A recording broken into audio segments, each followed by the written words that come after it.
Or Johnny Dollar. Niles Pearson, Johnny, at Universal Adjustment Bureau. Oh, how are you, Niles? Worried at the moment. Can you help me out? I don't know. What's on your mind? $65,000 worth of horseflesh. Ever hear of Duke Red? Yeah, I think so. The futurity last year? That's the horse. Johnny, Columbia Indemnity is going to have to settle a claim on him. Why? Duke Red was seriously injured and had to be destroyed. Did you say 65,000? Yeah. No wonder you're worried, Niles.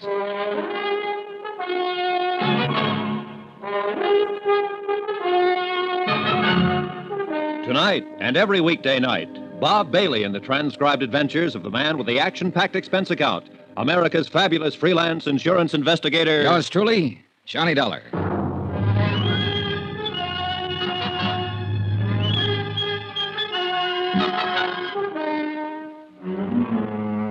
Expense account submitted by Special Investigator Johnny Dollar to the Universal Adjustment Bureau, Universal Building, Hartford, Connecticut. The following is an accounting of expenditures during my investigation of the Duke Red matter.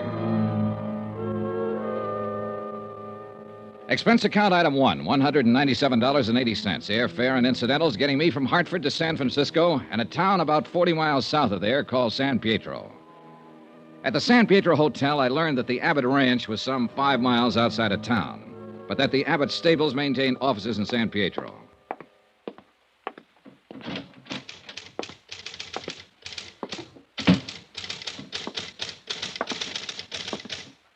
Hello. I'd like to get in touch with Mr. Abbott. My name's Johnny Dollar. Oh, Mr. Abbott's never here. He's mostly out at the ranch. You'll have to see him there. Oh, well, is there any place in town I can rent a car? Not that I know of. Bus? Afraid not. What's your business with Mr. Abbott? Insurance. I'm here to adjust a claim of his. Oh, yes, Duke Red. Could I see Mr. Abbott's business manager? Mr. Monroe. Mr. Monroe isn't with Mr. Abbott's office any longer. Oh, now, that's funny. He was with Mr. Abbott's office 3 days ago when he notified us that a claim was being filed in this matter. I got it right here on paper. Oh. Well, you might as well know. Mr. Abbott and Mr. Monroe ended things. Mr. Abbott let him go. I see. Who's in charge now? No one at the moment. Maybe I can put you in touch with Mr. Abbott at the ranch. Good. 9433, please. Smoke? No, thanks. Hello, Cully. This is Judy at the office. Is Mr. Abbott there? When do you expect him? Thanks. Out for the day, Mr. Dollar. I'm not doing very well, am I? I wish I could be more helpful. Well, maybe you can. This man, Monroe, if you could tell me where I can get in touch with him, I'd appreciate it. Didn't you understand? He doesn't work for Mr. Abbott any longer. Yeah, I know, but he did notify us about the claim. Evidently, he's aware of the circumstances in the matter, and that's what I'm here to talk about. I see. Well? Mr. Monroe isn't in San Pietro any longer. He moved out of town on Tuesday. But where? He didn't leave a forwarding address, Mr. Dollar. Where's the laundry going to send their bills? How about the finance company? He just left, and that's it. You want to know something? I don't get it. She dropped her eyes, mumbled something about having work to do, and we left it at that. I put it in the back of my mind and asked someone else about this Mr. Monroe. Then I got busy solving one of my immediate problems. Expense account item 2, $50. Deposit on a 1940 Terraplane station wagon I managed to rent from a man who ran a filling station. Our deal was $10 a day plus gas. Item 3, $5.08, a tank full of gas. The Terraplane bucked a little, but it got me outside of town about 4 miles to the office of a tall, lanky man who never took his hat off. Dr. James Gorey, veterinarian. All the way from Hartford, Connecticut, huh? Yes, that's right. And having sunshine like this back there now, I'll bet you. You're here about the Duke, huh? Duke Red, yes. The people who wrote the policy want me to look into the matter. Hope there's nothing wrong. Is there? No, matter of procedure, Doctor. Mr. Abbott's filed a claim for $65,000 indemnity, the loss of his racehorse. Mr. Monroe, who handled these matters for Mr. Abbott, is no longer around. Oh, yes. I understood they quarreled. Yeah. Mr. Abbott isn't around at the moment either, so I came to you. I don't believe I understand this. If Ben Abbott's bought that much insurance, he's sure got a right to file a claim for damages. Well, it's just good business to get the facts, Dr. Gorey, that's all. Quite a bit of money involved here. Yes. Red was worth lots more than that, though. Oh? That horse would have won over $500,000, in my opinion. Full racing terminal. Yeah, well, it's too bad about all this. I understand from Mr. Monroe's correspondence that you treated the animal, Doctor. Yeah, yes. I take care of most of Ben's stock when they're here, when he's not on the road racing. Uh-huh. I'd like to know exactly how the accident happened, Doctor. There was something about a piece of machinery? A tractor with the blades up. Huh? Duke Red stumbled back into it hard. Cut through his right hamstring all the way to the bone. I see. Do you make out a report in a case like this? In any case, Mr. Dollar, an animal is just like a human. This one's more valuable than most, I guess. Any of them liable to get sick or hurt sometime. Here's the report. Thanks. They're pretty careful out there with all those animals. Naturally, they constitute a considerable investment on Ben Abbott's part. Yeah, sure. Oh. Most of the tendons cut, huh? Yes. Them as wasn't severed were ruptured. Mm-hmm. Uh-oh. What? Well, there's a notation about the carcass. Cremated on the premises? Yeah? Well, let's see. The accident happened Sunday night, cremated same night. Why so fast, Doctor? Ben Abbott wanted it that way. Can't blame him, I guess. Maybe not. But it'll make my job a little more complicated. Unless some x-rays were taken of the injury. There was no need for me to go into x-rays. Paralysis had already set in by the time I got there. Yeah, but that doesn't help me much, does it? Huh? What do you mean? No carcass, no proof of the extent of injury to the animal. Lord, man, the animal was in a bad way. It was a mortal injury. How was he destroyed? Shotgun. Could he have lived? I mean, long enough for me to... You don't understand, Mr. Dollar. It'd have been wrong not to destroy him with injuries like that. Mr. Abbott called you in right after the accident happened, did he? Yes, I got out there maybe 15 minutes later. Ben was alone with the horse. The minute I laid eyes on that animal, I knew he was finished, that he'd have to be destroyed. You advised Mr. Abbott that the horse had to be destroyed? I didn't have to. He knew it. He knows horse flesh as good as any vet alive. Well, did you consider calling in someone else? What? Another doctor for consultation? I tell you, man, there was no use in going into anything like that. Did Mr. Abbott ask you to call in another vet? No, he did not. Who else was there? Nobody. No stable hand? No member of Mr. Abbott's family? No. Well, who saw the accident? Mr. Abbott. Who else? I don't know, Mr. Dollar. Like I said, just Ben was there when I got there. I haven't any proof that the animal was injured. You just read my report. I've got $65,000 to worry about, Dr. Gorey. I'll need more than just a report. Young man, I've been in business here over 30 years. I've done business with Ben Abbott over 20 years. You come here asking me if I called in another vet, if I did this, if I did that. There isn't a man around here who won't take my word. Why don't you? Part of my job, Dr. Gorey. Huh? I can't take anybody's word for anything. Mr. Dollar, I'd be obliged if you'd get out of here.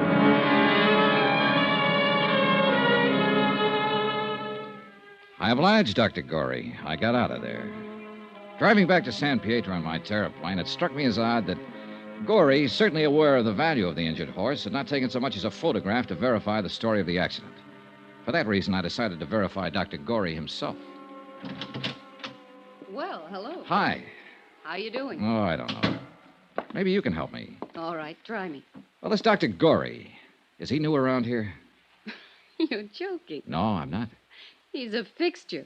He's been in this part of the country 30 or 40 years. They say he's the best vet this side of Lexington, Kentucky. That takes in quite a bit of real estate. Is he loaded? I think he could retire and give advice over the phone.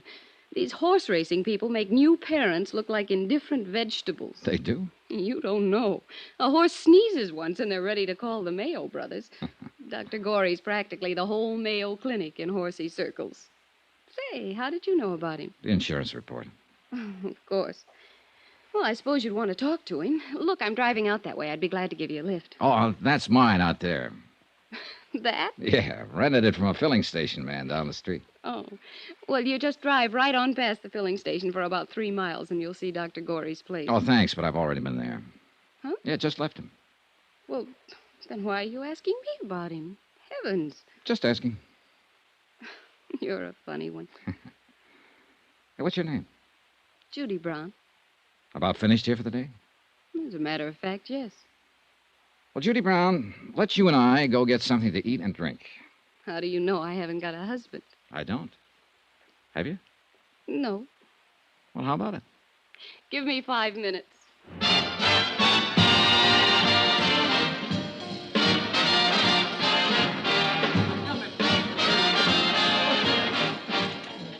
Judy, I'm going to get right to the point. How long have you worked for Mr. Abbott? A year and a half. Why? You're from San Pietro? No, San Francisco. I answered an ad. I wanted to get out in the country for a while, away from the city life. Mm-hmm. All right. What happened between Monroe and Abbott? They had a quarrel.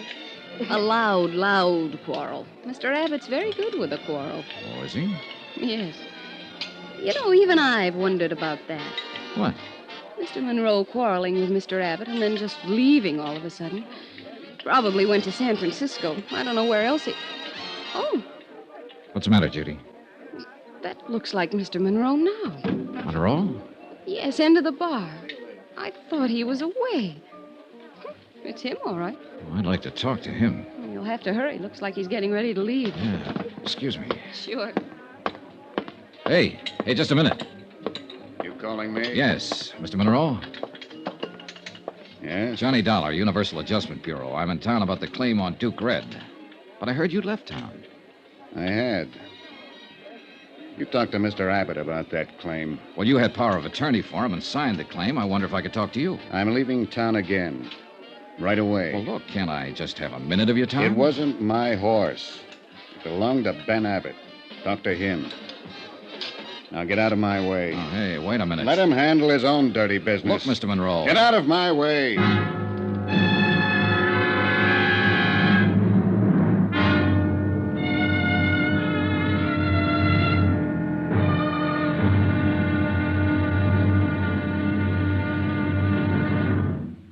Now, here's our star to tell you about tomorrow's intriguing episode of this week's story. Tomorrow, there's proof that things are just about as wrong in this case and as dangerous as they can get.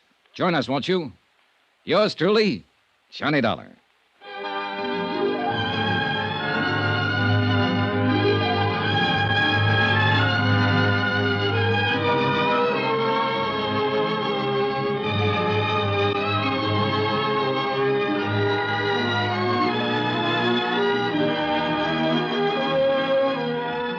Yours truly, Johnny Dollar, starring Bob Bailey, is transcribed in Hollywood.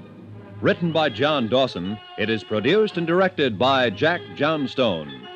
Be sure to join us tomorrow night, same time and station, for the next exciting episode of Yours truly, Johnny Dollar.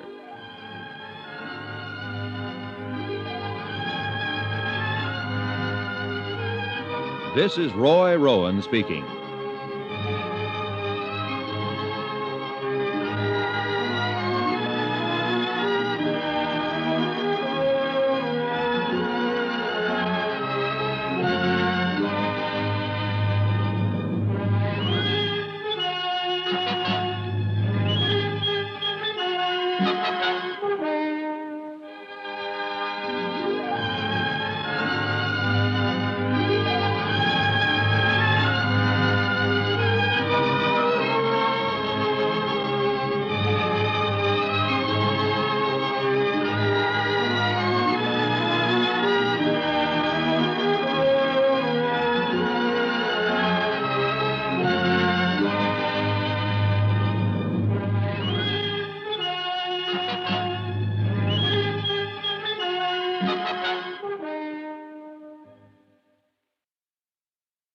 From Hollywood, it's time now for...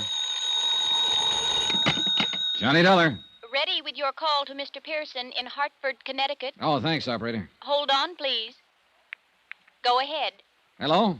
Hello, Johnny? Yeah, I got your wire. Hold up payment on the Abbott claim? that's right. Anything wrong? I haven't talked to Abbott yet. The people I have talked to are all wrong. The veterinarian who handled a horse, a secretary in Abbott's office, and an office manager he fired. There's something cockeyed around here. Any ideas? Not yet. Okay. We'll hold up the claim on your say-so, and if there was anything wrong about that horse's death, you better find out about it. No.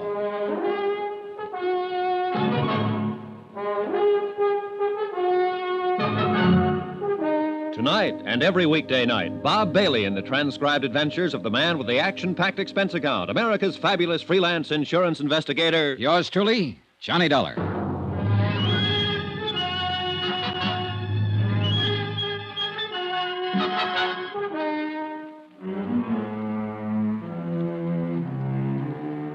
Expense account submitted by Special Investigator Johnny Dollar to the Universal Adjustment Bureau, Universal Building, Hartford, Connecticut. The following is an accounting of expenditures during my investigation of the Duke Red matter in San Pietro, California. Expense account item 3, 48 cents, postage. I sent a registered letter containing a copy of Dr. Gorey's injury report on the racehorse Duke Red to a veterinarian service in Cleveland, asking them to verify the extent of injuries to the animal. Item 4, 25 cents, toll call to the Abbott ranch outside of San Pietro. Whoever answered the phone told me that Mr. Abbott was busy somewhere in the grounds. I didn't bother to leave my name. Instead, I drove right on out. The Abbott breeding farm was complete with white fences, rolling green hills, bluegrass, and a stately old colonial residence set at the end of a long roadway among towering trees. From the porch of the house, I was able to see the stables and a trainer working with a horse out on the ranch track.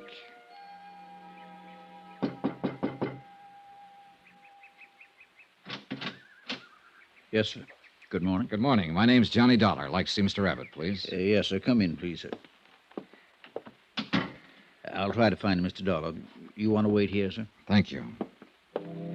He left me standing in one of the biggest living rooms I'd ever seen in my life. I took a plant in front of the fireplace, lit up a cigarette, and began to look at the pictures and statues of racing horses lining the mantelpiece. Pretty soon, things started. A blonde girl in a yellow suit walked in, having an argument with a gray-haired man in jodhpurs. They didn't see me as they entered, or they just didn't pay any attention to me. You aren't old Pardon? enough, strong enough, or have brains enough to live as you please. I forbid you to... I know what you're going to say. Oh, that stuff about how you forbid it and it can't go on. Well, let me tell you, it can go on just as long as I want it to go on, and I don't care what you do. Now, you listen to me, young lady. As long as you're in this house and under this roof, you will conduct yourself according to the way I dictate. Dictate? Yes. Who are you, Hitler or somebody? Don't whatever you do interfere with me again. Ever. Terry. I'm sick of it. Do you hear me? Sick of it. That was as much as I heard.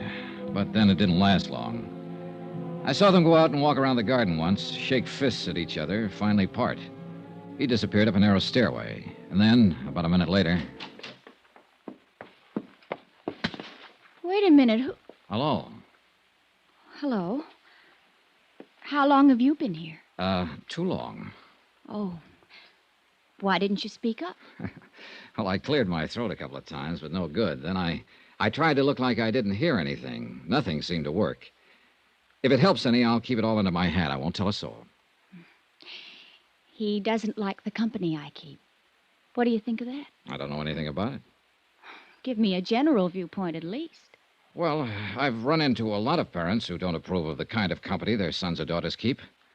In my court of human relations, parents don't always know what kind of company their daughters and sons need. When those daughters and sons reach the age when they need company. Good. You're on my side. I didn't finish. On the other hand, daughters and sons have the same problem. They don't seem to know either. You're a coward. Who are you? Johnny Dollar. I'm here to see Mr. Abbott about insurance. Was that Mr. Abbott? Yes. You're not an insurance salesman. You're here about Duke Red, about what happened to him, aren't you? That's right. I'm Terry Abbott. Glad to know you. How much money did Daddy have Red insured for? $65,000. $65,000. I don't suppose you have a cigarette. Sure.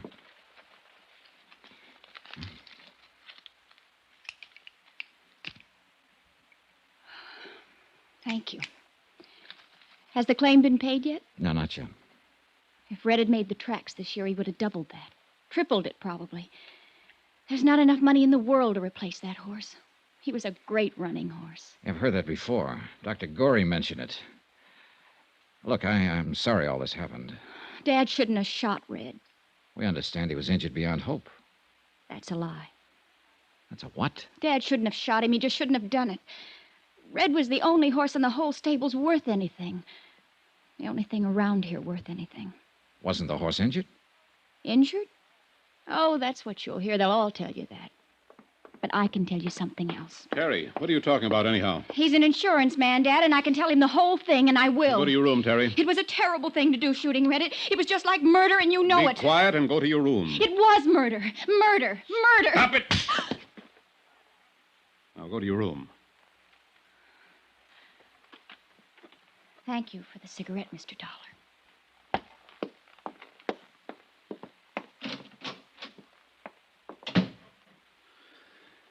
No, she's been terrible about all this. Very upset. Any time I've had to destroy an animal around here, she gets like that. Been that way ever since she was a little girl. I see. I knew I'd have to put up with her acting like this, but I'm reluctant to apologize to you for her actions or for mine. Jim Gorey told me you were in to see him yesterday afternoon. I wish Dr. Gorey hadn't told you that. I intended to tell you myself, Mr. Abbott. If I've offended you, I'm sorry for it. Makes me look I'm doing something shady. You could have come right to me instead of going to Dr. Gorey. I tried to. You were out. Then you could have waited till I came in.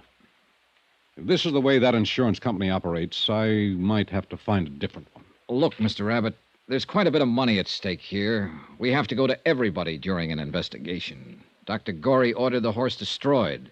It seemed very reasonable to go to him and ask why he took that action.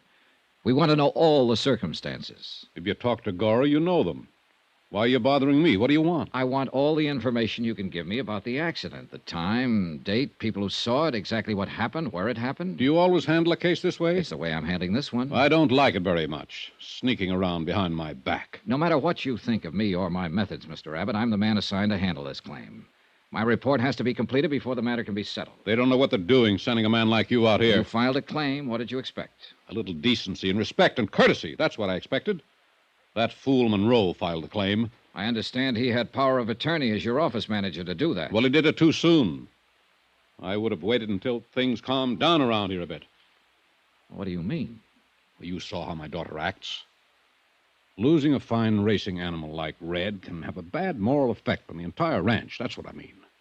Monroe didn't use his head. So you fired him? Well, that's one of the reasons, yes. Another reason is I don't like him. Never did like him.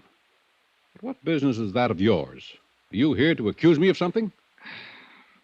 Mr. Abbott, we'll pay off your claim when we're satisfied the circumstances were proper. We're not satisfied now. Let's discuss those circumstances.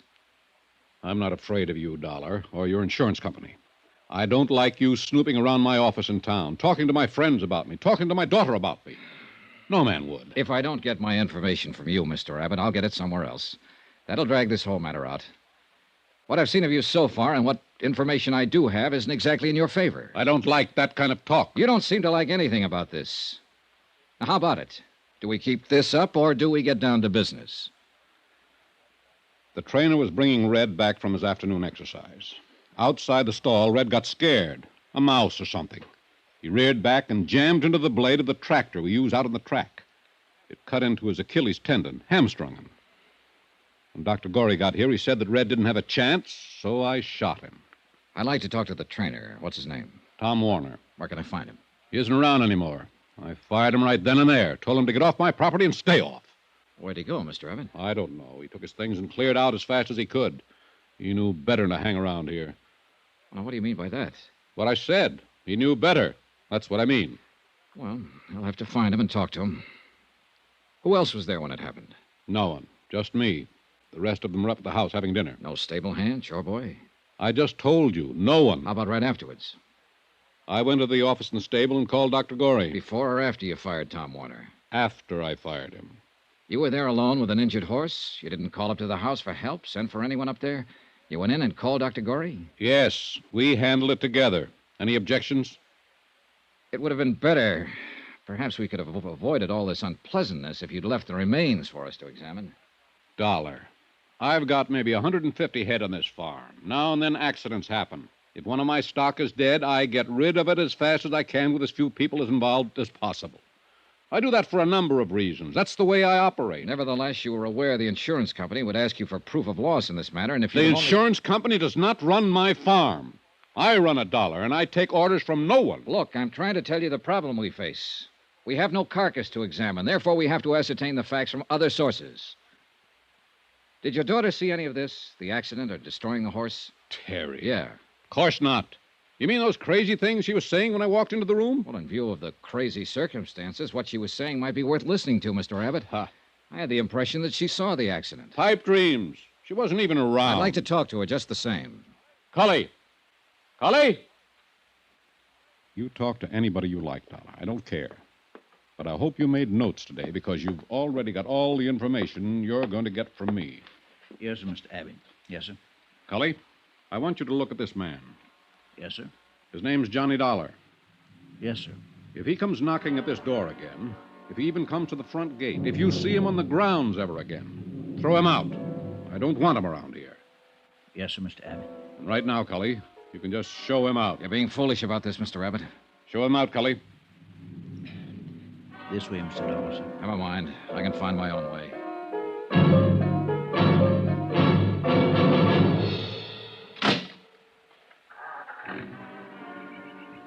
Mr. Dollar, sir. Mr. Dollar. Huh? Just a minute, sir, if you please, sir. Sorry about that in there, sir. I don't believe Mr. Abbott really meant it. Sounded that way to me, Cully. I know how it sounds. He's just, well, not himself.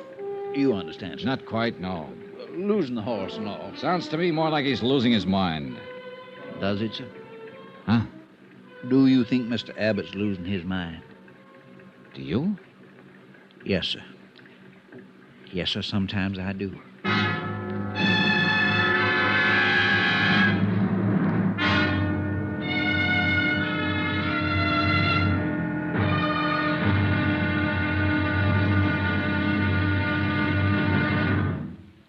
Now, here's our star to tell you about tomorrow's intriguing episode of this week's story. Tomorrow, the whole case starts to fall apart like a man full of bullet wounds, which is just about the case. Join us, won't you? Yours truly, Johnny Dollar.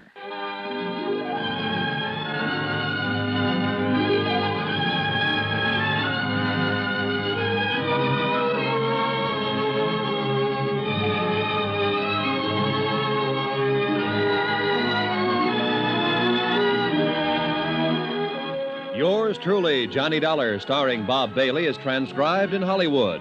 Written by John Dawson, it is produced and directed by Jack Johnstone.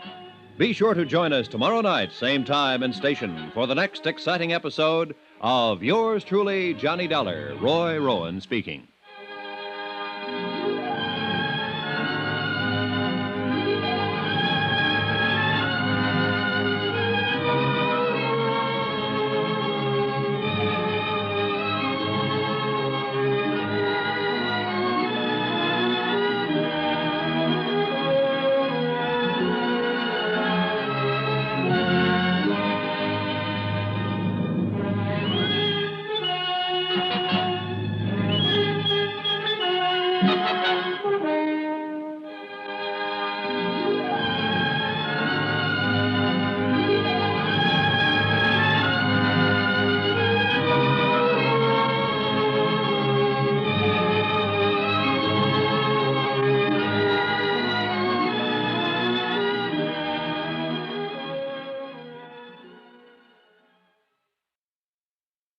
From Hollywood, it's time now for... Johnny Dollar. Who? Johnny Dollar, the insurance investigator. This is Miss Abbott, isn't it? Yes. What are you doing in the stable office? Waiting for you to call me. Your father threw me off the farm a few minutes ago. A man named Cully who works for your dad said he really didn't mean it. Said he'd fix it up for me to talk to you. Cully. I guess that's why he asked me to phone the stable office. You told me the horse wasn't injured, shouldn't have been destroyed. Oh, I hope you didn't believe all that, Mr. Dollar. Well, now, look, I've got to settle a $65,000 claim on the death of a racehorse. The carcass was cremated, and I have no evidence that the horse was destroyed or even injured. I don't know what to believe yet, but I can tell you this. Don't ever talk to an insurance investigator the way you did earlier today, not unless you can back it up. My, you sound grim. You sound like it's a laughing matter. Hardly anything's a laughing matter. I'll be right down.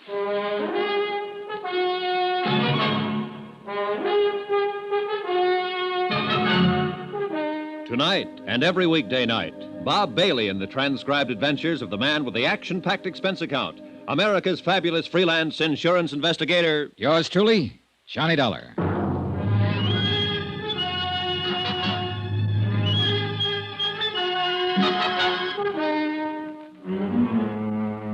Expense account submitted by Special Investigator Johnny Dollar. Location, San Pietro, California. To the Universal Adjustment Bureau, Universal Building, Hartford, Connecticut. The following is an accounting of expenditures during my investigation of the Duke Red matter. 15 minutes after I spoke with Terry Abbott on the phone, I looked out the window of the stable office and saw her starting down toward the stables. She'd changed clothes. This time she was wearing blue jeans and riding boots. She carried a quirt in one hand, a cigarette in the other. There was a scarf or some such tied around her hair. All in all, it was a classic impression. Rich girl, racing horses, and fast cars. She wore a disdainful pout, also classic. Hi. How do? Father asked me where I was going, and I told him I was going for a ride. Why'd he throw you out? He didn't like questions I asked him, I guess. I don't know. Maybe I won't like the questions you ask me. Possibly. Probably. You don't really work very hard trying to please anyone, do you? Industrial hazard in my business. Hope it doesn't bother you too much, Miss Abbott. Nope, I like it. You're so darn sure of yourself, and you know so darn little, and you look like you might be thinking all kinds of things. How tall are you? No, let me guess. 6'1"?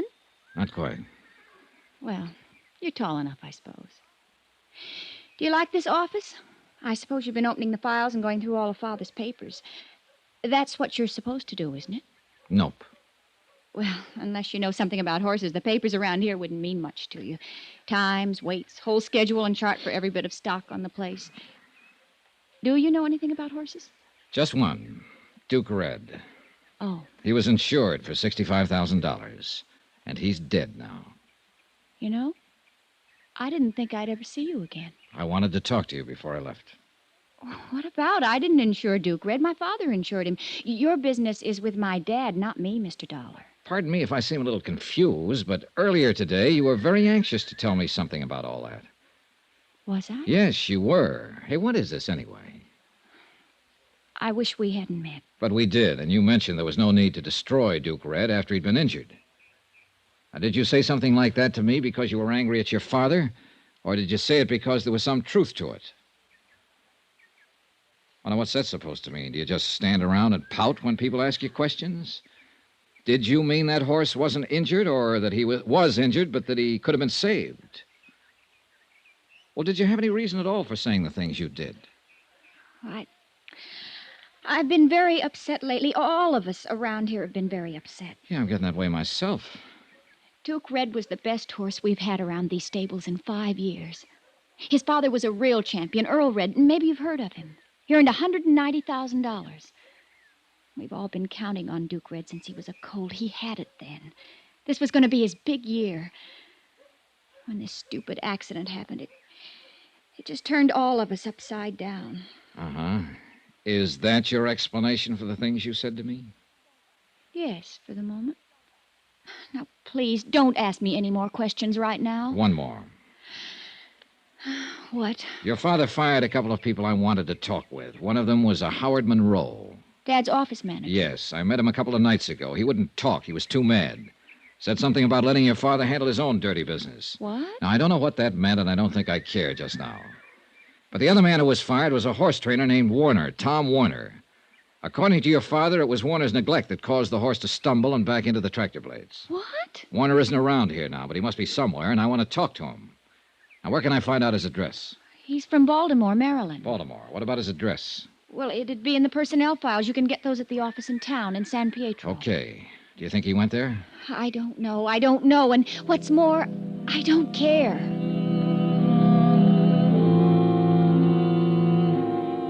The Abbotts, father and daughter, were turning out to be a real peachy pair to deal with. I left them in their racing farm and drove back into San Pietro and the offices where I obtained the Baltimore address on Thomas Warner. Expense account item 4, $1.05, one telegram. To Hartford in the office of Niles Pearson, requesting a complete record of Benjamin Abbott's financial status. Item 5, $1.60, another telegram. To Thomas Warner, horse trainer, requesting him to contact me as soon as possible at the San Pietro Hotel. Meanwhile, I did what I could to establish Abbott's local credit standing. I started with the bank. Dollar? That's right. What's it about? I'm an insurance investigator. I'm working for Universal Adjustment Bureau. We have a claim in on a property of Benjamin Abbott. Duke Red? That's right, $65,000. Wow. Yeah. That's quite a load. What can the bank do for you? Tell me about Abbott's credit situation, for one thing. Oh. He does bank here, I presume. Yeah, for years. My name's Dale Ryan. We better go in my office. Sure. Grab a chair, Dollar. Thanks. Miss White? Yes, Mr. O'Ryan. Bring in Mr. Abbott's file, please. Up to date. Yes, sir. It'll take a few minutes, Dollar. All right. Maybe you can give me a rundown on how things are generally. Maybe. This is all confidential, I suppose. Absolutely, Mr. O'Ryan. I have no axe to grind. You must have something to grind, or you wouldn't be here. People usually try to cheat insurance companies for money reasons, don't they? Well, usually, yes. Have you been cheated? I don't know. I don't know if there's any reason for us to be cheated. Look, maybe it'll put your mind at ease if I just tell you that a man with a $65 claim has his financial situation checked as a matter of course. You're a careful bunch of cut-ups, aren't you? Well, business being the way it is, yeah. Well, I don't think you'll find too much to raise an eyebrow about with old Ben. He's got one of the largest balances in town. Roughly, it'd be in the $100,000 area. Yeah, racing horses is quite a business, and he knows what he's doing. I doubt very much if he'd try to bamboozle you people out of a tiny little $65,000. Well, that's small change to Ben Abbott. That ranch, the stock, his investment there must come to well over $1 million. He meets a weekly payroll in the $10,000 class. Terry must run him a couple of thousand a month or so. You mean his daughter? Yeah. You met her? Yeah. Well, when Terry wants a new car, she just parks the old one she's been driving and takes a plane to San Francisco and buys a new one. She might even feel like having a vacation and fly over to Honolulu. She's very expensive that way. If what you say is true, she must be. No doubt about it. Well, she'll probably be marrying somebody one of these days as soon as she can find a guy who can stand the freight charges. I figure it'll be one of that Los Angeles oil gang or somebody from Texas. Oil's her best bet, don't you think? Well, that is, if she wants to stay in her social circle. It isn't very wide, naturally. Naturally. Oh, yes? Mr. O'Ryan. Oh, come in. Mr. Abbott's folder. Oh, thanks. Well, here it is. See for yourself. Yeah. There's a lot to it. You want to take that office over there and look this over, Mr. Dollar? Mr. Dollar. Yeah, I think I'd better.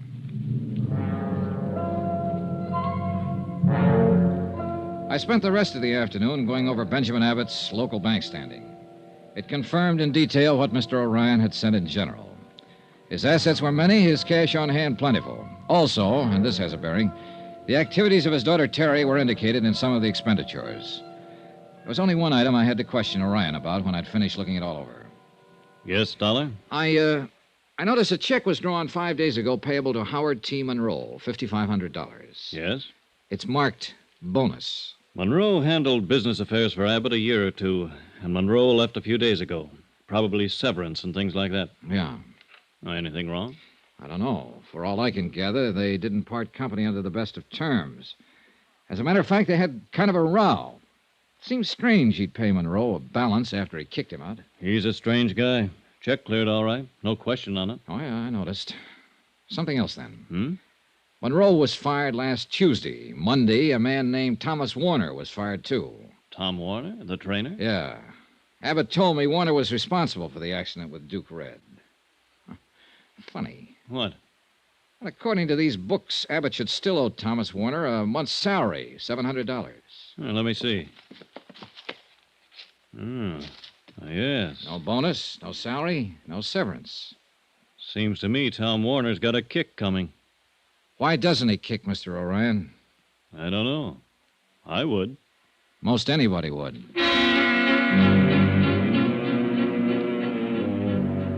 I rechecked Abbott's local office in San Pietro and learned that Warner had not left any kind of forwarding address. As a matter of fact, he told no one he was leaving. Expense account item 6, $1.98, dinner, alone, in the dining room adjacent to the lobby of the San Pietro Hotel. I wasn't enjoying my chef's special with a limp green salad when the clerk came in. Mr. Dollar. Hmm? I thought you might be in here. A long-distance call for you, Baltimore, Maryland. Oh, yeah, fine. Where can I take you? Use the lobby phone, Mr. Dollar. I'll plug you in from the switchboard. Yeah, go ahead. They're on the line now. Good, thanks. Thanks very much. Hello? Hello? Hello. Is this Johnny Dollar, the man who sent the telegram? Yes, who's this? This is Thomas Warner's father. The wire I opened it said it was important for Thomas to get in touch with you. I thought I'd better call and tell you where you could reach him, Mr. Dollar. Well, that's very kind of you, sir. I come home from work. I think this is best. You call him in San Pietro. He worked near there for a man named Benjamin Abbott. Ben Abbott, training horses. You get in touch with Thomas. Oh, Mr. wait a Abbott. minute. I'm in San Pietro now, Mr. Warner. Your son left here 4 days ago. Didn't he come home? No. Are you sure Thomas is not at Mr. Benjamin Abbott's farm? Positive. Do you have any other ideas where he could be? No. Not sound like Thomas, though, Mr. Dollar. He would not go off away without letting his mother and me know. Are you sure? I am sure, certain. Thomas, my son, he always let my wife and I know where he is, so we don't worry. Something is wrong, Mr. Dollar? What? Is something wrong? Yeah. Maybe there is. Yeah. Plenty.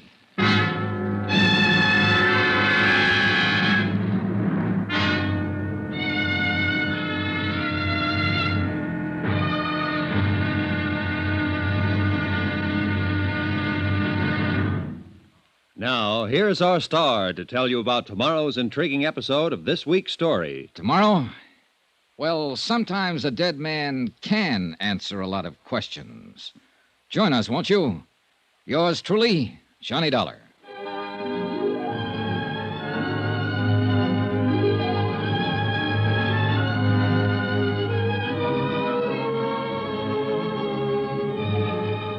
Yours truly, Johnny Dollar, starring Bob Bailey, is transcribed in Hollywood. Written by John Dawson, it is produced and directed by Jack Johnstone.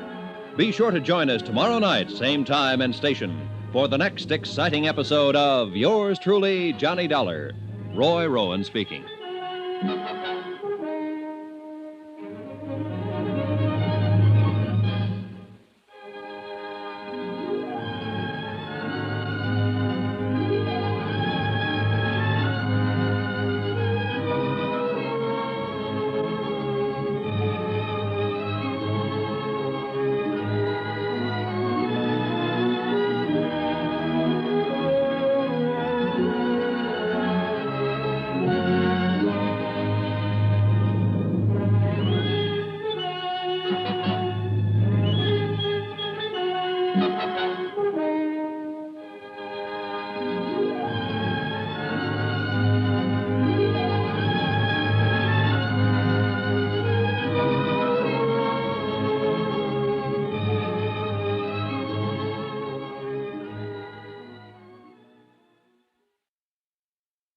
From Hollywood, it's time now for Johnny Dollar. You placed a call to the Universal Adjustment Bureau in Hartford, Connecticut? Yes, I did. We have Mr. Pearson on the line now. Go ahead, please. Thank you. Hello? Johnny? Niles. Ben Abbott's rating with Dun & Bradstreet is very good. He doesn't need any money. I still haven't determined if there was really an accident. Oh, and no one seems to know what happened to Thomas Warner. Who's that? The trainer who was supposed to be with the horse when Abbott destroyed it. One his father called me from Baltimore. He doesn't know where he is either. Is that so? Something just occurred to me, Niles. What? Abbott's claim was filed over a week ago, yet he hasn't threatened to sue us or go to the insurance commission. I know. And that's usually pretty standard procedure with a man like Abbott. It is, if he has a just claim.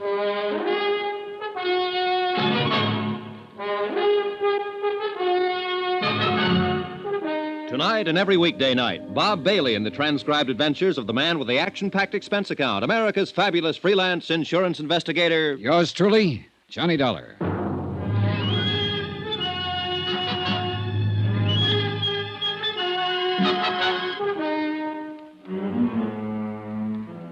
Expense account submitted by Special Investigator Johnny Dollar. Location, San Pietro, California.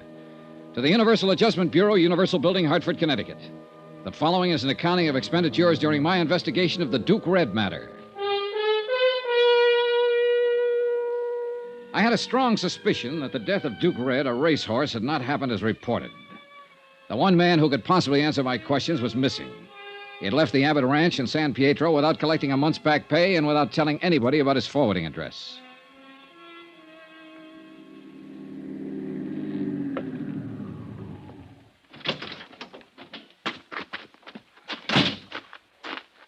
Just a minute there, sir. Hi.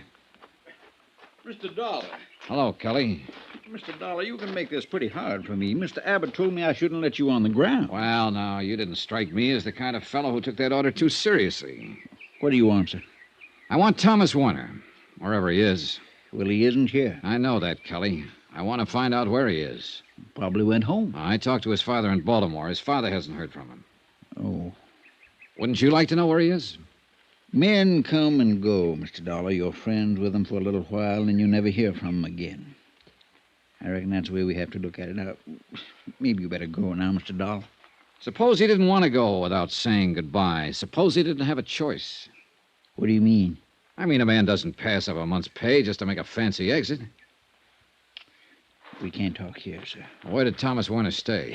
He had a room off the stables, his own place. How about there? All right, Mr. Dollar. You wait for me, sir. I walked on down to the stables again and found the little apartment Thomas Warner had used for living quarters.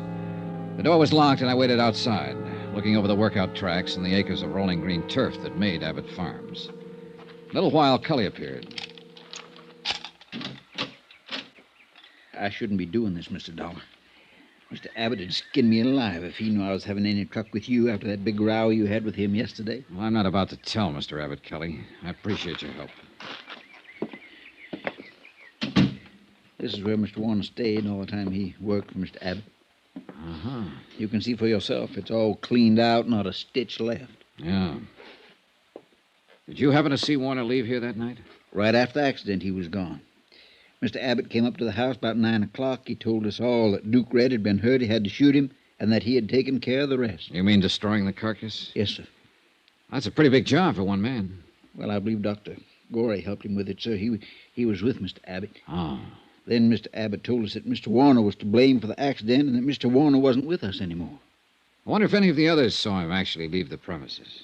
Well, now, we talked about that amongst ourselves. Nobody saw him go, Mr. Dollar. We thought it was kind of funny. Tom was a friendly, quiet sort of man, but he had a lot of friends here. Mm-hmm. It kind of disappointed us all, I guess. Did he have many things in this room? Clothes, mostly. He was a light traveler, Mr. Dollar. Horse training was just one thing. He worked on ships and in mining camps and lumber mills, I know that much, and he read a lot. Always seemed to be studying, finding himself. Did he have a temper? No, sir. No, sir. That's one thing Mr. Tom didn't have. Good horse trainer can't afford to have a temper. Even Mr. Abbott he could handle. All except that night, I guess. Mr. Abbott got powerful mad, I'm sure. Mr. Abbott is not an easy man to work for. How long have you been with him, Cully? 23 years, sir. We were together in Maryland before he moved the stables to California. His bad temper hasn't bothered you? Mr. Abbott was different than he is now.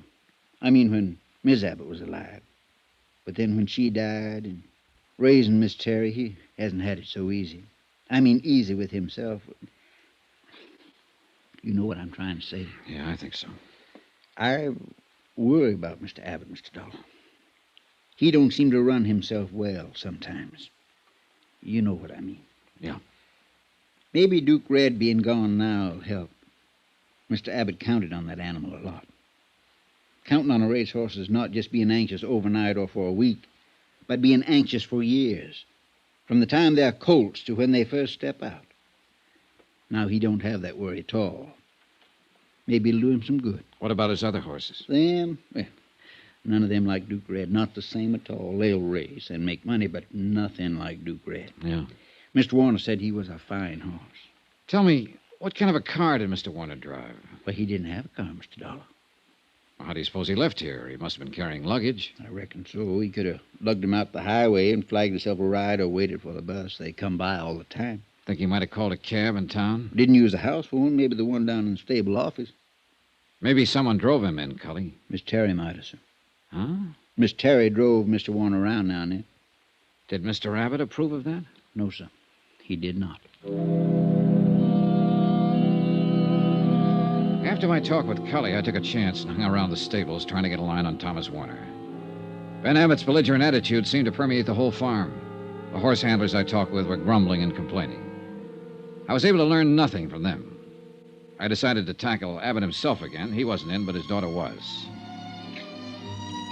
Well, you came around just the right time, Mr. Dollar. We haven't had too much excitement around here all day long. I think they're supposed to toss you out on your ear when you show up. That should be interesting. Would you like a drink? No, not right now, thanks. Not right now, thanks. Now, isn't that the end, the bitter end?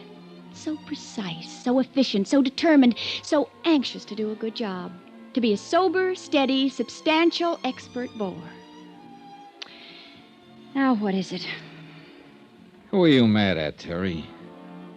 Tom Warner? Why should I be mad at him? Horse trainer. Because he left and didn't say goodbye? Maybe. You know, when I first came in this house 2 days ago, you were arguing with your father. I couldn't help overhearing it. Was that about Tom Warner? Yes. Dad said he wasn't good enough for me. I'm all right now. Something else that day. That business you were telling me about before.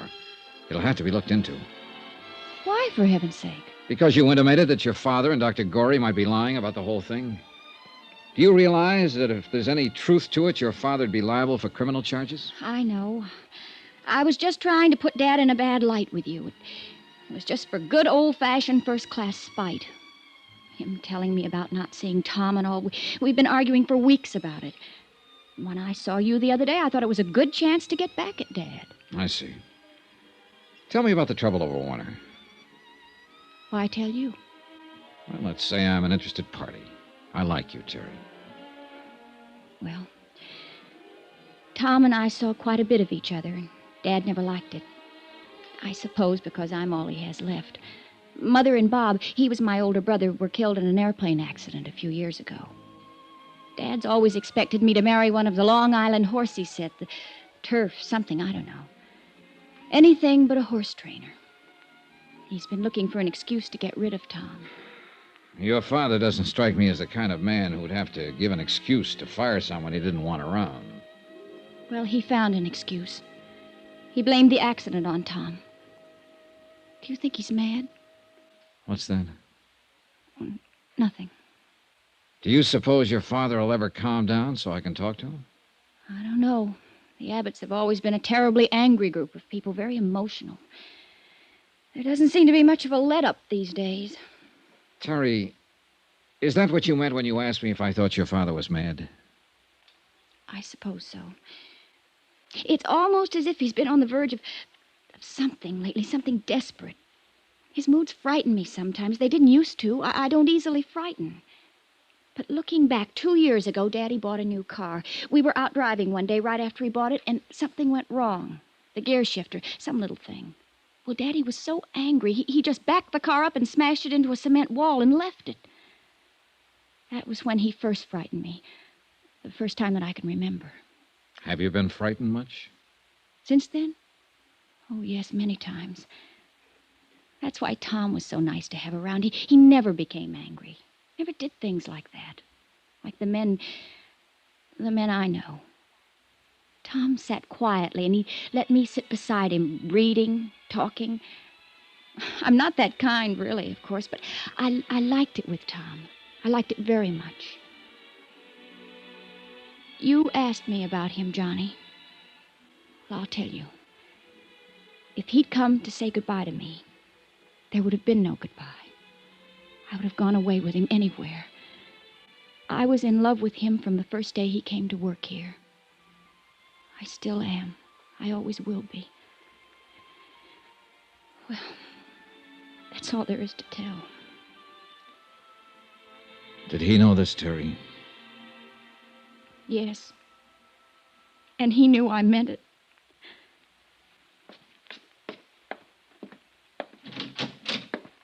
I do. Hi. What can I do for you? Constable in? I'm in. I'm the constable, Tad Polk. My name's Johnny Dollar. I'm from Hartford. Mm-hmm. What's your trouble, Mr. Dollar? Well, I'm worried, I guess, Mr. Polk. I walked around for a long time before I came in here. Yeah, sit down. Yeah, hardly anybody drops in this time of night, unless they're drunk. How about you? Nope. No, didn't think so. Mr. Polk, I'm an insurance investigator. I've been in San Pietro 3 days now trying to get the facts about a claim filed by Benjamin Abbott. Mm-hmm. I suppose about his horse, Duke Red. That's right, Mr. Polk. I can't seem to locate a man named Warner, Thomas Warner. Worked as a trainer for Abbott up until the day of the accident. Go ahead, sir. Warner and Abbott had an argument over the accident. Warner left. He was fired. His folks in Baltimore haven't heard from him, and they're worried. I can't seem to get a line on him myself, and I need to talk to him. Yes, well, what exactly do you want me to do for you, son? Help me find him. You sure he's missing? He isn't around. You want to make out a missing persons complaint, that it? I suppose so, yes. Yes, all right. Now, you just sign here. All right. There. You guarantee results? I might surprise you, mister. I'll let you know what happens.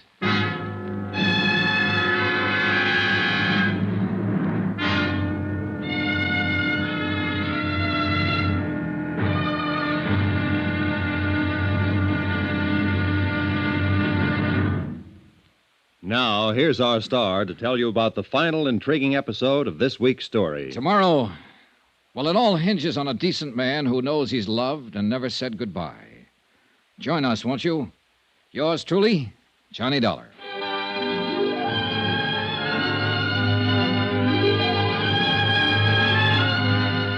Yours truly, Johnny Dollar, starring Bob Bailey, is transcribed in Hollywood. Written by John Dawson, it is produced and directed by Jack Johnstone. Be sure to join us tomorrow night, same time and station, for the next exciting episode of Yours truly, Johnny Dollar. Roy Rowan speaking.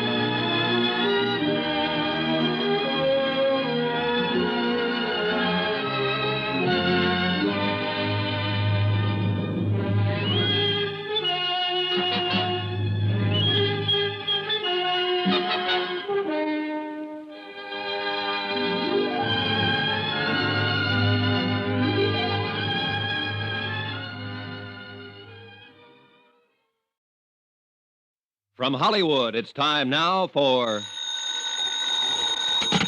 Johnny Dollar. This is Dr. Gorey. You left word for me to call? Yes. Wonder if I could see you sometime today, Doctor. What about? About the Abbott matter. No. I'm kind of busy today. I talked to you once, Mr. Dollar. What else can I say to you? That's up to you, Doctor. Entirely up to you. I can tell you this. I have reason not to believe what you said before. Now, look here, young man. I have reason to believe that Duke Red wasn't destroyed exactly the way it was reported. I'm not going to listen to any tall tales about a horse. Then maybe you'll listen to one about a man. What? Thomas Warner, Duke Red's trainer, is missing. I've turned the matter over to the police. Oh. Yeah. How about it, Dr. Gorey? Do we talk? All right, Mr. Dollar.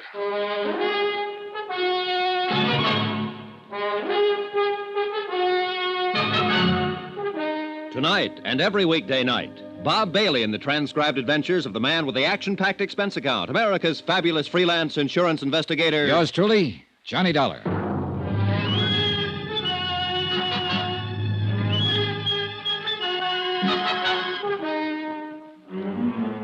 Expense account submitted by Special Investigator Johnny Dollar. Location, San Pietro, California.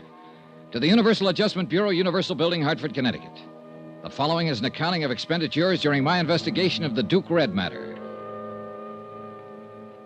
Expense account item 8, 90 cents. Breakfast for me and coffee for Constable Tad Polk, San Pietro Police Department.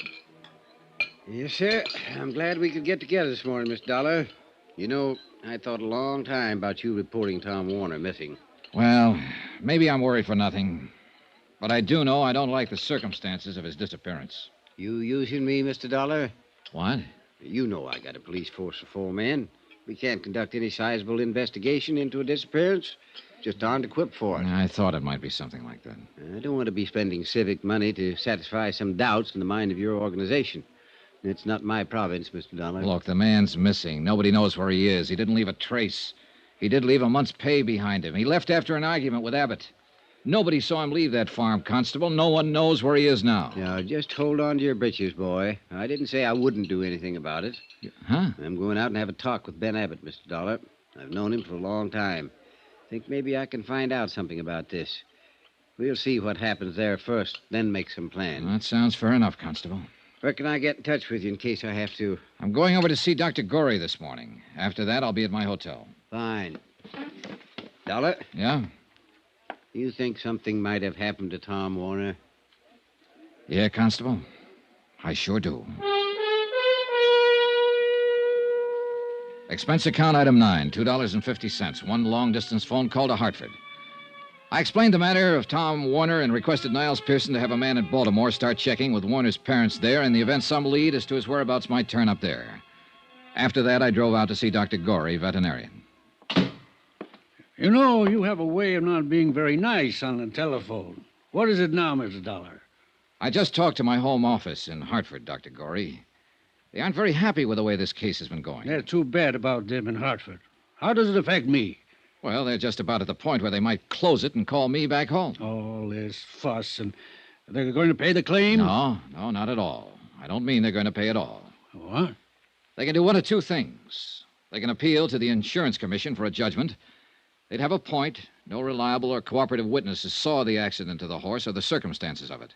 What's more, there's no carcass. For all we know, the horse may be down in Mexico. Now, look or here. They can institute proceedings against Abbott, charge him with attempt to defraud. That's ridiculous. Why would a man worth almost $1 million worry about an insurance policy? Well, of course, it's ridiculous to you and me, Doctor. But then legally, it's not ridiculous at all. I can pretty well put some things together. Abbott didn't even want to file a claim for the loss of that horse. As a matter of fact, he fired his office manager, Monroe, for filing the claim.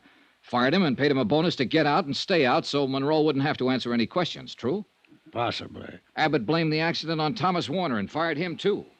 Warner hasn't been seen or heard of since. Now, you said on the phone... I didn't say it, but I'll say it now. Abbott hated Warner because Warner was seeing his daughter. I'll also say Abbott never struck me as a man who could control his hates. Tom Warner's nothing to me. I don't know anything about him. But Ben Abbott is something to you. Now, look, Doctor. I spent some time checking you out because you're one of the parties who can help settle this thing. You've been in practice around here for a good long time. People seem to think a lot of you. I hate to see a nice guy like you get the book.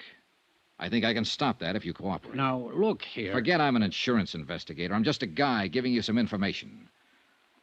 When I said my company's ready to turn the matter over to the Insurance Commission or file charges, it means that Abbott will have to sue for settlement. And that's just what we'd want him to do. In court, he'd have to produce Thomas Warner and prove his story of the accident. I don't think he can produce Thomas Warner. With what we have so far, Abbott would lose the suit, and the insurance company wouldn't fool around then. There's no outfit tougher than an insurance company when somebody's trying to cheat them, whether it's inadvertent or not. You'd have to be in court, too, Doctor. Oh. Do you see what I mean? Yes. Well, how about it? Can you give me the real story now?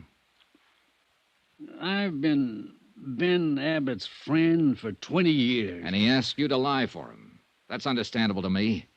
In a court, though, it's perjury. What did it do to him? That's up to the company. I'll have to hear your part of it first. Duke Red was dead when I got out there that night. Ben had shot him. Duke Red hadn't had any accident. Ben made me promise to tell you that he had. Ben had just shot him. Shot him? But why? Duke Red wasn't the horse Ben counted on or thought he was. He had good conformation, but he just wouldn't run. Couldn't run, I think. Ben got mad about that and shot him. And Tom Warner saw it happen, is that it? Yeah. Ben told me Warner saw him shoot the horse. He gave Warner some money and told him to go away. I don't know. Ben's losing his mind, I think. I've heard that about him before. From who? His daughter. Terry. Yeah. Poor Terry. Yes, she'd have reason to say that. Huh? Now what? I'll have to talk to Abbott. Sure. One thing still worries me. What's that? I went over his bank record. He paid out money to Monroe, but he didn't pay out anything to Thomas Warner. He told me that he did. Okay, then. I'll ask him about that, too.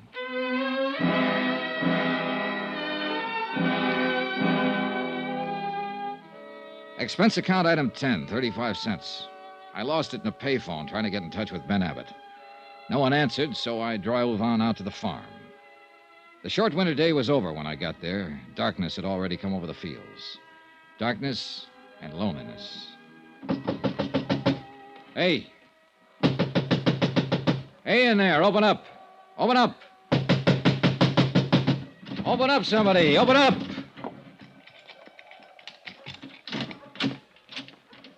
Mr. Dollar, sir. Good evening. Hello, Cully. Didn't you hear me? Mr. Dollar, sir, maybe this isn't such a good time to be coming around. Is Mr. Abbott here? Yes, sir, he is. But Constable Polk was out here this afternoon asking him questions, and he got powerful mad. There's no telling what he might do. He's awful mad. Well, I'm a little mad myself. I'd like to see him. Tell him I'm here. Mr. Dollar, please. That's all right, Cully. You go ahead. All right, Miss Terry. I'll find Mr. Abbott, Mr. Dollar. Hello, Johnny. Hi. Oh, don't. Don't come any closer. Well, what is it? Why is it so dark in here? I'd rather you didn't see me just now.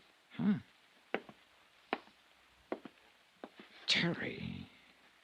Vanity. A woman always has that first, they say. Oh, John. Who did this to you? Dad. He's crazy. I just don't seem to do anything to please him. Here now. Oh, Johnny, I think it's the end. Here now. Take your hands off her. What? I said take your hands off her. I'll kill you with this. Oh, Johnny, be careful. Wait a minute. I'll show you. I'll show you. I killed a man with that kind of thing. Eddie, stop it! Stop it! Terry. Terry, baby. No, don't touch me. Oh, Johnny. Oh, that's a pretty heavy cane he uses. Oh, lie still. I'll phone a doctor. No. Where'd he go? I don't know. Out that way. Johnny, did you hear? About killing someone else? He was talking about Tom Warner. Johnny, I know it. He was talking about Tom.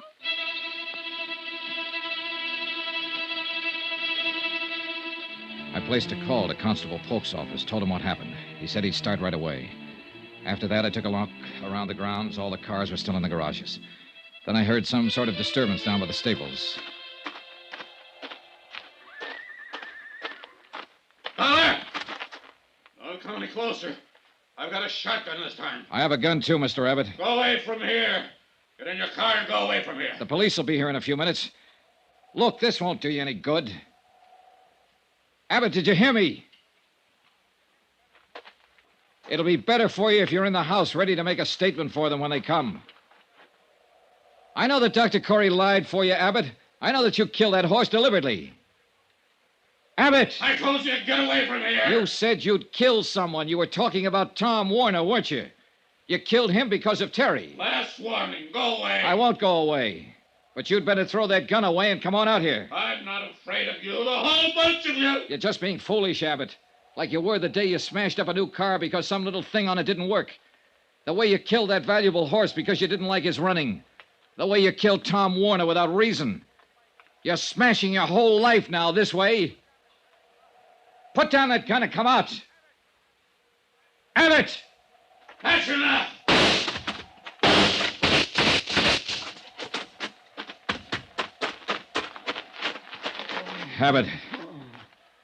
Abbott. Oh, you didn't have to do it this way, Abbott. Lie still. Warner's body. Under this floor. All his things with it.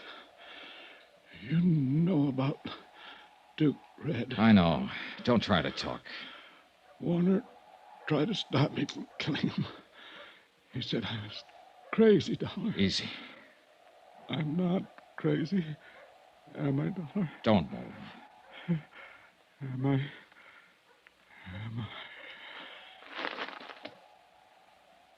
No. You're not crazy. Not anymore.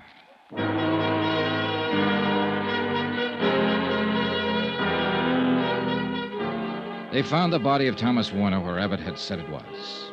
He'd been shot to death. Terry was still in the hospital when I packed up and left San Pietro.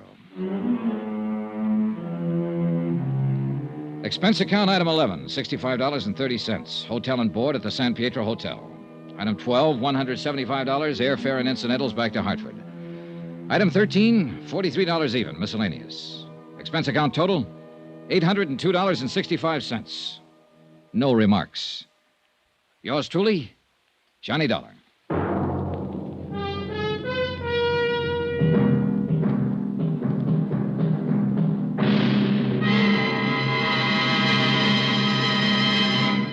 Remember, there'll be another intriguing story for you beginning next Monday night. Next week, the Flight 6 matter. A story involving a girl so beautiful that men were willing to kill for her. Join us, won't you? Yours truly, Johnny Dollar. Yours truly, Johnny Dollar, starring Bob Bailey, is transcribed in Hollywood. Written by John Dawson, it is produced and directed by Jack Johnstone. Heard in this week's cast were Barbara Fuller, Barbara Eiler, Herb Butterfield, John Stevenson, Parley Bear, Will Wright, Robert Bruce, and Forrest Lewis. Musical supervision by Amerigo Marino. Be sure to join us on Monday night, same time and station, for another exciting story of yours truly, Johnny Dollar. Roy Rowan speaking.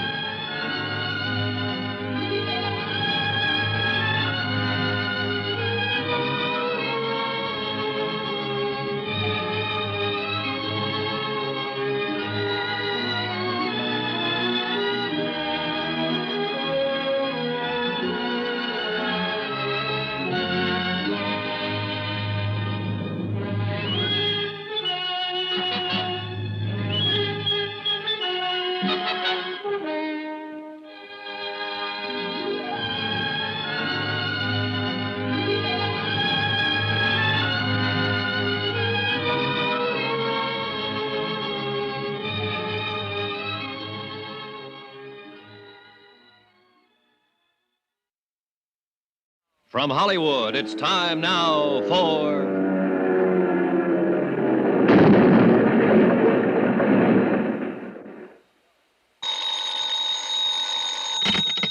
Johnny Dollar. Pete Codley, Johnny. Guaranteed transport. Oh, hiya, Pete. Seen the papers? No, I just got up. Why? What's happened? Air crash, for one thing. Air crash? Where? Mexico.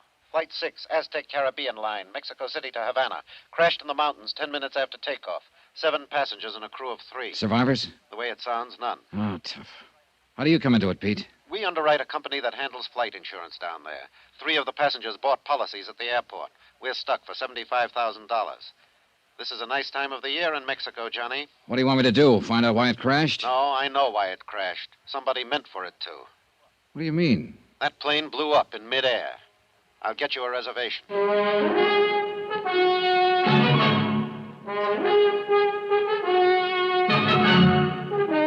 Tonight and every weekday night, Bob Bailey in the transcribed adventures of the man with the action-packed expense account, America's fabulous freelance insurance investigator. Yours truly, Johnny Dollar.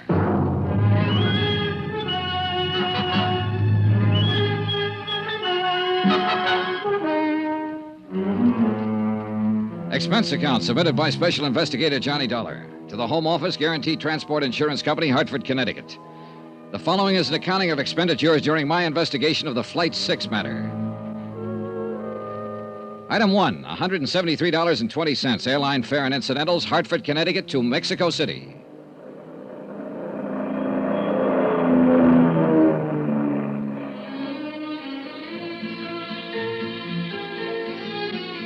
I checked my baggage through customs and started making inquiries, and more inquiries, and then some more. And after the 14th Quien Sabe, maybe is better you ask Kim, I found the office I was looking for. Or at least I thought I'd found it. The flowery Spanish title on the door translated roughly into Inspector General of the Department of Civil Air Transport. But when I opened the door, I wasn't so sure.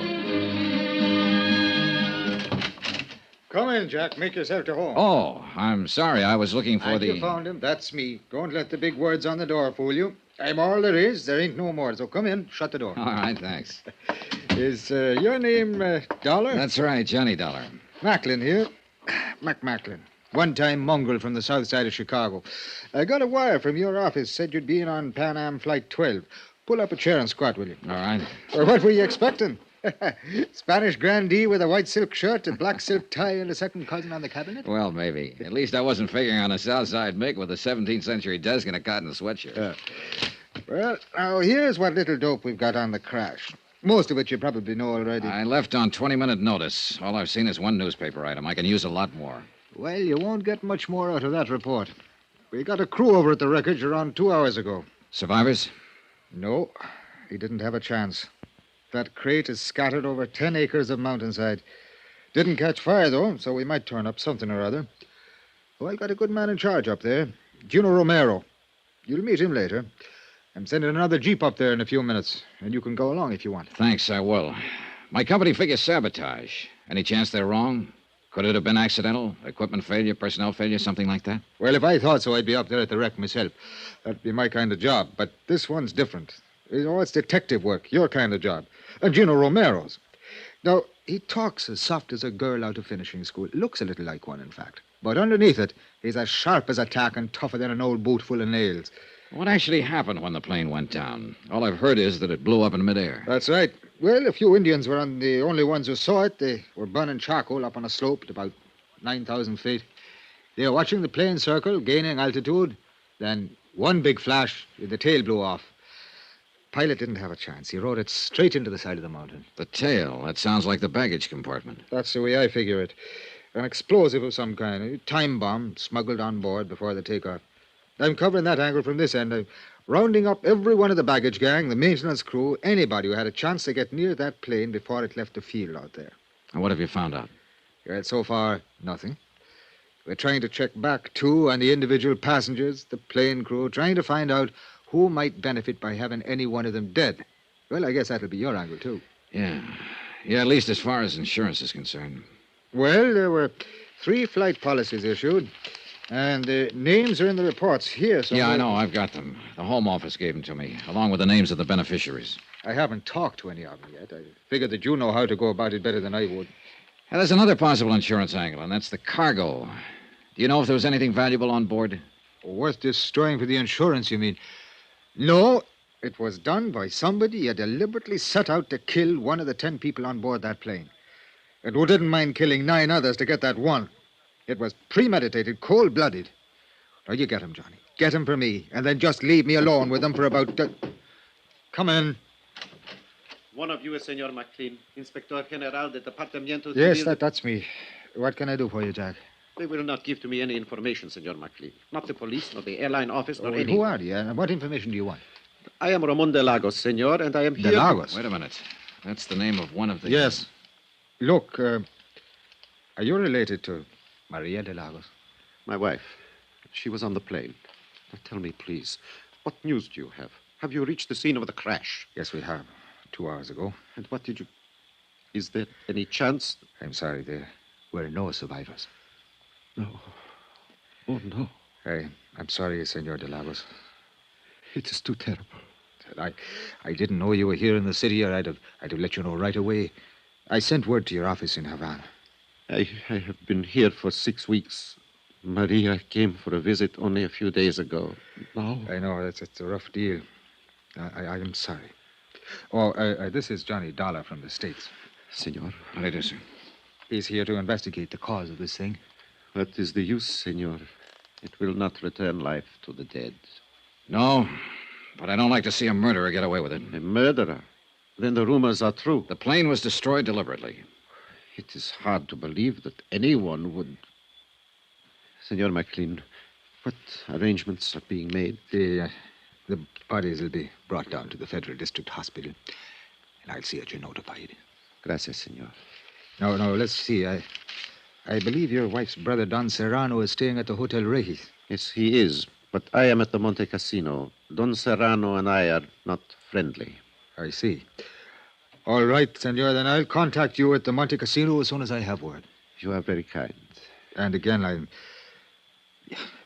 sorry. Yes, that is all one can say. Adios, senores. Know anything about him, Mac? Well, only what his wife filled out on the flight form. He's Cuban. Residence and business address, Havana. In the export game. And you know, of course, that his wife was one of the 3 people who took out accident policies. But naming her brother, Don Serrano, as beneficiary. I wonder why. Well, that's one of the 6 dozen questions you can ask when you start prowling. Look, I hate to rush you, Johnny, but I ought to start that jeep up the mountain. I'm ready anytime. I'll let Gino know you're coming. And you check with me if you want anything. You'll have full cooperation from the federal police and the government. And to repeat just one thing, Johnny. Yeah, I know. Whoever did it, get him. Check.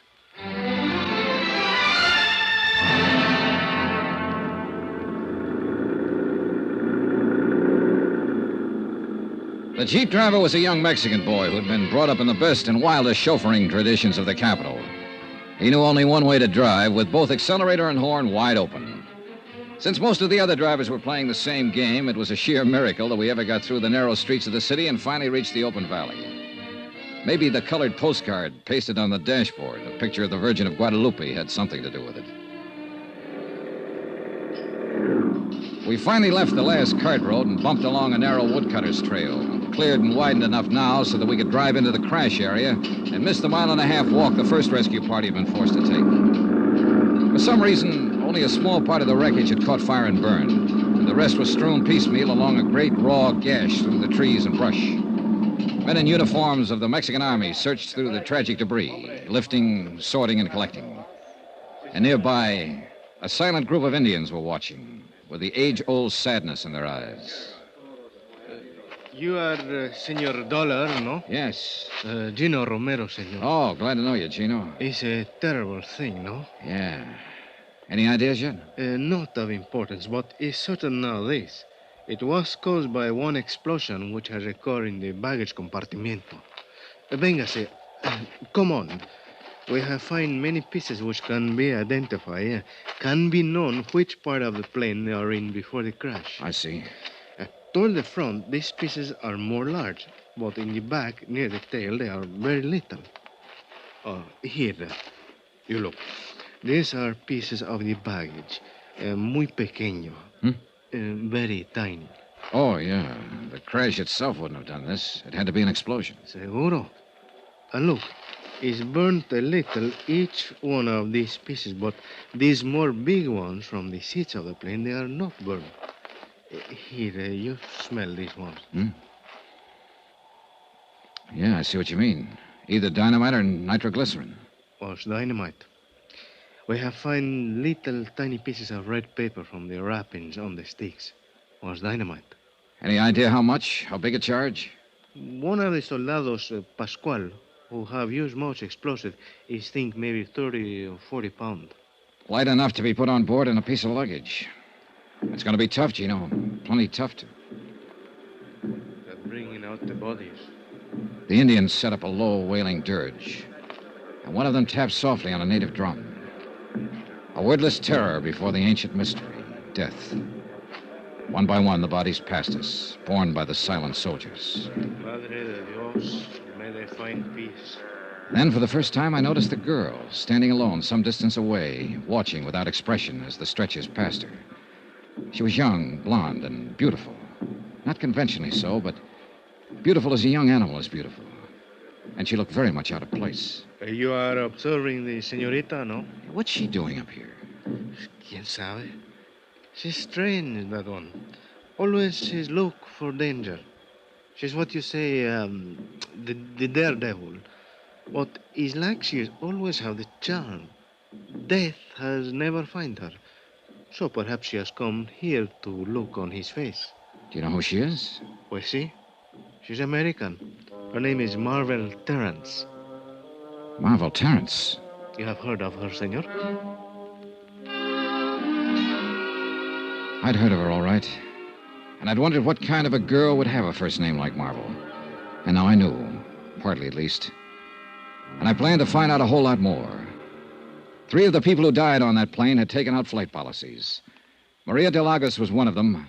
The other 2 were men, both of whom had named as beneficiary Marvel Terrence.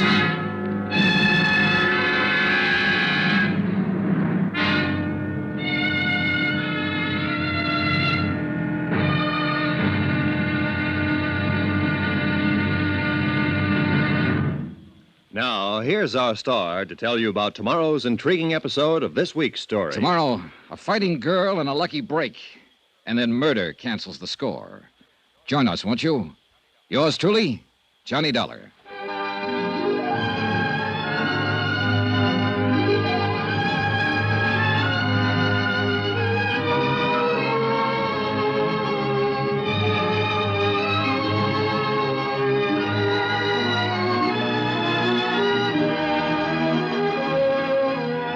Yours truly, Johnny Dollar, starring Bob Bailey, is transcribed in Hollywood.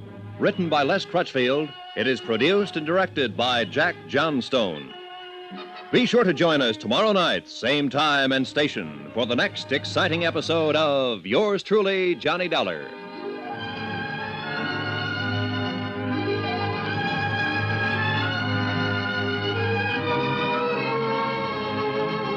This is Roy Rowan speaking.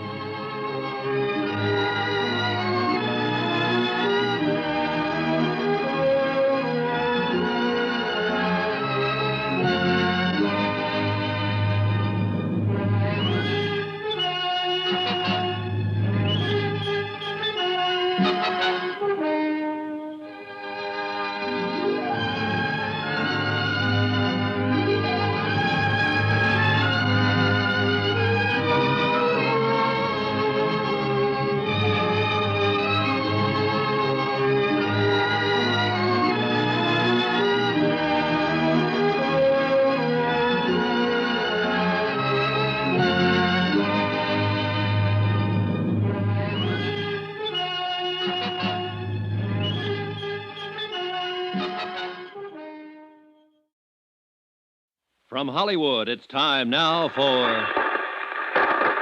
Johnny Dollar here. Go ahead. Macklin, Johnny. Is Gino around? Yeah, he's over across the slope at the moment. They're getting the bodies out of what's left of the plane. Well, how does it look? Anything new? Nothing we hadn't already guessed. It was an explosion, all right. Dynamite in the baggage compartment. Probably put on board in a piece of luggage. Well, that figures. I've run into something down here in the city along those same lines. What do you mean? The ground crew remembers one of the baggage handlers acting strange before Flight 6 took off last night. A man named Ramirez. What do you mean strange? They say he had one suitcase that he wouldn't let any of the other handlers touch. Put it on the plane himself just before takeoff. Hey, you know anything about tigers, Mac? Tigers? I'm about to tangle with one.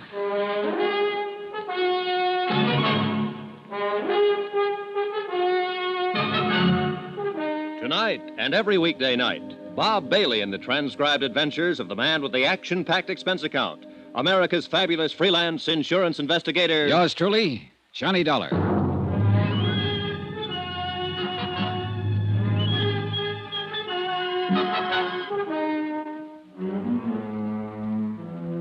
From Special Investigator Johnny Dollar, location Mexico City, to the Home Office Guaranteed Transport Insurance Company, Hartford, Connecticut. Assignment, the Flight 6 matter. Expense account continued. I was taking Gino Romero's word for it that the girl was a tiger. His word and my own instincts. At first glance, she seemed soft, shy, and lovely. Then you sensed a wildness about her, a kind of suppressed violence that brought you up short and made you stop and reappraise her. She leaned against a tree, watching the bodies of the plane crash victims being carried down the slope and placed in the Army Jeep, with no sign of emotion on her face. Cool, detached. She had no reason to be here, and I wondered why she was. The only way I knew of finding out was to ask her. Yes, what is it? You're Marvel Terrence, I believe. That's right, and I've not met you somewhere before. No, but you're about to. My name is Johnny Dollar. I'm an investigator for an insurance company up in the States. I'm sure it must be very interesting work. Sometimes, on some jobs. Other times, it's only dirty and disgusting. Like this time, for instance. Well, we all have our problems. Maybe I can help you with yours, Miss Terrence. Run along, will you? I'm not in the mood. Oh, you amaze me. I think that seeing 10 bodies picked up and hauled away ought to put anyone in a gay, carefree mood. Look, beat it. You came out here sightseeing, didn't you? 20 miles from town? So you must like this kind of thing. I had friends on that plane, Mr. Dollar. So did a lot of other people. But maybe not as good friends as you had. I don't know what you're talking about, and I don't care. E.H. Palmer and Jim Rourke. Were those your friends, Miss Terrence? Now, let's get this straight. I'm not interested in playing footsies or any other game you have in mind. You're wasting your time, Buster. Now get going. Oh, wait a minute. Maybe you've got the wrong idea. This isn't just a social chat. No, you want to help me with my problems. Just one problem. I'm wondering how you're going to spend that $50,000. What? Yeah, that's a fair-sized chunk of money to drop right out of the sky. What are you talking about? What $50,000? The money you'll get from the deaths of your two friends, Palmer and Rourke. What do you mean? Say, tell me, were you with them at the airport last night when Flight 6 took off? Yes, I was. Then you but must have known that they both took out flight policies and that both of them named you as beneficiary. No. No, I didn't know. I wasn't with them exactly. At least not up until takeoff. Then you claim this is all just a big surprise. Of course, I didn't know a thing about it. But it's just like them. It's what they do. Why did you come out here to the wreck, Miss Terrence? I don't know. Ed and Jim were my friends, and I don't know why I came, Mr. Dollar. She came because I brought her, mister. No, Bill. But I didn't bring her here to be pushed around by some morbid curiosity hound. No, please. This is Johnny Dollar, Bill. He's an insurance investigator. Bill Blakely, Mr. Dollar. Oh, hello. He was asking me some questions. Why you? Because Ed and Jim both took out insurance policies in my name. What? Flight accident policies, $50,000 worth. Well, Mr. Blakely, you said Miss Terrence is here because you brought her. I wonder if you'd tell me why you're here. I don't know that it's any of your business. Sometimes I make things my business. Then sometime you may get your teeth knocked out. They're in pretty solid, Blakely. Yeah? Well, maybe... Bill, stop it. Sorry, Marple. Ed Palmer and Jim Rourke were Bill's business partners. What business, Mr. Blakely? Engineering. We're building some roads around Mexico City. How many partners? Just the three of you? Yes, just... That's right, Dollar. The business belongs to me now. What about it? Nothing about it. Congratulations. One more crack Bill, like I that... said stop it. Let's go, Marple. I've got to get back to town. Wait for me at the truck. I'll be there in a few minutes. All right. Suit yourself. Dollar, just one thing.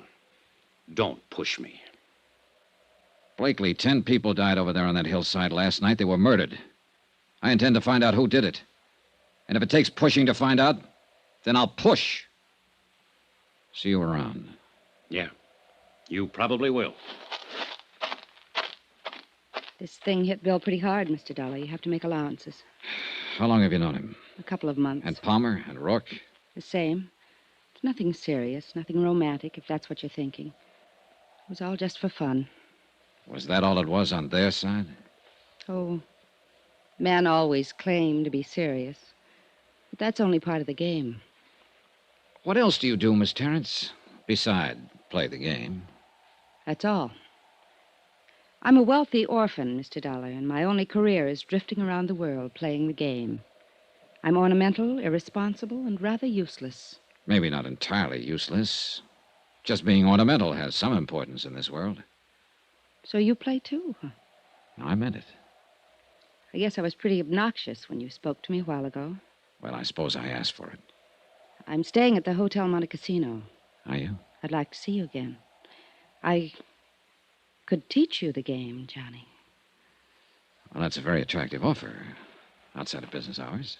But you think I'm mixed up in this? No, I'm not sure. Well, think about it, Johnny.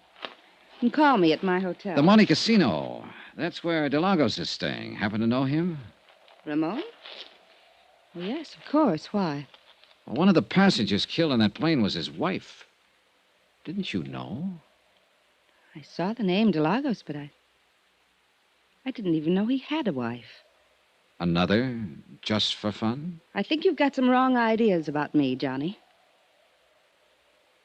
Come see me and I'll straighten them out for you. All right. I will. And something else. You'll find it out anyway, so I may as well tell you. Tell me what? I had reservations on Flight 6, too. I was going over to Havana for the weekend. I canceled out at the last minute. I see. Maybe that's why I came out here, to see for myself. I'm not afraid of death. I've tempted it too many times to be. But it does fascinate me. I stood there watching and thinking. Could have been me being carried down that slope. Except for luck. Why did you cancel out at the last minute? I was talked out of making the trip. By whom? Bill Blakely. I watched her swing down the slope, lithe, erect, and lovely. A strange girl, with an air of aloneness about her. An air that I felt would be with her even in the crowd. Strange, but also compelling. Exciting. She might be involved, or she might not. I didn't know. But I was sure of one thing. In either case, I was going to see her again.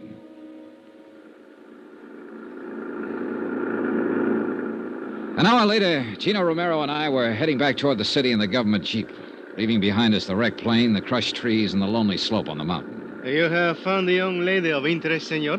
Yeah, I found her of interest. Always she's doing the crazy things. Daredevil, flirting with the eyes, looking for danger. Playing the game, she calls it. Si, senor. Playing the game. Que lástima. It is too sad that 10 persons are not be playing the game now anymore. Oh, it's all right, Gino. I'm not that much under her spell. Que dice? If she's guilty in any way, I'll pin it on her just as quick as the next one. Oh, but I did It's not all right, mean that... forget it.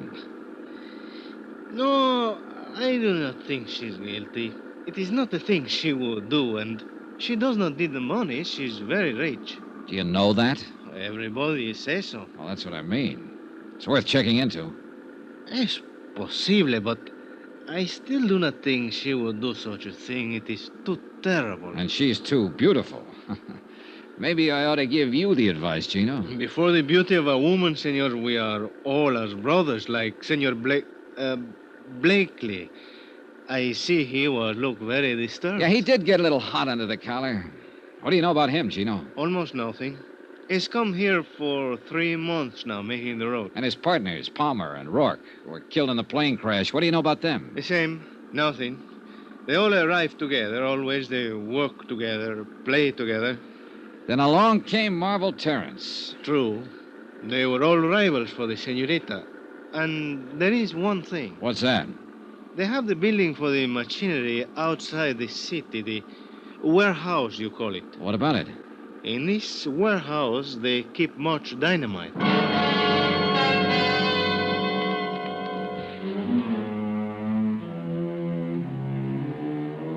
Gino dropped me at my hotel, the Del Prado, on Avenida Juarez. I changed clothes, cleaned up, sent some telegrams to the States. And about that time, Mac Macklin phoned up from downstairs and asked me to join him in the bar. Expense account item 3, $16.40. Drinks and dinner with the chief inspector of the Federal Department of Civil Air Transport. And then some more drinks. I've been here 7 years, Johnny. I like it. I feel at home here. I like the people and their way of life. But it'd still be good to see old Shy again. The snow piling up along the loop, and the wind ripping in off the lake. The crazy little joints along Baker Street. When were you there last, Mac? 1932. Oh, then you're about due. Well, why don't you take a couple of weeks and fly up there? No. Too much water under the bridge, Johnny. Too many little wars here and there in the world since 32. And too often McMacklin was flying in them. On one side or the other. Oh, what of it? Well, you know, Uncle Sam frowns on that kind of thing, Johnny, so we've got a sort of an understanding. I stay the heck away, and he forgets about me. I see. I've got no complaints, actually. I'm doing all right here, but sometimes I sure do get homesick for the old town. Of course, it's probably changed so much that Oh, yeah, yes. Con permiso de telephone, Senor Macklin. Oh, thanks. I plug it in. Hello, yeah? What? All right. Well, have you told the federal police? Yeah, I'll be here for a while. Adios. Well, we just lost our best angle, Johnny. What do you mean? That baggage handler, the one I figured slipped the dynamite on board the plane. The boys just now located him. His throat has been cut.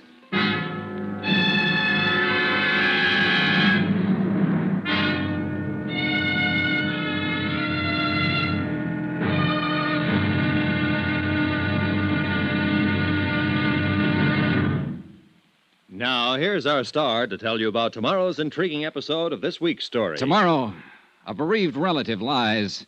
A frustrated lover comes up fighting. And a lovely lady in the case just vanishes. Join us, won't you? Yours truly, Johnny Dollar.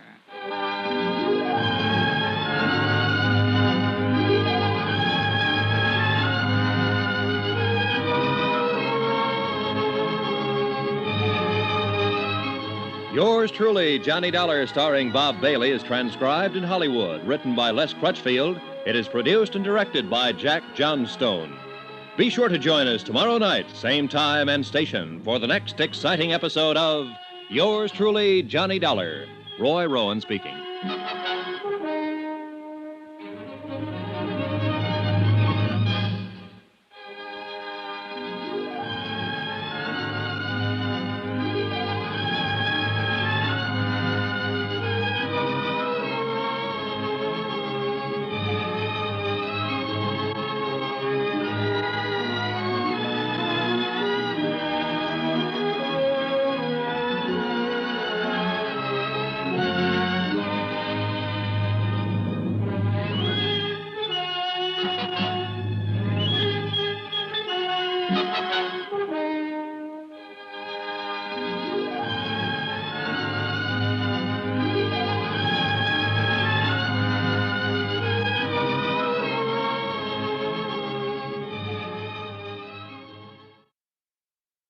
From Hollywood, it's time now for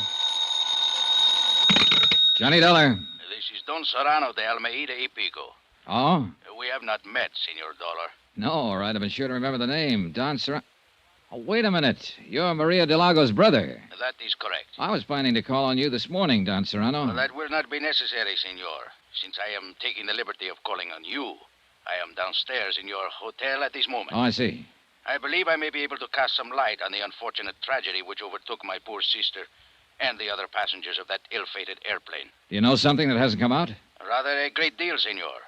I know the crash which resulted in the deaths of 10 innocent people was the evil work of a diabolical maniac. Yes, well... A product of the warped mind of a scheming, worthless, unspeakable dog, a sneaking, money-hungry snake, a scurrilous, unprincipled... Don Serrano. Si, Senor. Come on up.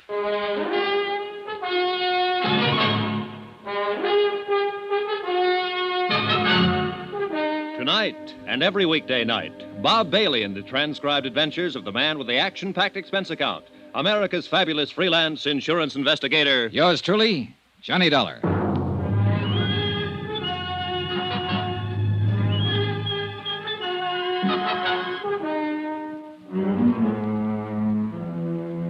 From Special Investigator Johnny Dollar, location Mexico City, to the Home Office Guaranty Transport Insurance Company, Hartford, Connecticut. Assignment, the Flight 6 matter. Expense account continued. Item 5, $3.90, room service. Breakfast for myself and a pot of coffee for my visitor, Don Serrano de Almeida y Pico, I think. He was a thin, straight man with a small goatee and the face of a hawk. Stiff, formal, unbending. A classy grande type from an old school long out of business. And a man of much suppressed violence and hate. Once upon a time, Senor, there existed a gentleman's code for the settlement of such matters as this. The duello, as it was called. But we are living now in lesser and more decadent times. A man is no longer permitted to kill his enemies. He must suffer interference by the police, the Civil Air Transport Department, the government. And even special investigators from the States, huh? Is that what you mean? I was not speaking personally, Senor Dollar. You are as much a victim of the times as I am. Well, it doesn't seem to be irritating me as much. More coffee, Don Serrano? Gracias, no. Perhaps it is because you have not lost your dearly beloved sister, Senor. Oh, maybe. In that, at least, you have my sympathy. But let's get to the point. You've done quite a lot of talking about wanting to kill somebody, but I'm still not too sure who or why or what. It is very simple, Senor. Not to me. Suppose we start at the beginning. As you like. But who can ever say what is the beginning of anything? All right, then let's be arbitrary about it. Let's start 3 weeks ago when your sister Maria came here from Havana to join her husband, Ramon de Lagos. I believe you said Ramon had been here for a month at that time on some kind of a business deal. A business deal?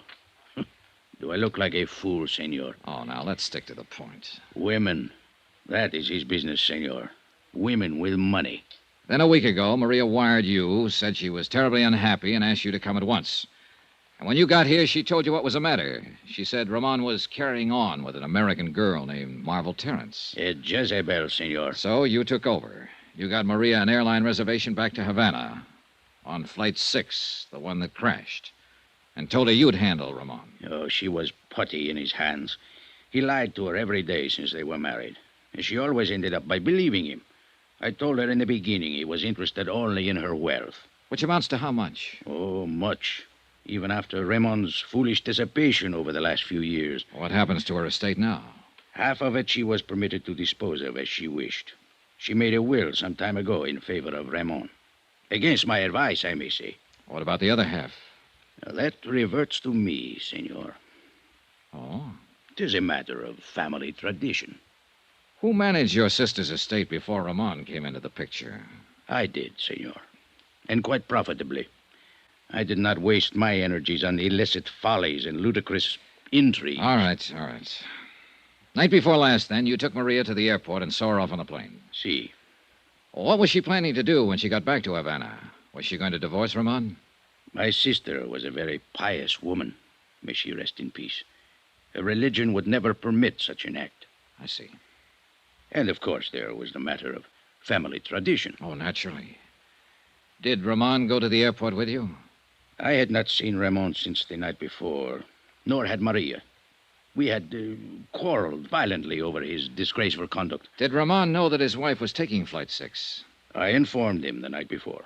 Did you or Maria see him at the airport? Oh, no, senor. He was much too clever. He managed to keep out of sight. Then how can you be sure he was there? Senor Dollar, who else would be so vile as to place an explosive on board the plane? Oh, well, now I can follow your reasoning, but... The matter is self-evident. Well, look, I'm afraid we need more than self-evidence, Don Serrano. The problem of evidence is your responsibility, senor. I have told you who committed the deed. No, you've told me who you suspect. Do you doubt my word? Not as far as it goes. Sure you won't have some more coffee? No, gracias. Do you happen to know this girl, Marvel Terrence? By sight, I mean. She has been pointed out to me. Mm-hmm.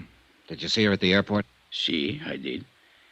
I was under the impression she was going to leave on the plane, but after it departed, she was still in the terminal. Did you notice her talking to anyone before the takeoff? Yes, to some American, I believe. Red hair, stocky build, about 35? Si, he would fit that description. Blakely. Did you see her talking to anyone else? Any of the baggage handlers or the ground crew? I'm afraid I did not notice. Is it important? It could be. Well, thanks for your information, Don Serrano. My only concern is to see justice done. I'm sure it will be. And now suppose we take a look at what you didn't tell me. Senor? The fact that Maria took out a flight accident policy for $25,000 and named you as her beneficiary. Well, I considered it a mere whim of my sister's. But the way things turned out, it was a pretty valuable whim, wasn't it, Don Serrano? For you, I mean. Senor, are you implying... I'm implying that Ramon wasn't the only one with a motive. Wasn't the only one who'll profit by Maria's death. You'll do pretty well yourself. Half her estate and $25,000 cash. That's not a bad deal. I should kill you for such an insult. You'd like to, wouldn't you? You're very big on this killing business. That's how you planned to handle things with Ramon, wasn't it, as soon as Maria went back to Havana? It is only what he deserves. And now you're trying to use me to do it. That's why you came here. You don't care about justice. All you want to do is get Ramon. He is guilty. If he is, Don Serrano, I'll find it out and I'll pin it on him. But if he isn't, I'm not going to be pushed into framing him.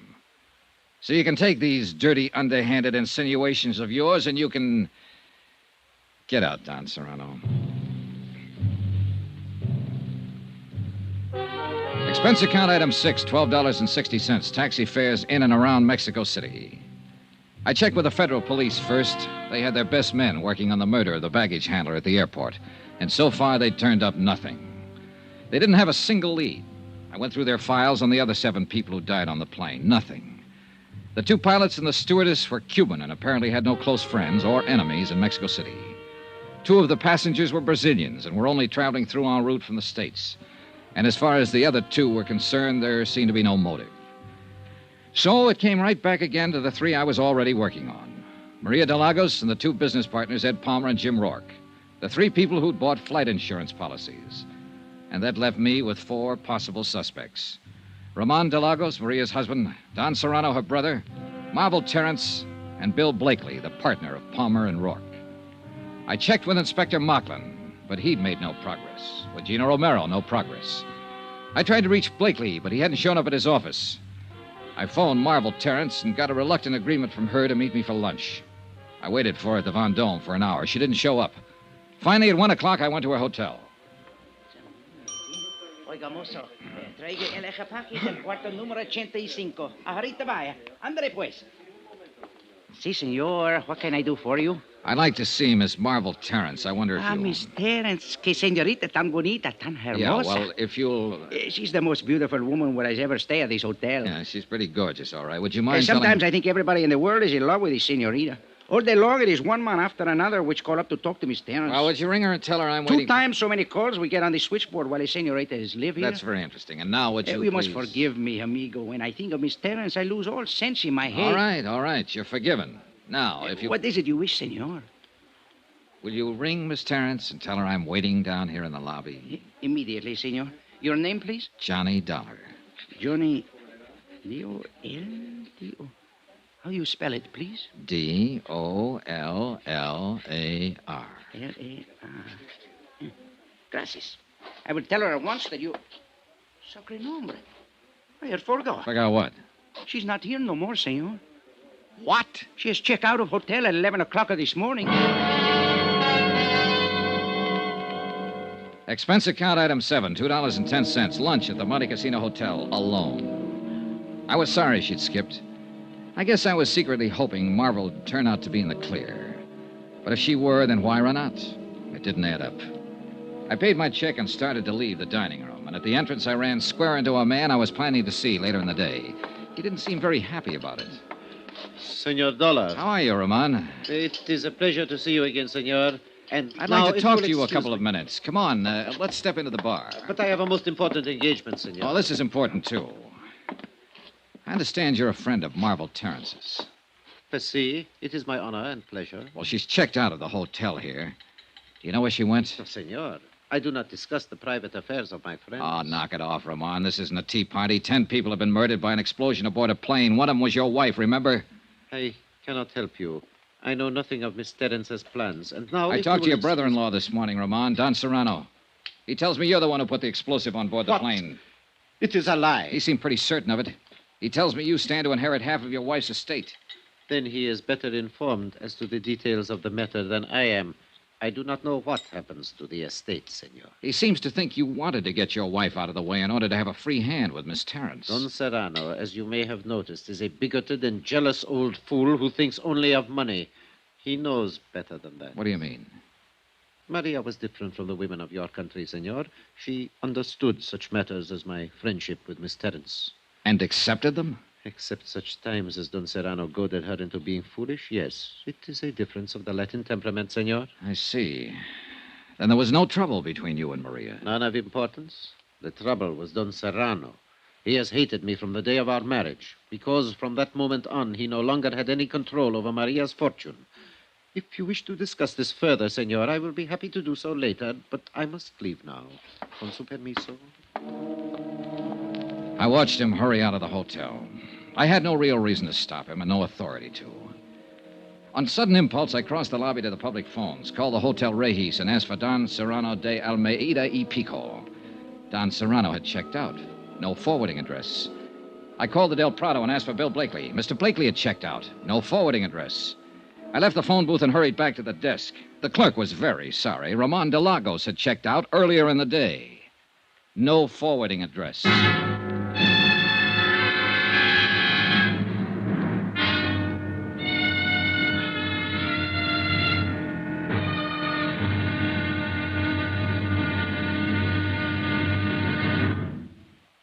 Now, here's our star to tell you about tomorrow's intriguing episode of this week's story. Tomorrow, a rendezvous in a tropic port.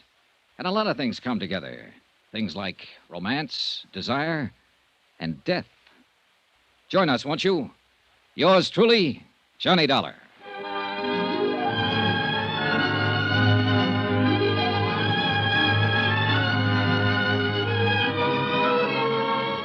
Yours truly, Johnny Dollar, starring Bob Bailey, is transcribed in Hollywood. Written by Les Crutchfield, it is produced and directed by Jack Johnstone. Be sure to join us tomorrow night, same time and station, for the next exciting episode of Yours truly, Johnny Dollar. Roy Rowan speaking.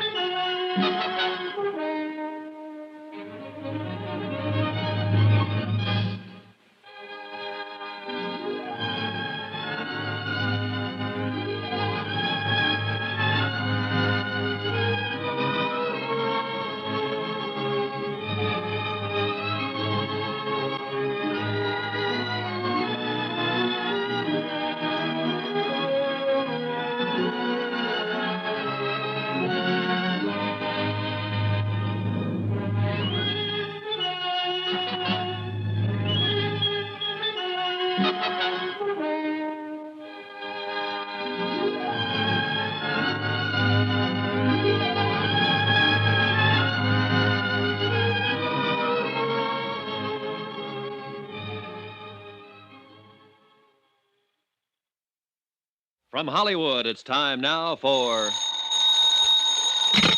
Johnny Dollar. Inspector Macklin's office. Gino Romero. Oh, Gino. What did you find out? Did you locate any of them? Beneficiaries of the crash of Flight 6? Si, senor. It was an affair most simple. A matter of making a telephone call to the airport. Then they've left Mexico City. Si, senor. The senorita Marvel Terrence has taken the 10 o'clock plane this morning to Acapulco. Oh? Senor Blakely has taken the 11:30 plane to Acapulco. Senor Ramon de Lagos has taken the 2 o'clock... Plane to Acapulco. And what about Don Serrano? Oh, with him, he's different. At 2:45, he's depart from Mexico City in a special charter plane. Look, Gino, is there another flight to Acapulco this afternoon? But, of course, at 4:30. Already I have 2 reservations. Good. I'll meet you at the airport. What's the flight number? Gino. I'm scared to think of it. This one is also called Flight 6.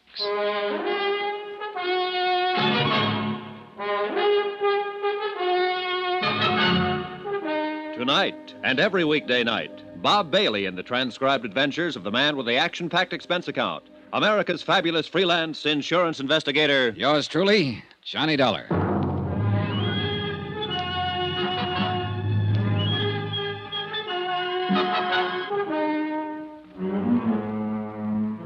From Special Investigator Johnny Dollar, location Mexico City, to the Home Office, Guaranty Transport Insurance Company, Hartford, Connecticut. Assignment, the Flight 6 matter. Expense account continued. Item 9, $63.45. Incidentals in Mexico City and plane fare to Acapulco. One more of the sharp contrasts of Mexico. We left the stiff formality of the city behind us, the cool, thin air of the high plateau, and 50 minutes later, we stepped off the plane and into the steaming heat of the tropics. Barefoot tourists in shorts and barefoot natives in white cotton dungarees. Soft brown skins and flashing teeth. Mangoes, papayas, and the heady scent of tropical flowers. Blue sky, blue Pacific, and a burning sun. And a bay so bright and beautiful it breaks your heart. Acapulco.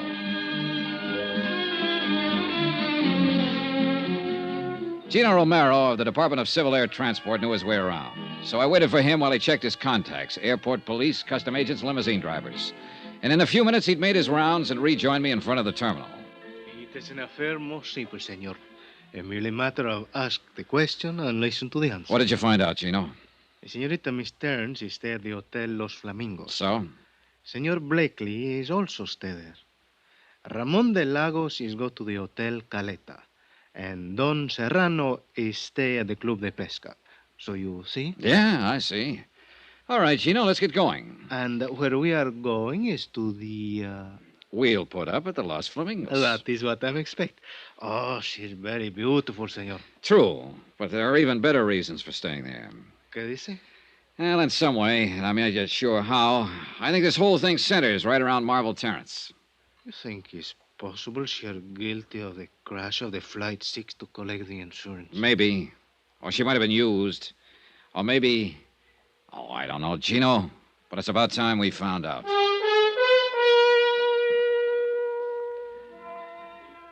Expense account, item 10, $1.50. Limousine fare from the airport to the hotel. The Flamingos is built on a point near the far end of the peninsula, set on a headland high above the white smother of surf below. And there, just before dusk, with the western sky a yellow blaze of glory beyond the far rim of the Pacific, I found her. She was sitting on the open terrace by the edge of the cliff. And once again, she was alone. Sit down, Johnny. Thanks. I suppose I should be surprised, but I'm not, really. I guess I rather expected you. Well, then wasn't it a waste of time to run away from Mexico City? I've always run away, I guess. And most of the time, I imagine you've been followed. Or maybe I wanted to face you here, where it's so beautiful. Where perhaps you'd be able to understand me a little better. Is that what you want, Marble? To be understood? Doesn't every woman? I thought it was more often the man. And usually it's his wife who doesn't understand him, isn't it? I see this isn't going to be just a social chat. Oh, I doubt if it could ever be just a social chat. Not with you. Now, you got too much impact for that. A compliment? That's a fact. There's no place else in the world with sunsets like the ones here. Every evening. It's like there's another land way off there in the west. It's a strange, bright, golden land. And it keeps calling, coaxing. Only in a little while, it'll disappear. And everything will be dark off there in the west. Maybe you do understand me, Johnny. Maybe that's why I'm half afraid of you. Another reason I ran, maybe. I can be a fool, easy. Sort of hereditary defect, you might say. Oh, it's a common affliction. Rarely fatal. Rarely doesn't help. Once is enough. You know something? When I die, I want to be buried up there in the middle of a sunset. It'd be kind of lonely, wouldn't it? I think I've always been lonely. Do you know I haven't a single living relative in the world? Not one. I was 14 when my parents were killed in an auto accident. I stayed in a boarding school, and the bank handled the estate. When I was 21, they turned it over to me. And since then, I guess that's not what you want to know, though, is it? Not exactly. Want to tell me about it, Marvel? No. As a matter of fact, I don't. I don't even want to think about it. It would be better if you would. For whom? For me? I doubt it. I feel dirty, Johnny. Telling wouldn't change that. It might. Anything I'd tell you would be only suspicion, not fact. Wouldn't? Unless, of course, you're expecting a confession. Do you have one to make? No. But you know who caused Flight 6 to blow up and why, don't you? No. I can make a guess, that's all. Like to tell me that guess? You'll find out soon enough, Johnny, and I'd rather it didn't come from me. 11 people have died, Marvel. I know. 10 on the plane that crashed, and the baggage handler who was murdered later, and You whoever... don't have to remind me of it. I couldn't forget it if I wanted to. I told you how I felt. Now drop it, Johnny. All right. I didn't know. That's all I can claim. I just didn't know. What do you mean? Nothing. Look. It's dark out there now. And sunset's gone. There's always another one. I wonder. Have you ever met Don Serrano, brother-in-law of Ramon de Lagos? No, but he was pointed out to me. Did you see him at the airport the night Flight 6 was blown up? I don't remember. I don't think so. Did you see Ramon? No. Did he know you'd canceled your reservation that night? He didn't even know I had one. Have Ramon and Bill Blakely ever met? Yes, they met. And detested each other on sight. Well, that's understandable in view of the circumstances. Oh, I guess, but why are people like they are? Did you arrange for Blakely to follow you here? I didn't tell anybody I was coming. And he was a good guesser. So was Ramon and Don Serrano. I know. They're all here. Why? They don't even know me. They don't want to know me. Not in any real way, but they're here. Oh, yeah, they're here. And I think you ought to tell me what you know, Marvel. Tomorrow, maybe. Not tonight. Let me have just one night, Johnny. All right. Take me to dinner. Dance with me. Laugh with me. Give me just one evening. Will you, Johnny? Sure. And thank my lucky star for the chance. You're sweet. I'm saying it now, without any strings. No matter how things work out, I'll still mean it. You're a sweet guy, Johnny. Give me time to change.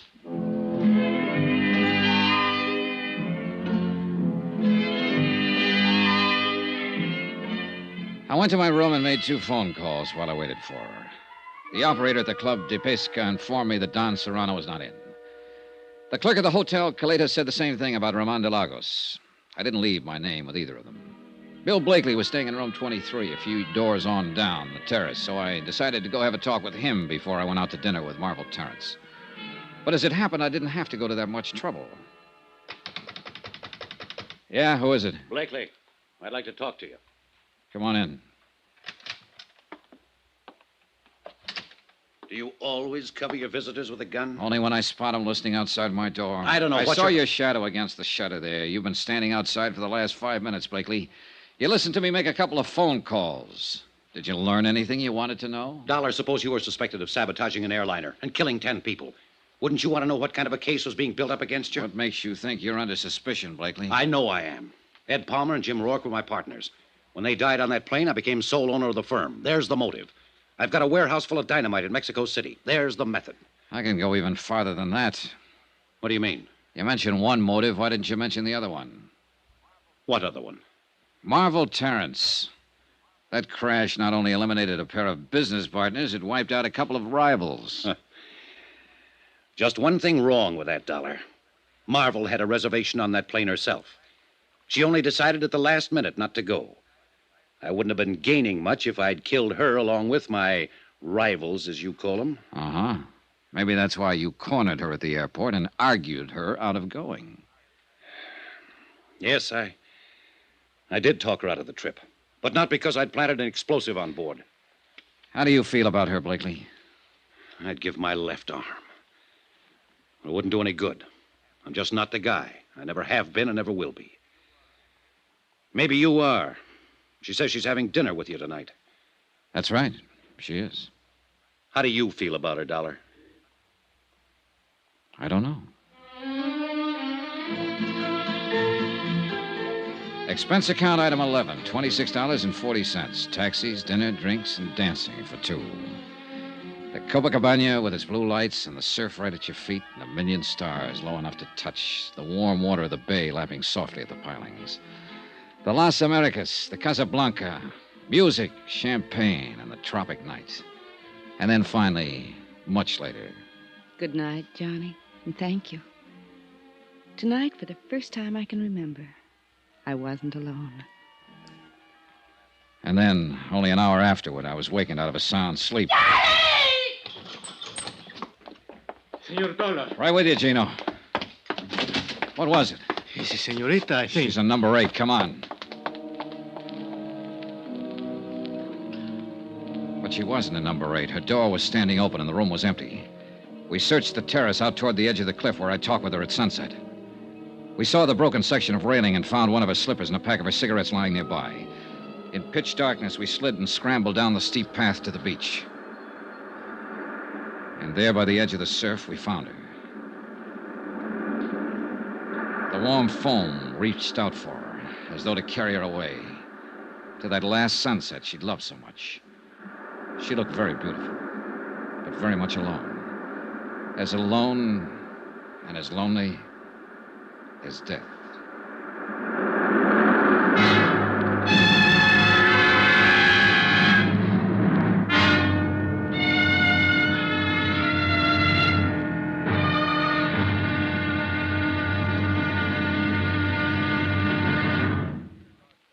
Now, here's our star to tell you about the final intriguing episode of this week's story. Tomorrow, a desperate killer is cornered and strikes back in a deadly counterattack. Final showdown. Join us, won't you? Yours truly, Johnny Dollar.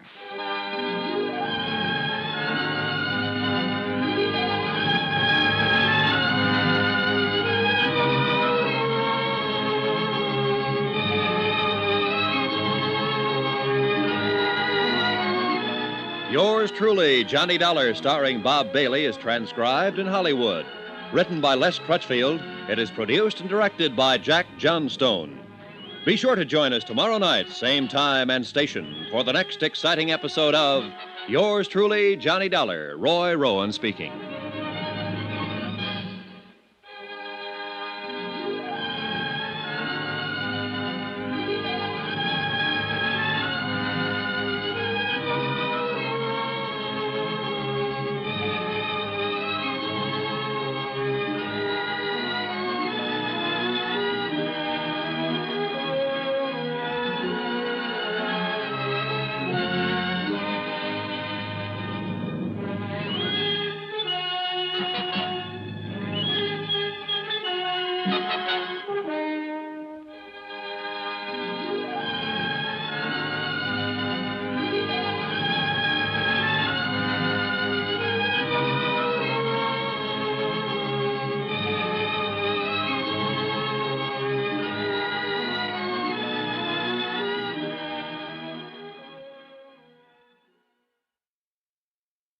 From Hollywood, it's time now for Johnny Dollar. Here is your call to Mexico City, senor. Oh, thanks. Hello? Macklin, Department of Civil Air Transport. Hi, Mac. Dollar, what have you learned in Acapulco? Not very much, I'm afraid. But you said you were following the girl down there, Marvel Terrence. Yeah, and a few others who might have had a hand in the explosion aboard Flight 6, beneficiaries of the insured on that flight. What others? Ramon de Lagos, whose wife died in the crash. Don Serrano, her brother. Bill Blakely, whose business partners were aboard. Well, have you and Gino learned anything from them? From the girl? Not yet. But you said she might know who caused that explosion aboard the plane. Right, and she promised to talk. Well? Your little helper, Gino, and I just pulled her body out of the surf down below the hotel here. Johnny. Murder? Yeah.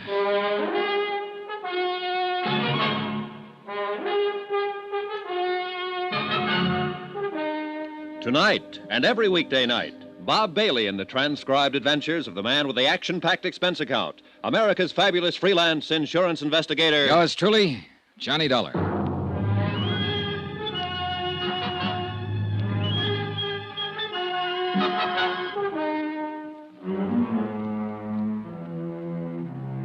From Special Investigator Johnny Dollar, location Acapulco, Mexico. To the Home Office Guaranteed Transport Insurance Company, Hartford, Connecticut. Assignment, the Flight 6 matter. Expense account, final page. Item 12, $1.80 for the phone call to Mac Macklin in Mexico City. I had to get Mac out of bed to tell him what had happened. That Marvel Terrence had been murdered. That somebody had silenced the girl around whom the whole case had seemed to center, since Flight 6 had exploded in midair 3 nights before and carried the passengers and crew to their deaths. Mac was shocked and offered any additional help I might need. But he had no new information at his end, and it was obvious now that any answers would have to be found right here in Acapulco.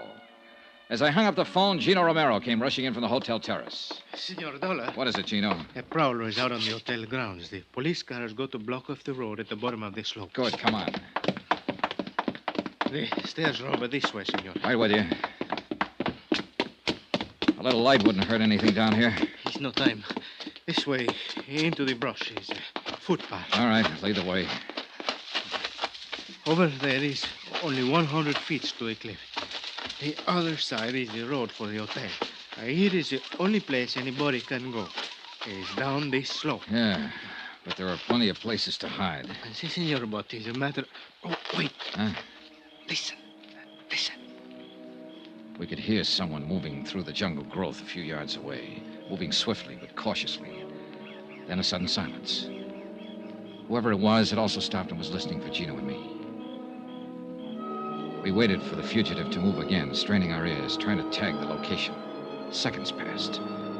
Then a slight rustle ahead of us. Gino nudged me, and we slipped quietly toward the sound.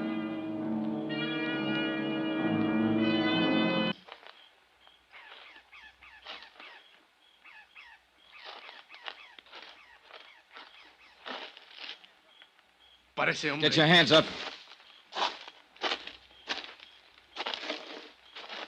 Well, well. Buenas noches, Senor Dollar. You seem to be quite a night owl, Don Serrano. Not ordinarily, Senor. The circumstances which place me in this rather awkward position are not usual ones, I assure you. You were up there prowling around the hotel. Why? I was looking for my unmentionable brother-in-law. Ramon de Lagos, why? What made you think he'd be here? I went to his hotel. He was not in his room. I knew he had not been able to see Miss Terrence since she had spent the evening with you. So I assumed he might be waiting for her here, at her hotel. And my assumption has, of course, been proven correct. Did you see him? No, but I heard the police discussing the murder of Miss Terrence. It was obviously Ramon's handiwork. Still after him, huh? My feeling about Ramon is not a secret, senor. Nor his about you. So why did you go to his hotel? To kill him. Why else? Time was running out, so we took Don Serrano back to the hotel to the police. One very important person hadn't put in an appearance. Gino went down to Bill Blakely's room, knocked on the door, then opened it with a passkey and went in. Blakely wasn't there. We searched the room.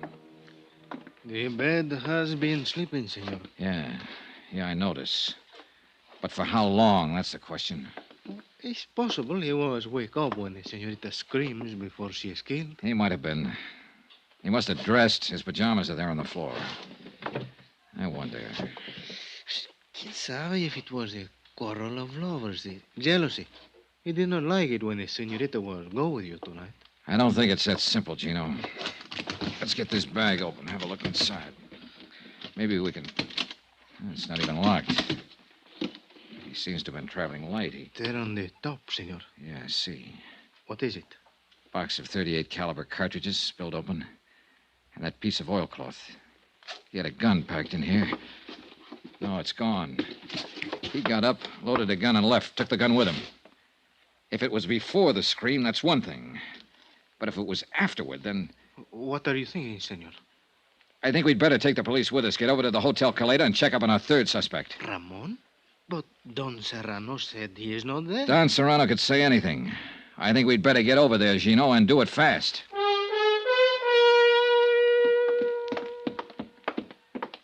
The clerk said room 34. That's the second door down. See. Let's go.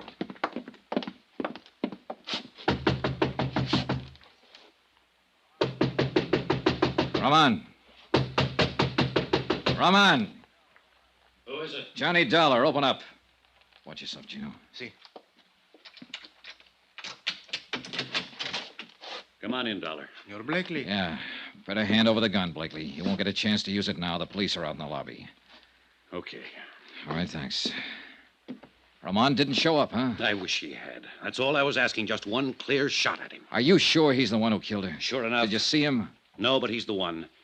She was scared of him, Dollar. She told me earlier in the afternoon, before you got down here to Acapulco. Told you what? She said Ramon had followed her here from Mexico City, that he'd been acting strange. She said she was glad I was staying at the same hotel, and that she didn't want to see him or talk to him. Yeah, it figures all right. It checks with what she said to me last night. If she'd only given me a little more to go on. She was a real great kid, Dollar. The greatest as far as I was concerned. Yeah. As soon as I realized what had happened, I loaded my gun and came here to wait for him. I figured he'd try to get back to his room. But he didn't show. It's too bad. She was a real great kid. And I'd have died for her if she asked me to. I loved her. She was... Mira, ahí está. There he is. Come on, Gino. Si, senor. Ramon had been spotted. He started to enter the hotel, saw the police, turned and ran. He was armed with a pistol. He'd fired a shot at one of the police officers and then jumped over the balustrade and disappeared into the dark curve of Caleta Beach. The police cars quickly threw a cordon along the bayfront street and blocked off both ends of the stretch of shoreline. For the moment, Ramon was trapped somewhere on that beach. He'd tipped his hand now, and he was desperate and dangerous, and he had a gun. Gino and I went out on the beach after him. There's many places to hide here. Not for long. They'll have some more police here within a few minutes. Come on. It's maybe better we wait, senor. I do not think Ramon is planned to be taken alive. I can still see that girl, Gino, lying at the foot of the cliff. Si, senor. I remember. Spirit. What is it? There by the water is... No, I am wrong, senor. It's only a boat pulled up on the sand. Yeah, it's a paddle boat. Well, I think it's better maybe we separate, senor. I look in the pavilion, the cabañas. You stay close by the water. In this way, we'll have him between us. good idea, Gino. But you've got the rough end of it. Take care of yourself. Si, senor.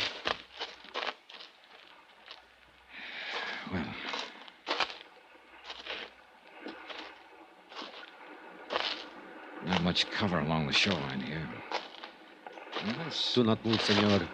Do not make a sound. Well, Roman.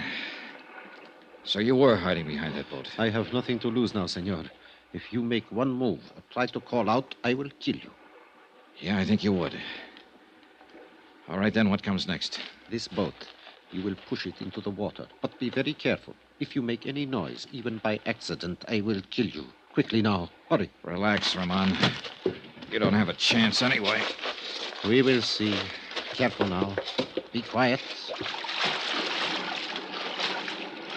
Good. Now get in, quickly. Sure. Take the paddle, head out across the bay, and be very quiet, or I will kill you. All right, Roman. You're just wasting your time. They'll have a police launch out here within 10 minutes. I do not think so. They will not know. Quiet! Quiet! One more sound from that paddle and I will shoot. Marvel Terrence. Why did you kill her, Roman? She made me crazy. So beautiful. And with so very much money. I thought she would be most easy once Maria, my wife, was dead. Then it was you who blew up the airliner in order to kill your wife and have a clear field to go after Marvel. Marvel did not know I was married, and Maria was going to tell her. So you sabotaged a plane and killed her, along with 10 other innocent people. And what happened tonight? Did Marvel turn you down? She said she was suspicious of me, and she was going to tell you about it in the morning. And she said she was falling in love with you.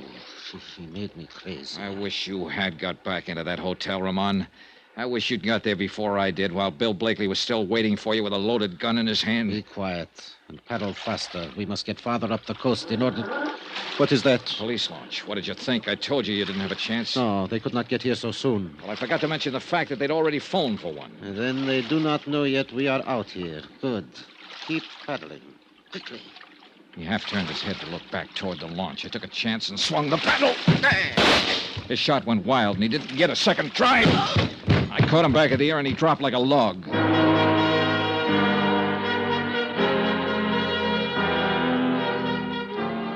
The police located our boat a few minutes later and hauled him over the gunwale and into the launch.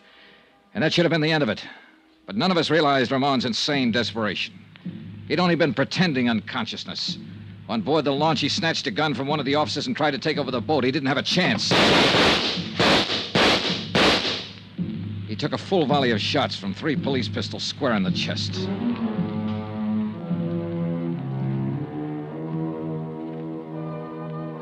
Expense account item 13, $312.20. Hotel and incidentals in Acapulco and Mexico City and plane fare back to the States. Expense account total, $608.10. End of expense account, end of report. Remarks? I'll never see another sunset now without thinking of her somewhere out beyond it. I hope she doesn't feel alone anymore. Yours truly, Johnny Dollar.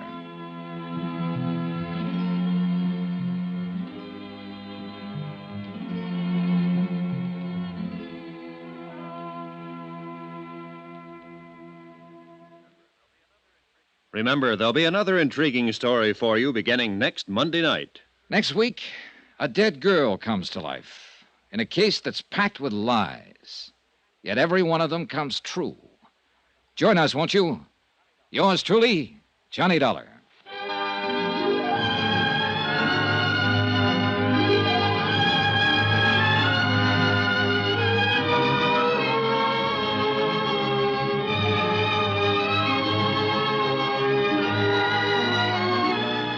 Yours truly, Johnny Dollar, starring Bob Bailey, is transcribed in Hollywood.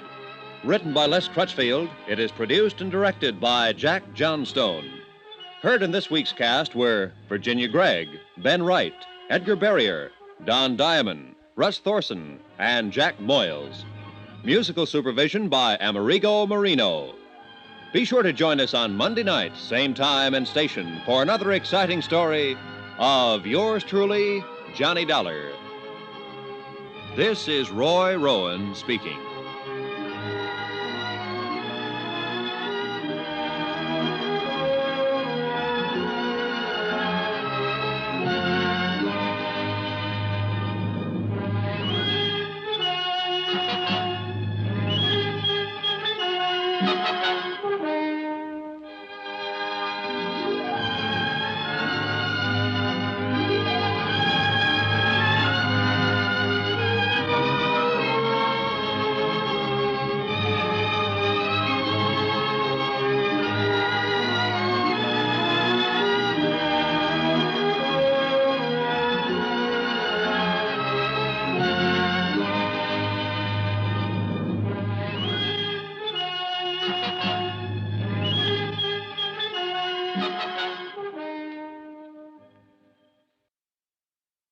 From Hollywood, it's time now for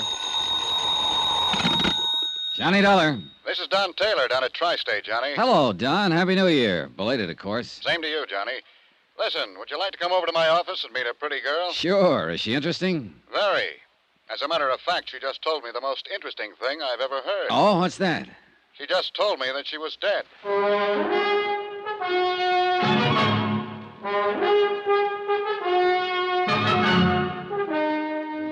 Tonight and every weekday night, Bob Bailey in the transcribed adventures of the man with the action-packed expense account, America's fabulous freelance insurance investigator. Yours truly, Johnny Dollar.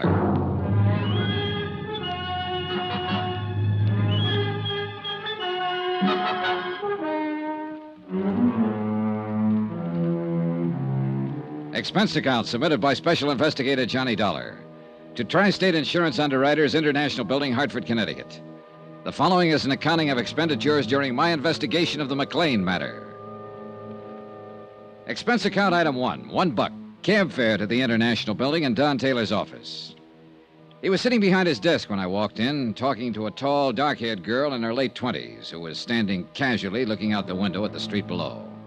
She was pretty, she was quiet, and she was well-dressed. Hello, Johnny. Thanks for coming right over. I'd like to have you meet Mrs. McLean. How do you do? Hello. Sit down, Johnny. Make yourself comfortable. Take my desk. Ah, where are you going? I'm going to let Mrs. McLean talk to you alone. She has a most unusual story. Yeah, something about being dead, isn't that what you said? Yes. Something about being dead. Mrs. McLean, Mr. Dollar will be handling this matter for Tri-State. I wish you'd tell him exactly what you've just told me. Ring the buzzer when you're through, Johnny. Oh, sure.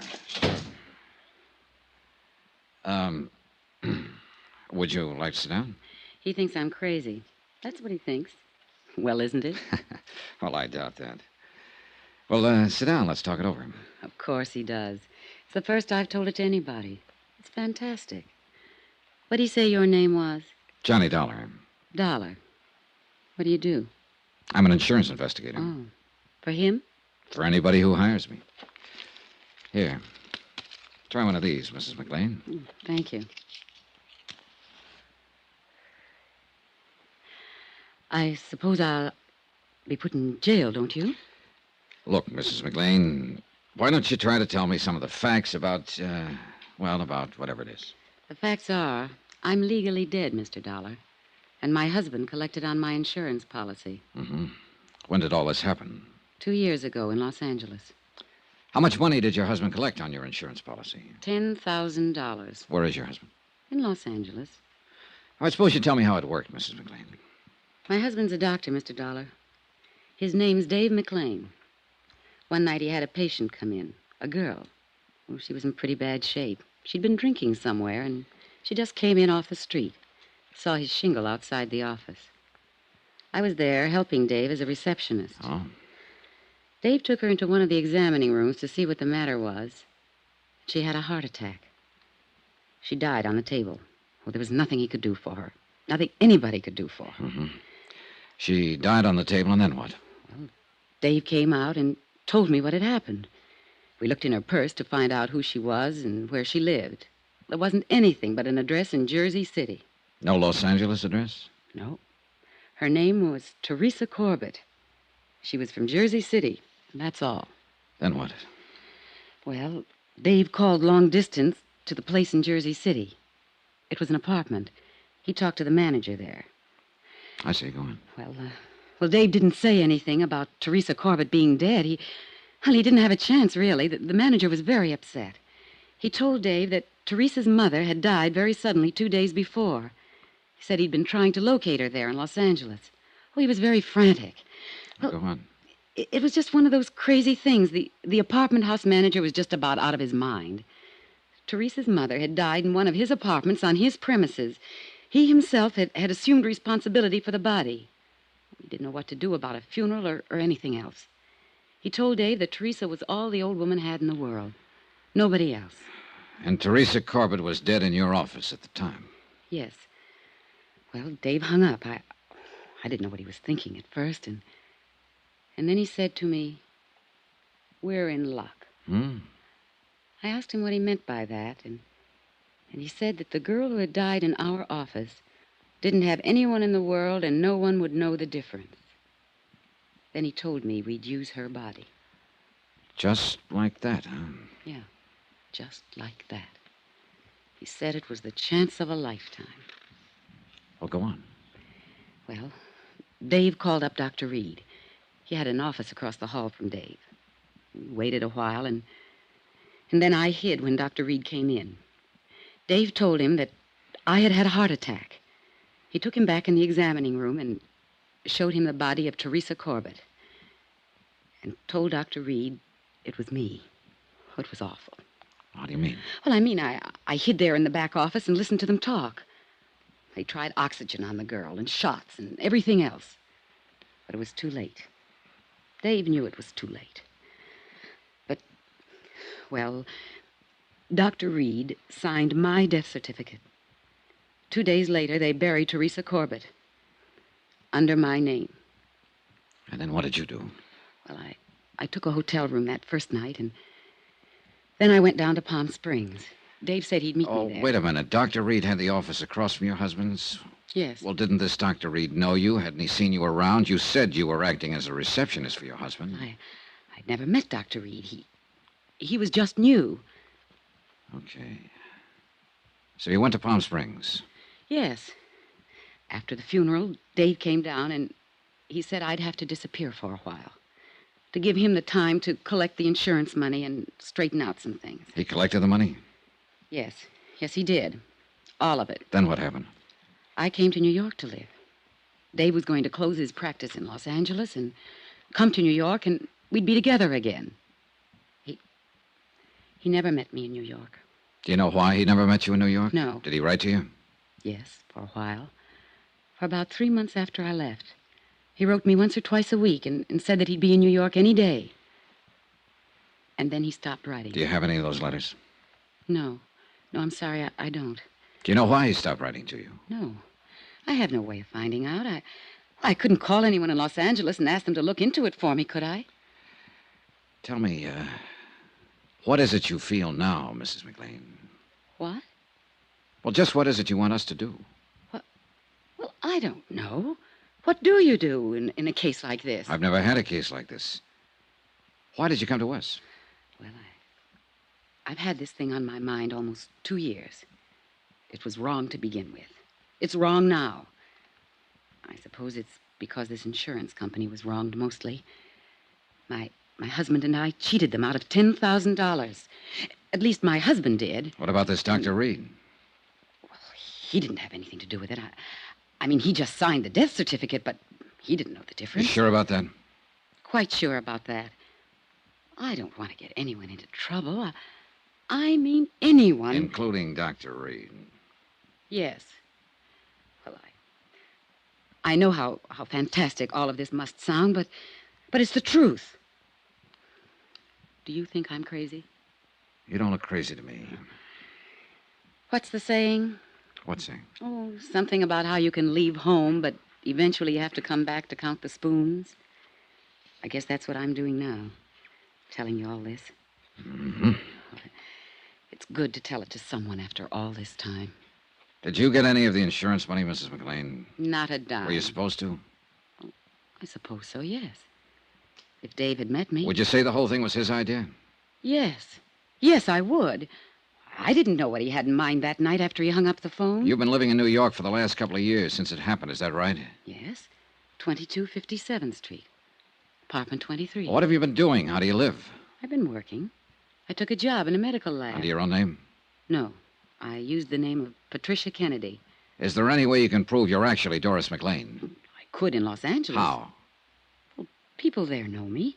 Friends I've had all my life. Were you ever fingerprinted there? No, I don't think so. During the war, did you work in a defense plant, maybe? No. How about a California driver's license? I don't drive, no. Would you be willing to furnish me with a list of names of people who might be able to identify you? People in Los Angeles? Yeah, sure, anywhere. Well, yes, I would, if it's necessary. It's necessary. Don't you believe me? All of this has to be checked, Mrs. McLean. Now, what was the reason for trying to cheat the insurance company? Oh, Dave was badly in debt. He needed so many things. It It seemed a good way to get them without too much trouble. You mean burying a girl named Teresa Corbett under your name? Yes. A girl without any family anywhere, with a mother who died 2 days before. Yes. Very few people in this world are without somebody, somewhere, Mrs. McLean. Teresa Corbett didn't have anybody, Mr. Dollar. I know that. Do you know any more about her than what the apartment house manager said on the telephone to your husband? No. Do you remember the name of the apartment house manager in Jersey City? No. The address? No. Is there anything else you'd like to tell me about all this? Well, I can't think of anything. No. Before I ask Mr. Taylor to come back in here, I want to ask you again, why did you come to the insurance company? What? Why did you come here to Hartford to the insurance company? You asked me that once, and I told you. The insurance company were the people that were wrong. Now, look, obviously you've been living and working in New York and getting along. No one knows anything about this. There was no need for anyone to know anything about it. No need for us to know about it. Now, you'll pardon me, but you don't seem like the type of person who wakes up one morning with a big pain in the conscience. Not at all. Now, you sat here and told me about your husband, how your husband thought of the idea, how your husband hung up the phone, how your husband called in a Dr. Reed to sign a death certificate, how your husband handled every detail, all of it. Not you, Mrs. McLean, your husband. He's the one you want us to get, isn't he? Yes. He didn't have to meet me in New York once he got his hands on that money. He didn't have to do anything about me. I was dead on paper, and I couldn't go back. I buy a Los Angeles newspaper now and then, and I saw a notice yesterday that he's going to get married again. I see. But I'm still his wife. He tricked me. You helped him to do it. Who's he going to marry there? I didn't recognize her name. How old are you? I'll be 30 next June. I'm going to ask you something else, Mrs. McLean. Have you ever been in trouble before? No. Well, you're in trouble now, if all this is true. Well, it is true. Now, Would you be willing to sign a statement in front of witnesses containing all the information you've given me here today? Yes. Yes, I would. Okay. Yeah, Johnny? You can phone your legal department, Don. Mrs. McLean is willing to make a statement regarding this whole matter. All right. Mrs. McLean, you can make your statement in front of Mr. Taylor and whatever witnesses he wants to use. I'll see you in about an hour or so, Don. Good. You're all through with me? No, there's one more thing, Mrs. McLean. You realize that if what you've told me is true, both you and your husband will be criminally charged? Oh, yes. Yes, I realize that. Oh, Johnny, for heaven's sake, you're trying to scare him. I just wanted that part understood. I'll see you. Johnny, wait a minute. Don't worry. I'll be around. Plenty.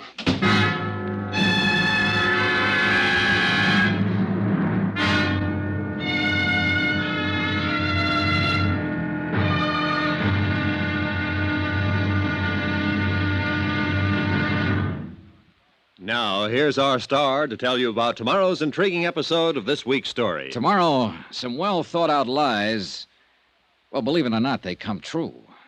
Join us, won't you? Yours truly, Johnny Dollar.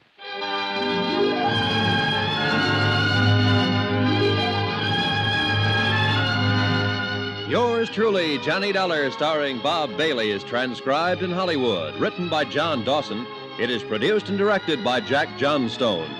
Be sure to join us tomorrow night, same time and station, for the next exciting episode of Yours truly, Johnny Dollar. Roy Rowan speaking.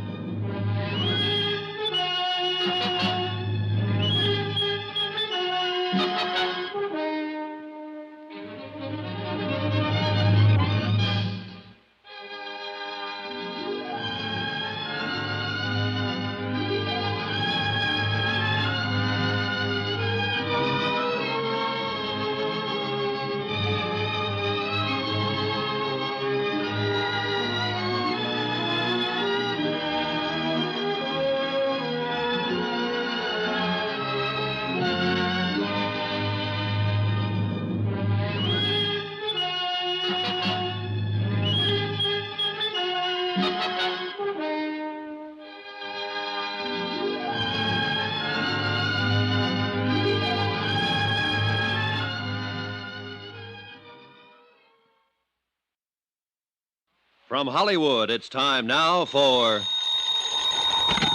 Johnny Dollar. Don Taylor, what do we do about Doris McLean?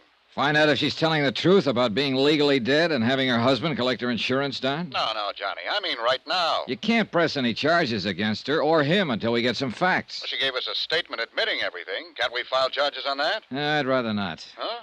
Why? Oh, just a feeling. Call it a hunch if you like. Now, wait a minute. Don, I don't think she's told us the truth.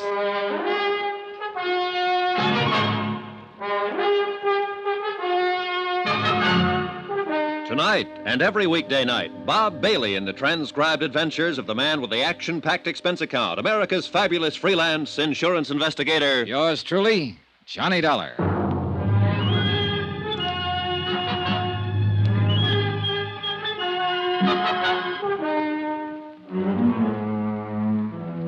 Expense account submitted by Special Investigator Johnny Dollar to Tri-State Insurance Underwriters International Building, Hartford, Connecticut.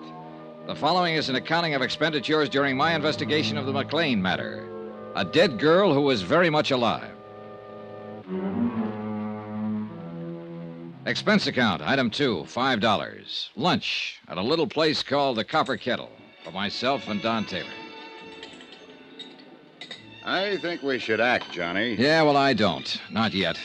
Look, I listened to her whole story. You listened only a part of it, so get this. She was married to a doctor in Los Angeles, Dr. David McLean. Yeah. One night, 2 years ago, a girl named Teresa Corbett walked into his office, a little drunk and a little sick. She had a heart attack. She died. The doctor found a name and a Jersey City address in the girl's purse. He called up the New Jersey address, and an apartment house manager told him the girl's mother, her only living relative, died 2 days before. Dr. McLean hangs up and tells his wife he'll bury the other girl under her name and collect the insurance. No sense in going into all this, Johnny. Now, wait a minute. Doris McLean agreed to this. Her husband calls in another doctor and has the death certified. Doris McLean goes to New York. Her husband collects the insurance. But didn't meet her in New York, as he said he would. 2 years ago this happened, Don. Today she comes in and says, I'm tired of waiting for him. We cheated you. Do something to us. She also said she'd read a notice that her husband's going to marry some other girl. Makes sense to me. Yeah, well, not to me, Don. At least not all of it. Why? Why not? What are you looking for? The holes, and there are plenty of them, Don. Look, for one reason, she told it the same way both times. For the second reason, if all this happened on the spur of the moment in Los Angeles, that is, the girl came into the doctor's office off the street and died suddenly, why would the doctor bother to call New Jersey? Why wouldn't he call the Los Angeles police, for instance? Because he had the insurance thing in mind? Well, what do you think? Now, look, Johnny, I think you're pushing too hard in here. I'm trying to tell you what we're up against. All we have to do is verify her story. Yeah, well, there's something cockeyed in the way it comes out. According to Mrs. McLean's statement, the doctor thought of the insurance trick as he went along. That is, after he called Jersey City and found out the dead girl in his office had no one else in the world because her mother had died a couple of days before. After he saw he had a good chance. Yeah? He wouldn't have known he had a chance to pull the trick if he'd done what he was supposed to do and called the Los Angeles police. Yes, but... Now, that's important. And look, here's another thing. Mrs. McLean says she was acting as receptionist in his office when this strange girl came in. Now, I don't know about you, but every receptionist I've ever seen in a doctor's office will ask you your name and address before you see the doctor. Mrs. McLean didn't do that at all. But... They'll get your name and address unless they already know it. Where's Mrs. McLean now? Over at the New Hartford Hotel. I asked Sam Benson to keep an eye on her until we file charges and take her into custody. Well, you can call him off. Now, look here, Johnny. Every word she has told us will have to be verified before we can take any action like that. Every word. I don't know whether I want you to handle this or not. It's okay with me. Either way, Don. Now, wait, Johnny. You want some more coffee? No, thanks. Let's not argue anymore. Okay, let's not. Mrs. McLean admitted she helped her husband cheat us out of $10,000. We've got that on paper. Look here. I made a check on the policy. We issued a straight life policy endorsed Mary McLean in Los Angeles, April 23rd, 1945. According to our records, Mrs. McLean passed away February 1st, 1954. Yeah. Claim was filed by the beneficiary, husband, David Earl McLean, M.D., February 4th, and paid off on the 10th. $10,000 full claim. Here you are. Uh-huh. That's a photostat of the death certificate attached. Yeah. Cause... coronary thrombosis. And look at that signature. Dr. Willis Reed. That's the same doctor she said her husband called in. I know. What else? Business about her living and working in New York in a medical lab. This is the name of the place. Mm-hmm.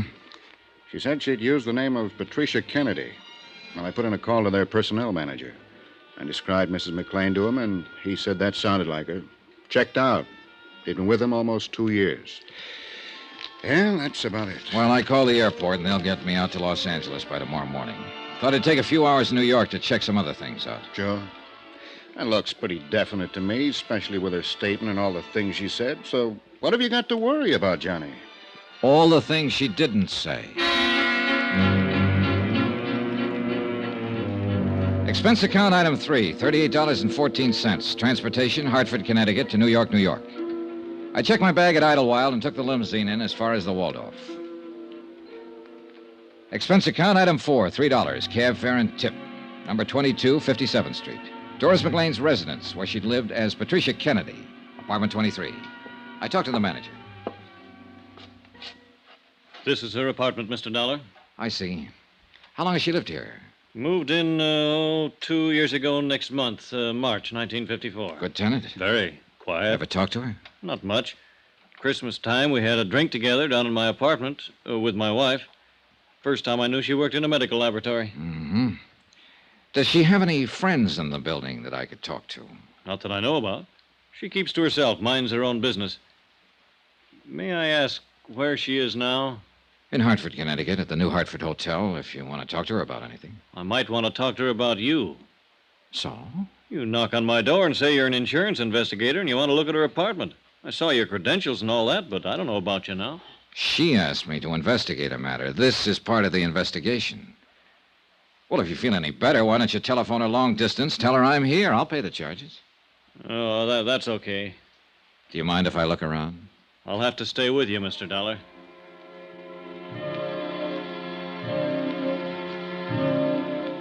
An hour later, I located a Mr. Platt at the Hyde Park Laboratories where Doris McLean had been working using the name Patricia Kennedy. His answers concerning her conduct, habits, and attitude were identical with those of the apartment house manager. I talked to 3 people who had been working with her in the lab. Same result. Expense account item 5, $2.25. Long-distance phone call to Don Taylor in Hartford. Yeah? What'd you find out, Johnny? All clear here. Her story checks out about living in New York. I talked to the coroner's office in Jersey City. Oh? According to their records, a Constance May Corbett, age 61, died there January 27th, 1954. Body unclaimed. County buried her. Coroner's office unable to locate the next of kin, a daughter, Teresa Mary Corbett, believed living in Los Angeles. Well? Well, what do you want me to say? Coincidence or not, this part of it all checks out. Yeah, I'll admit that. Thank you. You're welcome.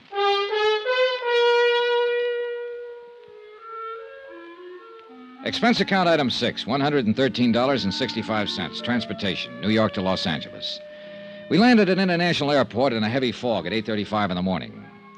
By 9:35, I was in my room at the Statler Hotel sleeping. At 4 o'clock in the afternoon, I got up and showered and shaved and had something to eat. There was a special delivery airmail folder for me at the desk from Don Taylor.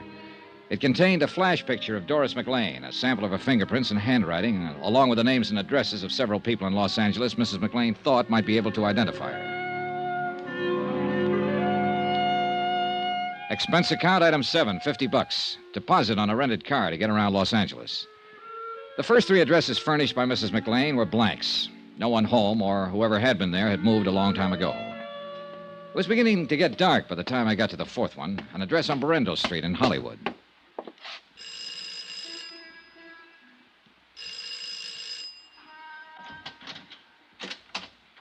Hello? Hello, I'm looking for Pauline Henderson. What do you want? I want to talk to her for a minute. My name's Johnny Dollar. Well, I'm Pauline Henderson. Oh, may I come in? What's your business? I'm an insurance investigator. Well, I don't have any insurance and I don't want any. Well, it's about a case. Wait a minute, I'll put on a roll. Yeah, sure. Hope you aren't going to try to talk me into buying an annuity or something like that. No, nothing like that, Miss Henderson. Oh, all right. Johnny Dollar, huh? Yeah, that's right. Insurance investigator, did you say? Yes. Come in. I thought maybe you could help me. Well, I'll try. I'm in something of a hurry. Only take a minute, Miss Henderson. I'd like to have you look at this.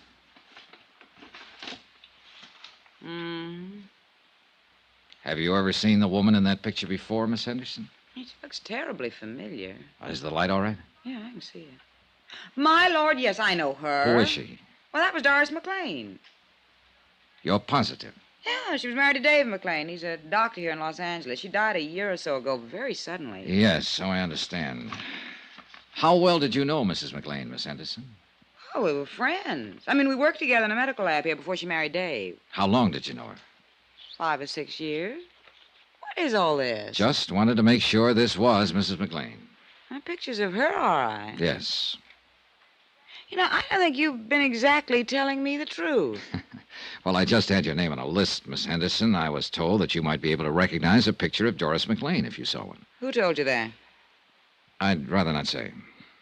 My, so mysterious. Well, I don't mean to be. You look nice enough. Is that all you want to know? Yes. Well, one more thing. When did you hear about Mrs. McLean's death? The day after it happened. I read about it in the paper. It was quite a shock. Doris was always so healthy. How did Dr. McLean take it? What? How did her husband take her death? Looking at a picture and saying yes or no is one thing. I wish you'd tell me what this is all about. Let's say I wanted to make sure this was Doris McLean, and I wanted to make sure she died 2 years ago. If I'm any authority, you can be sure of it. How about the other part? Dave McLean? Yeah. Well, he got over it, I suppose. Don't you know? Well, I haven't seen him since the funeral. What's your name again? Johnny Dollar. Where do you live? Hartford, Connecticut. I'm at the Statler Hotel here right now. Why? It just occurred to me. If you wanted someone to look at the picture and identify it, you'd go to Dave McLean and ask him.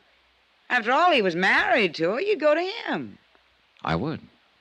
Yeah. You go to him before anybody else. I think I'll call him and tell him about you. What do you think of that? That's all right with me, Miss Henderson.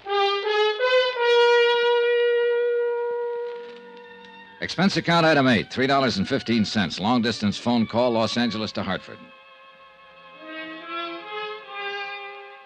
Don Taylor. Hi, Johnny Dollar. Doris McLean still at the New Hartford Hotel? Yeah, why? Better call your private eye pal, Sam Benson, and tell him to keep an eye on her 24 hours a day. Huh? What are you talking about? The cat's getting out of the bag here. What? I could be wrong, Don. But if I'm right, somebody might want to kill her.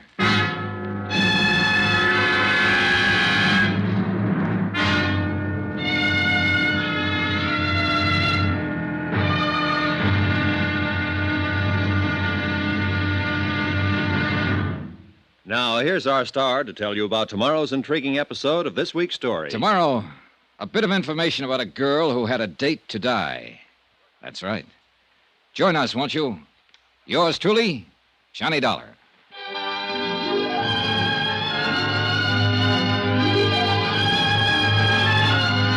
Yours truly, Johnny Dollar, starring Bob Bailey, is transcribed in Hollywood. Written by John Dawson, it is produced and directed by Jack Johnstone. Be sure to join us tomorrow night, same time and station, for the next exciting episode of Yours truly, Johnny Dollar. Roy Rowan speaking.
From Hollywood, it's time now for... Johnny Dollar. This is the desk, Mr. Dollar. Your number's ringing now. Good.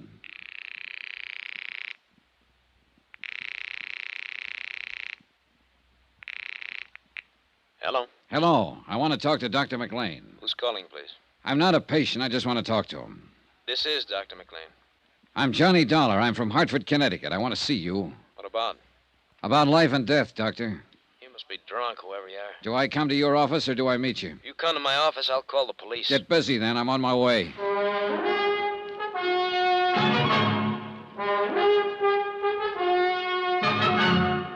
Tonight and every weekday night, Bob Bailey in the transcribed adventures of the man with the action-packed expense account, America's fabulous freelance insurance investigator. Yours truly, Johnny Dollar.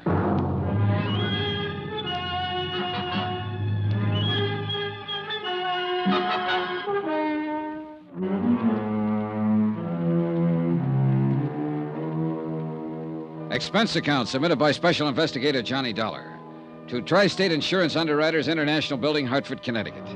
The following is an accounting of expenditures during my investigation of the McLean matter. Expense account item 10, $4, gasoline for my rented car. I was in the filling station at the Statler Hotel having it filled up when George Riley stepped out from the lobby entrance. Hey, Dollar. Huh, Riley? I came down here to see you. What about? What do you think, what about? All right, get in.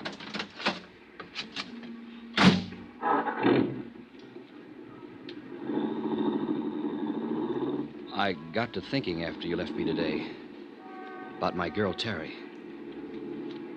And you know what happened? No. The police came to see me. They told me practically the same thing you did.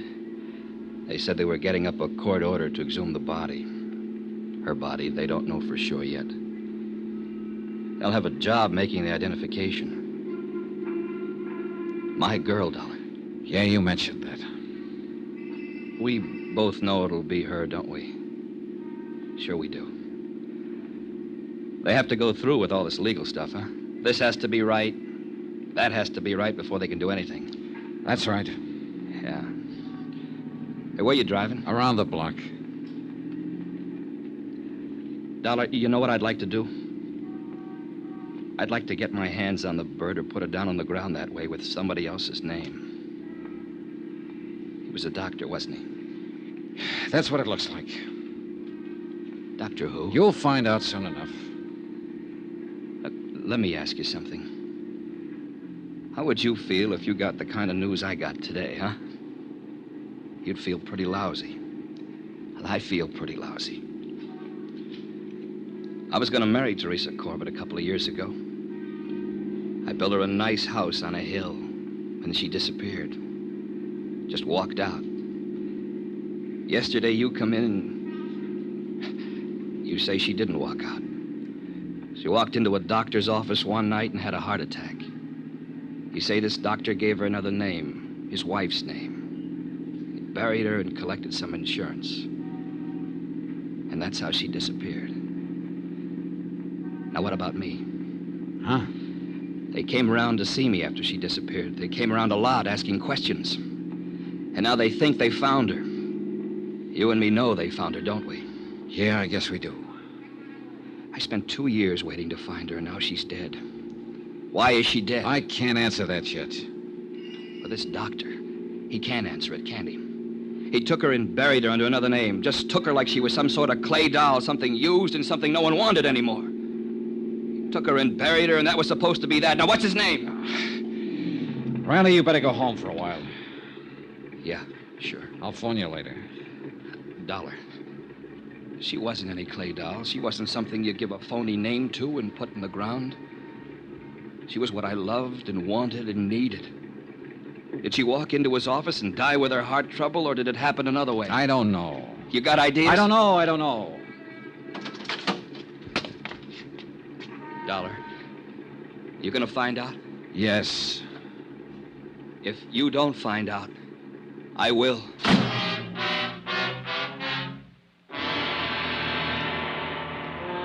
I stayed right there and watched George Riley lurch across the street and hail a cab.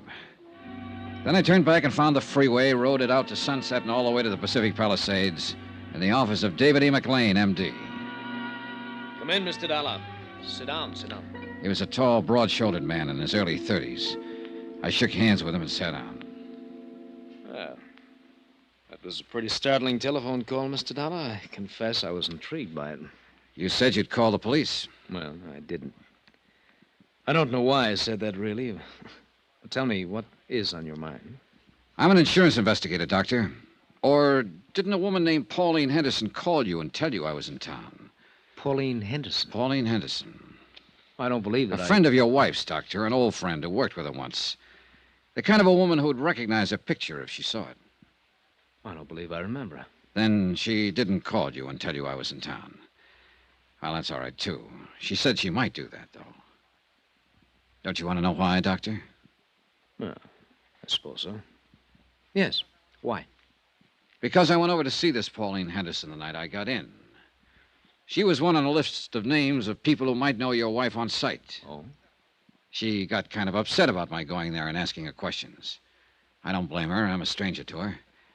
She finally said she'd tell you about it. I said, go ahead and tell you. And so? You just don't have any questions about anything, do you?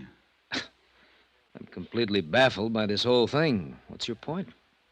Don't you really know why I'm here, Dr. McLean? I haven't the least idea, but I can't tell you we're wasting a lot of time. This is a nice office, Doctor. How long have you been here? A year or so. Why?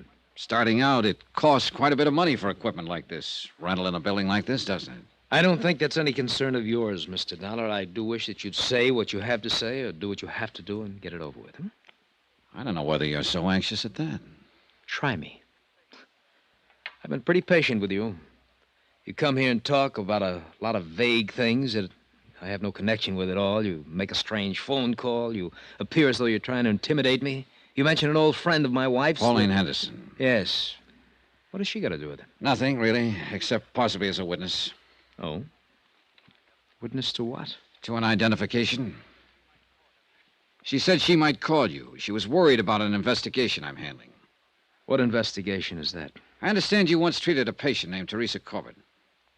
Teresa Corbett? Last treatment 2 years ago, February 1954. I had offices over in Hollywood in 1954. Are you quite sure that you have the right doctor? I am. Well, I don't remember a patient by that name. What did I treat her for? A heart condition. Oh? Well, we'll soon find out. Corbett, eh? Teresa Corbett. When was this now? February 1954. Well, I don't have anyone by that name in my files, Mr. Dollar, but it must be important if you came all the way to Hartford to ask about it. It's pretty important. Well, she might have come in for some little thing, and in that case, I wouldn't necessarily have a history on her. I understand she came to see you quite a few times. Could it have been another Dr. McLean? It was you. Well, that's funny. Oh, now, wait a minute. 2 years ago. My wife was my receptionist then. She wasn't too good at keeping records. Do you suppose I could talk to her and ask her? My wife is dead, Mr. Dollar. Oh. Sorry I can't be of more help. I thought every doctor kept a record of all his patients if they just came in with a nosebleed. Well, now you see that you're wrong. Now that we've gone through all this, let's get down to business. What do you mean by that? I'll come right out and say it, Doctor. You should have kept a file on Teresa Corbett. You should have kept that one above all things. The fact that you don't have one is going to make me believe a lot of things I haven't really believed up until now. What things? What are you talking about? I'm talking to you about your wife, who isn't dead at all. What? 4 days ago, she came to me in Hartford, Connecticut. She said that Teresa Corbett died in your office one night and that you identified the body as your wife's. And what's more, you collected $10,000 worth of life insurance on her. Here's a picture of the woman who gave me that statement. Is this your wife? Well? All right, I'll tell you. It is your wife, Doris McLean. And she's still very much alive. And the story she told me in Hartford is pretty much the truth. I've never seen the woman in that picture in my life. I ran into one person here in Los Angeles who recognized her right away. I've got a list of 8 more people who'd probably recognize her. I can go to every one of them and get their statements to that effect, but I don't think I need to. I've got a pretty long statement from Doris McLean herself. It tells the whole story. Would you like to read it? No. Then maybe you'd like to make a statement yourself. I have nothing to say, Mr. Dollar. I didn't think you would, Doctor.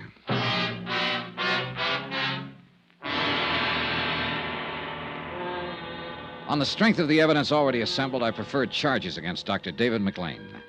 He was taken into custody and arraigned for defrauding an insurance company. He refused to talk at the arraignment and afterwards when he was held in the city jail. Expense account item 11, $2.20, telegram. I wired Hartford advising Don Taylor of the events in Los Angeles. The following morning, I received an answer from him to the effect that he was bringing Doris McLean to Los Angeles. That should have made the case complete. That and the fact that the coroner's office had exhumed the body and it had been identified as Teresa Corbett.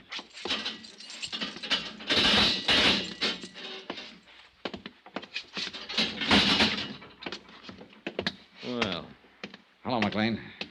What now? Oh, I thought we could talk. We can't, so that's that. We have your wife's statement, how the whole thing worked. The coroner's man identified the body of Teresa Corbett. So? Your wife will be here tomorrow sometime. Her testimony will cinch it. Will it? You know it will. I want a statement from you. Look, we aren't in a courtroom now, McLean, but we will be. It'll be a tough case from top to bottom, but we'll get you, and we'll get you good. A statement from you right now might save you some trouble, save you 2 years in your sentence. Oh, you're here to give me a break. No, I'm here because my job says I'm supposed to be here. I wouldn't want to save you anything, brother. The longer they send you up, the better I'm going to like it. But I'm not going to push too hard for a statement from you. I'm just giving you the chance to have your say-so right now and suggest that you go into court with a guilty plea. It's up to you. You know something? You'll never get me into a courtroom. Expense account item 12, 10 cents, one morning newspaper, which carried a complete story of the McLean case as well as the information that Dr. McLean had denied all charges and was freed on bail. That, along with his remark about not appearing in court, worried me. An hour later, I was out in the Palisades looking for his San Vincent home address. It happened to be a 2-story building, but I didn't get up to his apartment soon enough. Hold it! Stop!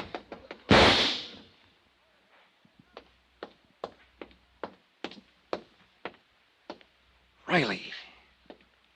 You don't have to worry about your doctor friend anymore. You fool, you crazy fool. The court would have taken care of him. No. I wanted to do it personally. Oh, Riley. For my girl, Johnny. For my girl.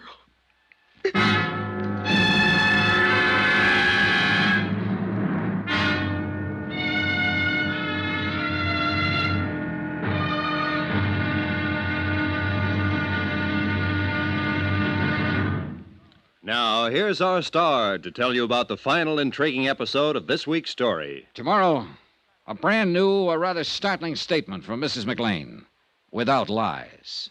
Join us, won't you? Yours truly, Johnny Dollar.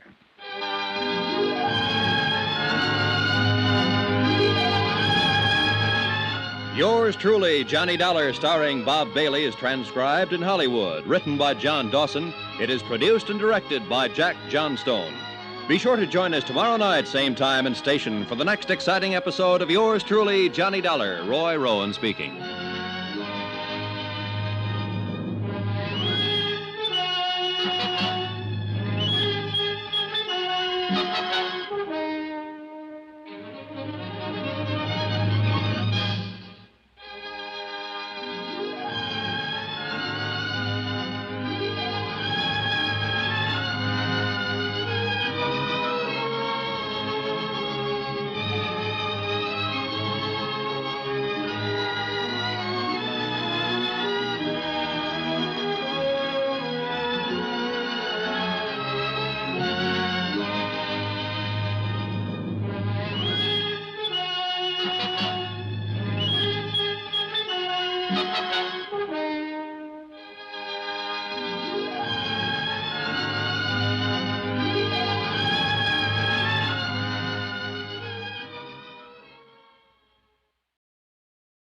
From Hollywood, it's time now for...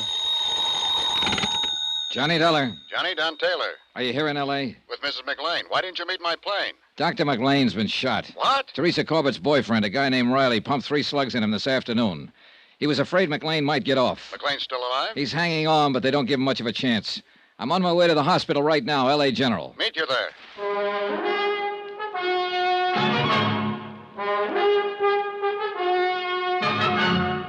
Tonight and every weekday night, Bob Bailey in the transcribed adventures of the man with the action-packed expense account, America's fabulous freelance insurance investigator. Yours truly, Johnny Dollar.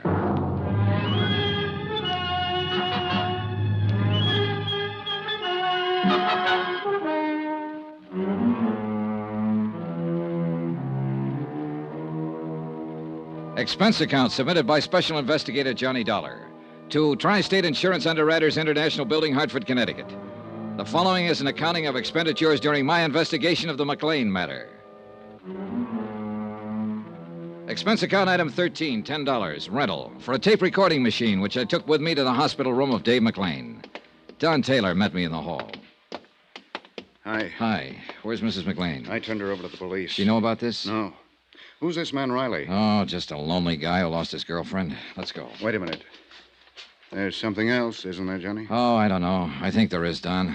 I'm going to try to get it from McLean now. That's why I brought this thing. What'll happen to Riley? He's being held for assault with a deadly weapon intent to kill. If McLean dies, it'll be changed to murder. Mr. Dollar? Yes? You can go in now. This is Mr. Taylor. I'd like him to come in, too. It's all right. This way, please. The nurse led us down to the end of the hallway and into McLean's room. Transfusion equipment was rigged up on one side of him, intravenous on the other. He watched us walk in without a word, until he saw me set up the recording equipment. What do you think that's for? You, McLean. That statement we were talking about. What statement? You know how bad off you are. It doesn't make any difference now. Who's this man? My name's Taylor. Police? I'm with Tri-State Underwriters. Oh. You must be a close friend of Doris's. She came out here with him, McLean. How is Doris these days? She's made her statement. Squeeze play. How about you? No. I'm not gonna say a thing. Oh, now, McLean. Tell you what I'll do. We'll talk about it later. There may not be a later. I think there will be. I'm gonna bet on it that way. It's tough, Dollar.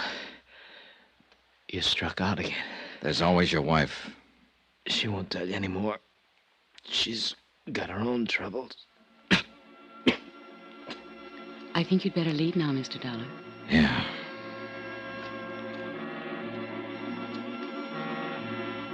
McLean's chances for recovery were 1 in 10. That isn't very good odds. But as he said, he was going to bet on himself. And he won. 3 days later, he took a turn for the better. Within a week, he was walking around the hospital. The trial date was set for him to answer charges of defrauding an insurance company. Mrs. McLean was named co-defendant. All set. When do you take off, Don? About 5 minutes. Good night for flying. Yeah. Now, what's the matter, Johnny? Oh, I don't know. This whole case, the people in it, I just don't know. You ought to be satisfied. You've certainly done your job. McLean's are going to stand trial, and there's no doubt they'll be convicted. You testify in court, and that's about it. I know. Don. Yeah? There's more to it. What? I know there is. There has to be. McLean's slick enough not to open his mouth. He hasn't admitted anything. His wife's done all the talking. Sure, that's true, but what she said was enough for us. Was it? Well, wasn't it? Not for me, Don. Johnny, what is it? Riley, I suppose, and that poor girl, Teresa Corbett. A couple of little people who walked into it. Riley's suffering worse than the McLeans, than they'll suffer. He lost somebody he loved. She died naturally. He would have lost her sooner or later. The McLeans had nothing to do with that. Didn't they? No. Well, I've been thinking about it. Just go in and testify in court and come home and try to forget about it, will you? Maybe you're right. Flight 913, Chicago, New York, and Well, Boston, now boarding. see you in a few days, Johnny. Okay. Flight Bye. 913, One thing, now Don. boarding Yeah? at Gate 8. Suppose Teresa Corbett had been my girl. So long, kid.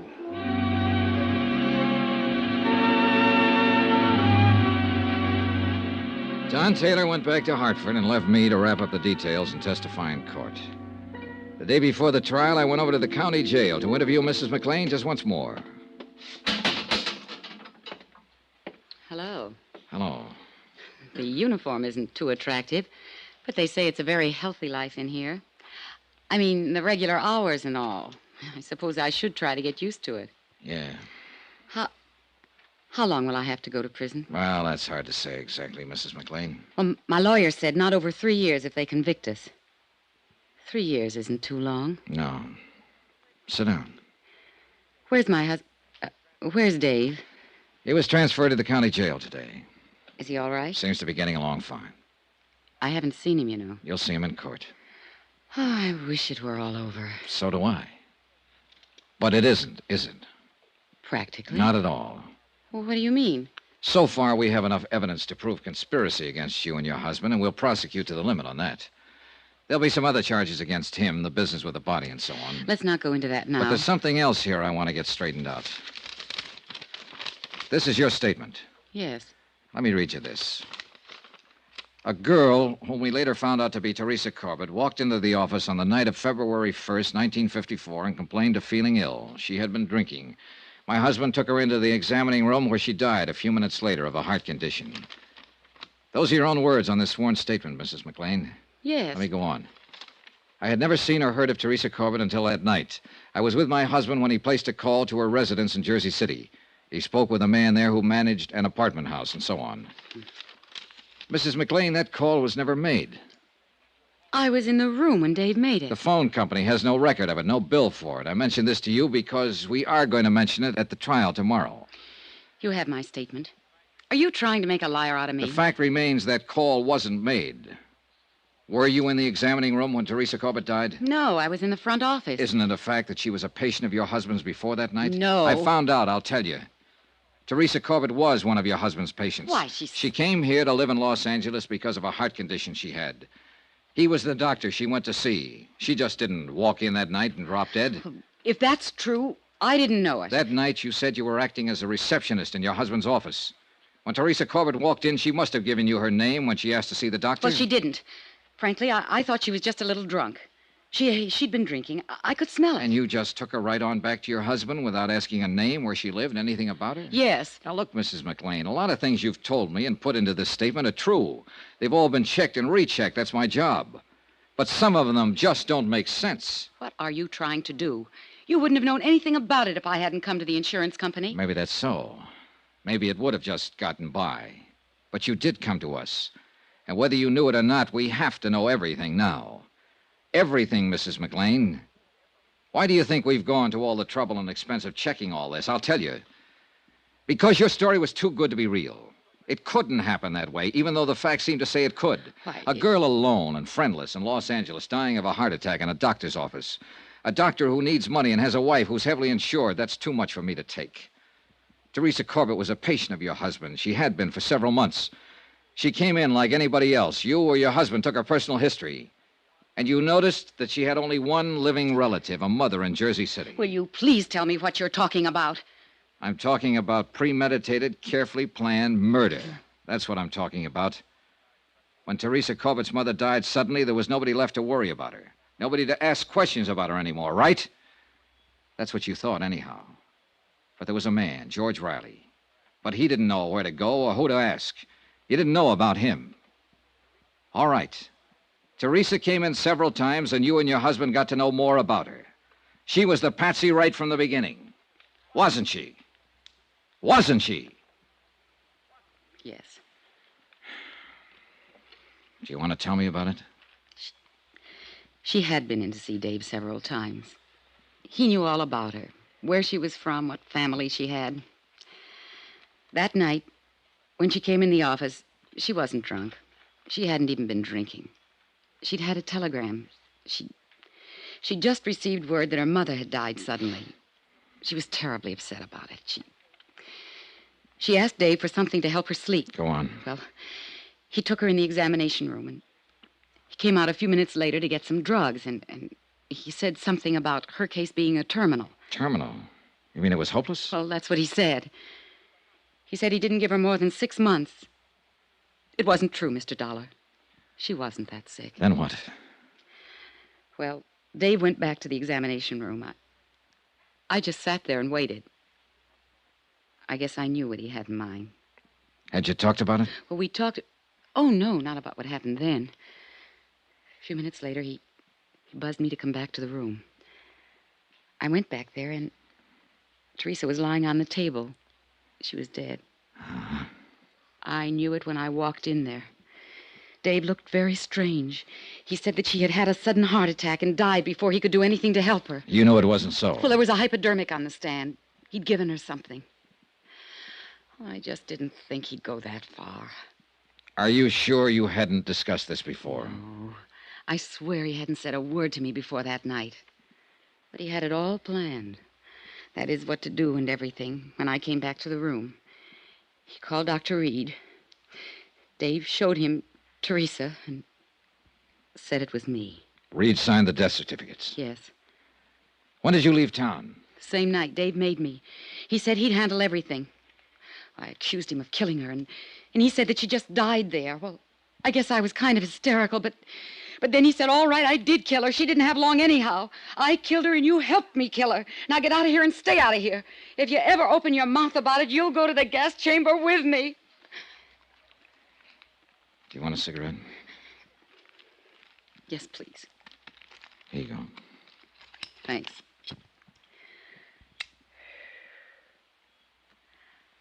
I told you that story. I mean, about the phone call and all. To get back at him. I never thought that I'd tell you this part, too. Oh, I'm glad I did. I'm glad it's all over.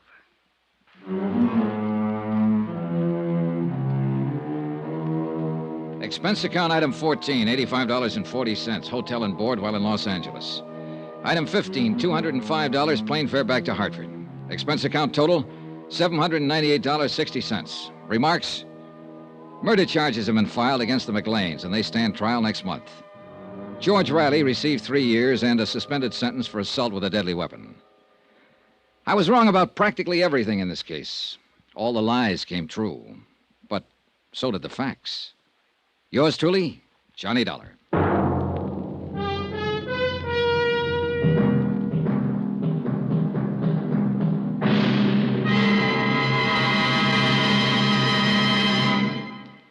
Remember, there'll be another intriguing story for you beginning next Monday night. Next week, cui bono. That's Latin for who benefits. And believe me, it isn't the killer in the case. Join us, won't you? Yours truly, Johnny Dollar.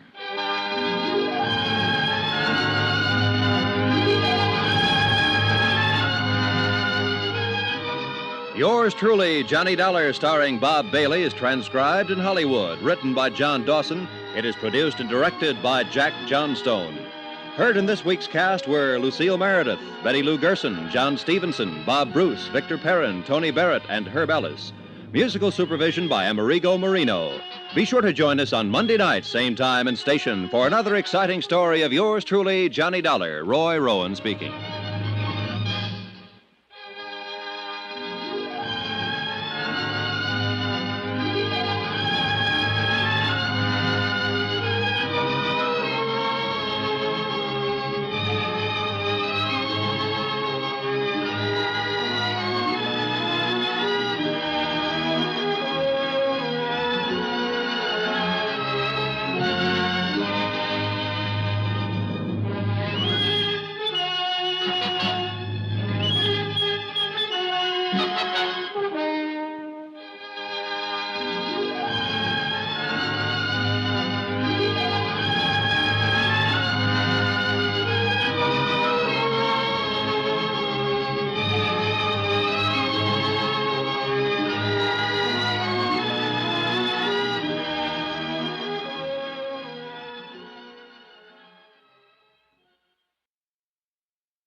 From Hollywood, it's time now for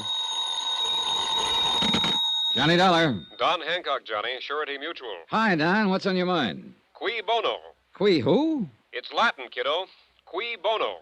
Who benefits? All right, I'll bite. Who does? A little doll named Luann Parker down in Green Pass, Virginia. $100,000 worth, Johnny. Double indemnity. Wow, what did she do? Answer the question? She sure did, with a 38. 2 bullseyes right in her foster papa's heart. Well, then if it's an open and shut case, you don't Oh, need... it's that all right. She's the gal what done it. She admits it. But the coroner is about to call it an unavoidable accident. Seems little old Magnolia Blossom thought Papa was a prowler. And what do you think? Just what I said. Cui bono. So? I think you'd better put yourself on the payroll.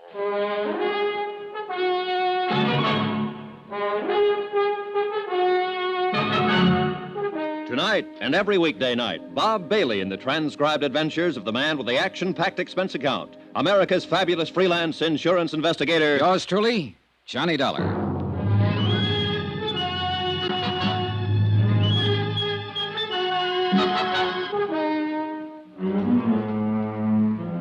Expense account submitted by Special Investigator Johnny Dollar.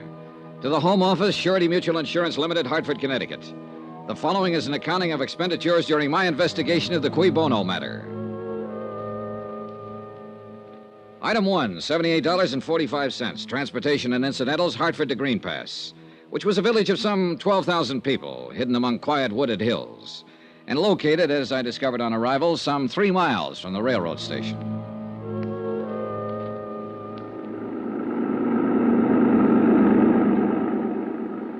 Nice weather we're having. Yeah, it's fine. You from New York? Well, near there, Hartford.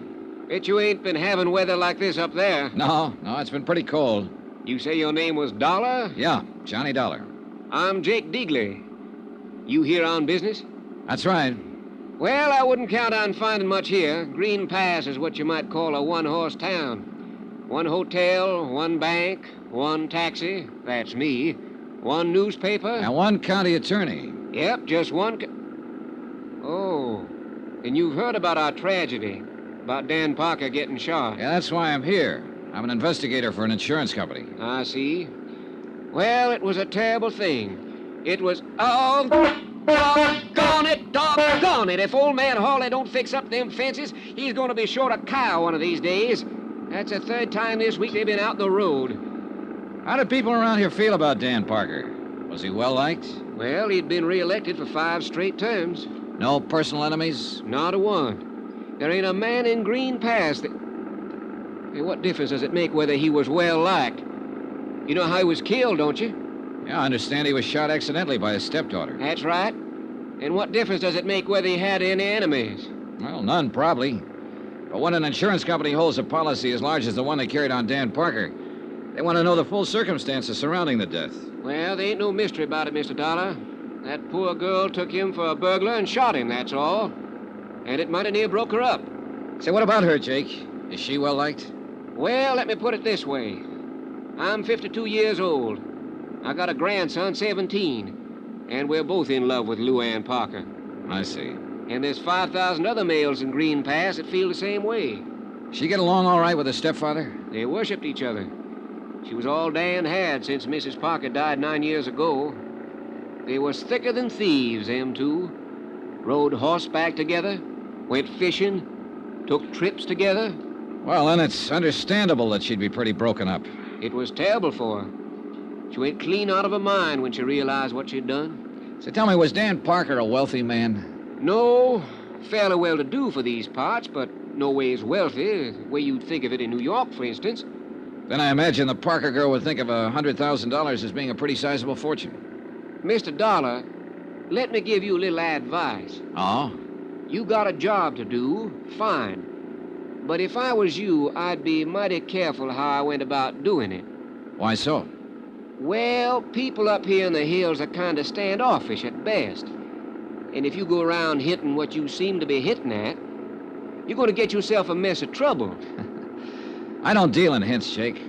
All I'm trying to do is dig up all the information possible. Let the company know exactly what happened. That sounds fair enough, Mr. Dollar. But you take my advice. Dig easy.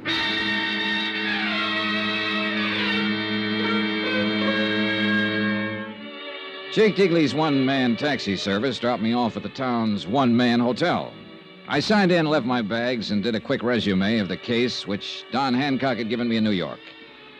I tried pumping the hotel proprietor, but when he found out who I was, he frosted up like a mint-julep on a sultry day. But he did tell me I could find the sheriff across the square at the town's one pool room. It turned out to be a one-man place, too. And at the moment, Sheriff Jim Peterson was the one man.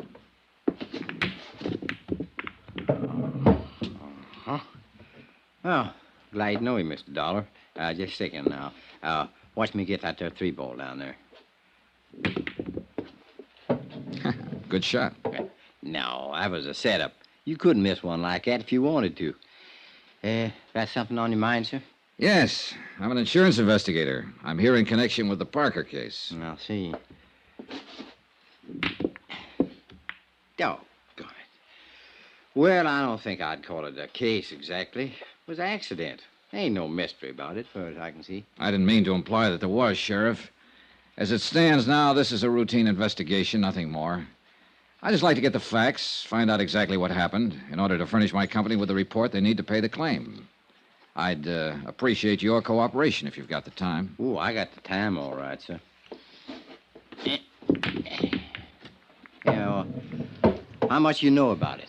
Well, not much. Dan Parker, as I understand it, was your county attorney here. His stepdaughter, Luann Parker, who is the beneficiary under our policy, mistook him for a prowler, shot him, and killed him. Well, that's about it. Well, the thing happened 3 nights ago. Dan been up to Richmond on business. He come back in on a midnight train. He walked down from the station. Walked 3 miles at that time of night? Well, it's a little over 2 to his place. It's outside of town a ways. Well, that's still quite a walk. Why didn't he call this taxi driver, Jake Deagley? Yeah, well, he probably did try to, but Jake wasn't expecting any business, so he took a night off. He was out at Happy Hollow. See, that's a kind of a roadhouse about 5 miles up the highway. Does Dan's daughter have a car? Yeah, she does. But I figure he didn't want to bother her at that time of night. See, he wasn't due in till the next afternoon. But it appears like he finished up his business and decided to come on back at night without letting Luann know or anybody else. Now, let me see here. Was he in the habit of coming back unexpectedly from trips? No, I wouldn't say he was. Well, go on. Huh? Oh, well, Dan didn't take many trips. And when he did, he most always made arrangements with Jake or Luann to meet him at the station. I see. So, anyway, walked home that night, and he took a shortcut through the lane and come on in the back way across the terrace. And right there was his fatal act. Oh, what do you mean? He bumped against the lawn chair. And the sound woke up Luann. And then she heard him fumbling with the lock of the back door and heard him come on in the house. She took a .38 pistol from a drawer of her night table and went to the head of the stairs. When she heard him start up, she fired twice and killed him. Mm-hmm. Were there any lights on in the house? No, she was afraid to turn on any light. And I reckon Dan was trying to keep from waking her up. 2 shots, 2 bullets in the heart, firing down a stairway in pitch darkness.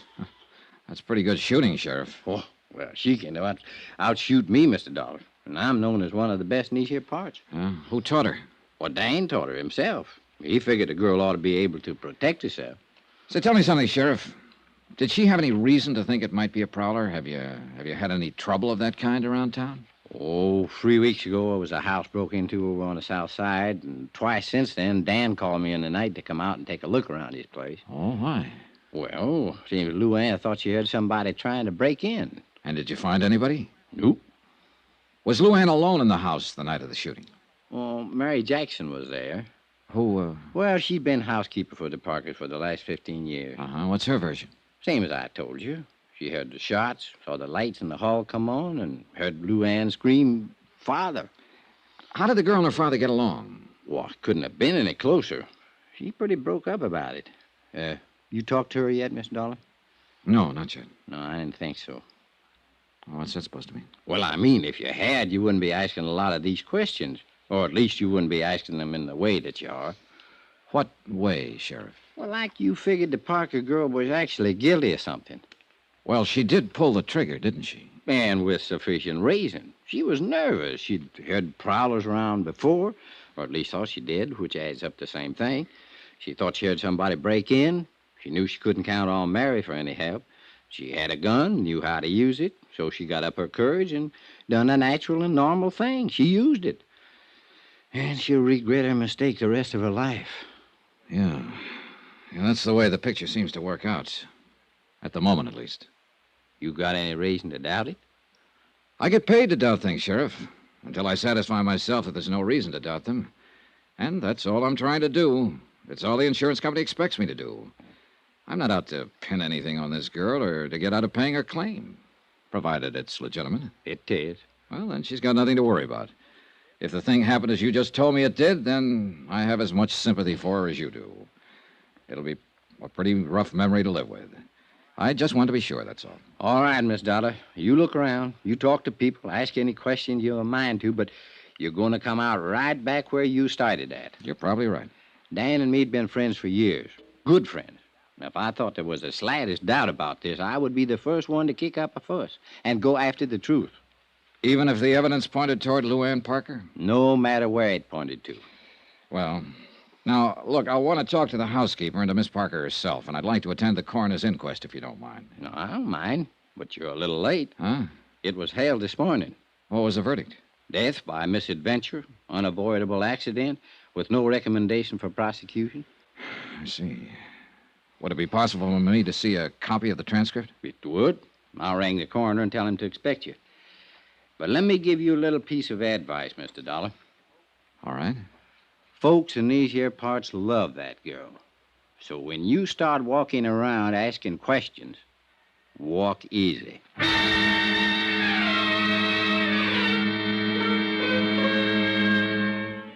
I went over the coroner's report and found nothing. Luann had been called as a witness and appeared to have answered all questions in a frank and a straightforward manner. I checked her school record. She was regarded as an unusually bright girl and had stood at the head of her class all through high school.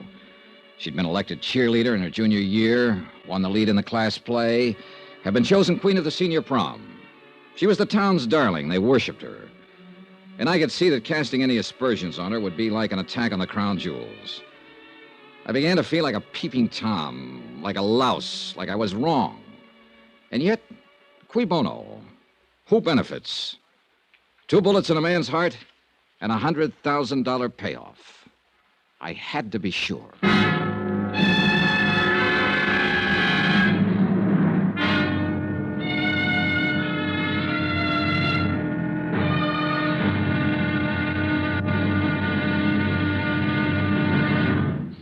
Now, here's our star to tell you about tomorrow's intriguing episode of this week's story. Tomorrow, beauty is as beauty does, and an idol is found to be made of flesh and blood. Join us, won't you? Yours truly, Johnny Dollar. Yours truly, Johnny Dollar, starring Bob Bailey, is transcribed in Hollywood. Written by Les Crutchfield, it is produced and directed by Jack Johnstone. Be sure to join us tomorrow night, same time and station, for the next exciting episode of Yours truly, Johnny Dollar. Roy Rowan speaking.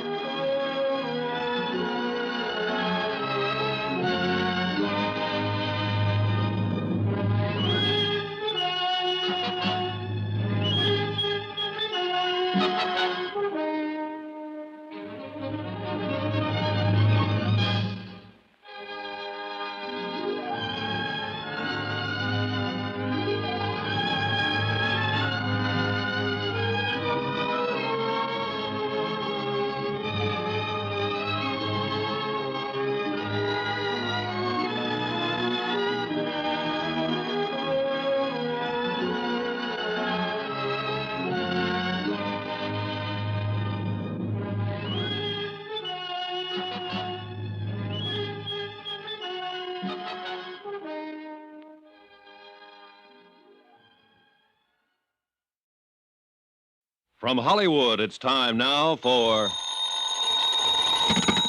Johnny Dollar. Tom Bates, Mr. Dollar. Tom. I'm acting county attorney since Dan Parker's death. Oh, yes, I was looking for you earlier. So Sheriff Peterson said. What was it you wanted to see me about? Didn't Peterson tell you why I'm in town? Yes, of course. You're an insurance investigator. You're here in connection with Parker's accident. Accident, did you say?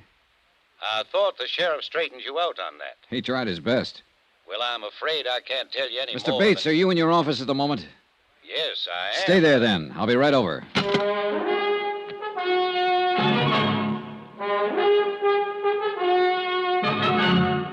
Tonight and every weekday night, Bob Bailey in the transcribed adventures of the man with the action-packed expense account, America's fabulous freelance insurance investigator. Yours truly, Johnny Dollar.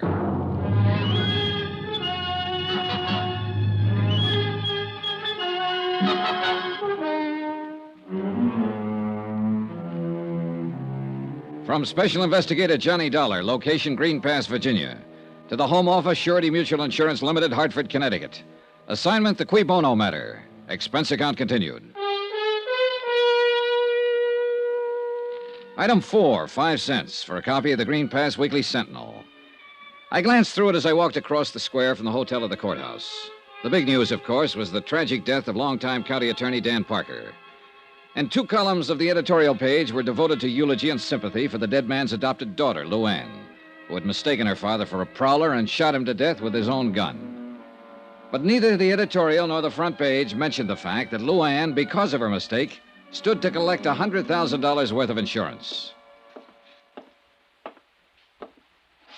Come in.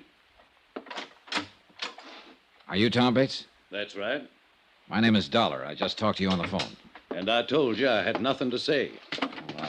Mind if I sit down? Now, look here. You look, Mr. Bates. I've been in the business of insurance investigation for quite a while. And I probably know the legal rules and responsibilities of your office about as well as you do. Get out, Dollar. Well, for 2 cents, that's exactly what I'd do. And if I did, you'd find yourself in a real tight spot. What are you talking about? The company would have a battery of high-powered legal eagles in town by 8 o'clock tomorrow morning. And they'd have a subpoena, a restraining order, an order to show cause so quick it'd make your eyes bug out. And that's where it would start to get embarrassing, Mr. Bates. When you tried to explain to the court why you were withholding evidence and refusing to cooperate. What do you mean, refusing to cooperate? I haven't refused a thing. It sounded that way to me. I don't care how it sounded. Look, I know what you're up to. Peterson told me why you're here. Oh? You're out to muddy this thing up. You're trying to pin something on Miss Parker so you can get out of paying the insurance claim. And subpoena or no subpoena, you'll get no help from my office on a crooked deal like that. Any reason for you to think something could be pinned on her, Mr. Bates? Of course there's no reason. You saw the transcript of the coroner's inquiry, didn't you? I did. Well, did you find one single hint of suspicion anywhere in it? No. Not much of anything else, for that matter. Are you always as gentle with your witnesses as you were with Miss Parker? The girl was half out of her mind with grief, on the verge of a breakdown. We got the facts. What more do you want? Maybe we should have thrown her in jail, beat her up with a rubber hose, starved her till she thought of something to confess. Is that the way you'd have done it? Oh, relax, Mr. Bates. You're not in a courtroom. No, and by heaven, I'm not going to be. Not on this case. Because there's no reason. How long have you been in love with the Parker girl? Ever since I...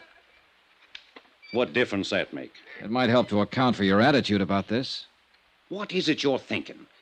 That I'm helping her get away with something? Covering something up for her? Or that all of us are, maybe? Everybody at the inquest? Well, it wouldn't surprise me too much, the way this whole town gets up on its high horse the minute you ask a simple question about the girl. Well, what do you expect when you go around insinuating Insinuating nothing, Mr. Bates. I haven't accused Miss Parker of a thing. I have no reason to. And regardless of what you think or Sheriff Peterson thinks, I didn't come here to frame her, to pin something on her. I want just one thing.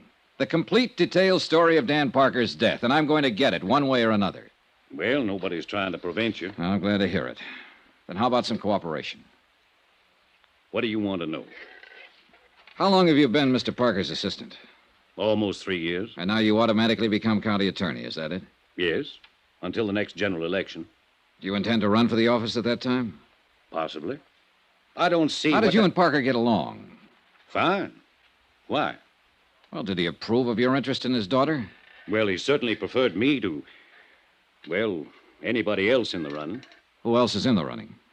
Nobody, actually. Are you engaged to her? Not officially. She doesn't think she's quite ready to settle down. Uh-huh.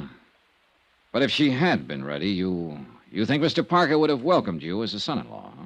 I think so. I didn't kill him, Mr. Dollar. Ever have any arguments with him? No. None of any importance. Who were his enemies, Mr. Bates? He didn't have any. A county attorney without a single enemy? That's a little remarkable, don't you think? That was the type of man he was. He'd usually let sleeping dogs lie. Easy going. Too much so, maybe. That was half the... Half the reason the two of you argued? Is that what you started to say? There were times when he should have gotten tough, or at least let me do it. Well, you'll have your chance now. And I'm going to take advantage of it. In one case, at least. Oh, what case is that? The Happy Hollow Roadhouse. That place should have been closed 2 years ago. But Mr. Parker wouldn't hear of it. And the sheriff wouldn't touch it without Parker's okay. Who runs it? A dirty little... His name's Sammy Drake. A cheap 30-cent crook. Why should the place be closed, Mr. Bates? Because it's a menace to the community. Drake's got everything going out there, wide open. He ought to be run out of town. And before the month's up, he will be. Was Drake a friend of Mr. Parker's? Hardly. Is Miss Parker acquainted with him? She knows him, of course. In a town this small, everybody knows everybody else. Doesn't mean anything. I see. You see what? What are you driving at anyway? The complete, detailed story, that's all. Fine. But what bearing does this stuff have on the story? Oh, none, probably. The sheriff tells me Miss Parker is a dead shot with a pistol. Do you know if that's true? Absolutely. She can outshoot me any day of the week, along with most of the other men in the county. That's one of the ironies of the thing.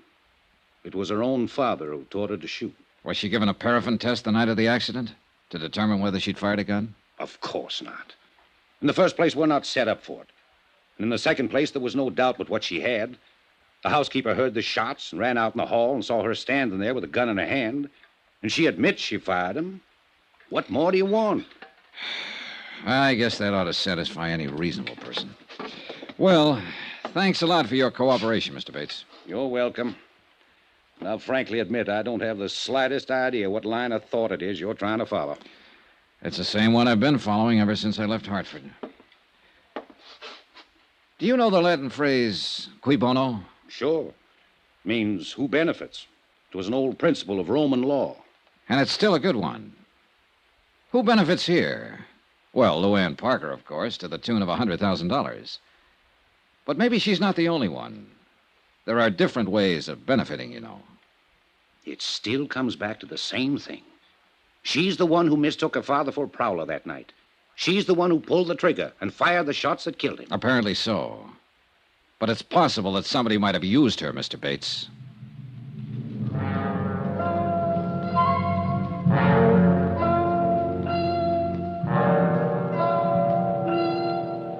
Expense account, item 5, $6 even. Flat rate payment to Jake Deagley for a couple of hours' use of his battered old taxi. I stopped at the telephone office and I talked with the supervisor. I talked with the editor of the local paper and with a waitress who'd gone to school with Luann Parker, with a boy in a service station who dated her in high school. And all of their remarks fit the same picture. A sweet, fresh, all-American girl with an adored father who'd showered her with gifts and attention. And now her own personal tragedy was the town's public one, and they all wept for her. Not a fact out of line. So finally I decided I'd filled in the background enough for the moment, and it was high time I met the little princess face to face.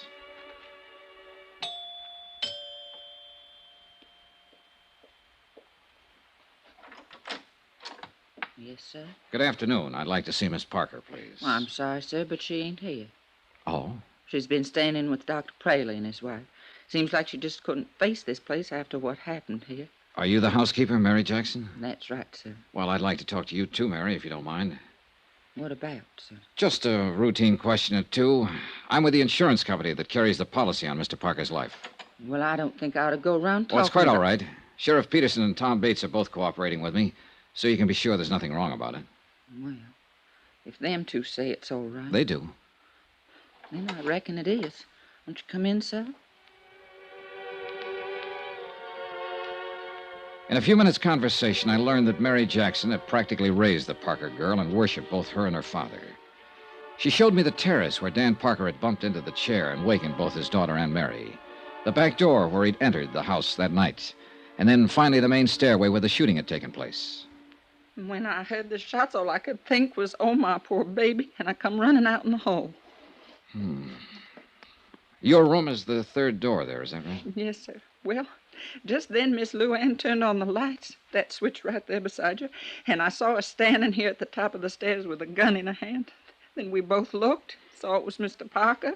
We run down there. Miss Luann tore off his tie and pulled his shirt open, but he'd already passed on. Yeah, it must have been a terrible thing for both of you. Yes, sir, it was. Mr. Parker seems to have been a very generous man, especially with his daughter. Oh, he always gave her anything she wanted. Bought her another new car just last month. Yeah, I saw it in the driveway. Well, this is a very attractive house. Must be worth $25,000, $30,000.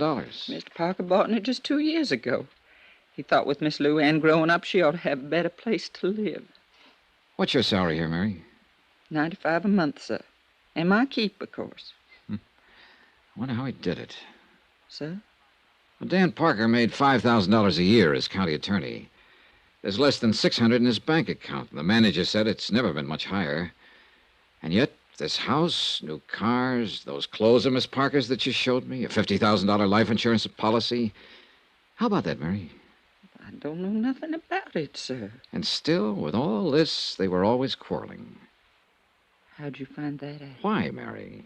What did they quarrel about? Well, it's only been the last 6 months, and it wasn't her fault. It wasn't like her. It was that Sammy that put those ideas in her head. Sammy Drake, the fellow who owns the Happy Hollow? And she was a restless one with nothing to do, and he took advantage of it. Filled her head full of crazy notions. I know it was him. What crazy notions, Mary? Oh, going off to New York, getting on the stage, or dancing in some nightclub. It's the only thing Mr. Parker ever refused her. But he sure put his foot down on that. He said the only way she'd do it'd be over his dead body. Oh, sir. Thanks, Mary. You've been a lot of help.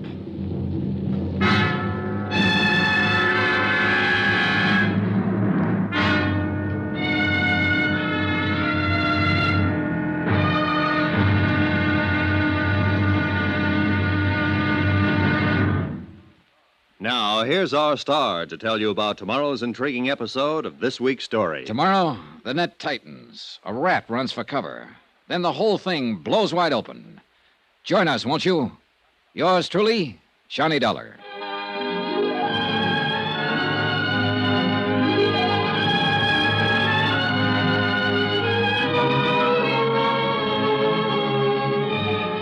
Yours truly, Johnny Dollar, starring Bob Bailey, is transcribed in Hollywood.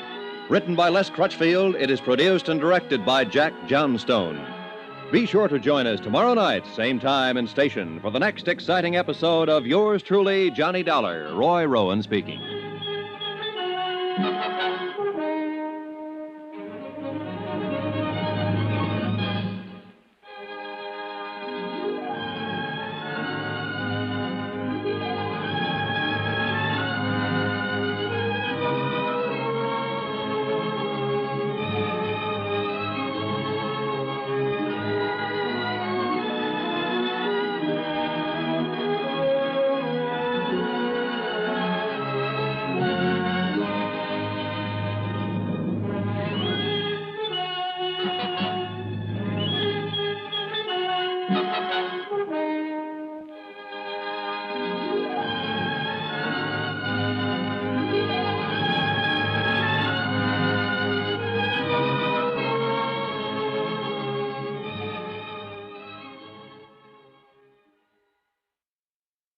From Hollywood, it's time now for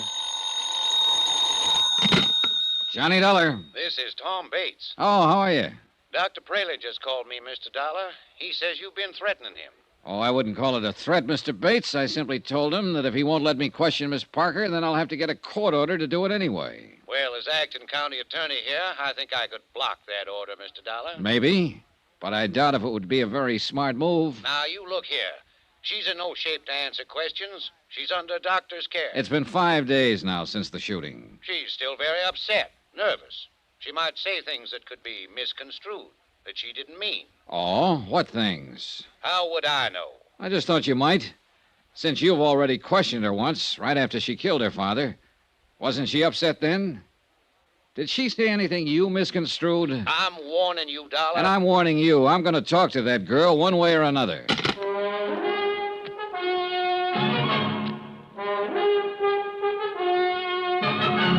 Tonight and every weekday night, Bob Bailey in the transcribed adventures of the man with the action-packed expense account, America's fabulous freelance insurance investigator. Yours truly, Johnny Dollar.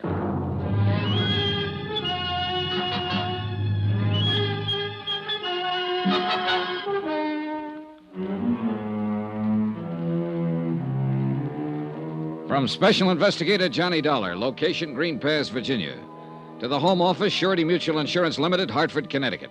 Assignment, the Cui Bono matter. Cui Bono, Latin for who benefits. Item 8, $1. Transportation out to Sammy Drake's Happy Hollow Roadhouse on the highway north of town. On the way there, I thought over what I'd learned so far, and I realized there wasn't much. On the face of it, the thing was simple enough, no mystery at all. 5 nights ago, Dan Parker, the local county attorney, had returned from a business trip and entered his sleeping house. His adopted daughter, Luann, mistaking him for a prowler, had shot him to death in the darkness. There it was, an accident, pure and simple. The coroner said so, the sheriff agreed, and the whole town was determined to keep it that way. But I still couldn't buy it quite that easily. Not when there was a $100,000 life insurance policy payable to Luann Parker, the girl who'd pulled the trigger. Maybe I'd find some answers at the roadhouse.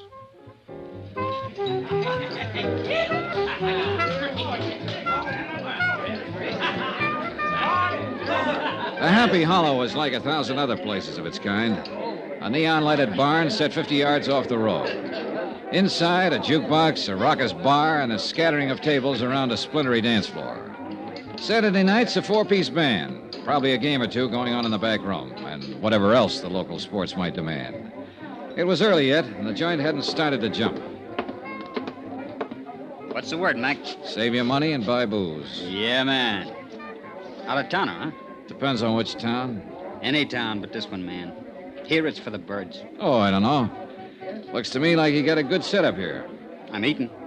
But it ain't easy, man. It's rough. Oh, it'll be rougher, Sammy, with a new county attorney. What's the pitch, Mitch? That's your name, isn't it? Sammy Drake? That's a crime, maybe? Oh, it might be. I don't know yet. You with the feds? No. Syndicate man? No, I'm an insurance investigator. Insurance? You mean protection? Not the kind you're talking about, Sammy. I'm here in connection with Dan Parker's death.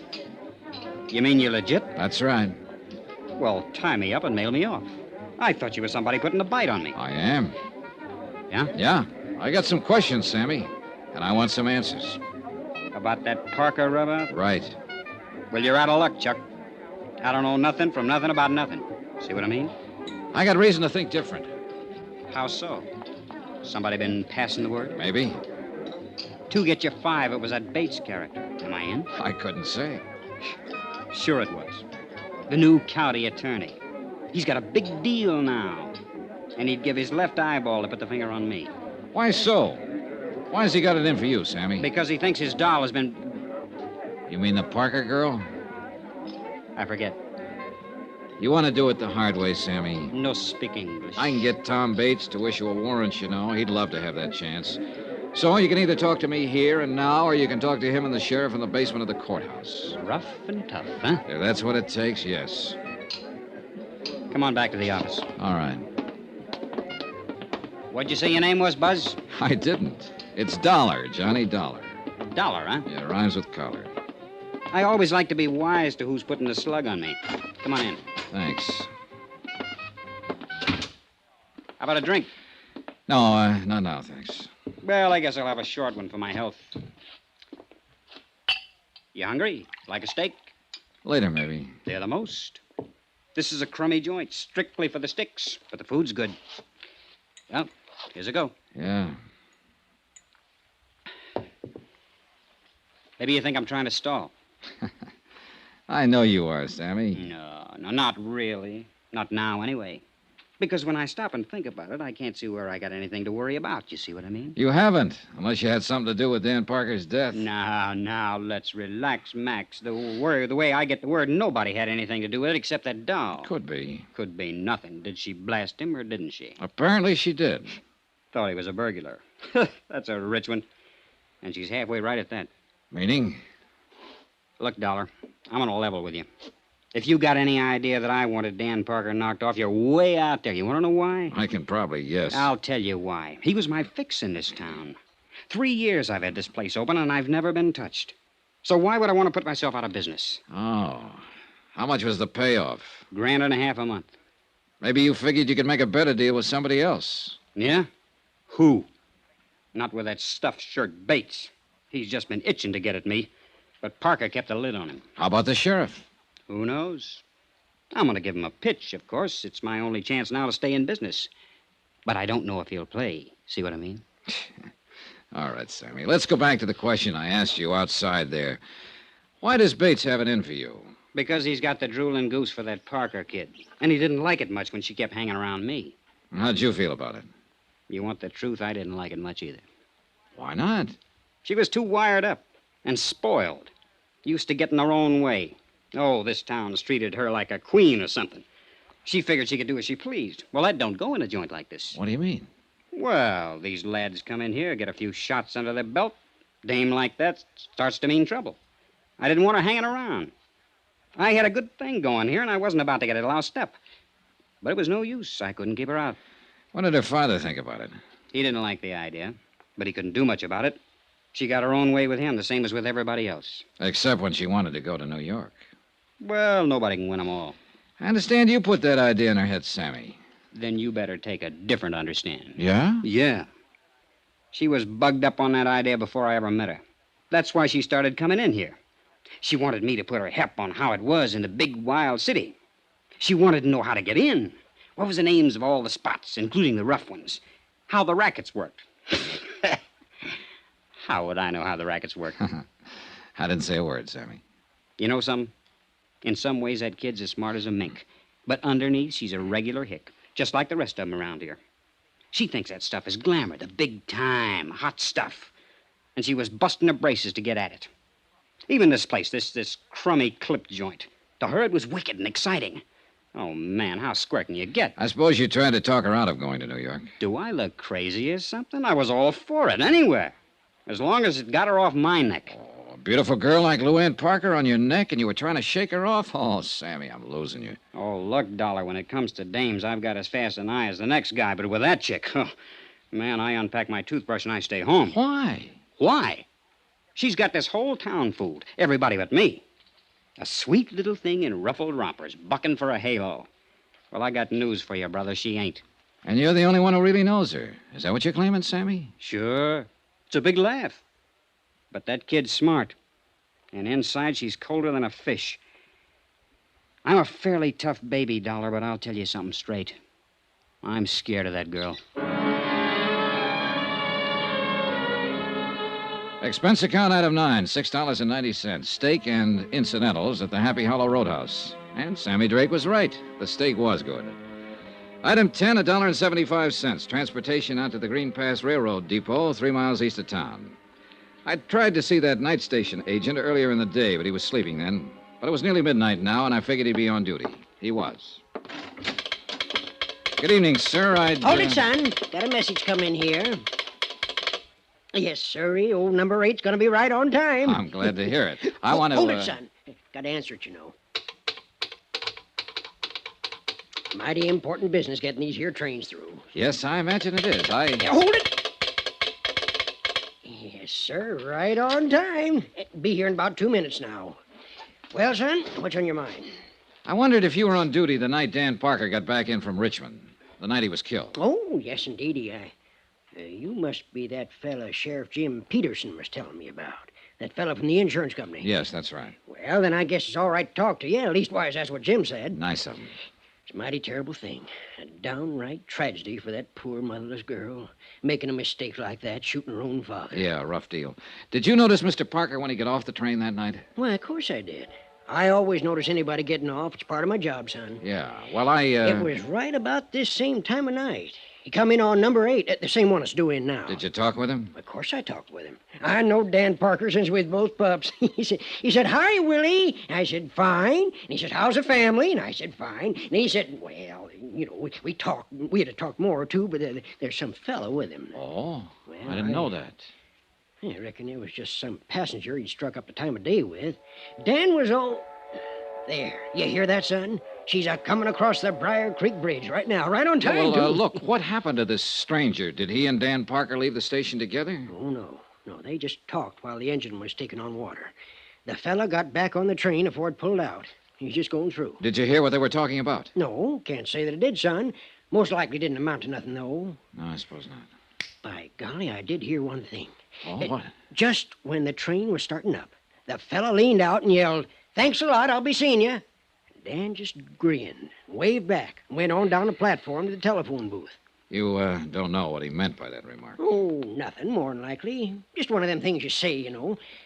But that's life for you, because he won't be seeing him after all. See, she's coming around the bend there, son. I gotta get the mail sack out. You got any more questions, you're gonna have to ask him on a run. The mail's got to get through. Oh, I wouldn't think of stopping it. Hey, look, you said Dan Parker made a call from that telephone booth over there.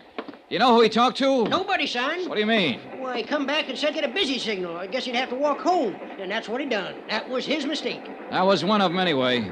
You got any more questions? I reckon they'll have to wait. I haven't got any more. How's that, son? I said thanks a lot. What for? Well, there you got me. I don't know.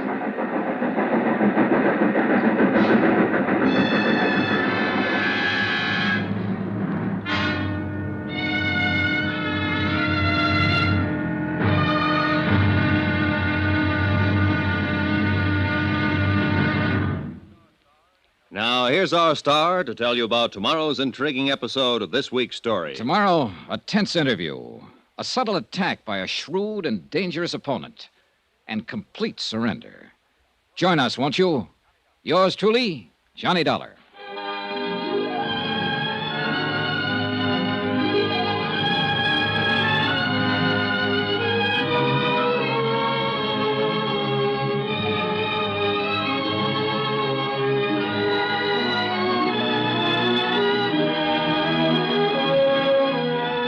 Yours truly, Johnny Dollar, starring Bob Bailey, is transcribed in Hollywood. Written by Les Crutchfield, it is produced and directed by Jack Johnstone.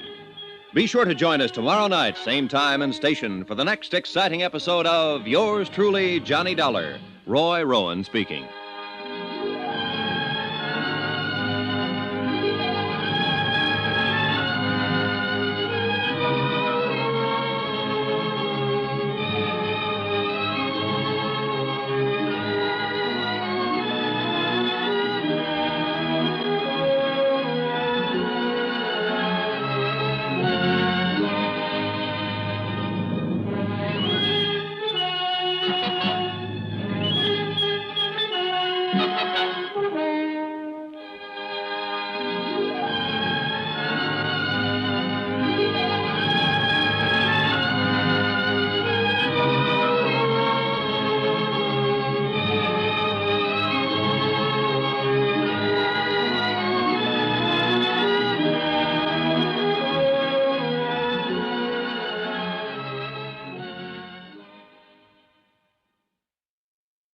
From Hollywood, it's time now for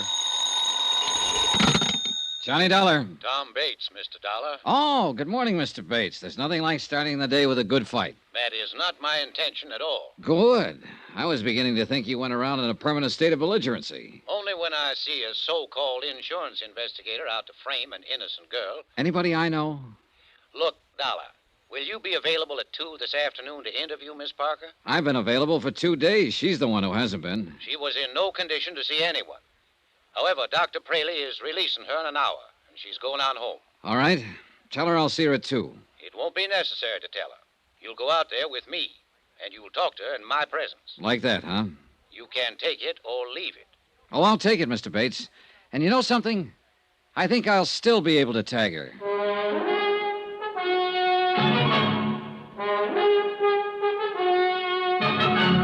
Tonight and every weekday night, Bob Bailey in the transcribed adventures of the man with the action-packed expense account, America's fabulous freelance insurance investigator. Yours truly, Johnny Dollar.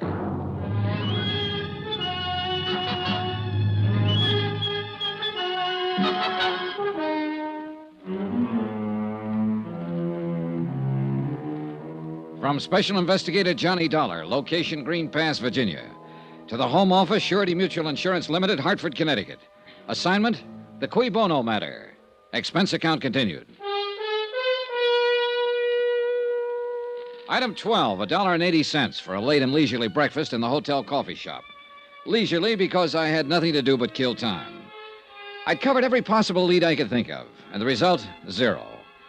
The simple facts of the case were that Dan Parker, the local county attorney, had returned unexpectedly from a business trip late at night, entered his darkened home, and had been shot to death as a prowler by his daughter, Luann. Coroner's verdict, accidental death. Amount of insurance, $100,000. Beneficiary, Luann Parker.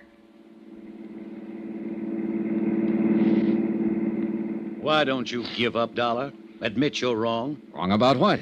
About thinking you've got a chance of beating Miss Parker out of her insurance money. Oh, so that's what I'm trying to do, huh? That's what your company pays you for, isn't it? To find some angle, some technicality that they can use to break the claim? No, they pay me for the unpleasantness of having to put up with bull-headed acting county attorneys, Mr. Bates. Sure. You'd a lot rather question that girl without me being around. Bates, I'd rather do anything without you being around. Well, the feeling is mutual. I just can't quite figure you. Usually, I get complete cooperation from the local prosecutor's office. But you've tried to block every move I've made here. I'm protecting Miss Parker's rights, that's all. Her rights haven't been challenged. I'm not out to get her. If I'm convinced that she's innocent and that her claim is legitimate, I'll report it that way. All the company wants is the facts. Look, I'm not hired as a claim breaker. And of course you know that. You've dealt with insurance cases before. So I wonder what the real reason is for your attitude. Suppose you tell me. Well, you're in love with her, of course, and that itself could be the explanation. Or maybe it's only part of it. Meaning what? Maybe you know more about it than you've admitted. Maybe you know she's guilty and are trying to cover up for her. I know she's innocent, sir. Or, it's possible your motives are a little more selfish. Maybe she's covering up for you. What do you mean by that? It's that old Latin phrase, cui bono, who benefits? Who gains through Parker's death? His daughter does. Of course, she gets the insurance. But so do you, Bates. In what way? Well, you got Parker's job, didn't you? And along with it, the chance to run Sammy Drake out of town without Parker stopping you. And in the long run, if Luann marries you, you'll get a good part of the insurance. Are you accusing me of murder? No, just speculating. But it's an interesting possibility. Don't you think so?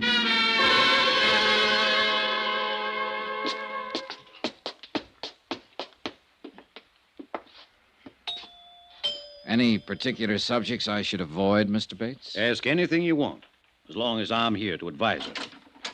Oh, hello, Tom. Luann, this is Mr. Dollar from the insurance company. How do you do, Miss Parker? Mr. Dollar, won't you come in? Thank you. I guess we better go in the study. Mary's cleaning the living room. In here. Just sit down anywhere. How do you feel, Luann? Oh, I'm all right now. For a few days after it happened, I couldn't feel anything but horror, self-loathing. I wanted to kill myself. But the last 2 days, I've done a lot of thinking about what Daddy'd say if he was still here. He was a wonderful man, Mr. Dollar. Yes, the whole town seems to agree on that. I'd give my life gladly to change what happened. But it can't be changed. Daddy used to say, Luann, remorse is only self-pity in disguise. The future is a question mark. All you have is the present, so live it. He believed in those ideas, Mr. Dollar. And I'm going to try to live my life by those beliefs. Because I loved him very much. Miss Parker, I have a few things I'd like to ask you in order to complete my report. Do you feel up to answering some questions? Yes, of course. Whatever you wish. I insisted, Luann, that I be present during this interview. Why, Tom? His job is to save money for the insurance company. He'll try to trip you up, lead you into saying things you don't mean, things that could be misinterpreted. Tom, that's ridiculous. I've nothing to hide. Of course, hon. But he'll make it seem as if you do. I'd say you're making it seem that way, and for no more reason than just a silly kind of suspicion. Luann. Mr. Dollar, would you rather talk to me alone? I think it would work out a little better that way. Tom, it's been nice to see you. I'm not leaving. Yes, you are leaving. Right now. Honey, you don't... I said now. All right, Dollar. I guess you will. Phone me later, Tom. Sure, Luann. He's nice. He means well, but sometimes he can be an awful idiot. Oh, his actions are fairly normal for a man in love. Or one who thinks he's in love. It usually adds up to the same thing. Cigarette, Miss Parker? Oh, thank you. Well, what is it you'd like to know, Mr. Dollar? First, let me tell you a few things. I've talked to quite a number of people during the last 2 days. They all worship you. In fact, only one person in the whole town said anything against you. And he's a man whose word on anything would be a little questionable. Sammy Drake, I suppose. Yes. Well, I don't know what he said, but I imagine he thought he was being honest. You see, Sammy's never understood me at all, and I guess I have given him a kind of a bad time. How do you mean? By pretending to take him seriously. Most people seem to think of me as a child, Mr. Dollar, but actually in my attitudes and awareness, I'm quite a lot older than my age. Of course. And I saw right through Sammy the first time I met him. He's just a silly little would-be tough, but he likes to think of himself as a smooth, wicked mobster type. So I pretended to go along with it, even put on an act of my own in return. And what do you think happened? You had another Tom Bates situation on your hands. Sure. Sammy took me seriously. Well, I didn't want any part of that, so of course I ran for cover. And he has never forgiven me. Well, I guess you can stand having one detractor, Miss Parker. You got a big team on your side. I like people. I guess that's why they usually like me. I've had a wonderful life, Mr. Dollar. And I'm very grateful, especially to Daddy. He did everything possible to make me happy. I think if I'd asked for the moon, he'd have tried to get it for me. There was one thing, though, that I understand you disagreed on. You mean my wanting to go to New York? That's right. I guess the only arguments we ever had was over that. If I'd only known how short a time he was going to be with me, well, it didn't matter that much. I felt I was right, that the only reason he was against the idea is because he still thought of me as a child. Parents usually do that. I know. And it just didn't matter enough to hurt him when he had so little time. But you can't go back. I wonder if you would try to go back for just a moment, Miss Parker, and tell me in your own words just what did happen that night. Well, Daddy had gone to Richmond on business. None of us expected him back that night. All right, go on. Well, Mary, she's our housekeeper. She went to bed early. I read till about 11, then I went to bed. And shortly after midnight, something woke me, a noise down on the terrace. I looked down from my window, and I saw sort of a dark shape slip across the terrace toward the back of the house. I was scared stiff. I'd heard prowlers outside twice before during the past month. Yes, the sheriff told me you did. Yes, well, I realized it was up to me because Mary would have just gone to pieces if I'd waked her. All I could think of was getting to the phone down at the bottom of the stairs. When I started out of my room, I could hear somebody fooling with the lock on the back door. And that's when I thought of the gun. Where was it? In the drawer of the night table beside my bed. Daddy'd put it there himself after the night I heard the prowler, but I'd almost forgotten it. All right. Then what did you do? Well, I took the gun. I went back out into the upstairs hall. All I had in mind even then was to go downstairs and get that phone. But when I reached the stairway, I heard someone moving down below, and I realized that whoever it was had already got in the house, that they were starting up the stairs. And I could see just a vague blur, dark shape against the shadows. I was petrified. I remember thinking he's probably got a gun. And without even stopping to consider, I fired twice down the stairway. Yes, Miss Parker? I heard him fall. I knew I'd hit him. Mary screamed and came running out of her room. I found the switch and I turned on the lights. And then I saw what I'd done. It was Daddy. I'm sorry, Miss Parker. And I'm sorry it's necessary for you to go back over this. I'll be all right. There was one thing that wasn't brought up at the inquest. Your father apparently tried to make a phone call from the railroad station that night, and he told the agent all he was getting was a busy signal. Could he have been trying to call here? I don't know. I didn't know about it. Would he be likely to call you, coming in unexpectedly that way? Oh, he'd be more likely to call Jake Digley. Jake runs a taxi service here. Yes, I met him. Well, he might have tried that. But Jake was out at Sammy's place that night. Well, the reason I say that is because Daddy would have known that our phone is usually off the hook at night. Was it off that night? Well, I don't remember. Maybe Mary knows. One or the other of us was always taking it off because we had to go clear downstairs to answer it. Yes, Miss Luann? Oh, Mary, the night Daddy was killed, do you remember whether the phone was off the hook or not? Yes, Miss Luann, it was. I remember when I picked it up to phone the doctor. Well, I ain't sure if you left it off that night or I did, but it was off all right. Thank you, Mary. Yes. Well, Mr. Dollar, what other questions do you have? None, as a matter of fact. I did have several more, but you've already answered them indirectly. Thanks for cooperating. You're quite a girl, Miss Parker. Oh, yes, I'm quite a girl. A girl who killed her own father. Goodbye, Mr. Dollar. I meant exactly what I said to her. One way or another, she was quite a girl. Either she was one of the sweetest, bravest, and most honest kids I'd ever met, or she was one of the smartest, coolest little murderesses who ever walked the face of the earth. And I was very much afraid that I'd never be quite sure which.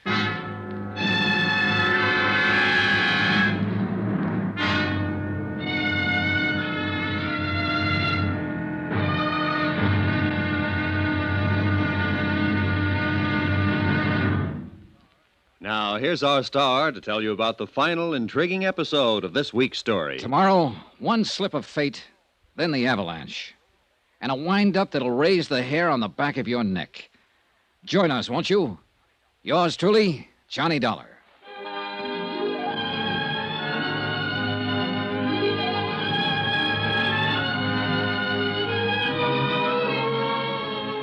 Yours truly, Johnny Dollar, starring Bob Bailey, is transcribed in Hollywood. Written by Les Crutchfield, it is produced and directed by Jack Johnstone.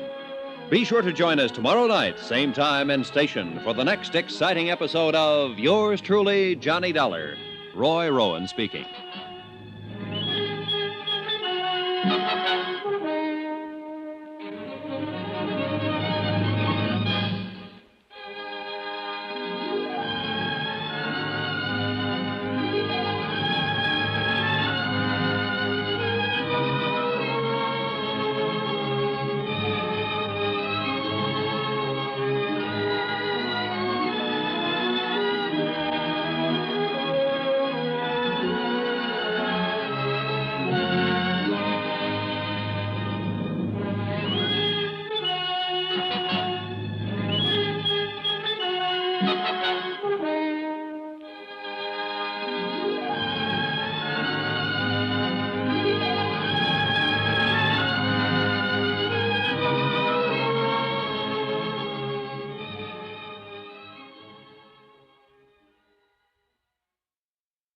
From Hollywood, it's time now for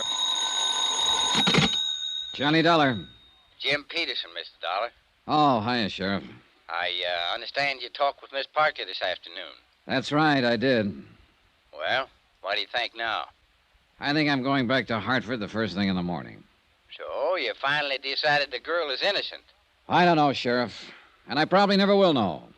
I'm just finishing up my report now. I'll send you a copy of it. Well, I'll be mighty interested in seeing it. On the basis of my investigation, I'm sure the company will pay her claim without question whenever she's ready to file. I'm beat, hands down, and there's no use denying it. Well, you can't win every time, Mr. Dollar. It's not that, Sheriff. But this is the first time I've ever had to end a report with a question mark.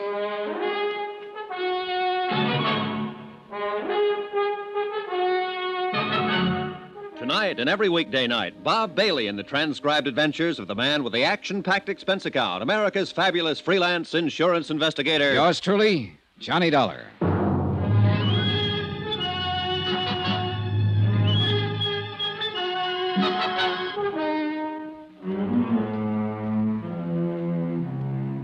From Special Investigator Johnny Dollar, location Green Pass, Virginia, to the Home Office, Surety Mutual Insurance Limited, Hartford, Connecticut. Assignment, the Cui Bono matter. Expense account, final page. Item 14, 50 cents. Notary fee on a 20-page report. A report that covered everything and told nothing. But it was the best I could do. I had no more leads, no new ideas. The bare facts of the case still stood. Dan Parker had returned unexpectedly from a trip, entered his darkened home late at night, and had been shot to death as a prowler by his daughter, Luann. Amount of insurance, $100,000. Beneficiary, Luann. I checked through a half a dozen theories and been forced to throw out every one of them. And the whole case finally came down to just one simple question. When Luann pulled that trigger and fired down the dark stairway, did she or did she not know that she was shooting at her father? I couldn't answer it, and I didn't believe anyone else would ever be able to. Except, of course, Luann herself. Item 15, $1 even. Transportation out to the Happy Hollow Roadhouse, where the steaks were good, the drinks were good, and a beaten-down guy could kill an evening. Well, wrap me up and nail me south. Here's that dollar man again. How's it going, Sammy? Business gets any worse, I'll open an artery. You here for kicks tonight, or are you going to put the arm on me again? Let joy reign unsuppressed. That's the word, man. That's the word. Come on over. I'll let you buy me a drink. You're riding on a swindle sheet. Or better yet, I'll let you buy me one. You own the joint. Okay. Set us up, Joe. Make mine the usual fusel. What'll you have, sir? Scotch on the rocks. You ever get through to that Parker chick? Yeah, I talked to her this afternoon. Well, what do you think, man? Was I right or was I right? About what? Is she a cool fool or not? I don't know, Sammy. She's a tough one to figure. She's just a tough one, period. Well, here's to the housekeeper's daughter. Yep. Whew. This stuff is murder. I don't know why the customers stand for it. So what comes next, Tex? I'm going back to Hartford in the morning. And little Cookie gets her payoff. 100 G's. Man, it's really going for broke. If she is on the level, it's not enough to pay for the way she'll probably feel for the rest of her life. Feel? That one? I'm telling you, man, I know that little fluff. She's got a heart about as big and warm as the olive in a martini. You could be right. I know I'm right. She's took you, man. She's took you good. Bang, bang, and the little lady wins a prize. Maybe so. A big, fat 100 G's. And bad old Papa in the cold, cold ground. Man, she was really shooting for new shoes that night. Well, if she was, she's got 'em, Sammy. There's nothing more I can do about it. So that's life. What is it? You win a little, lose a little, and taxes take the rest. But Parker's got it made, man. Safe and cozy in his little box. No more worries. Oh, sure. But we can't all be lucky. Sometimes it... Well. Brace yourself, Sammy. It looks like you're raided. What? Oh, it's the sheriff. Right on time. On time? Relax, Max. He's just come to tell the tale and do the deal. Protection? Well, sure. Same setup I had with Parker. And the sheriff says he'll keep Bully Boy Bates in line. How about that, huh? Well, life goes on, I guess. Well, I wasn't expecting to run into you out here, Miss Dollar. I don't imagine. Finish your report? Yep. Right down to the last comma, Sheriff. And the last question mark. Oh, now, I don't reckon there's any question mark. You got to the truth, all right. Just wasn't what you'd expected, that's all. Maybe so. You got a minute, Sammy? Sure thing, pal. Let's go back to the office. Stick around, Dollar. The joint will be jumping. Fine. I can hardly wait. Let's have another one here, bartender. Coming up. Sir, would you do me the honor of having a little drink with me? Well, thanks. I'm having one with you. I've already got it. Well, so you have. Well, another little one never hurts, though. Later, maybe. Thanks anyway. Any time, friend. What line you in? The insurance record. Well, that's all right, I guess. Oh, thank you, bartender. Thank you very much. I'm in ladies' ready-to-wear myself. Must be fascinating. A wholesale. I work out of Baltimore. Cover 3 whole states. Oh, I got a great little line of merchandise. I really don't need any. Oh, the heck with business. Let's live a little, shall we? Mr. Dollar. Johnny Dollar. Oh, yes. Well, here's looking at you, Dollar. You know, I always believe in living while I can. Because you never know. Now, that's a very profound thought. No, sir, you just never do. Because it can happen to anybody. Just like it did to a fellow I met last week. Man right here in this town, too. A fellow named Parker. Parker? That's right. He was a fine chap. I met him on the train coming out from Richmond. And I was on my way to Roanoke. Oh, we were laughing and we were joking and everything. And that very night he got killed. And I read about it in the paper. So you just don't never know. Hey, look, tell me something. Are you the man who got off the train with him, talked with him on the platform while the train was standing in the station? That's right. He wanted me to meet his daughter. And that's all he talked about. It was his daughter. Oh, he was crazy about that kid. Well, did he expect her to be there at the station? Yes, but she wasn't. I guess he got the wires crossed. He tried to phone her, but he didn't have any luck. So I get back on the train. He walks off down the road, and a half hour later, he's dead. I'm telling you, you just never know. On the train, on the way down, what did he say about his daughter? Oh, you know, the way a guy talks about his kid. He worshipped her. Yes, he did. That's all. He was telling how they were always kidding each other, and they were... Oh, say, here, take a look at this tie I'm wearing. Yeah, sure, it's a nice tie. Sure, it's a nice tie. That's what anybody would think, just to look at it. Yeah, it's a nice... Come on. I want to show you something about this tie. Well, can't you show me without going No, you got to go outside, so come on. Mr. Parker gave me this tie.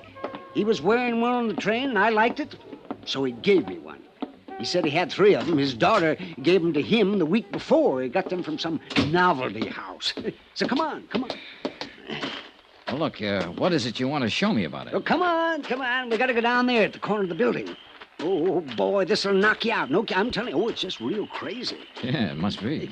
Parker never would have given it to me except he had 3 of them. He figured he could never wear them all, so... Well, come on, let's see the trick. All right. Look, it's just a nice necktie, isn't it? That's all. Yeah, that's nothing out of the ordinary. Now, come on around the corner here out of the light. Oh, boy, this is going to fracture you. Now, look.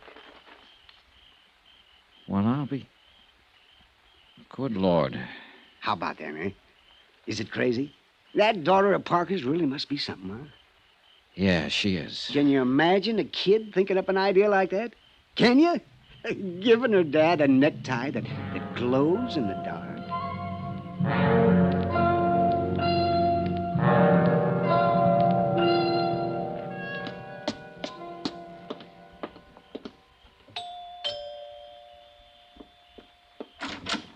Good evening, Miss Parker. Why, Mr. Dollar, what are you doing out here this time of night? Mind if I come in? Please do. Thanks.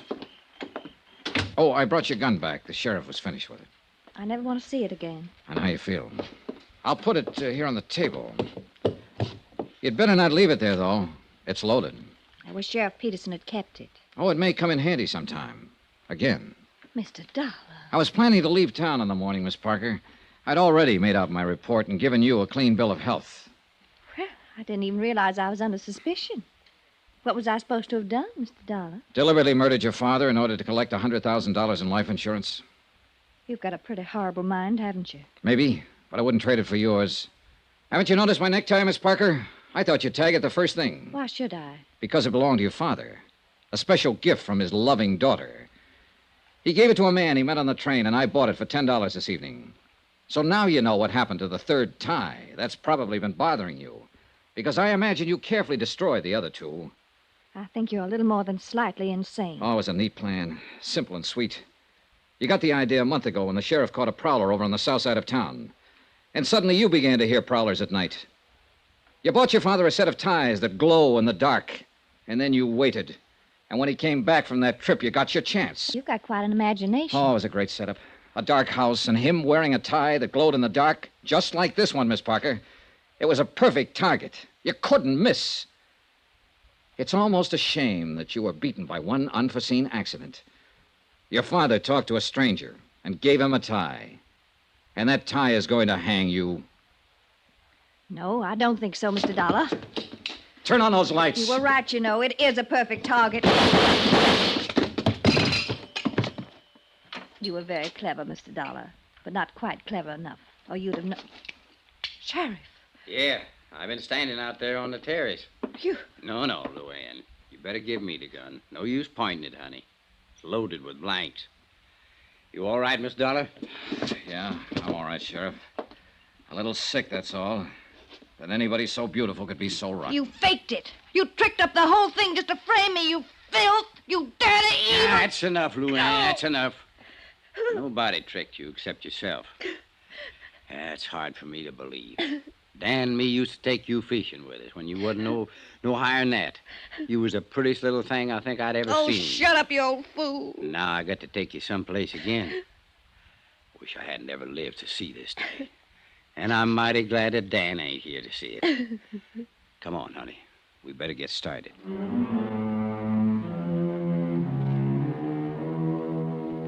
Expense account item 16, $148.30. Hotel and incidentals in Green Pass and transportation back to Hartford. Expense account total, $382.65. End of account, end of report. Remarks. When you gave me this assignment, Don, you asked a question, a phrase in Latin. Cui bono?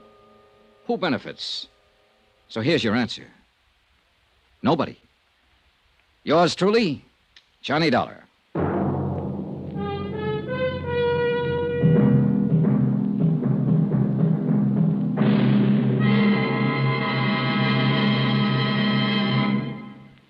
Remember, there'll be another intriguing story for you beginning next Monday night. Next week, a study in entomology. You know, bugs.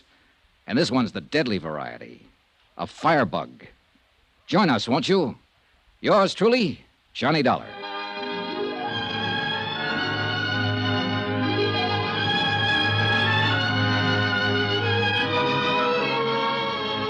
Yours truly, Johnny Dollar, starring Bob Bailey, is transcribed in Hollywood.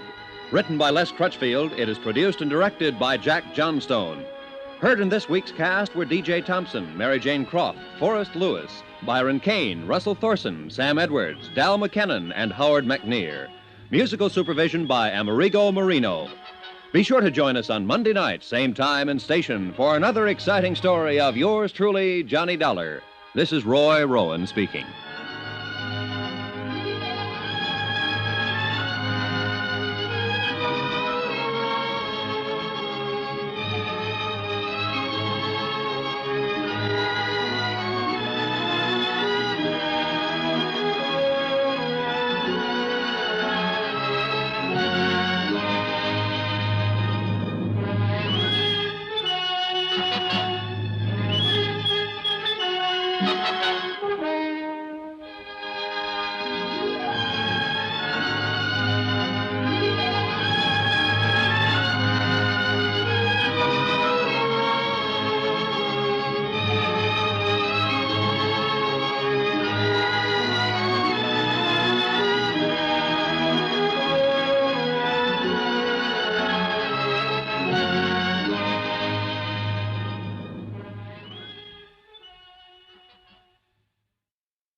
From Hollywood, it's time now for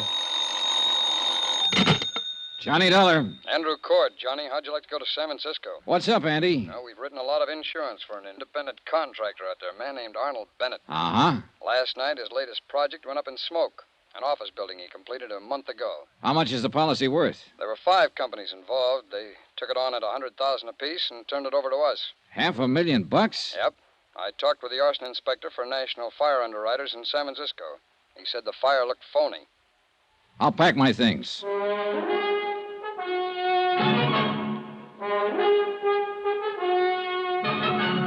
Tonight and every weekday night, Bob Bailey in the transcribed adventures of the man with the action-packed expense account, America's fabulous freelance insurance investigator. Yours truly, Johnny Dollar.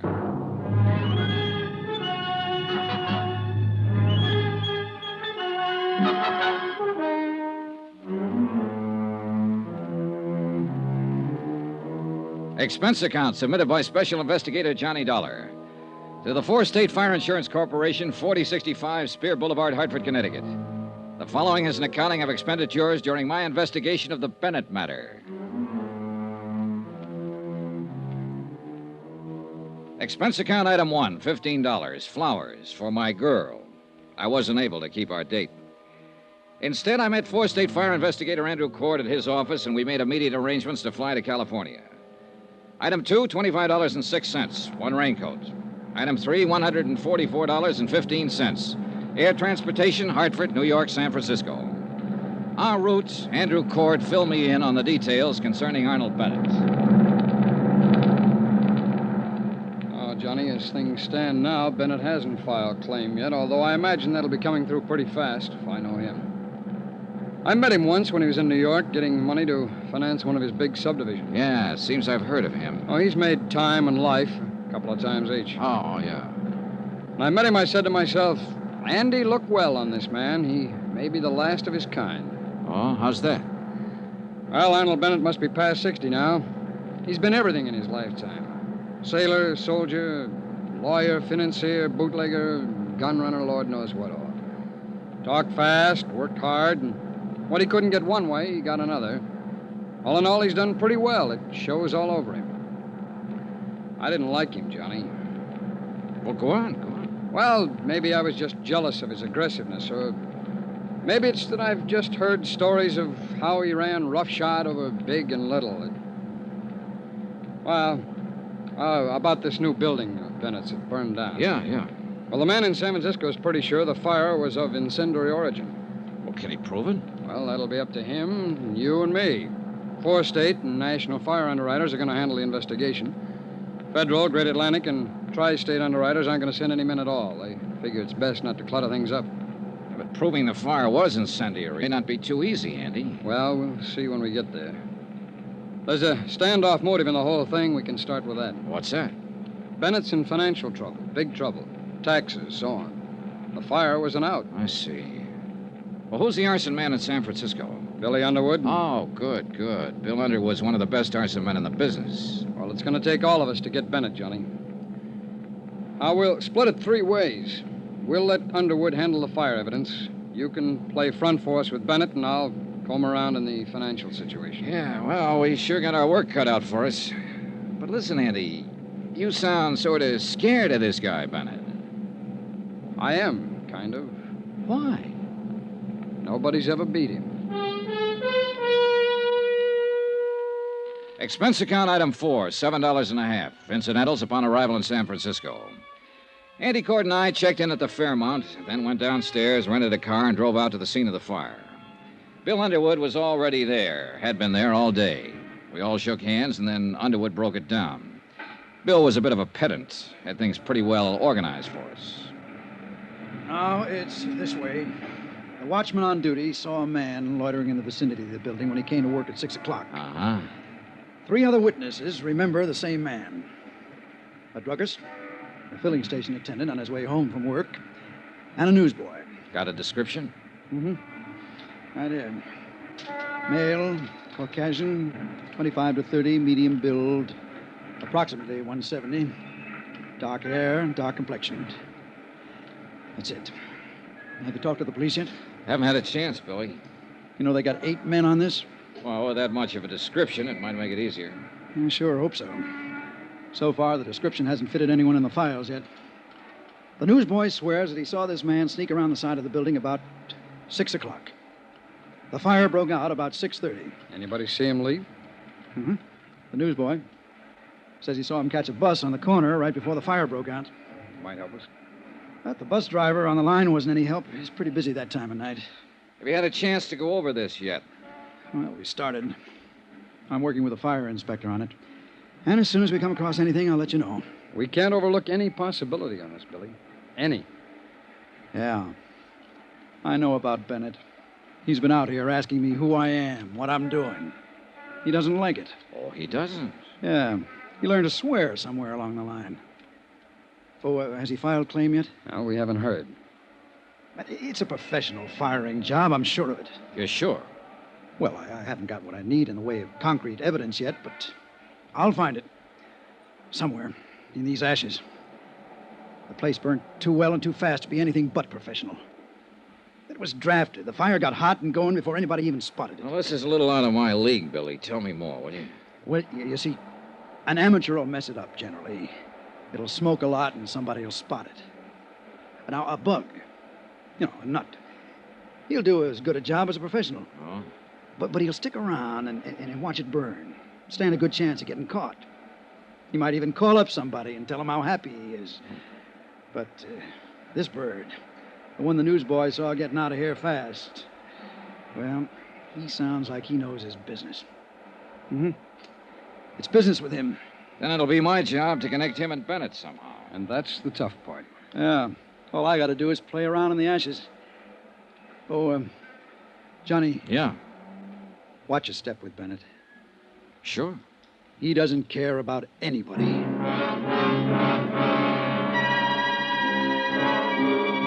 I spent another 2 hours with Cord and Underwood covering the ruins of the 10-story office building that had been gutted the day before. Underwood acquainted Cord and me with all of the necessary details, all he could. That night, we sat with the 3 witnesses at a special show-up in the Hall of Justice. 60-odd suspects were paraded out. There were no identifications. The next morning, while Cord and Underwood carried on with their part of the investigation, I went out to Arnold Bennett's real estate office near the Presidio. Remember that old saw, how a woman in love is always beautiful? When I walked in, I had no idea Elizabeth Bennett was in love and no idea that she was beautiful. Her sallow face without makeup, framed in a wisp of stringy blonde hair, wasn't flattered by the shapeless black dress and low-heeled shoes she was wearing. Certainly not the going idea of beauty. Now, did her conversation reveal anything to indicate love? Yes, sir. May I help you? Mr. Bennett, please. My name's Dollar. Dollar? D-O-L-L-A-R? He's not expecting me. Your business, Mr. Dollar. Four State Fire Insurance Corporation. It's about the fire that destroyed the office building. Oh, yes, just a moment, please. Well, what is it, Liz? Mr. Dollar is here, Uncle Arnold. I don't want to see anybody today. I told you that, you idiot. Mr. Dollar's from Four State. It's about the fire. Oh. Well, send him in. And go out to lunch. Yes, sir. It's all right, Mr. Dollar. Straight ahead. He always like that? He's nice today. Thanks, Elizabeth. That's your name, isn't it? Yes. I'm Elizabeth Bennett. Go straight ahead. Dollar? That's right. Mr. Bennett? Come in, come in. I'm not going to ask you to sit down. I know why you're here. You have insurance investigator written all over your face. Well, in that case, we can get right down to the business at hand. What caused the fire? We don't know yet. It was deliberate. What? Somebody started that fire, that's what. And I know who. Get him and you'll save yourself some work. Tony Midas. Tony Midas? Who's that? The crackpot that set fire to my building. He's out of prison now, and he swore he'd get me. Well, now, look, maybe you'd better tell me just who he is and why he'd want to get you. Tony Midas worked for me once. I caught him stealing money, and I prosecuted him. He was sent to prison for 5 years, and he's the one you want. You seem pretty certain of that. Of course I'm certain of it. I know what enemies I have, what friends. Don't tell me I'm going to have to pussyfoot around with someone like you and get any place in this whole affair. Well, there are some witnesses who got a look at the man who started the fire, or at least it's a good bet he's the one we're after. So tell me, what does this Tony Midas look like? I don't remember. I hardly ever remember faces. But you remembered his threat. You bet your last nickel I remember his threat. And he's the kind of screwy punk to carry it out. Last week there was a small story in the newspaper that he was being released from prison. Well, then we'll certainly look him up and have a talk with him. That's very good of you, I'm sure.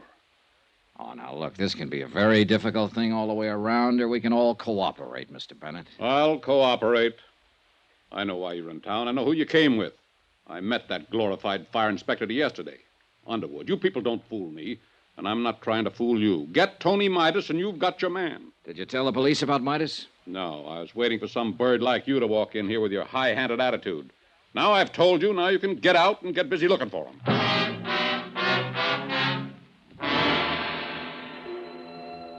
Arnold Bennett lived up to all of his advance notices, and then some. I'm paid very well to stand and take what I have to find out what I want to find out. Sometimes it's not enough money. A review of the trial and proceedings in which Tony Midas had been convicted of grand theft, his threats at the time of his trial substantiated Bennett's information. That didn't surprise me. What did surprise me was that one of the three witnesses identified Tony Midas's mug picture as the man seen in the vicinity of the building the night of the fire. An APB went out for Midas. The San Francisco police began to turn the town upside down looking for him. By 5 o'clock in the afternoon, the other two witnesses had made up their minds that he was the man they had seen after all. The case against Midas became stronger. It was imperative that he be located.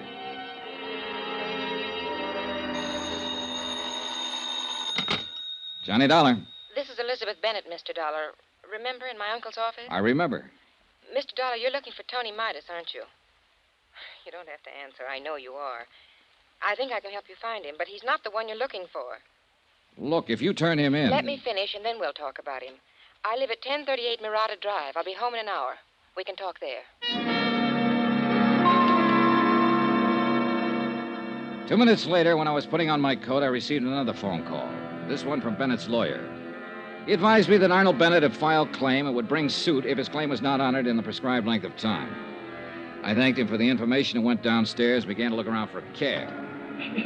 A police car careened into the driveway, and a familiar hat on top of a familiar head leaned out. Hey, Johnny! Go! Yeah, Andy Cord. How's the left, kiddo? Hop in. Okay. This is Inspector Truck and Inspector Kane. Hi, what's up? Somebody shot Arnold Bennett 10 minutes ago.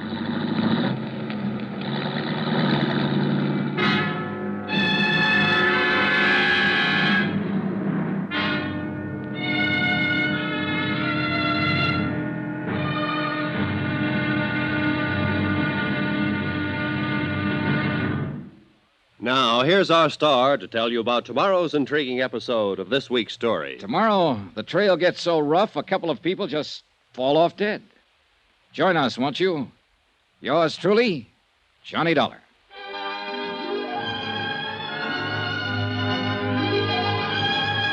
Yours truly, Johnny Dollar, starring Bob Bailey, is transcribed in Hollywood. Written by John Dawson, it is produced and directed by Jack Johnstone. Be sure to join us tomorrow night, same time and station, for the next exciting episode of Yours truly, Johnny Dollar. Roy Rowan speaking.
From Hollywood, it's time now for Johnny Dollar. Billy Underwood, Johnny. Been trying to get you all over town. The hotel said to call you at this Skyline number. I'm out at Arnold Bennett's house. He's been shot. What? That's right. Well, who shot him? Don't know yet. I think I'm a transfusion here before they take him to the hospital. Uh-huh. Look, Johnny, I got something to show you. Yeah, what? Some ashes we just analyzed. The Bennett building was fired by a pro. He used celluloid and a wick made out of paraffin. I can prove it. I hope Bennett lives to hear that.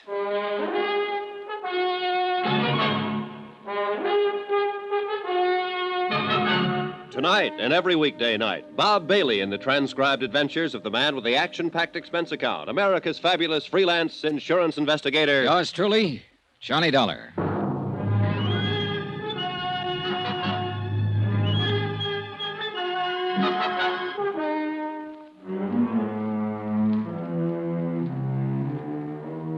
Expense account submitted by Special Investigator Johnny Dollar to the 4th State Fire Insurance Corporation, 4065 Spear Boulevard, Hartford, Connecticut. The following is an accounting of expenditures during my investigation of the Bennett arson fraud. Arnold Bennett was removed to the hospital where he was given a 50-50 chance of recovering from a .38 slug that had entered his chest. There was no weapon lying about and no witnesses in the remote, hilly section of San Francisco where he lived to give any information concerning the attempted murder. The police were more anxious than ever to find Tony Midas, the man Bennett had put the finger on earlier. Their reasoning was that if he could burn down a building worth $500,000 to get back at Arnold Bennett, he also might shoot him. I told Andy Cord about Underwood's findings when the police car got us to the scene of the shooting. Celluloid and paraffin wick, did you say? Yeah, that's what Bill Underwood said on the phone. Well, then it would point away from Tony Midas. He was an embezzler, not an arsonist. Maybe. Who's that policeman over there? Oh, that's Inspector Dickens. Well, I talked to him about it for a while. He said Midas lived in San Quentin with a man named Hanley, a professional burner. Yeah? Well, Hanley could have taught Midas a few tricks of the trade. Yeah, it's possible, Johnny. I don't know. At least Underwood is sure that he can prove it had an incendiary origin. Well, that's the first hurdle. Maybe we can't tie it to Bennett at that, Johnny, if Midas did it. Now, let's wait and see what Bennett has to say when he can talk. I think I'll get on over to the hospital. Okay. Oh, here's something that came up. Yeah? Now, you said Bennett attributed everything to this Tony Midas. Mm-hmm. Well, there might have been something personal in it, too. Midas is married to Bennett's niece, Elizabeth. He's what? Yeah, she married him a month before he was convicted. Well, that might explain some things. Yeah, she called me tonight and said she had some information for me about Midas. I was on my way to see her when this happened. Oh, you haven't talked to her yet, huh? No, let's see. It is 1038 Murata Drive. Wonder if that's far from here. No, Johnny, not far at all. This happens to be 1038. Right here. Oh? Well, we better tell the police about her, Andy. Andy Cord went on over to the hospital to await results on Arnold Bennett. I spoke to the inspector in charge and told him the information about Elizabeth Bennett. The police added the name to the APB already out for Tony Midas. And that's the way the case stood at midnight. By morning, the hospital reported that Arnold Bennett would recover from the gunshot wound. Elizabeth Bennett had not been located, nor had her husband, Tony Midas. I always fix my own dinner. Poached egg and half, ulcers. Name's Dollar? Yeah, that's right. Insurance investigator. You want something, do you? Coffee, maybe? No, thanks, Mr. Engel. Mind if I finish? Go right ahead. What led you to me? The notations about the trial, Mr. Engel. You were the defense attorney for Tony Midas. We're anxious to talk to him. I defended him, yes. I don't think I'm going to be much help, Dollar. I haven't seen him since he got out. I've no idea where he is. We'll find him, Mr. Engel. What's it all about? Well, Tony Midas has been identified as the man who started a fire in the Bennett building. Or at least who was seen in the vicinity of the building when it went up. I'm sorry to hear that. Are you, Mr. Engel? Tony Midas was a nice kid who got in a little trouble. Everything was against him at the trial. Bennett poured it on. He didn't have to, but he did. He could have let him off. You were Midas's lawyer. Did you try to talk Bennett into letting Midas off? No, I didn't. Nobody talks Arnold Bennett into anything. Oh? Tony never would admit taking the funds. He said he was framed, but he didn't have a prayer with all the evidence against him. Yeah, I read a transcript of the trial. Then you know Tony Midas pleaded not guilty in the face of everything, and he went up. I wanted him to make a guilty plea and rest on the mercy of the court. It was his first offense. Well, he's out now, and it looks like he's trying to get even with Bennett for prosecuting him. All for a lousy $10,000. Yeah. Did he ever get in touch with you? I told you, no. No phone call? No. Do you have any idea where he'd be in town, Mr. Engel? No, I don't. Okay. Then I guess I'll leave you to your eggs. Dollar. Yeah. If you find Tony Midas, I'd like to know about it. Why, Mr. Engel? Oh, just curious. I'd like to see him. I'd like to see what 5 years in prison does to a kid like that. Mr. Engel, Arnold Bennett was shot in his home last night. No. That's all you have to say? What else is there to say?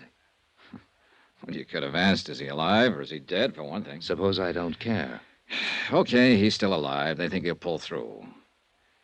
Who do you think shot him, Mr. Engel? I don't know. They're looking for Tony Midas for that, too. Oh?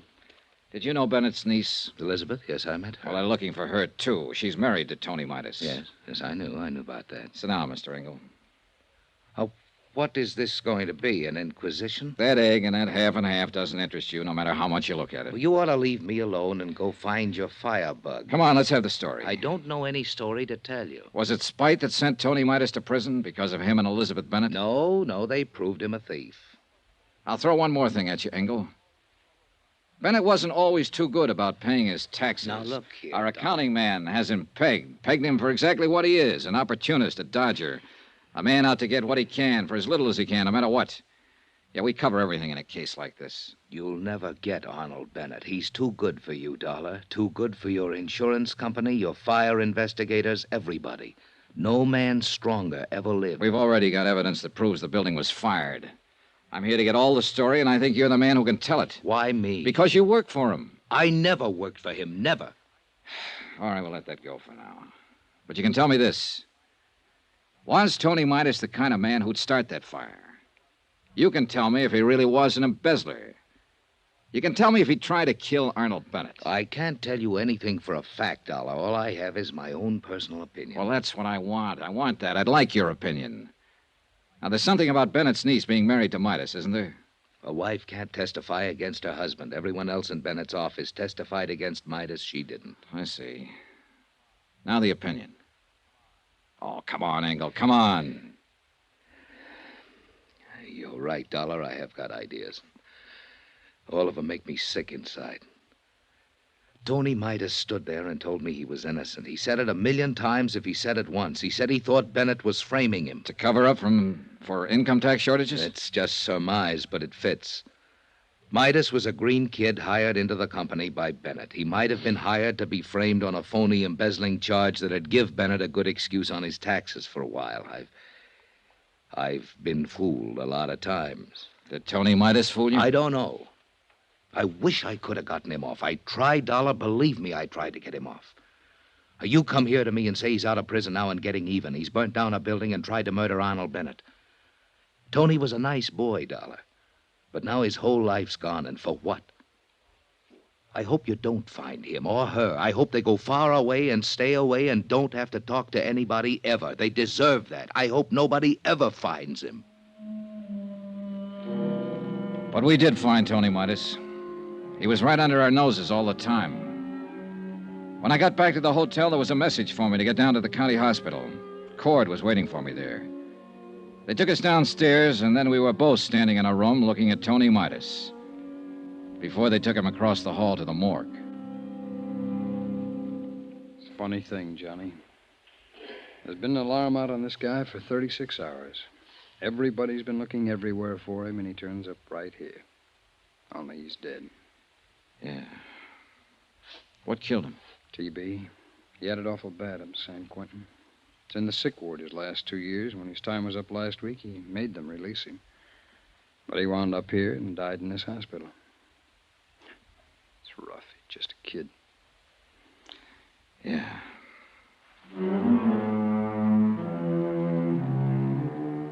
Up until that time, there had been some kind of a case against Tony Midas. But obviously, since he had been dead almost 2 days, it was impossible to connect him with the attempt on Arnold Bennett's life and the firing of the building. So we were right back where we started from, trying to make a case against Arnold Bennett, who still lay in his hospital room and refused to talk to anybody who came near him. All right, Johnny, now what? Bennett's going to be hard. We'll have to work around him. His niece is the best opening I can think of. But where is she? Police haven't located her yet, huh? Not a trace. Andy, she had some information for me when she called last night. I still want to get it if I... Oh, hello, Bill. We got a break. George Foley's in town. Who's that? Best celluloid and wick man in the country. If you happen to want a building burnt down. One of the policemen at the hospital spotted him in the lobby trying to see Arnold Bennett. Not a tired, Johnny. Where is he now? They followed him to an address on Barengo Street. They aren't going to move in until we decide something. 12 minutes later, Andy Cord, Bill Underwood, and I were standing in front of a decrepit-looking boarding house on Barengo Street talking to the 3 policemen from the San Francisco Police Department. Dollar? Underwood? Hi.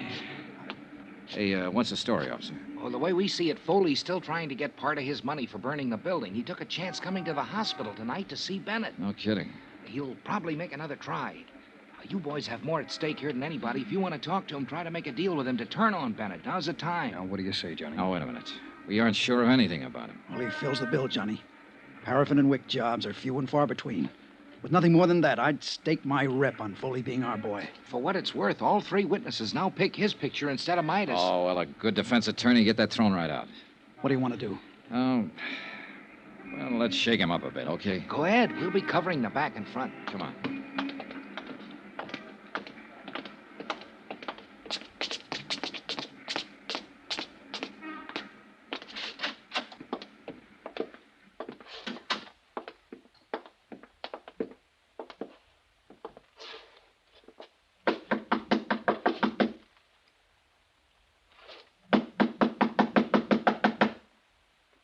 We know he's in there, Johnny. Let's bust No, it. no, wait.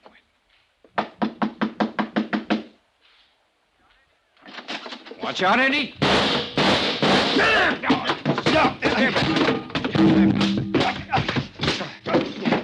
All right. That's enough. You okay, Bill? Andy? Okay. Yeah. All right, tough boy. Get on your feet and let's get out of here.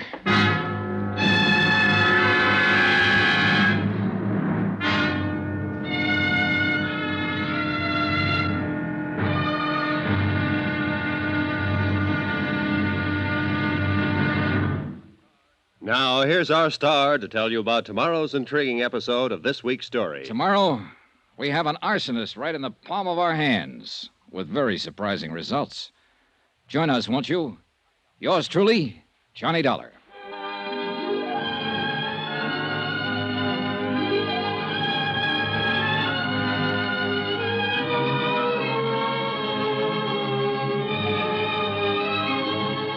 Yours truly, Johnny Dollar, starring Bob Bailey, is transcribed in Hollywood. Written by John Dawson, it is produced and directed by Jack Johnstone. Be sure to join us tomorrow night, same time and station, for the next exciting episode of Yours truly, Johnny Dollar. This is Roy Rowan speaking.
From Hollywood, it's time now for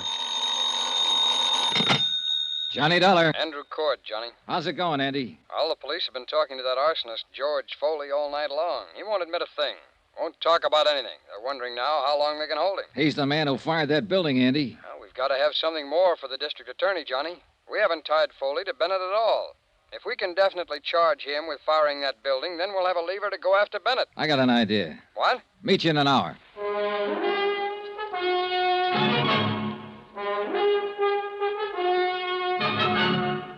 Tonight and every weekday night, Bob Bailey in the transcribed adventures of the man with the action-packed expense account, America's fabulous freelance insurance investigator. Yours truly, Johnny Dollar.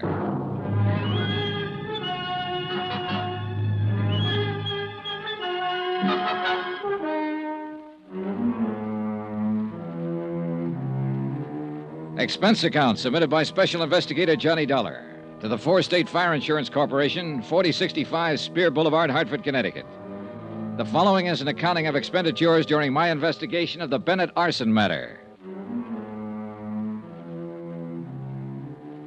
Expense account item 6, $1, 2 drinks. Andrew Cord and myself in Cookie's Place, a half a block from San Francisco's Hall of Justice. Andy's a good insurance man, thorough. Well, it's pretty certain they'll have to release Foley unless he admits something, or we can find more evidence against him. How about Bennett? Still no word. Johnny, you can see what we're up against. Yeah. Want one? No, thanks, Johnny. It's pull out.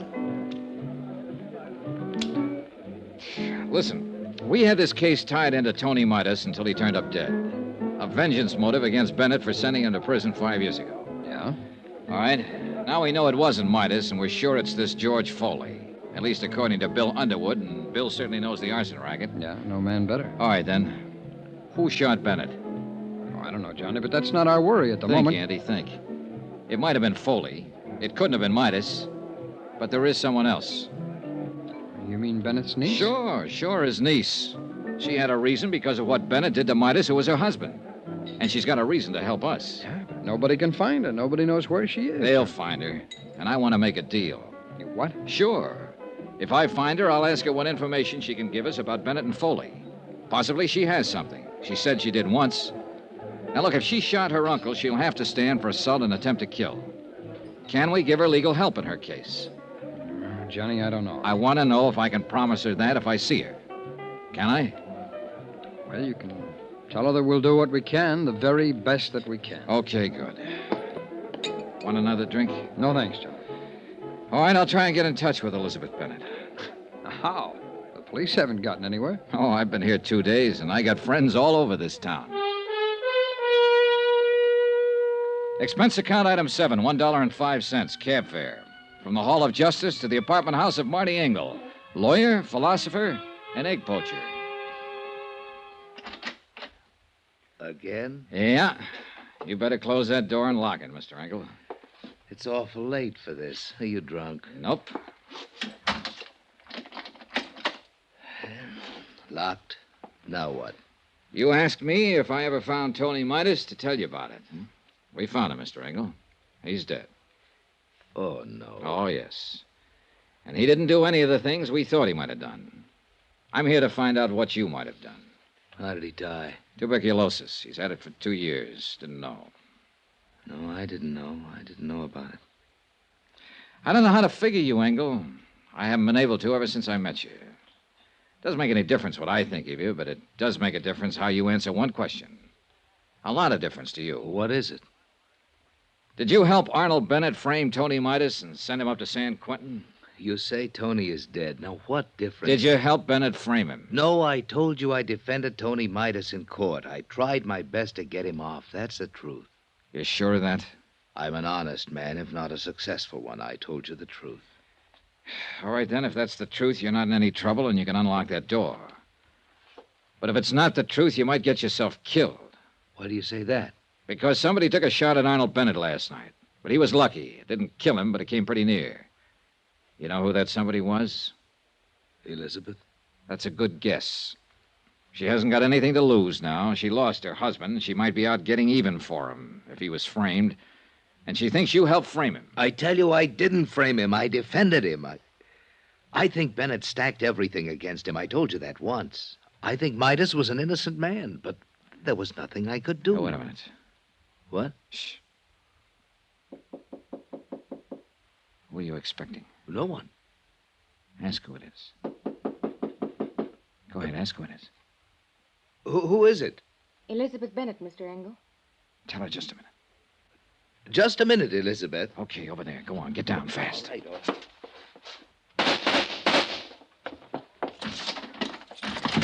No, you don't! Engel, call the police. Hold it, Elizabeth, hold it up.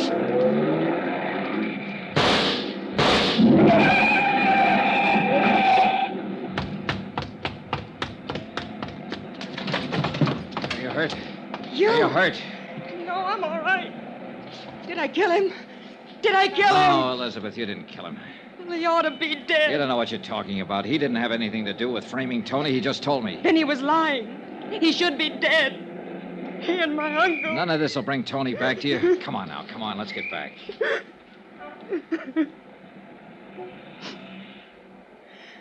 How many tramps have you met in your life, Mr. Dollar? A few. Come on, come on. When you met my Uncle Arnold, you met a real one. He stole money from himself and made it look like Tony did it. And that one in there helped him. Why didn't you let me kill him? You're wrong about Engel. He didn't help your uncle. He tried to help Tony, honestly. Well, then I'm glad I didn't kill him. How's my uncle? He's getting better. Will he go to prison? We have to prove he hired somebody to fire the office building. He hired George Foley. I know that. Would you swear to Yes. it? Can you? Yes. He blamed it on Tony. When I went over to see Tony last month in the prison hospital, he was dying. Oh, I knew it. He had that look in his eyes. Helpless. And he knew what my uncle had done to him, and he couldn't do anything about it. But you figured you could. You shot your uncle when you found out Tony was dead. And you came here to kill Engel. I thought he helped Uncle Arnold send Tony to prison. I thought he helped kill Tony. They did kill him, you know, when they sent him to prison. They killed him as surely as if they'd shot him down. 5 years I waited for Tony to get out of that awful place.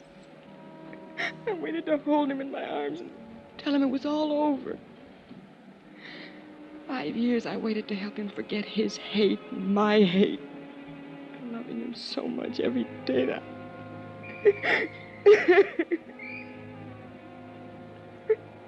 Now he's dead. What can you or I or anybody do about what they've done to Tony? Look at me, Mr. Dollar. I'm not what you'd call beautiful. I'm not even pretty. Nobody ever looked at me twice until Tony. He looked at me and he loved me. And now he's dead. And I'm dead inside. I'm dead inside, and I'll be glad when I'm dead outside.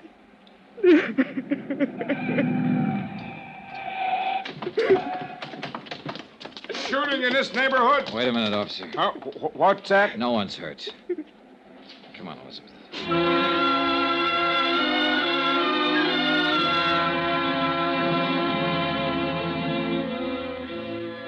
Elizabeth Bennett made a statement down at the Hall of Justice admitting she fired a shot at Arnold Bennett, hoping to kill him. She also admitted the assault on the lawyer, Marty Engel. Charges were immediately filed, and she was held in the women's section of the city jail. In a separate statement, she told how she had seen Arnold Bennett meet George Foley in a downtown bar. Foley still maintained that he had nothing to do with the fire in the Bennett building and denied any connection with Arnold Bennett. I gave Elizabeth Bennett's statement to Andy Cord, and he took it to the assistant district attorney. I was still in the Hall of Justice when Marty Engel came in.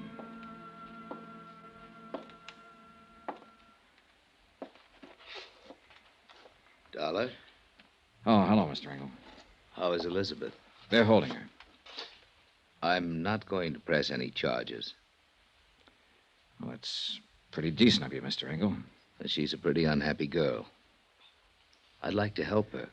Her uncle will probably press charges against her. I'd like to defend her. What? She needs a lawyer. I didn't do very well for her husband. Maybe I can do better for her. I hope so. Funny world, isn't it? Not tonight, it isn't. No, I guess not. Yeah. Well, I'll see you, Mr. Dollar. Right. Johnny? Oh, Andy, hi. Well, kid, you ought to pat yourself on the back. They're going to go ahead against George Foley for the arson job. Enough for them now, huh? That's a pretty good case against him, whether he opens up and talks or not. A statement from him would still be better. Always. But he's been around, Johnny. He hasn't given anybody the time of day yet. Yeah. Oh, about Elizabeth Bennett. I can arrange counsel for her. She's already got a lawyer, Andy. Okay, then we'll pay his fee. He doesn't want any fee. What's the matter, kid? Boy, maybe all this has been a little too much. Hey, what time is it? 10:15. There's a plane out at midnight. If you don't need me anymore, I think I'll be getting back to Hartford. Sure, Johnny. Sure, I'll look after things here.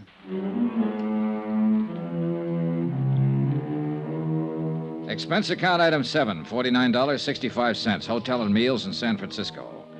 Item 8, same as item 3, transportation back to Hartford. I caught the midnight plane and was in Hartford at 2 o'clock the next afternoon.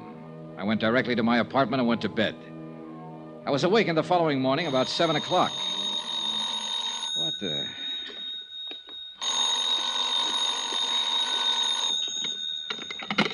Johnny Dollar. San Francisco calling, Mr. Dollar. Okay. Is this Mr. Dollar? Yes, yes. Mr. Andrew Cord is calling. One moment, please. Go ahead, please. Johnny, Hi. can you come back to San Francisco right away? Should I... Well, I just got home. We need you again. Jake Eggleston is going to defend Foley in court. Eggleston? He's already got him out on a writ. What? This case is worth $500,000 to us, Johnny. If anything happens that Foley gets off, we won't have a chance to get Bennett. You sound scared. I am. Somehow, Bennett's holding the best cards again. We got a good case against Foley. Once that's settled, we can get Bennett. I want to make sure. Okay. I'll get the first plane. Thanks, Johnny. Even as I hung up the phone, I was thinking of Marty Engel's words. You'll never get Arnold Bennett. He's too good for you, Dollar. Too good for your insurance company, your fire investigators, everybody. No stronger man ever lived, he said. And somebody had to prove Engel was wrong.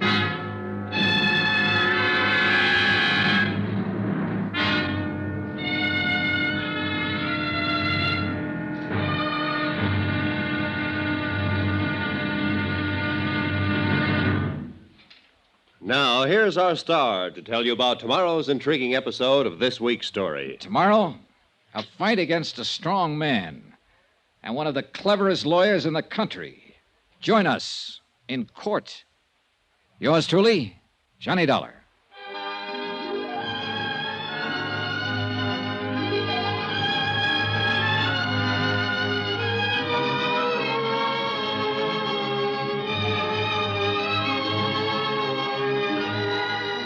Yours truly, Johnny Dollar, starring Bob Bailey, is transcribed in Hollywood. Written by John Dawson, it is produced and directed by Jack Johnstone. Be sure to join us tomorrow night, same time and station, for the next exciting episode of Yours truly, Johnny Dollar. Roy Rowan speaking.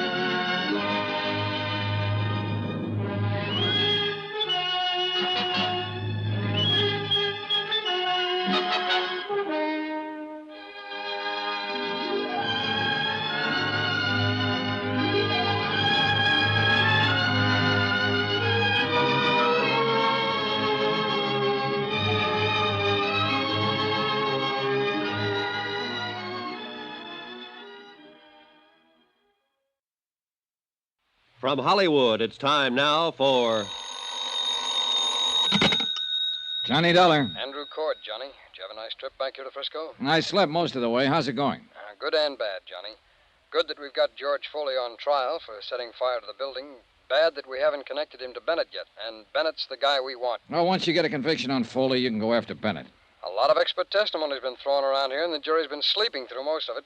Besides that, Foley's got one of the best defense men in the business, Jake Eggleston. Yeah, I've heard of him. He's pretty slick. He's going to make us lose this case, Johnny. Not if I can help it.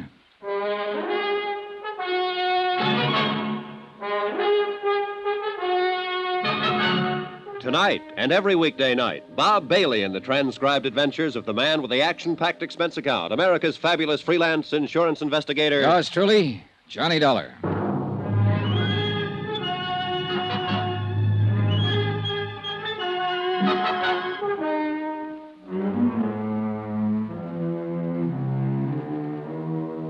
Expense account submitted by Special Investigator Johnny Dollar to the Fourth State Fire Insurance Corporation, 4065 Spear Boulevard, Hartford, Connecticut.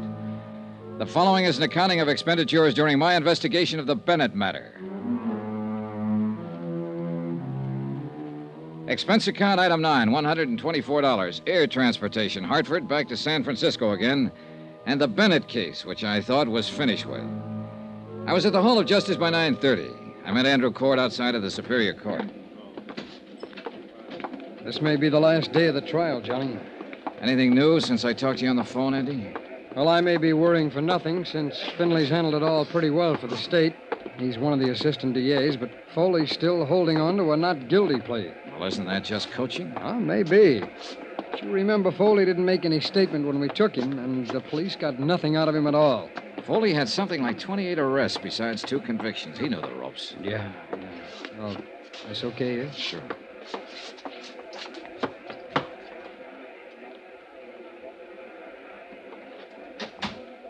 Oh, just in time. Yeah, seems to be the clerk now. Yeah. Court is now in session. His Honor, Judge William J. Bainbridge presiding. Everybody stand.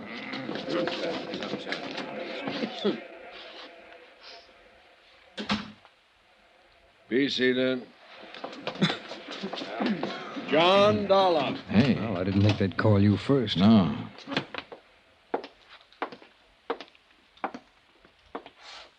Raise your right hand.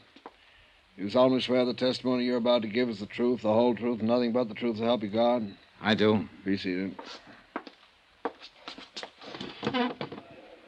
As you know, I'm Charles Finley with the District Attorney's Office. State your name, please. Johnny Dollar. State your occupation, please. I'm an insurance investigator. How long have you been engaged in your profession as an insurance investigator? 10 years or more. Now, tell us, please, prior to that, what kind of work did you do? I was in the United States Marine Corps for 4 years. Before that, I was Detective Sergeant 2nd grade with the New York Police Department. Do you have any papers or letters in your possession that verify your professional status, Mr. Dollar? Yes, I do. I have letters of reliability from 13 insurance companies and adjustment bureaus I've been associated with, and my record as police officer. Thank you. Will the court clerk please hand these papers to counsel for the defense so he may examine them? Yes, sir. Thank you. Now, tell us what your connection with this case is, Mr. Dollar. I was employed by the Fourth State Fire Insurance Corporation of Hartford, Connecticut, to conduct an investigation in regard to one of their policyholders. Arnold Bennett. Yes, Arnold Bennett. Will you please tell the court what the results of that investigation were? The Bennett building was destroyed by fire. I worked with arson experts from my own organization and with the police here to determine the cause of the fire. Go on, please. At the scene of the fire, our expert, William Underwood, located certain items which we recognized as part of the paraphernalia generally used by professional arsonists. Will you please state what those items were? A scrap of celluloid and a paraffin wick. Anything else? Samples of the ashes, which were later analyzed and proved to be celluloid ashes. I wish to remind the ladies and gentlemen of the jury that the public fire adjuster, the gentleman from the Skyline Laboratories, and the 2 gentlemen from the Fire Inspection Department have previously testified as to the identity and uses of these items. Will you continue, Mr. Dollar? Well, these particular items suggested that the fire was of an incendiary origin. The next problem was to establish the exact method used in starting the fire. Were you able to determine that method? Yes, sir. In order to refresh the minds of the jury, would you mind describing what was established? A heavy woolen wick. This one, Mr. Dollar? That one, or one like it. Exhibit C. Please continue. This wick had been soaked in paraffin and then stuffed into a paper sack that was filled with celluloid. It's a simple method. The wick is lit, and takes anywhere from 3 to 10 minutes to burn down to the celluloid. Now, once that happens, the celluloid flares up and fires anything combustible in the vicinity. And that is the method you determined caused the fire in the Bennett building? Yes. And I'd like to qualify that by saying the arson experts from my own company and the gentlemen from the police and fire departments here in San Francisco determined it definitely. Mr. Dollar, by this means, you connected the defendant, George Foley, with the fire you were investigating. Yes, we did. How? George Foley improvised the method I have just described. Improvised? You mean it is his method? I object, Your Honor. The prosecution is putting words into the mouth of the witness. I'll rephrase for Mr. Eggleston. Is this method identifiable with the defendant? Yes, sir. Will you explain the identification? The police files here show that Foley has been convicted of setting 2 other fires in this state. On both occasions, he employed that method of firing. Your Honor, I object. The career of the defendant as a professional arsonist is a matter of public record. The defendant's previous record has no bearing on this case. I object. Mr. Dollar, will you rephrase and delete any reference to the defendant's criminal history? The procedure in locating an arsonist is to first establish the method of operation. In this case, where the wick celluloid method was used, the defendant's name came up immediately. The defendant made an attempt to call on Arnold Bennett in the hospital. The defendant was positively identified by 3 witnesses as the man they had seen near the Bennett building prior to the fire. I remind the jury of the testimony of those witnesses. Go on, Mr. Dollar. The police crime laboratory examined all of the clothing Foley was wearing at the time of his arrest and all of the clothing in his room. There was definite evidence that he had been in the Bennett building. Will you tell us what sort of evidence, please? Well, paint smudges on the soles of his shoes and metal filings in cuffs of his trousers, compared with samples that were still available in the building, where certain painting and metal work had been in progress. You connected him with the improvised method of firing. You proved that paint smudges and metal filings came from the Bennett building. The defendant attempted to contact Arnold Bennett. What else? Arnold Bennett's niece, Elizabeth Bennett, informed me that her uncle, Arnold Bennett, hired the defendant to fire the building to collect insurance.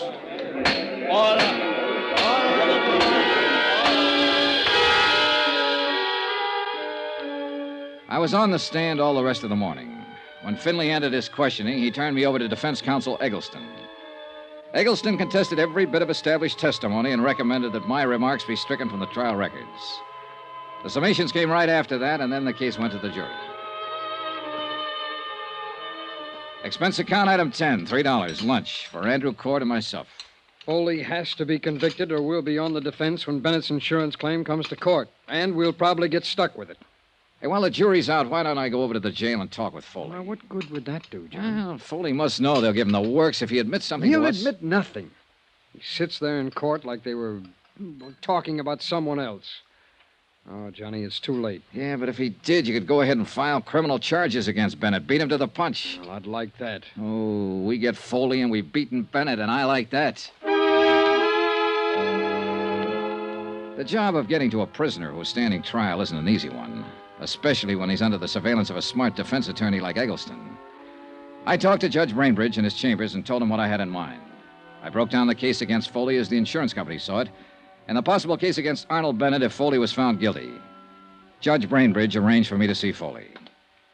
He was sitting on his cot. Eggleston was standing nearby. Hello, Dollar. Hello, Eggleston. Hi, what do you want? Well, I thought we ought to talk about this thing while there's still time. If it's okay with you, Mr. Eggleston. It's okay with me, Dollar. I'll be right here. Still time for what? To get you part of a break, Foley? Oh, that's a real good one, that is. You sit on a witness chair all morning, you tell them what a bad boy I am, then you walk in here and tell them you want to give me a break. I do. Go away. Now, wait a minute, George. It won't hurt to listen to him. Oh, you're a great one, you. I'm the guy who's sitting in this cell. Both of you can walk out of here and have a good steak for dinner tonight. All right, George. Listen to him. This isn't a courtroom. When you were first hauled in, Foley, you could have made a statement telling us Bennett hired you to fire that building, waived a jury trial, and thrown yourself on the mercy of the court. But you didn't do that. You made everybody work hard to give it to you. And that's exactly what they're going to do. That jury will come out pretty soon and throw the book at you. Hey, is that true? I'm not so sure of that, Dollar. Tell us precisely why you're here. You both know my company's after Arnold Bennett. He's filed claim against us for not paying off his fire policy. Foley, we know he hired you to fire that building. Yeah? And if you're smart, you'll send for the guard and make a request for the court to come back in session before the jury returns. You can tell them Bennett hired you. You can change your plea to guilty and throw yourself on the mercy of the court. It'll probably save you 5 years on your sentence. So I turn hero and make everything nice for you to go after Bennett. If you do that, his claim will be thrown out by the insurance commission and we'll prefer charges against him. And he'd be right up there with me, huh? Making little ones out of big ones. That's right. You're overstepping your province here, Dollar. Oh, now, look, there isn't much time. Dollar, Foley, this man can advise you to wait until the jury comes in, and that won't be very long. But then it'll be too late for you to help yourself. I don't like this high-pressure stuff. I don't care what you like or dislike, Mr. Eggleston. Now, listen, Foley. They've got an 8-point case against you in there. Is he right, Eggleston? It doesn't make any difference. The jury decides. You say it saved me 5 years on my sentence? Yes. George. What do you think? Up to you, George. I've told you what I think. Ah, swell spot, swell. Oh, come on. What is it? I'll risk it. You're crazy. There's a chance those 12 clunkheads will walk out and tell everybody I'm not guilty. Come on, get out. Those last 5 years will be pretty hard ones. Guard. Thank you for the offer just the same, Dollar. You don't use your head much, Foley.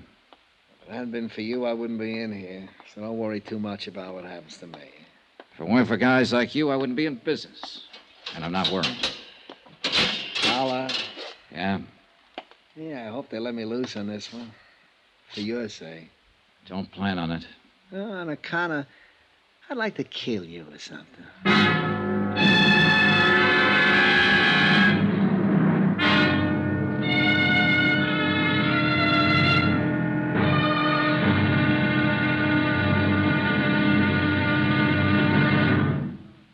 Now, here's our star to tell you about the final intriguing episode of this week's story. Tomorrow, a verdict in and out of a courtroom.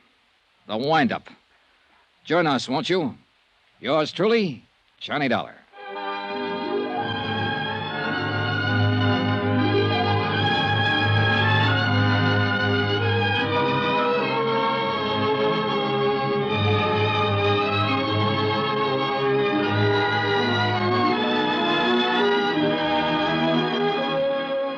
Yours truly, Johnny Dollar, starring Bob Bailey, is transcribed in Hollywood. Written by John Dawson, it is produced and directed by Jack Johnstone. Be sure to join us tomorrow night, same time and station, for the next exciting episode of Yours truly, Johnny Dollar.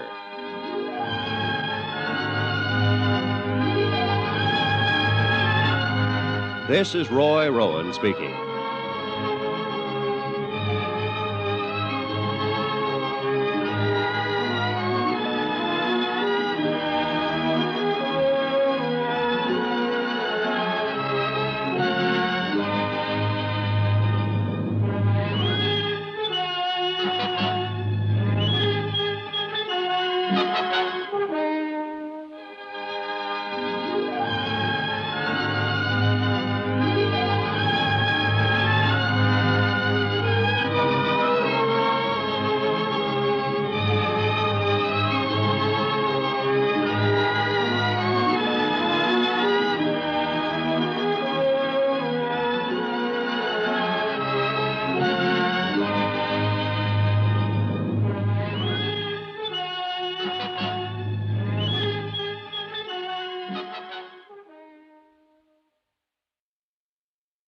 From Hollywood, it's time now for...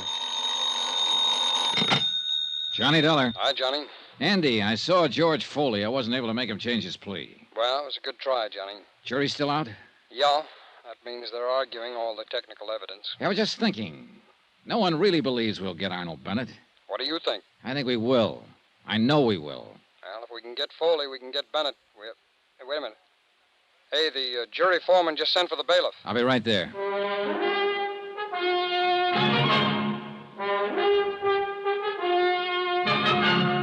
Tonight and every weekday night, Bob Bailey in the transcribed adventures of the man with the action-packed expense account, America's fabulous freelance insurance investigator. Yours truly, Johnny Dollar.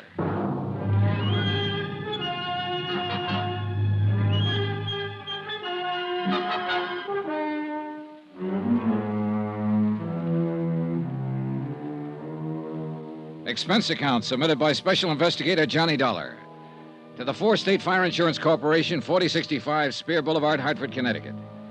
The following is an accounting of expenditures during my investigation of the Bennett arson fraud.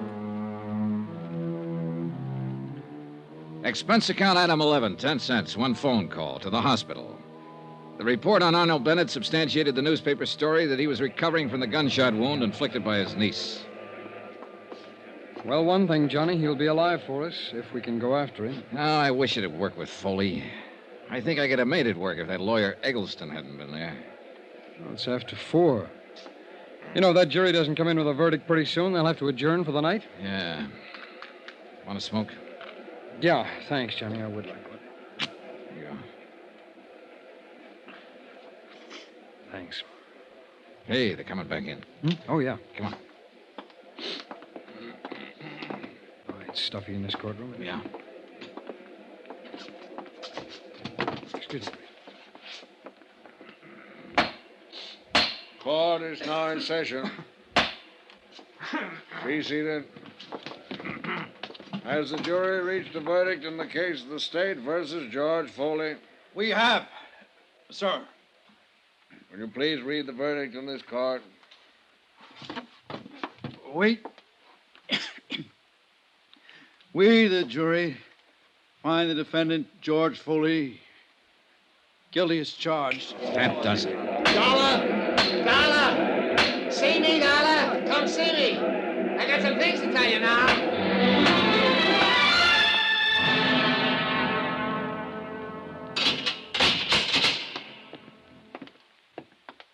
Who's this with you, Dollar? Andy Cord with the insurance company. Oh. Now, look, I haven't got any deals to offer, Foley. You know that. Yeah, I know. So I took a chance. It's a lousy 5 more years. What about Arnold Bennett? Hey, you're a little anxious. I want some information first. They only gave us 10 minutes, Foley. Where's Bennett now? He's still in the hospital. He's going to be all right. He's out and I'm in. That's a break. Oh, come on, Foley. Let's have it if you have anything to say. Can you get Bennett? Can you really get him? I'll tell you frankly. We think we can get him with or without your help now. It doesn't make too much difference. Maybe it'll take longer without your help, but we'll get him.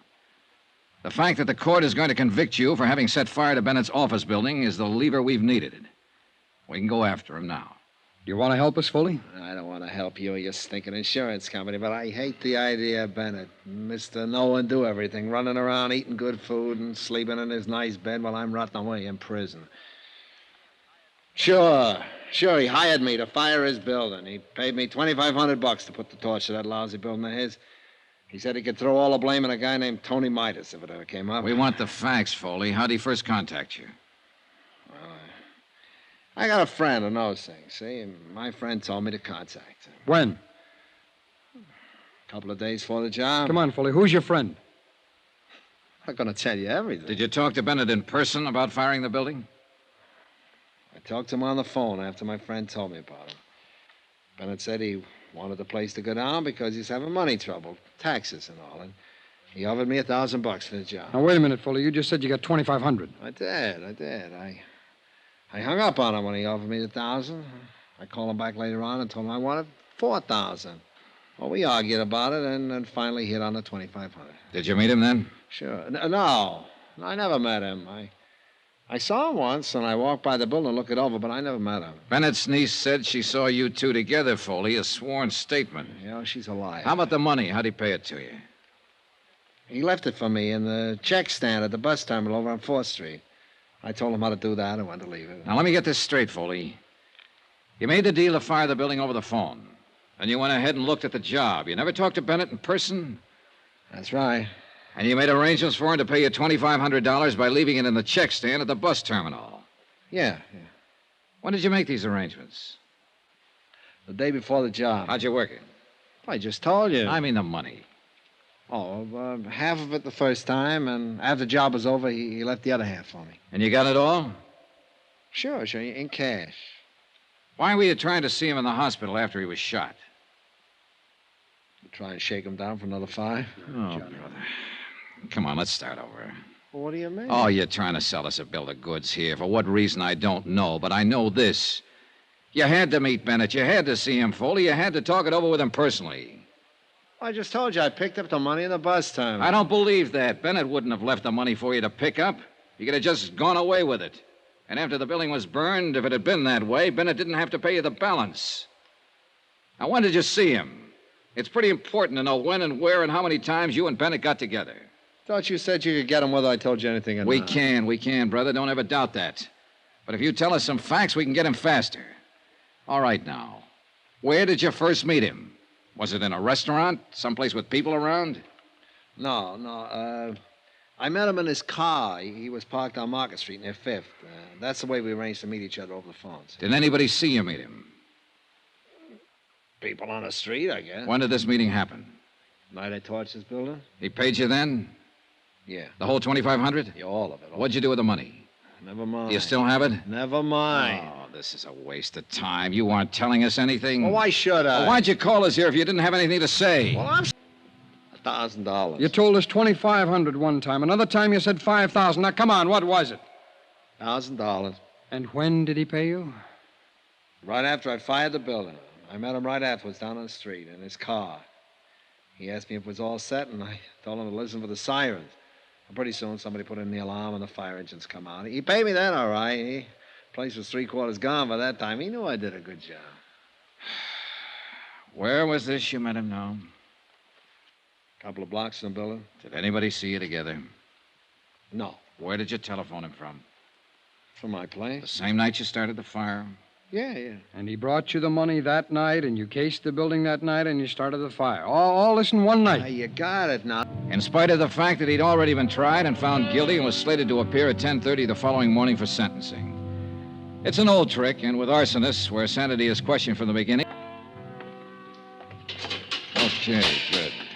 Here you are, John. Well, what are you showing me these things for? To let you know there's no way to get out of it now, Foley. These are from psychiatrists. All of them had a good look at you. You're sane. You're all right. You remember when they looked at you? No. All right, look at the dates on the paper. You can read, can't you? Sure. January 15th, January 16th, January 21st. Witnesses were around for all the examinations. Well? Well? Are you through playing games now? Okay, Dolly, you guys win. Come on, give us the story. I met Arnold Bennett at the Hopkins bar about a month before the fire. I made sure I'd meet him there. Now, what do you mean, Foley? Well, I've been setting fires for a living for a long time now. I always have a list of people like Bennett who could use a fire. They get around. I knew he was in trouble 4 or 5 years ago with the income tax people. They sent a guy to prison for cover-up. Tony Midas. Yes, Tony Midas. I figured he'd be needing another one pretty soon, so we had a drink. I brought it up. Who paid for the drinks? He did. Who saw you together? The bartender. His name is Alfred. There was a maitre d' there, a couple of people at the tables. I put the proposition up to him. How'd he like to have his building burnt down and collect his $500,000 to get himself out of trouble? Well, he said he'd like that fine. I told him it cost him $5,000 in advance. He said he couldn't raise that much, but he did manage to get $3,500 together. I took it, and I did the job. What'd you do with the money? I still got it. Where? It's not going to do me any good now. I buried it in a gallon can in a vacant lot over by the tower. I could show you where. Okay. We'll get you to do that. Swell, I'll be glad to. Hey. What? I can send Bennett up the same way you're sending me up. Huh? I can testify against him at his trial.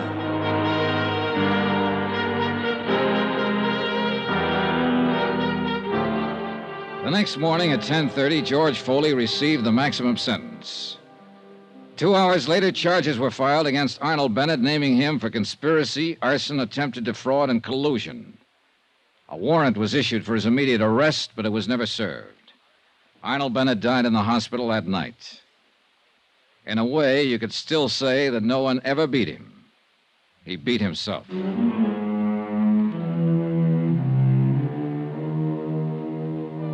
Expense account item 13, $87.50, hotel and board in San Francisco. Item 14, another $125, transportation back to Hartford. Item 15, $35, miscellaneous. Expense account total, $1,440.37. Remarks? Nothing. Yours truly, Johnny Dollar.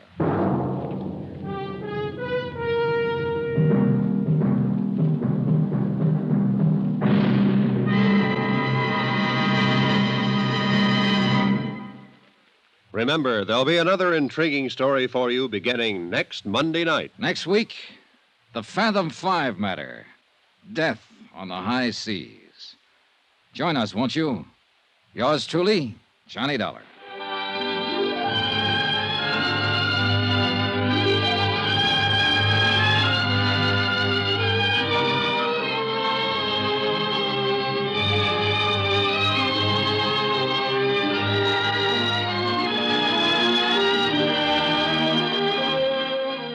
Yours truly, Johnny Dollar, starring Bob Bailey, is transcribed in Hollywood.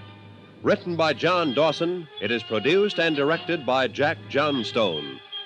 Heard in this week's cast were Lillian Baeff, Stacey Harris, Chet Stratton, Will Wright, Marvin Miller, Hans Conried, Edgar Barrier, and Parley Bear. Musical supervision by Amerigo Marino. Be sure to join us on Monday night, same time and station, for another exciting story of yours truly, Johnny Dollar. This is Roy Rowan speaking.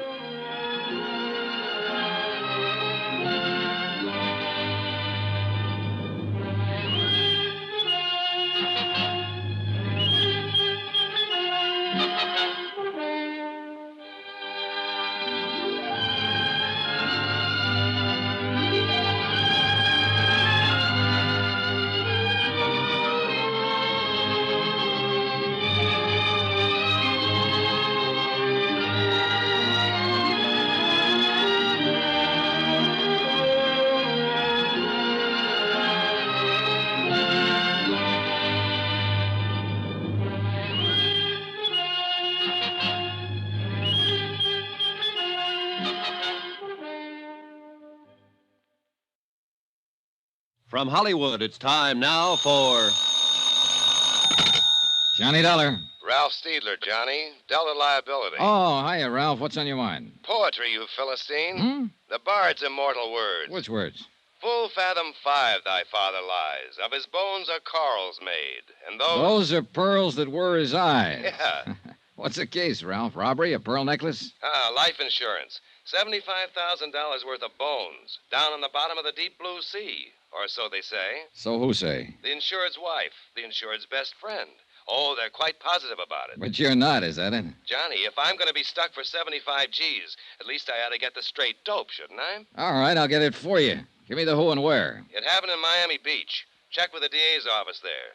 The insured was a man named William Markey. And the beneficiary? His wife, poor wretch. Oh, you're biased, Ralph. Sure, I'm paying alimony. So look it over, Johnny, and keep in touch.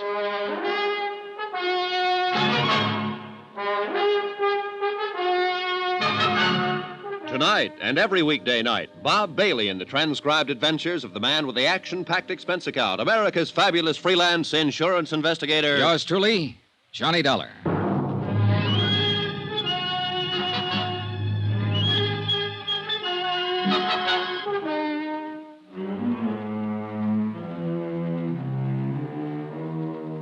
From Special Investigator Johnny Dollar to the Home Office, Delta Liability, Hartford, Connecticut.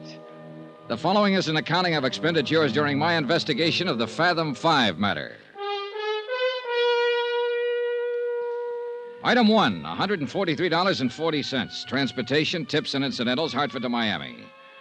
Purpose of assignment, aside from a chance to get a look at the sun, to check into the death of one William Markey, or to find out if there was a death, and how it happened, and where was the body, and if not, why not, and if so, how? Or rather, to determine... Well, anyway, the deputy investigator from the DA's office, a man named Barney Wilson, was at least as confused as I was, and he'd had a 2-day head start. Now, we're going on the assumption, of course, that the man is dead. But legally, you understand, the fact hasn't yet been established. Meaning exactly what, Mr. Wilson? Well, it's pretty strong evidence, but no corpus delicti. Not so far, anyway. Maybe you'd better start at the beginning. And that would be where, Mr. Dollar? How much do you know about the case? Well, very little. Mm-hmm. The dead man, if he is dead, was named William Markey. He was 46 years old, owner of a consulting engineering firm in New York. Mm-hmm. He'd been married to his present wife for 3 years. Her age is 30, and she's the beneficiary of his insurance. And, I might add, a charming and lovely young woman. They've been down here for about a month. And 3 days ago, Markey was killed, or allegedly killed, in an accident. That's right. Drowned, as I understand it, when a fishing launch sank a mile or two offshore. And then, well, you can take it from there, Mr. Wilson. Now, your responsibility in the case is primarily to the insurance company. Is that right, Mr. Dollar? Entirely, not primarily. Why, what do you mean? And it would be to the company's advantage if Markey's death were not legally established, huh? They wouldn't have to pay the claim, if that's what you mean. Then it's reasonable to suppose, since the whole case is pretty vague at present, that your efforts will be devoted to creating doubts as to whether Markey is really dead. Mr. Wilson, I think it's reasonable to suppose that I can't very well answer your questions without knowing exactly what has happened. Well, all right, then. Briefly, this is it. Apparently, Markey came down here to bid on a construction job, a manufacturing plant.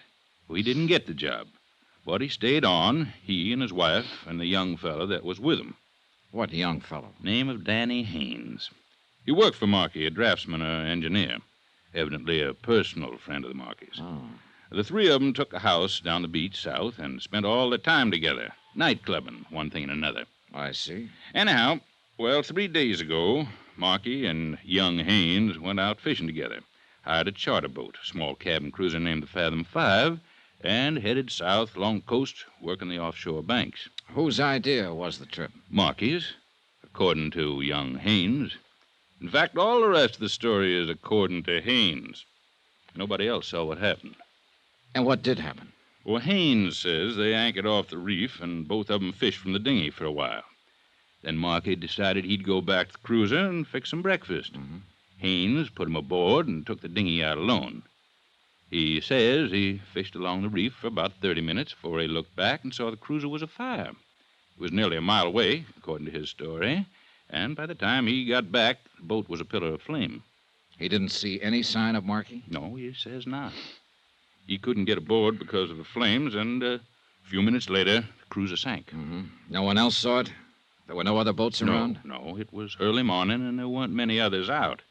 It had rained during the night, and there was a fairly heavy fog. They were only a mile and a half or so offshore, so Haynes rode in with the dinghy and reported it. Mm-hmm. Tell me, what was the depth of the ocean where the cruiser sank? Oh, it was only about 50 feet. I've got a salvage company working now to raise it. Get a diver down? Yes, but he didn't find out much. He couldn't get inside the hold. That's about the size of it, huh? Mm-hmm, it is. Until they get that cruiser raised so we can take a look at it. And, of course, it may not tell us a thing. Yeah. What about the currents along the reef where that boat went down? Oh, they're pretty bad. Strong and erratic. A body could be carried through the reefs and on out to sea and never be found. Well, I was thinking more of the possibility of a good swimmer getting into shore. You said they were anchored only a mile and a half out. Yes, well, it's possible, but not very probable. He'd have been seen by Haynes or somebody else. There was a heavy fog, wasn't there? Mm-hmm, fairly heavy. And, of course, Haynes could be lying. Maybe he did see him. I said it was possible. But that's not the line I'm planning to take, Mr. Dollar. So I gather. They'll bring that hull to the surface sometime tomorrow. Now, maybe we'll have some evidence then. Or maybe Markey's body will turn up in the next 48 hours. And if not? Then, Mr. Dollar, I will petition the probate court to declare him legally dead. I suppose you've got some reason for all this, Rush. Yes. I want the fact of death established in order to file a murder charge. Danny Haynes? Who else? It's the old story, isn't it? 2 men go out and only one comes back. Unwitnessed accident. Nothing new about it. No. And it's never been an easy one to prove. Well, it'll be a lot tougher a year from now if you people put up a fight and force the decision up to the Superior Court. Suppose Haynes himself fights it. I wish he'd try. Be the next thing to an admission of guilt. Oh, Mrs. Markey. She has legal status in the case. She could do it, but she won't. Yeah, you're probably right.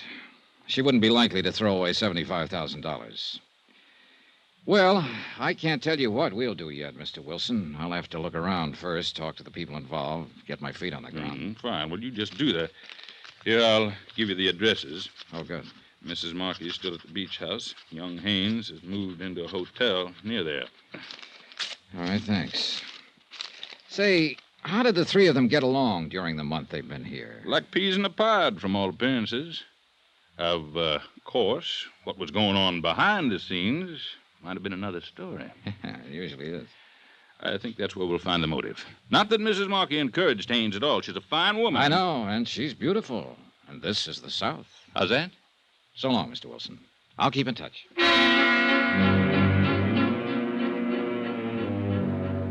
Expense account item 2, $3.35. Telegram to Hartford requesting an investigation of the Markey firm's financial status, both currently and over the past 3 years. And a similar check of Markey's personal financial status. Item 3, $4.10. Taxi to the Pompano Beach Hotel to talk with the DA's prime suspect, Danny Haynes. Look, Mr. Dollar, I've been over the whole thing with the police a half a dozen times. I'd still like to ask you a few questions, if you don't mind. They've got the whole story, all I know about it. They had a stenographer to take it down. Why don't you go to them with your questions? Maybe I got different questions. I told them everything I know about it. Look, Danny, you don't have to talk to me, but if you're smart, you will. Why so? Because the police already have their minds made up. Or at least Barney Wilson has. Sure. He's out to prove I killed Mr. Markey. Well, look, my mind isn't made up yet, so you can't lose anything by talking to me. Unless, of course, you did kill him. It happened exactly the way I told them. All right, what do you want to know? How long did you work for Markey? 2 years. You get along with him all right? Sure. It was a good job, no complaints. You got to be pretty close personal friends, I understand.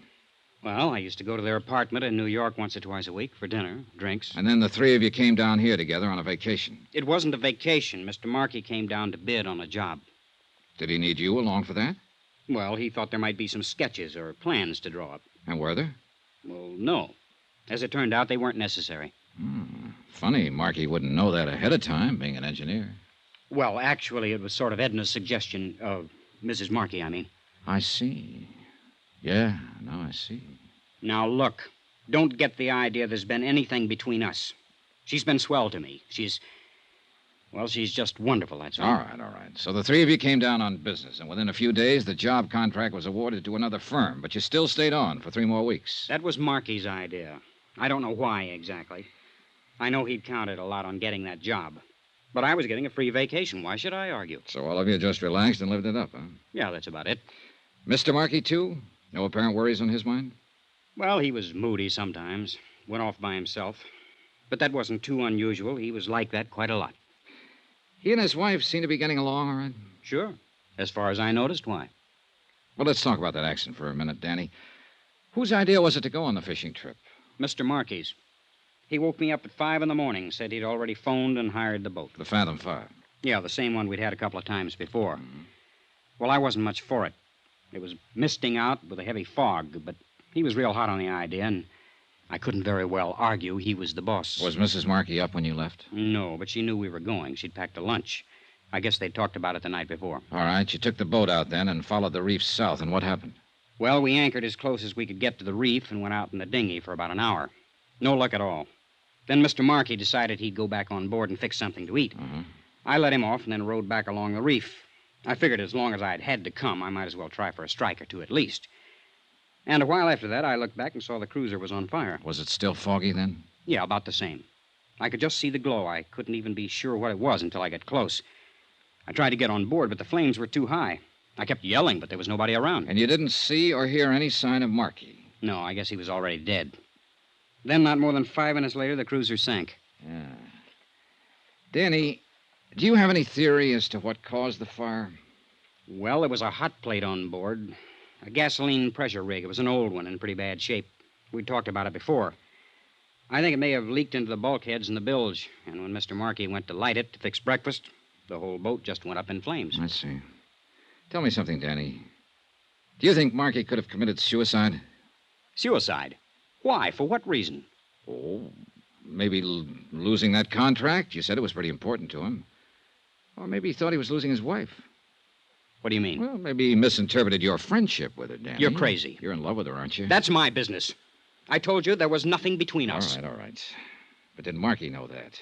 Look, you're the same age she is, and he was 15 years older. A man like that might get to wondering... Knock it off, Dollar. Nobody's private life is going to be dragged into this. You better stop and think, Danny, while you've still got time. A defendant in a murder trial doesn't have any private life.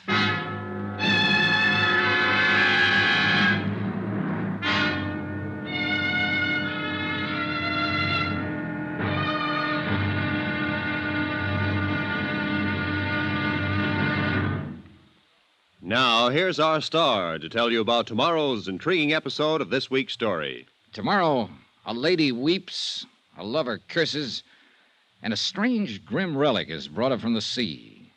Join us, won't you? Yours truly, Johnny Dollar.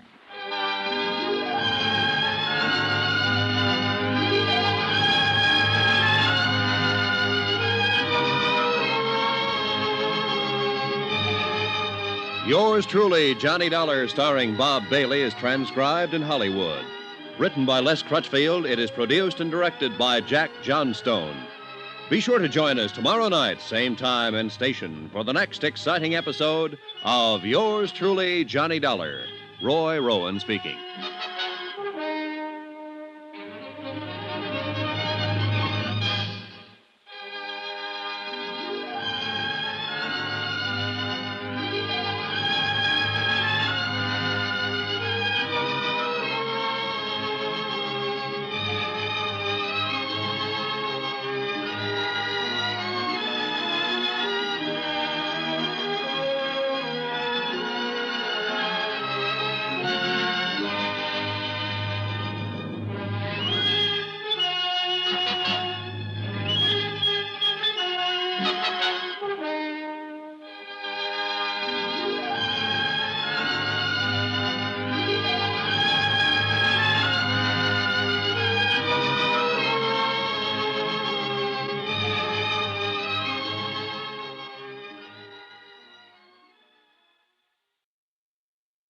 From Hollywood, it's time now for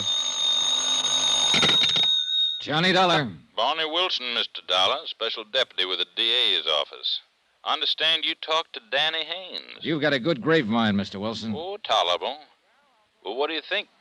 Well, I'll go about 6 to 5. He hasn't murdered anybody. Well, that's close to even money. So you're not too sure, huh? No, I'm not too sure. But then I'm not even sure yet that Markey is dead, remember? Well, maybe we can settle that question this evening. What do you mean? The salvage boys have finally got grapple lines on that boat. They figure to bring it up to the surface around 8 o'clock. I'm going out in one of the harbor launches. You'd like to come along? My company's got a 75 grand stake in this. Sure, I'd like to come along. All right. You meet me at Harbor Police Headquarters at 7:30. I'll be there. Good. I'll introduce you to the late William Markey.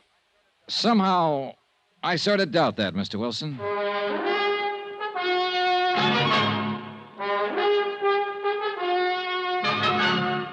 Tonight and every weekday night, Bob Bailey in the transcribed adventures of the man with the action-packed expense account, America's fabulous freelance insurance investigator. Yours truly, Johnny Dollar.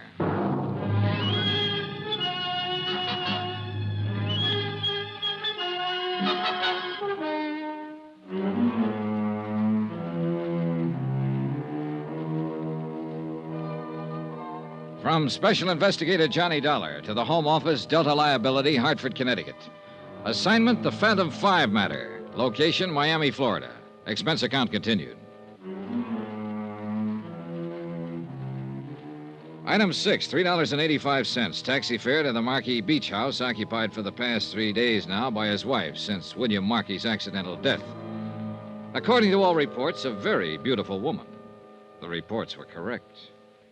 Won't you come in, Mr. Dollar? Thank you. Come this way. I've been practically living in here in the study since... I just haven't had the heart to even look at the rest of the house. Yes, I imagine it's been quite a shock for you, Mrs. Markey. Yes, terrible. No one knows. Sit down, Mr. Dollar. Thank you. I really don't know very much about these matters. If there are papers to sign, maybe I should have a lawyer or something. No, that won't be necessary. For the present, there's nothing to sign. But aren't you with the insurance company? I'm working for them at the moment as a special investigator. Oh. I'm to supply them with a full report of your husband's accident. They have to have that before they can do anything about paying off the policy. Well, couldn't the police give you all that? And there's a Mr. Wilson, I think his name is, who's with the district I've attorney's talked office. to Mr. Wilson. He's cooperating in every way possible. But some of the details I have to get from you. Have you talked with Danny Haynes? Yes? Well, didn't he tell you what happened? He gave me a statement, yes. But only covering the details he actually knew about. Well, I'm sure there's nothing I can add, Mr. Dollar. I wasn't even there, as you know, of course. I know, Mrs. Markey. I'll get all of those details elsewhere. But then I don't see why you've well, come out here. I'd like to know a few things about your husband. Things you know better than anybody else. His actions and behavior during the last few weeks. His mental attitude. I see.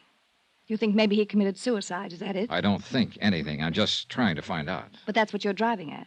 Suicide. It's a possibility, of course. And of course your company isn't liable, I suppose, if it's suicide. Oh, they'd still be liable, but only to the extent of $25,000 under the particular terms of the policy, not $75,000. I see. Is that all, Mr. Dollar? I don't think you do see. Look, I'm not claiming it was suicide. I have no reason to think it was. But these questions are going to be raised by the claims board when they meet to consider settlement. And they're not going to pay out any money until they have the answers. So that's why I'm here, Mrs. Markey, to get those answers ahead of time. Now, you can help or you can hinder. But I think you ought to realize that you'll be mainly hindering yourself. It was not suicide. Bill wasn't that kind. You didn't know him. I resent your implication, Mr. Dollar. He'd never do a thing like that. I said I have no reason to believe that he did.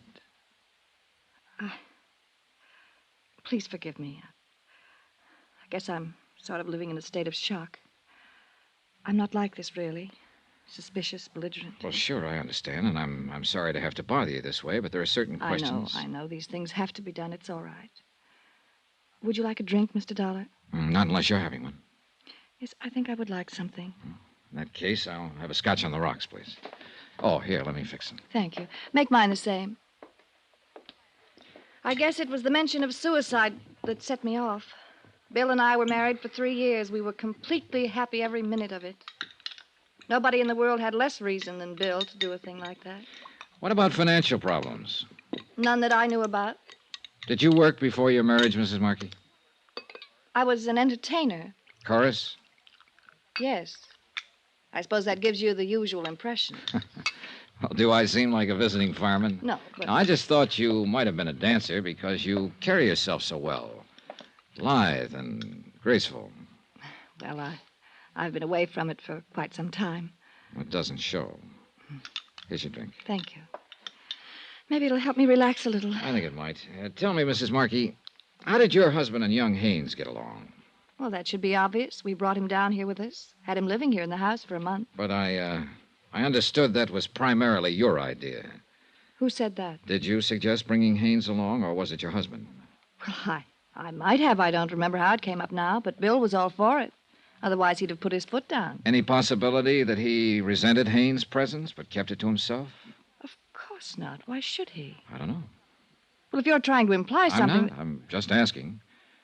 I understood your husband had spells of brooding during the last few weeks, and I was trying to find out the reason for it.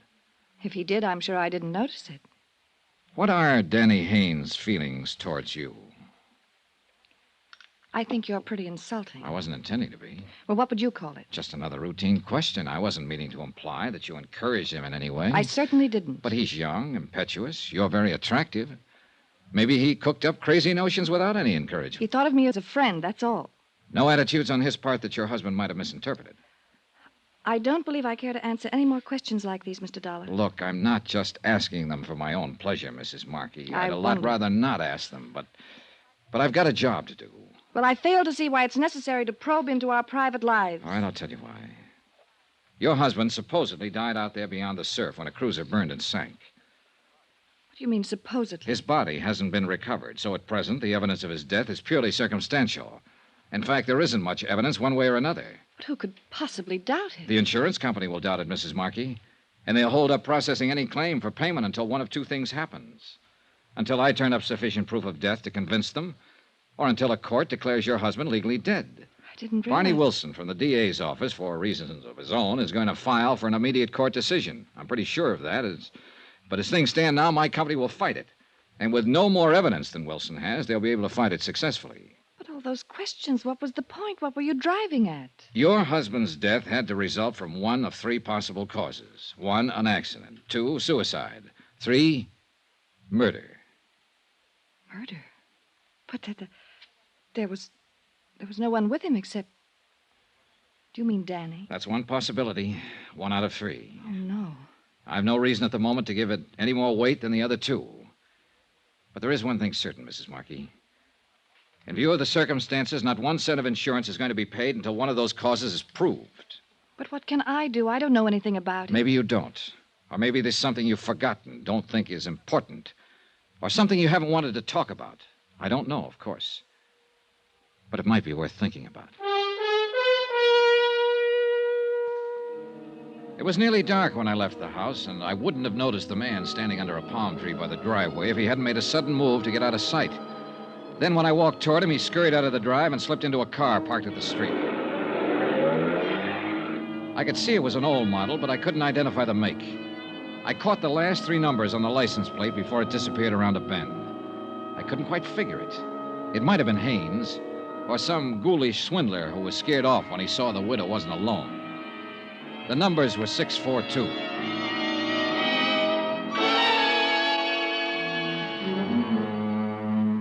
Expense account item 7, $3.75. Taxi back to my hotel. Item 8, $6.25. Dinner and incidentals there. And item 9, $1.40. Taxi again to the waterfront headquarters of the Harbor Police.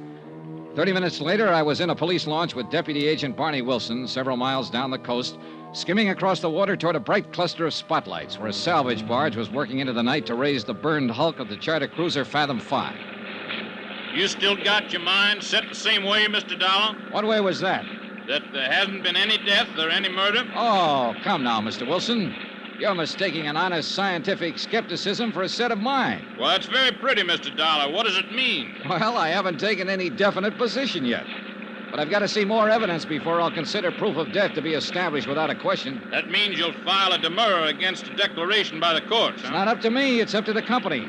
But I can tell you right now that if you petition, they'll move to block it. You have no real evidence, Mr. Wilson. I'm getting it, though, piece by piece. The sea is starting to give up its prey, Mr. Dollar. What do you mean?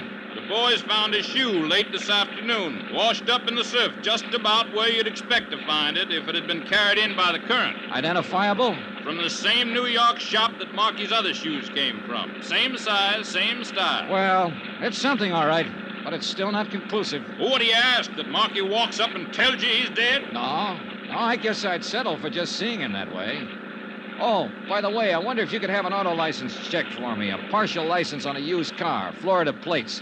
The last 3 numbers are 642. Well, it might take a while with no more than that to go on. Well, I've got an idea the car may have been purchased within the last 3 weeks or so. Maybe that'll narrow it down. You got an idea it may mean something? Look, I have no idea at all. I'm just playing the hunches. But it's about time something in this case started meaning something. We edged the launch up the side of the barge, tied up to a stanchion, and climbed on deck. The power winches on the derricks were still grinding away, and the sunken hull of the burned cruiser was nearing the surface. A crew of men waited with salvage pontoons, ready to float the supporting cradle into place as soon as the waterlogged hulk was raised. Wilson and I stood by the rail, watching, not talking, wondering, I suppose, what answers the wreck might supply us with. The taut steel cables inched their way slowly up from the depths. And finally, the boat itself broke the surface of the water.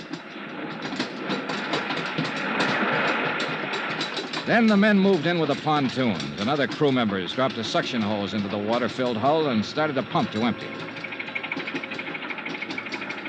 Finally, the whole thing was high enough so we could see that the cabin and the deck were badly burned, almost destroyed. But strangely enough, the hull itself seemed to be undamaged. Then Wilson and I both noticed something at the same time, a solid column of water spouting from a round hole near the keel of the boat. And we both realized what it meant. Look, Dollar. Look there. Somebody opened the seacocks. Somebody left them wide open. So one thing is certain. It wasn't an accident. She was sunk deliberately. That's exactly what I've been trying to tell you right from the start. Huh? William Markey was murdered.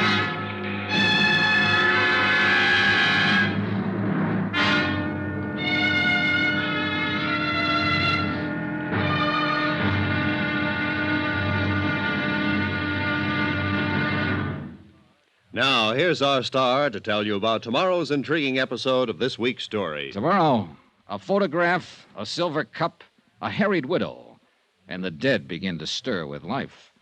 Join us, won't you? Yours truly, Johnny Dollar.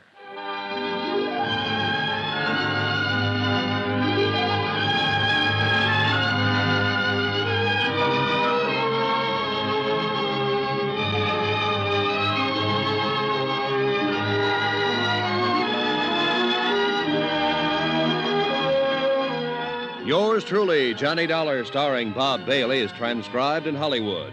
Written by Les Crutchfield, it is produced and directed by Jack Johnstone. Be sure to join us tomorrow night, same time and station, for the next exciting episode of Yours truly, Johnny Dollar. This is Roy Rowan speaking.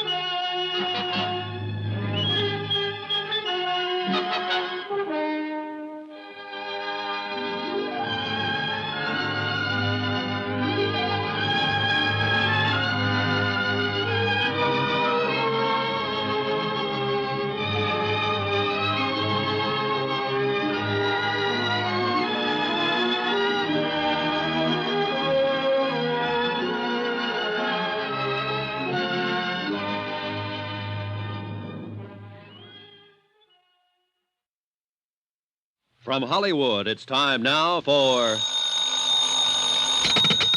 Johnny Dollar. Barney Wilson, DA's office. Oh, morning, Mr. Wilson. Say, you're on an expense account, aren't you? That's right. Good, I'm not. How about buying me a lunch? You got a deal. 12 o'clock here at my hotel. Sold. Found any more shoes? No, and no bodies. Not yet, anyway. I'm amazed. Did find one thing you may be interested in, though. What's that? We got a lead on that license number you gave me last night. You were right. The car was bought from a dealer about 2 weeks ago. By whom? Somebody named John Smith over on the east side of town. That figures. Well, maybe here's something that won't. I checked the address this morning.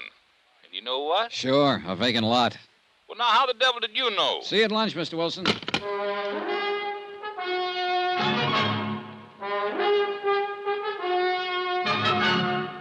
Tonight and every weekday night, Bob Bailey in the transcribed adventures of the man with the action-packed expense account, America's fabulous freelance insurance investigator. Yours truly, Johnny Dollar.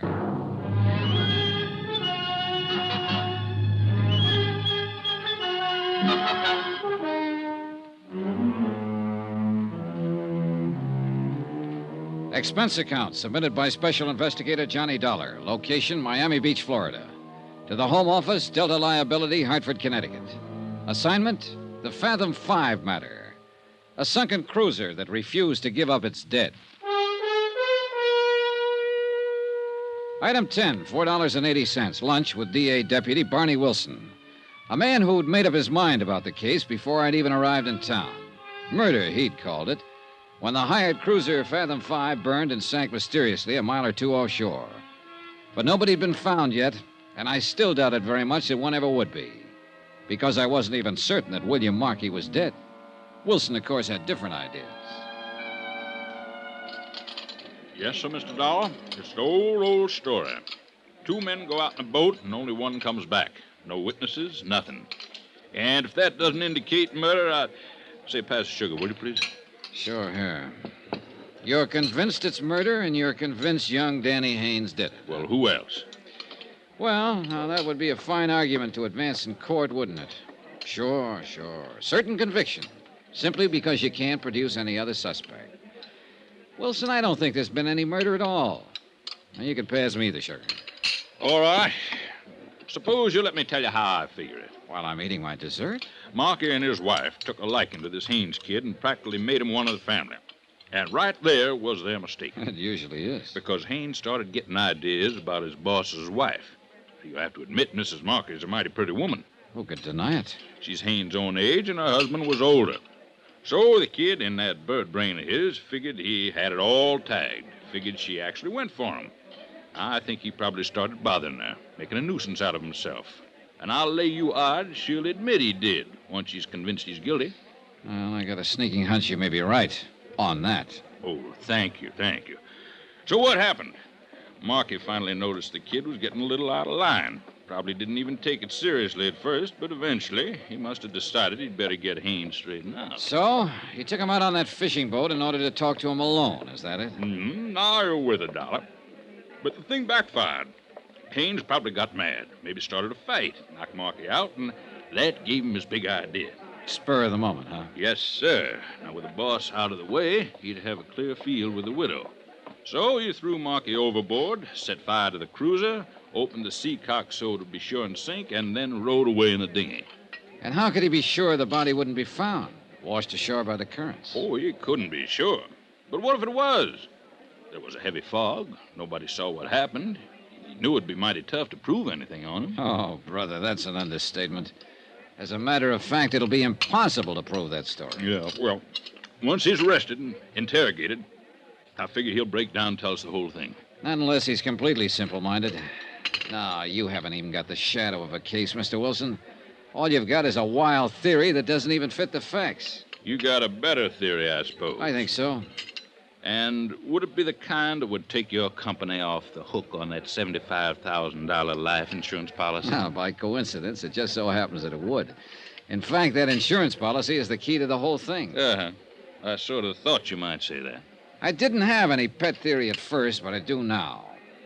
I'm pretty sure this thing is an out-and-out insurance fraud, and Danny Haynes is being used as the fall guy. Oh, do tell. And what are you finding for evidence, Mr. Dollar? Oh, a lot of little things that are sort of starting to add up. For one thing, I got a long telegram this morning from a firm of confidential investigators in New York. I forwarded a request through Hartford yesterday. Yeah, they turned up quite a lot on Marky. Such as? His financial status for the main thing. Oh, well, go on. Well, when he and Mrs. Marky were married 3 years ago, the firm was in first-class shape. But they've been living high, living up his capital. If he'd got that contract he came down here after, it might have pulled him through, but he didn't get it. Net result, he was flat broke. So what? A lot of people are broke. But not many of them have a $75,000 policy. I thought that's what you were getting at. What I am getting at is what I think happened. And I think Danny Haynes is telling the truth. I think Marky did send him off alone in that dinghy. Then Marky fired the boat, opened the seacocks, and while she filled up and sank, he swam ashore in the fog. And he's waiting it out somewhere now until his widow collects the insurance. Well, I don't see where you got any more evidence than I have. Well, there's not much, I'll grant you. Not so far. But what there is adds up. I guess I'm just stupid, Dollar. All right, look. Take Mrs. Marky's attitude, for instance. She's trying hard to play the role, but it doesn't come off. Now, does she act to you like a 4-day widow? Well, she's got a lot of self-control. Oh, I'll say she has. I tried to goad her yesterday when I talked to her, came right out and practically insulted her. And how did she react? Never took her eyes off that main chance, the $75,000.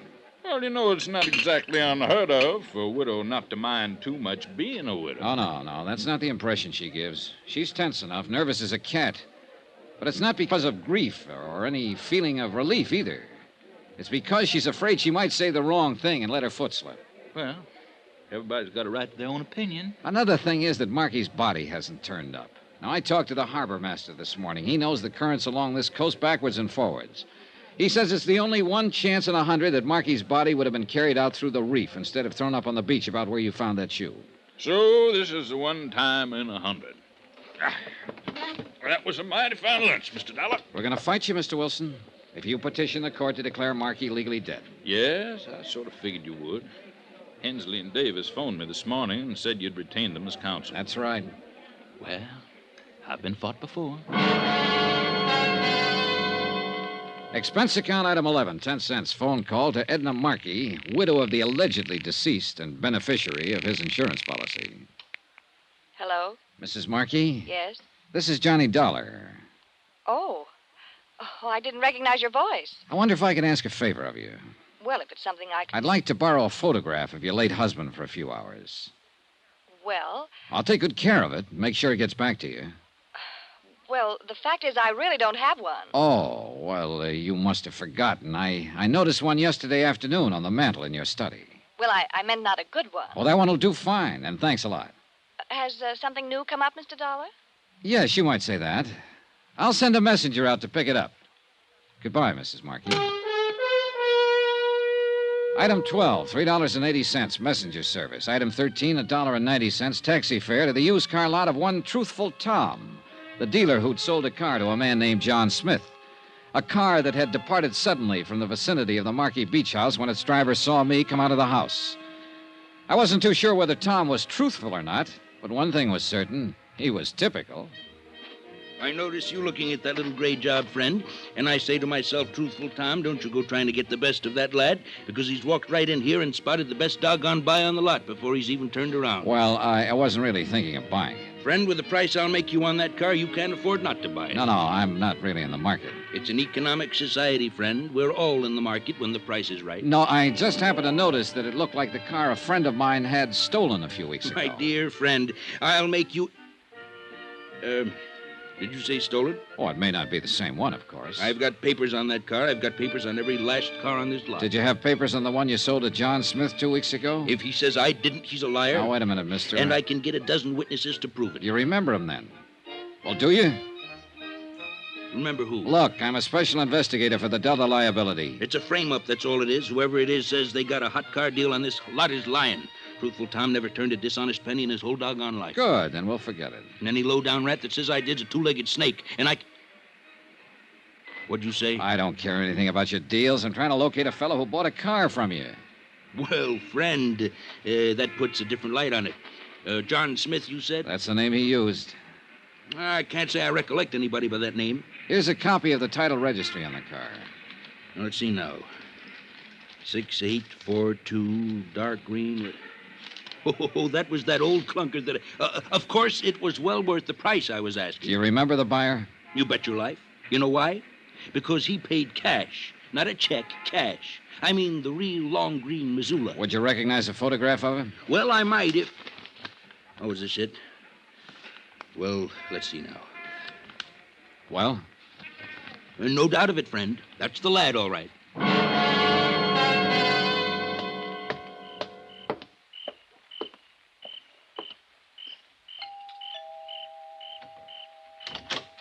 Good evening, Mrs. Markey. Mr. Dollar. I brought back the photograph of your husband. Oh, there wasn't that much hurry about it. Did it help any? Quite a bit. Do you mind if I come in? Well, all right, of course. Thank you. You know, I've been trying to think all day long what you could possibly want with that picture. I still can't imagine. You can't, huh? Sit down, Mr. Dollar. Thanks. It's a terrible picture, of course. That's why I hesitated about giving it to you. Doesn't look a thing like him. It looked enough like him, Mrs. Markey. Enough like him? I don't think I know what you mean. Did you know your husband bought a second-hand car the week before his so-called death? You must be mistaken. He'd have told me about it. The car dealer positively identifies his photograph. He used the name John Smith, paid for it in cash. What did you mean, so-called death? William Markey isn't dead. I think we're both aware of that. Well, Mrs. Markey, aren't we? Do you mind telling me what you're talking about? It wasn't even a very smart scheme to start with. Your husband must have been really up against the wall, or he'd have known better than to try it. But I suppose he thought he had to in order to hang on to you. I imagine you're pretty expensive to support. I think you'd better leave right now. Actually, it would serve you both right if I did. But I decided to give you a chance. I came here to let you know exactly where you stand. And where is that, if I may ask? One step away from prison. Take that step, and you're in up to your necks, you and your husband both. What step? So far, we have no case against you for attempted fraud because you haven't filed a claim yet. But take my advice, Mrs. Markey, don't file one, because the minute you do, we're going to hit you with both barrels. You've got some pretty crazy ideas, haven't you? You've had fair warning. I've had one of the biggest bluffs I've ever heard about. Why, you people would do anything, wouldn't you, to keep from paying off on a policy? Better talk it over with your husband before you do anything foolish. My husband is dead, Mr. Dollar. No one but you even doubts it. I'm a cynic. How much proof does it take to bring you to your senses? Mrs. Markey, as this case stands right now, there's only one way you could convince me that William Markey is not alive. Show me his dead body.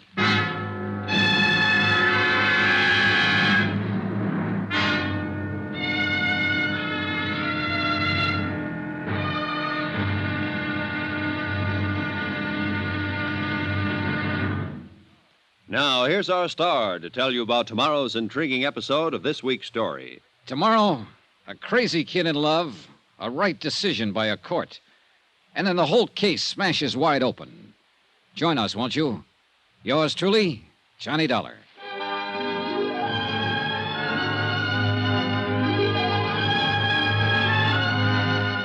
Yours truly, Johnny Dollar, starring Bob Bailey, is transcribed in Hollywood. Written by Les Crutchfield, it is produced and directed by Jack Johnstone.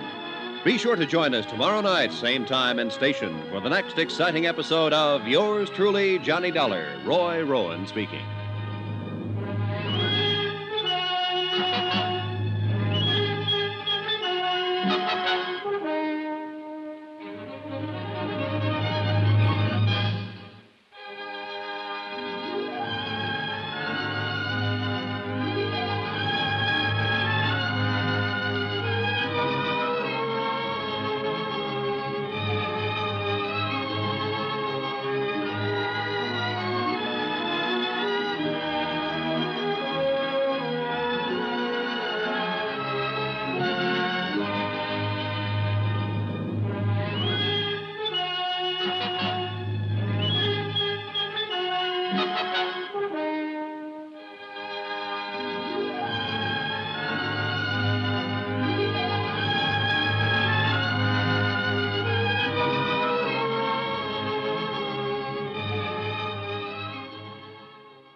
From Hollywood, it's time now for... Johnny Dollar? Yes, just a moment. It's for you, Mr. Dollar. Thanks. Johnny Dollar. Barney Wilson here. Your hotel told me where to locate you. I'd rather you located that car. All the police agencies in the state have the license number and description. It'll turn up. Well, the sooner the better. It'll take more than a car to prove William Markey is still alive. The dealer who sold it to him identified his photograph. All right, but he bought the car 2 weeks ago. We know he was alive at that time. In case you've forgotten, Mr. Dollar, the Fathom 5 sank only 4 days ago. That's when Markey was murdered. Okay. We're not going to settle it by arguing. That's why I phoned. It's going to be settled tomorrow morning. You've petitioned for a hearing? 10 o'clock in Judge Campbell's chambers. You're making a mistake. See you in court, Mr. Dollar.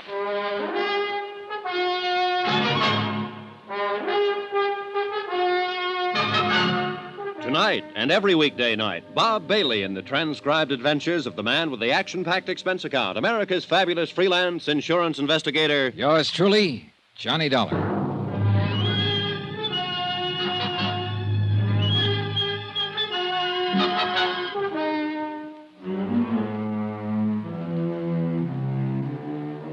From Special Investigator Johnny Dollar, location Miami Beach, to the Home Office, Delta Liability, Hartford, Connecticut.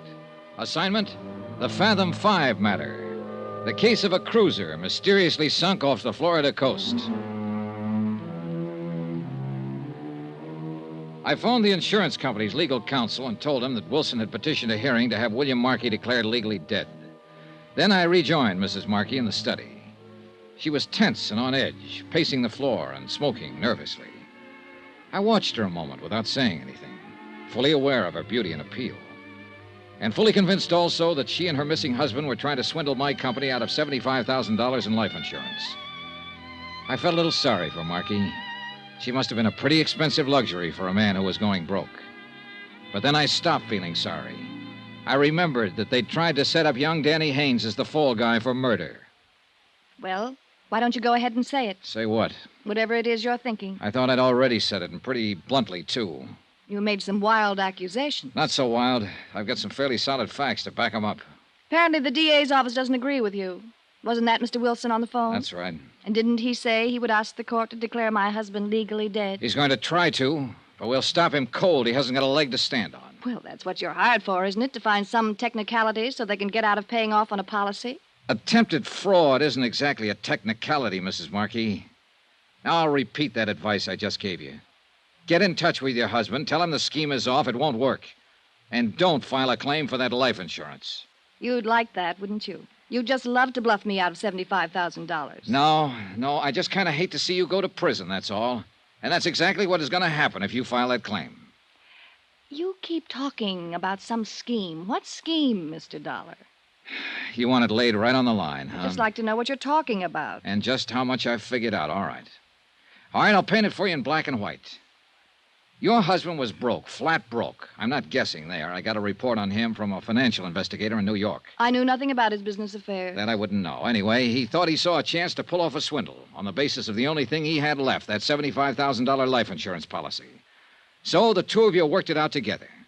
Did your financial investigator tell you that? Or would you be guessing? Your husband bought a car under an assumed name and probably rented living quarters somewhere in the area under another assumed name. So it was all set. It was just a matter of waiting for a morning when a heavy fog was down. You have a fantastic imagination. Meantime, just in case the accident theory didn't go over, you kept playing young Haynes along so it would seem as though he had a motive for murder. And that part was a cinch. He was already halfway in love with you. You also have a rather nasty imagination. So finally, 4 days ago, conditions were just right. Your husband took Haynes out on that fishing trip in the Fathom 5. He anchored the cruiser and sent Haynes off along the reef in the dinghy. Then he set fire to the boat, opened the seacock so it would be sure to sink. He swam ashore and drove off in the car that he'd bought for exactly that purpose. As I understand it, Mr. Dollar, that cruiser was anchored a mile or two offshore. Are you actually suggesting my husband swam that distance? You mean that's something else you supposedly didn't know about? What? Oh, that report from New York was more complete than you seem to realize. William Markey has been a member of the Greenpoint Athletic Club for years. He won silver cups in the Long Island Sound Marathon swim 3 different times. I knew he belonged to the club, of course, but I assumed it was more social. Of course he could swim that far. That particular talent was probably what gave him the idea for the whole thing. There's no proof, you know. Not one bit of real proof. There will be, if you try to collect that insurance. We'll turn up enough proof to reach all the way from here to the state prison. So if you try to... Will you excuse me, please? Yeah, sure. I'll be right back. I lit a cigarette and waited for her, wondering why I even bothered to come here. I was fed up with it, sick of the whole thing. Fraud cases are like that, messy and dirty. You see people with a mask down and you get a look inside. And you get to wondering if everybody's like that. Wondering if you'd be like that yourself, maybe, if the price were right. And if you are, you hope you never find it out. All I wanted at the moment was to leave the house, wind the thing up, and get out of town. I'm sorry, Mr. Dollar. It was somebody looking for an address. I mean, they had a wrong address. I see. Well, I think we at least understand each other now. Yeah, I'm sure we do. And I can say only one thing. You're wrong. You're completely and absolutely wrong. Maybe. I wish you weren't. I wish my husband were still alive, even under the circumstances you believe. Maybe I wouldn't be on the verge of a nervous breakdown, trying to hold on to my sanity. Maybe I wouldn't be crying alone at night. You have my deepest sympathy, Mrs. Markey, for everything you're going through. There's no use at all in trying to talk to you, is there? Not unless you care to tell me where to find your husband. Good night, Mr. Dollar.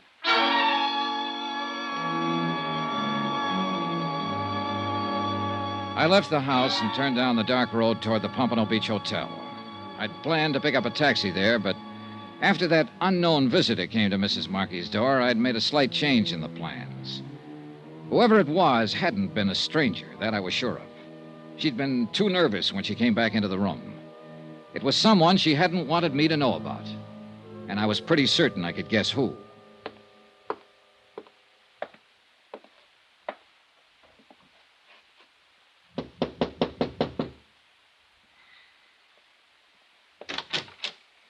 Evening, Mr. Haynes. What? Oh, you're Mr. Dollar, the insurance investigator. Mind if I come in? Well, all right, sure. You, weren't asleep, were you? No, I was just reading. Been here all evening? Yeah, sure, I've been here. Why? You haven't been out in the last half hour? I said I'd been here all evening. You weren't down the road at the Markey place a few minutes ago? No, I wasn't. Now, look, I've answered just about all the questions I'm going to you or to anybody else. So what are you trying to get at? What's the point? All right, forget it, Danny. Sure, forget it. It looks like you're out to try the same thing Wilson's doing, trying to tag me on a murder rap. And you're trying to drag Edna into it, Mrs. Markey. Oh, she told me how you talked to her last night. And I suppose you've been over there again this evening. Oh, relax, Danny. I'll tell you one thing right now. You better leave her alone and stop trying to push her around. She doesn't deserve it. She's had too much of that kind of stuff as it is. Oh? From whom, Danny? From Markey, that's from whom. She tell you that? I suppose you'll claim she's lying. You think everybody is lying. But you don't know her like I do. She's a sweet kid, Dollar, and she's had a raw deal out of life. Such as? Marky. The way he treated her, things he made her do. Oh, not when anybody would see it. Pin it on him. He was too smart for that. But she told me about it. And there were plenty of times I could hardly keep from smashing him in the face. Oh, brother, she's got you really set up good. What do you mean by that? If you talk this way to Wilson at the DA's office for 2 minutes, he'd slap a murder indictment on you so fast it'd make your head swim. I didn't kill Marky. Hating a guy is one thing, but I didn't kill him. Yeah, I know. Because he's still alive. Well, maybe he is. I don't know. All I know is what I saw out there that morning. And you saw only as much as he wanted you to see. Well, maybe so. But I'll tell you one thing. If he is trying to pull something crooked, he's doing it on his own. She's not in on it. It'd be a little hard for him to collect his own insurance, wouldn't it? Oh, maybe he figured to get it away from her afterward. I don't know what he might be planning on, but I know she's got nothing to do with it. She's a great girl. I've never known anybody like her before. No, I don't imagine you have. I'd lay down my life for her if it ever came to that. And I imagine that's exactly what they were counting on. Good night, Danny.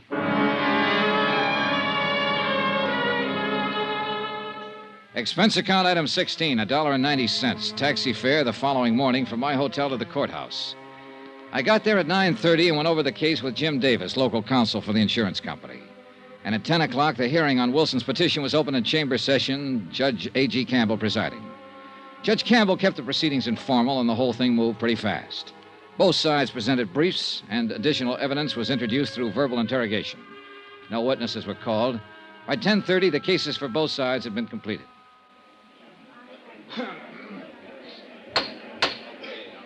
Very well. There is no further evidence of fact or rebuttal. The court will make its decision on the evidence at hand. Now, in cases of this nature, where it is requested that the fact of death be established by legal declaration, it has been generally held that the substantiating evidence for said request must be essentially unchallengeable. The precedents in law are too numerous to bother citing.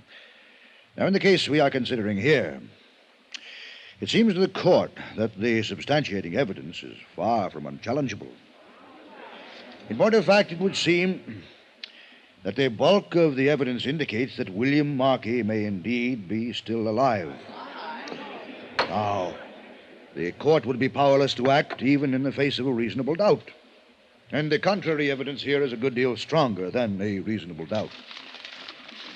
Therefore, in the matter of the request made herein that William Markey be declared legally dead, it is the court's decision that the petition not be granted. If new evidence becomes available at some future time, the petition may be resubmitted. The court is adjourned.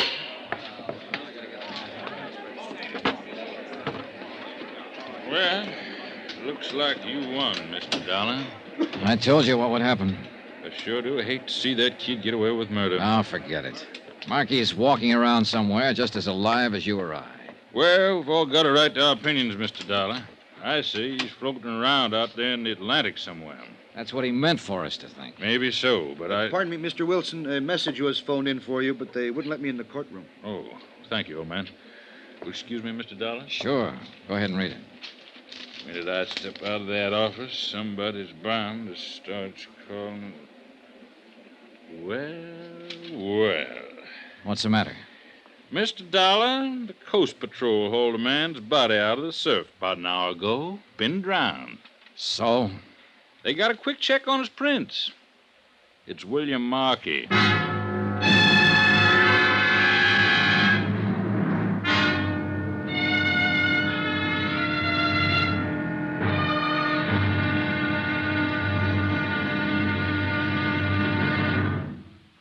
Now, here's our star to tell you about the final intriguing episode of this week's story.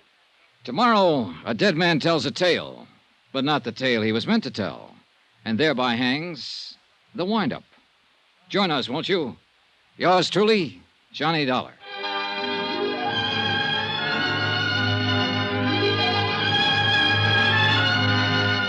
Yours truly, Johnny Dollar, starring Bob Bailey, is transcribed in Hollywood. Written by Les Crutchfield, it is produced and directed by Jack Johnstone. Be sure to join us tomorrow night, same time and station, for the next exciting episode of Yours Truly, Johnny Dollar. Roy Rowan speaking.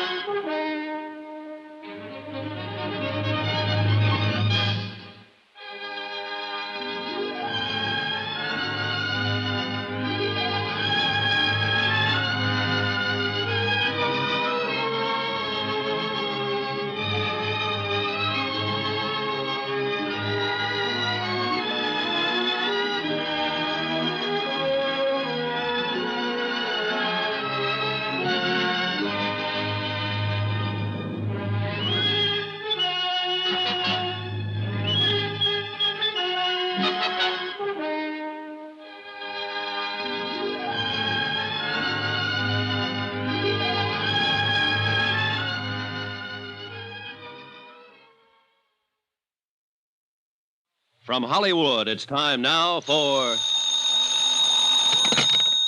Johnny Dollar. Barney Wilson here. All right, Mr. Wilson, I'm braced. Rub it in. Well, you were a little overconfident. Overconfident? Let's face it, I made a jerk of myself. After I apologize to you, I've got to crawl out there and apologize to Mrs. Markey. I wouldn't be too hasty about it. I've been putting it off for the last 2 hours. After the way I talked to her, I'd rather walk into a cage of lions than face her again. But I thought her husband was alive, and I thought she knew it. Then your boys have to go and pull his body out of the surf. Well, that's why I called. I had a tag for an out-and-out insurance fraud. Mr. Dollar, the way it looks right now, I don't know what it is. It was probably murder. What else? Look, if you want to lose your mind, you come on over here to the morgue. Why? What do you mean? Mr. Dollar, I've been a detective for 20 years, but I've never hit one before that was as crazy as this.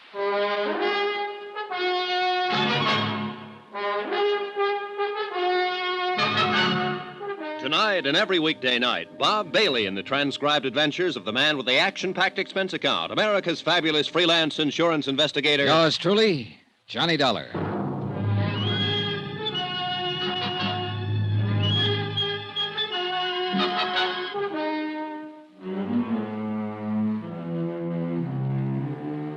From Special Investigator Johnny Dollar, location Miami Beach.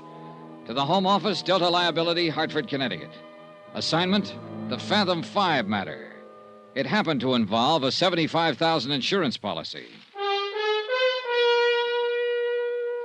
Item 17, $1.60, taxi from my hotel to the county morgue. I couldn't figure what Wilson meant. When the cruiser Fathom 5 burned and sank and William Markey's body wasn't found, I thought I'd spotted an attempted insurance swindle. I'd even warned Mrs. Markey not to try to file a claim. And then, a few hours ago, Markey's drowned body had been washed up on the beach. Wilson should be happy. He'd been proven right. But instead, he'd sounded more mixed up and uncertain than he'd been before.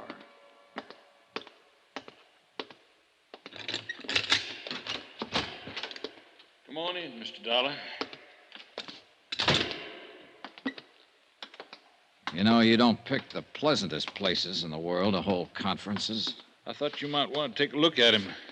Though I'll be eternally blasted if I know what anybody could tell by looking. Well, there's the lad who's given us all the trouble, Mr. Dollar. William Markey, number 423. I never thought I'd see him here. I told Mrs. Markey that the only thing that would convince me he wasn't alive would be to see his body. All right, I'm convinced. And I'll never try to outguess an ocean current again. Everything seemed to add up to... Oh, now, wait a minute. I wondered how long it'd be before you noticed. Doesn't make sense. Like I said on the phone, this one is crazy. This was pulled out of the surf this morning? Right. And the cruiser sank 5 days ago. That's when Markey supposedly drowned. You're on the beam, Mr. Dollar. This body hasn't been in the ocean for 5 days. You win the 4-day trip to Bermuda and a complete new wardrobe. Have you had an autopsy? Doc Morgan just finished it 20 minutes ago. That's why I called you. Doc wouldn't stick around himself. You know, I think he went out to get drunk. How long does he think Markey has been dead? Not over 18 hours, since sometime last night. Looks like we were both right, for whatever good it is. He was alive after the sinking, just like you claimed, and now he's dead, just like I claimed. What was the cause of death? Drowning. Only you haven't heard the real crazy part yet. Why? What do you mean? You remember we found one of his shoes washed in a couple of days ago? Yeah? The body was wearing 2 shoes when they pulled it out. They always make one slip, don't they? A couple in this case. Huh? It's the second one that nearly pushed Doc Morgan off his rocket. What second one? Marky was drowned, all right, but not in the ocean. Huh? It was fresh water in his lungs, not seawater. Was Morgan sure? Swore by it, and men at it. That's what threw him. Yeah, I imagine. When you get an 18-hour test on a man who's supposed to have been dead for 5 days and find fresh water when it ought to be salt. Well, I guess the late Mr. Markey can't tell us much of anything else. So, where do we go from here, Mr. Dollar? Good question. You haven't found the car yet, huh? The one Markey bought under an assumed name? No, but I gave the boys an extra prod to bear down on it. Half the town force is out looking for it now. Wonder where he was hiding out for those 4 days. What I want to know is who killed him and how and why. Oh, the why is fairly easy. It's the who and how that carry the question marks. That fingerprint ID was certain, huh? There's not the slightest doubt but what this is William Markey. Oh, you're looking for an easy way out, Mr. Dollar. Yeah, I guess I am at that. Well, then it looks like our number one is the lad you've been after all along. Young Danny Haynes, huh? What do you say we go and have a talk with him?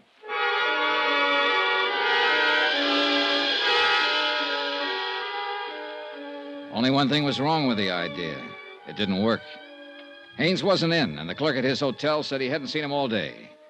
The night clerk admitted that he'd slept through most of his shift and wasn't sure of anything. We searched Haynes' room and found nothing. So for the moment, we left it at that. Wilson put a stake out in the hotel and went back to his office. I went to my hotel and waited.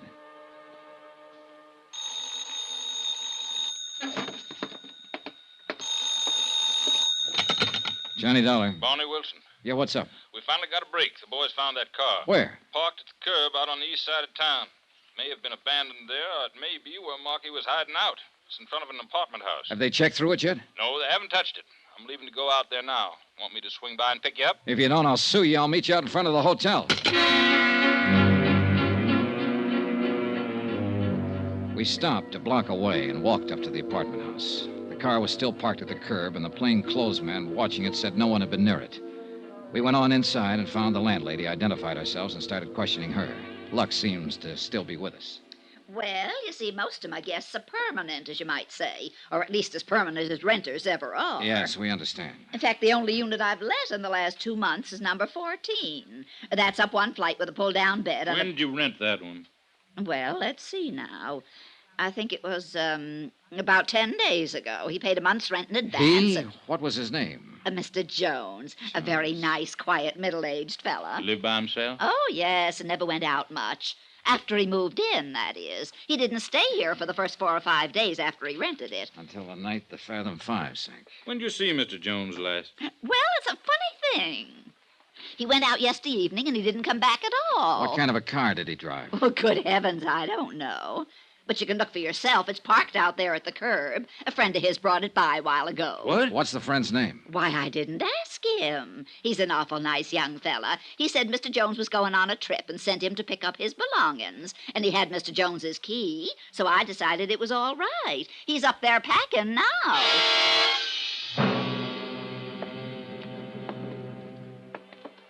12, 13. It's next door down there. Better take it easy. It's hard to tell what to expect. Right.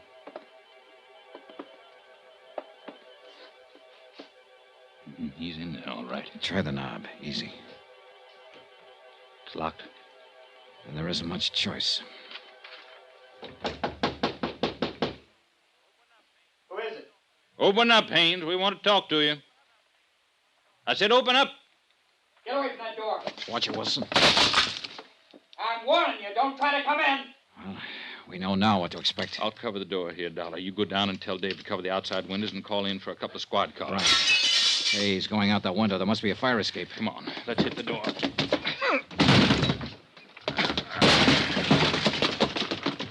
There he is, at the bottom of the fire escape. Hold it, Haynes! Stay back!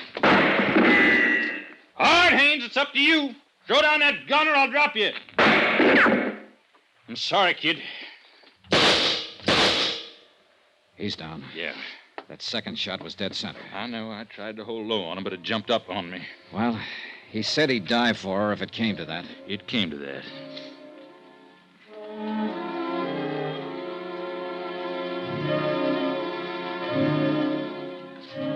It was after dark when Wilson and I drove out to the Marquis Beach House. There were no lights on and nobody answered the doorbell.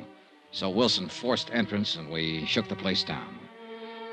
We found evidence of a struggle in the study and in the bathroom. Water from the bathtub had overflowed behind the tile and was still seeping out along the baseboard. We found a dressing gown of Mrs. Markey stuffed in the back of a closet, soaking wet. Piece by piece, Wilson collected his evidence, and the picture became more and more clear. He phoned in for a fingerprint crew and went on working. I left him there and went back into town to my hotel and took the elevator up to my room.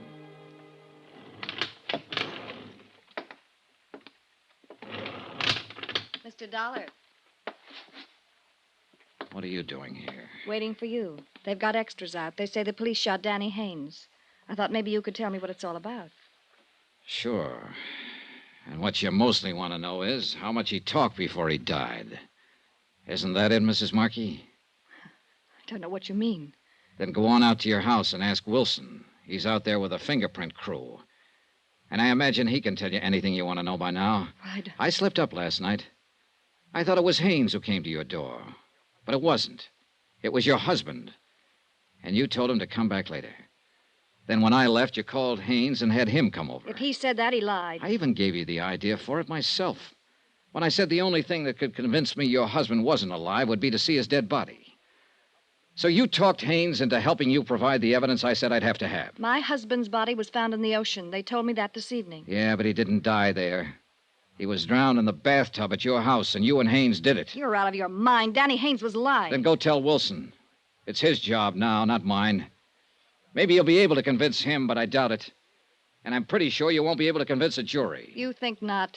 I'll get the best lawyer money can buy. Yeah, you do that, Mrs. Markey, but don't plan on using any of that insurance money for it. Why not? Because there won't be any. That policy was already void when you and Haynes killed your husband last night. What? An attempted fraud cancels a policy the minute it's committed. In other words, Mrs. Markey, 5 days ago when your husband sank the Fathom 5 and tried to play dead. I don't believe it. You've lost out all the way around, Mrs. Markey. Your husband, your boyfriend, your insurance claim. And now you stand a pretty good chance of losing your life. A 4-time loser. That's really a record.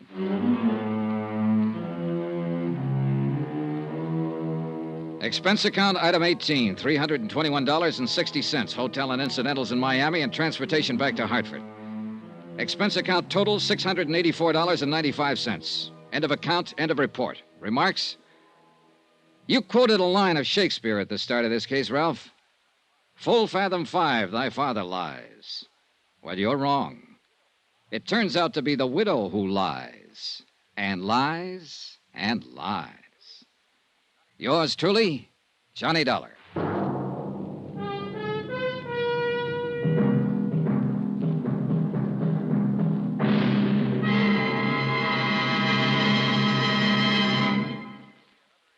Remember, there'll be another exciting story of yours truly, Johnny Dollar, beginning next Monday night. Next week. Well, if I'd minded my own business, I wouldn't have heard the girl beg for help. And from that point on, I needed help. Join us, won't you? Yours truly, Johnny Dollar.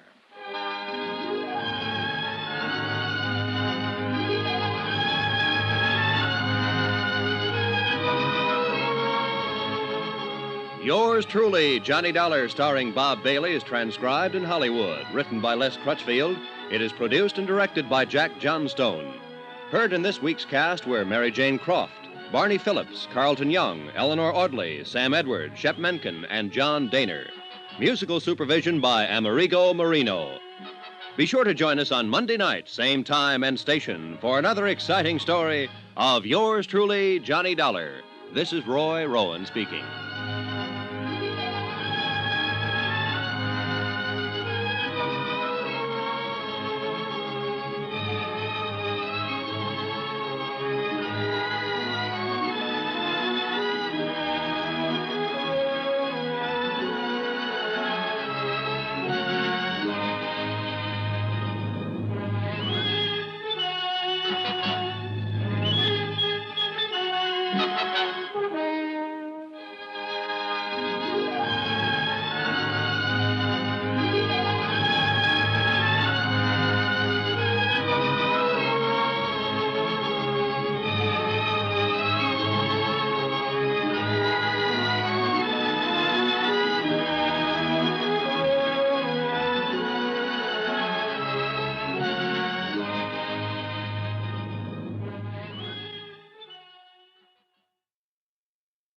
From Hollywood, it's time now for Johnny Dollar. This is Mr. Costello at the Plantation Hotel in Vicksburg, Virginia. You left word? Oh, yes, Mr. Costello. I'm acting for Eastern Seaboard Casualty Insurance. You know, investigation. Oh? I understand you had a burglary down there. We sure did, Mr. Dollar. Well, the main reason I wanted to talk to you, Mr. Costello, was to let you know I'm getting the first plane out of Hartford as soon as the weather clears. You're coming here to Vicksburg? Yes, that's right. Eastern Seaboard Casualties asked me to investigate the burglary for them. Good. Then I'll expect you when I see you. And I'll be there.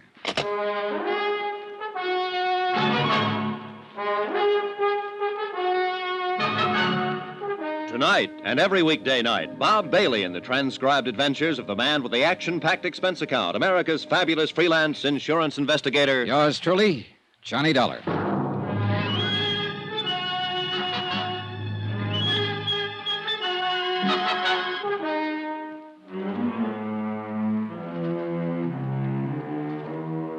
Expense account submitted by Special Investigator Johnny Dollar to the Chief Accountant, Eastern Seaboard Casualty Insurance Company, Providence, Rhode Island. The following is an accounting of expenditures during my investigation of the plant agent matter. Expense account item 1, $2, cab fare, my apartment to the Hartford airport.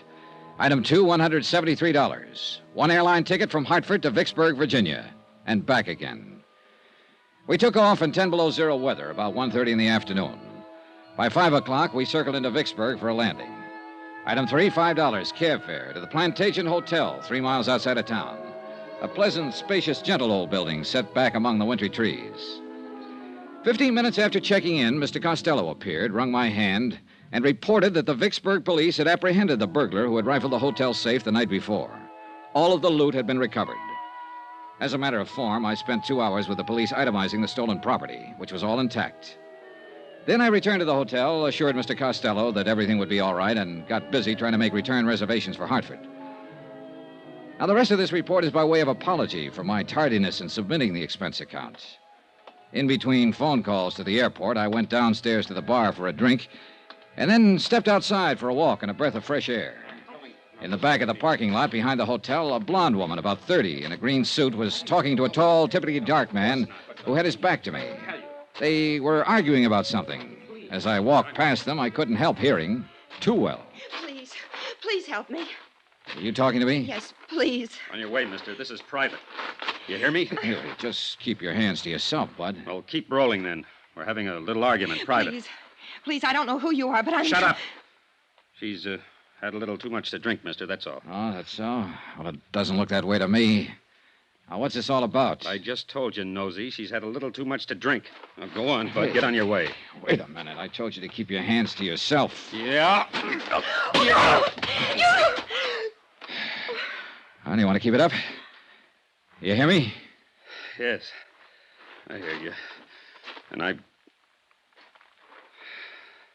I'll let it go this time, mister. Just this once. Do you want to have him hauled in, miss? Oh, no. No, that's all right. It's all right. Okay, then, okay. Come on, beat it, you. Now, listen, Beat Buster. it, I said. She's tired of you, and so am I. Go on, beat it. Okay. Just remember, Amy, I was only trying to talk some sense into you. So long, hero.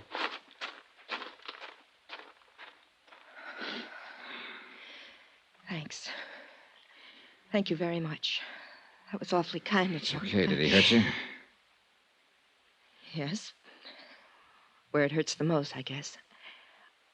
I'll never get accustomed to being disappointed in people. Oh, well, he didn't look like your type anyhow. So why don't you just... Oh, I'm sorry. Hey, look now. This is just the end of everything. Everything. Yeah, I know. Well, maybe it looks that way, but maybe it isn't. I'm sorry. I'm very sorry to have caused you all this trouble. Oh, that's okay. It must look rather cheap and dingy. I mean, I don't know what I mean. Well, look, let me ask you something.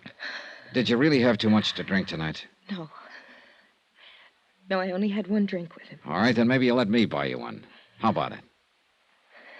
You're very kind. You look like you should be with someone for a little while right now. So what do you say? How about it? You're a very kind man.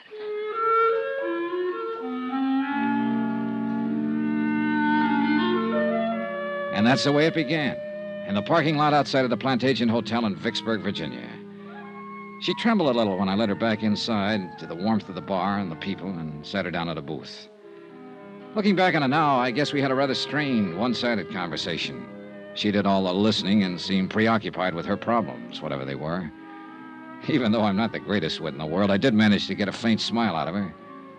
It was a nice smile from a warm, frank mouth. Item 4, 2 drinks for us.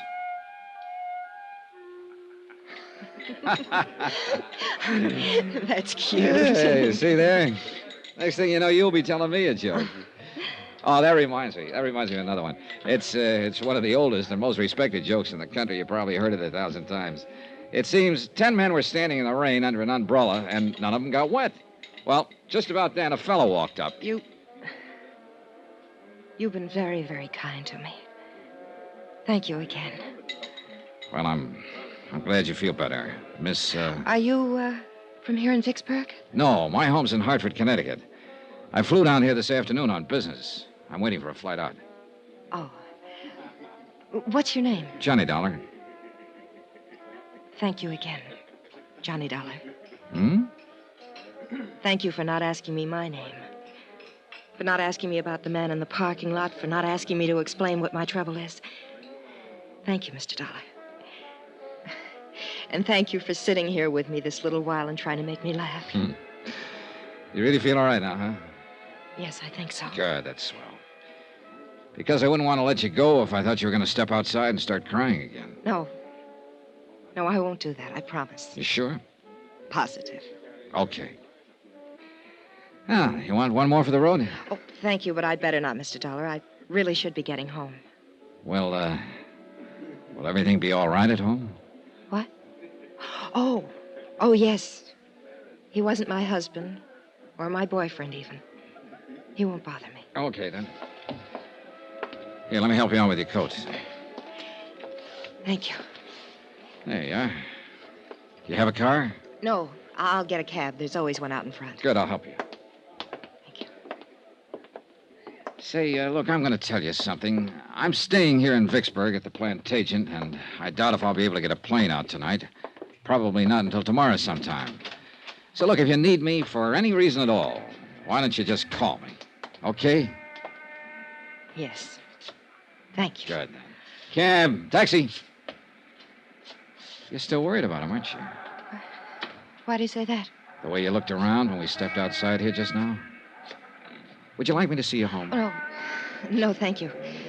You've done enough already. And about him, I made a mistake, that's all. Oh, we all make mistakes, so forget about it. Well, I'm afraid this one can't be corrected very easily. But here's my cab. Good night, Mr. Dollar. Good night. You and I will probably never meet again. But I shan't forget your kindness. Thank you. Okay, good night. Downtown, please. I hope you have a nice trip home, Mr. Dollar. Hey, whoa, driver, hold it. Hey, anything wrong? What is it? I don't know. I have the strangest feeling. Wait a minute, driver. Hey, look, do you feel all right? You're shivering. Yes, I know Oh, it hurts. Oh, what hurts? It hurts. I didn't think he... What is it? What can I do? Help me. Please, Mr. Dollar. Help me. Let's go, driver. She fell back across the seat of the cab, writhing with pain. I took her in my arms and tried to find out what it was, but by that time she wasn't able to speak. In another 10 seconds, she was unconscious. The cab driver delivered us to an emergency hospital 5 minutes later. They carried her in through the ambulance entrance. I let the driver go and waited around the desk to see if I could learn what happened. Just waited. Vicksburg emergency. Waited. One moment, please. Go ahead, please. Vicksburg emergency. Not at this time of the night, sir. You'll have to call first thing in the morning. I'd suggest any time after 7:30. Yes, sir. Yes? Hey, look, would it be all right to go back and talk to the doctor now? I'm afraid not, sir. Well, Could you bring him out here? I've been waiting for quite... I'm sure he'll be out in a very short while. He knows you're waiting to talk with him. I thought maybe he forgot me. No, sir. I just want to make sure she's all right. The doctor will be out. Vicksburg emergency. Just a moment. I'll connect you. Go ahead, please. Has she had many of these attacks, sir? Oh, I don't know. I just met her. Oh. Well, if you'd like, we could call you at home and let you know how she is. This isn't my home. I'm on my way out of town as soon as I can get a plane. I'll wait. Certainly. Excuse me. Yes, doctor. Yes, he's right here. Yes, sir, thank you. The doctor will see you now, sir. Good, thanks. End of the hall, room 111. Okay, thank you. I don't know what it was or why that hallway looked so long to me. Call it an old-fashioned premonition or what have you. That's what I had walking down the hall to see a doctor about a girl I'd known only a few minutes. There were 3 people in the room, 2 doctors in their white clothes and a nurse. I can still see the light burning above their heads, the way they looked tired, exhausted. All 3 of them had been working very hard. Doctor? Yes?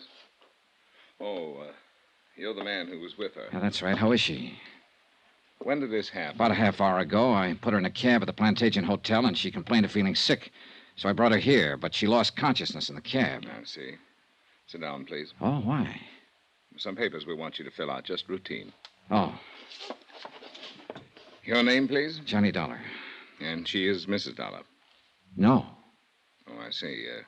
You're a friend of hers, Mr. Dollar. Well, yes. Look, what is it, Doctor? What's the matter with her? I can't exactly tell you that right now, Mr. Dollar. What? Well, now, wait a minute. Why can't We have to contact her family first, Mr. Dollar. This girl is dead.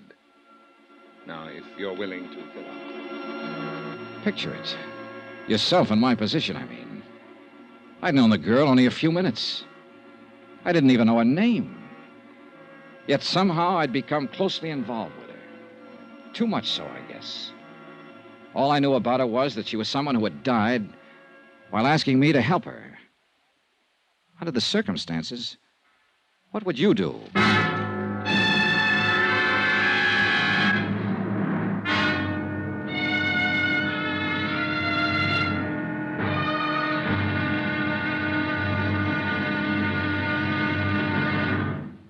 Now, here's our star to tell you about tomorrow's exciting episode of this week's story. Tomorrow, how can you help a dead girl? Somebody had to help her. And guess who? Join us, won't you? Yours truly, Johnny Dollar.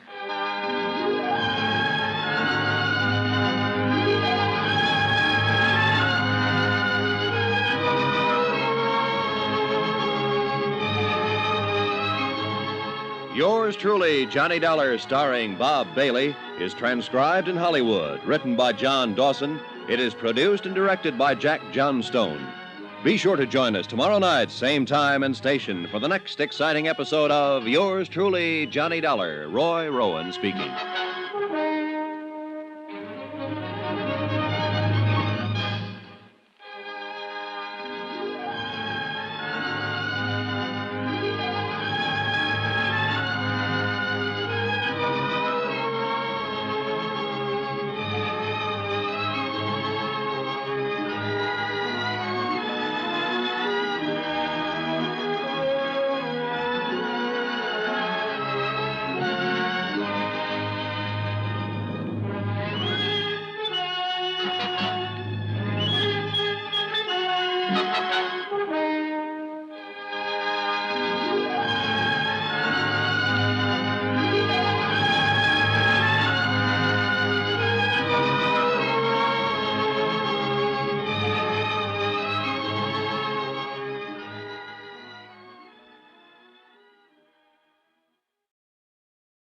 From Hollywood, it's time now for... Johnny Dollar. Are you the Mr. Dollar from Hartford? That's right. Who's this? Jim Akins, Vicksburg Police Department. I'm sending a car over to pick you up, Mr. Dollar. Some questions I want to ask you about that young lady you were with last night.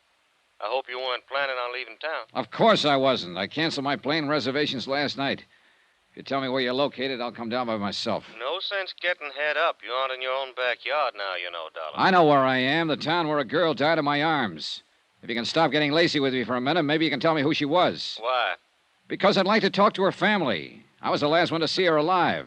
Who is she? We haven't identified her yet. To us, she's still Jane Doe.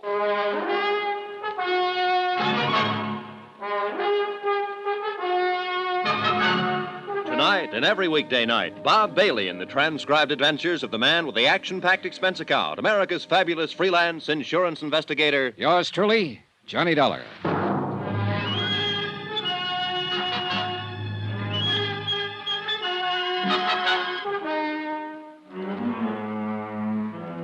Expense account submitted by Special Investigator Johnny Dollar. Location, Vicksburg, Virginia. To Special Investigator Johnny Dollar.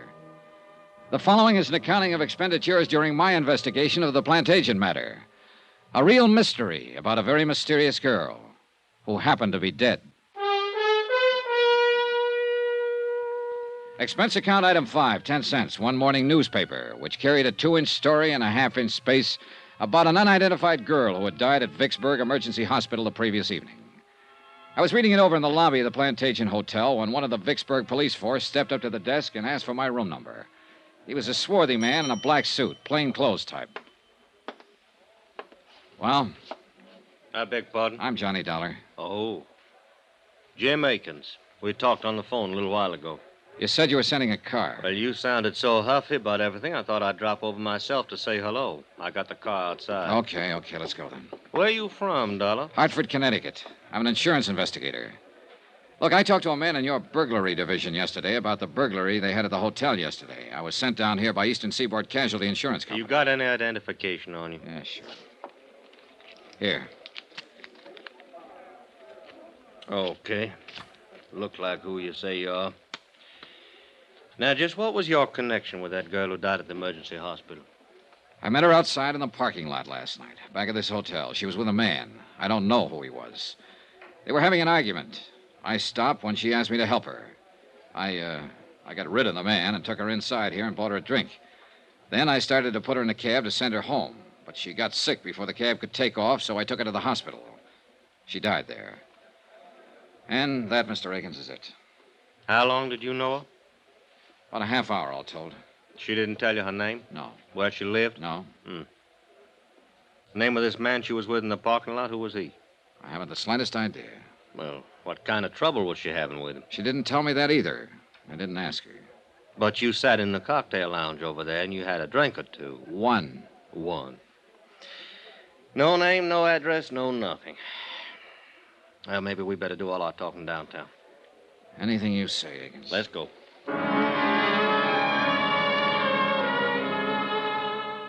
Akins turned out to be a lieutenant. And it took him the whole ride downtown to thaw out and make up his mind that I was just as concerned about what had happened to the unidentified girl as he was. He rephrased, but asked me the same questions in front of a stenographer when we got down to his office. He was still asking me questions when he led me and the police stenographer to the basement of the building, the morgue. And she didn't say anything to you about herself before she collapsed, huh? No, all I know is what I've told you. You're sure? Positive. Hey, look, let me ask you one. I've put up with yours for over an hour now. Why, sure. What killed her? Yeah. Well, do you know? No, we're still trying to find out. What'd you talk about while you were having a drink with her? She asked me for help, that's all. It seems she needed somebody else to do the talking at the time, so I did it. I made jokes and tried to get her to laugh. I was a great big cut-up. Get sawed me if you want. It won't do much good. Still got some things to find out.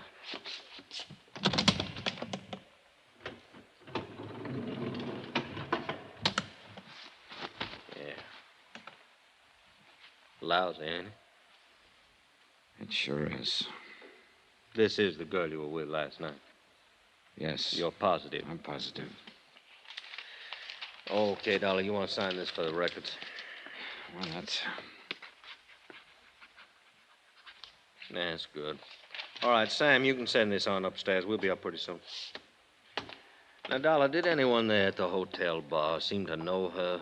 I don't know. Cocktail waitress, somebody like that? I don't know. Well, I do. We asked around. No one there had ever seen her in the Plantation Hotel before.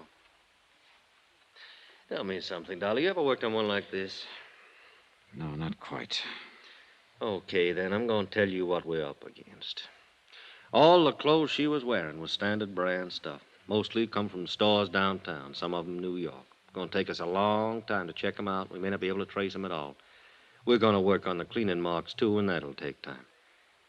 And from what you say and from what she said, and that wasn't much, she's probably a local girl.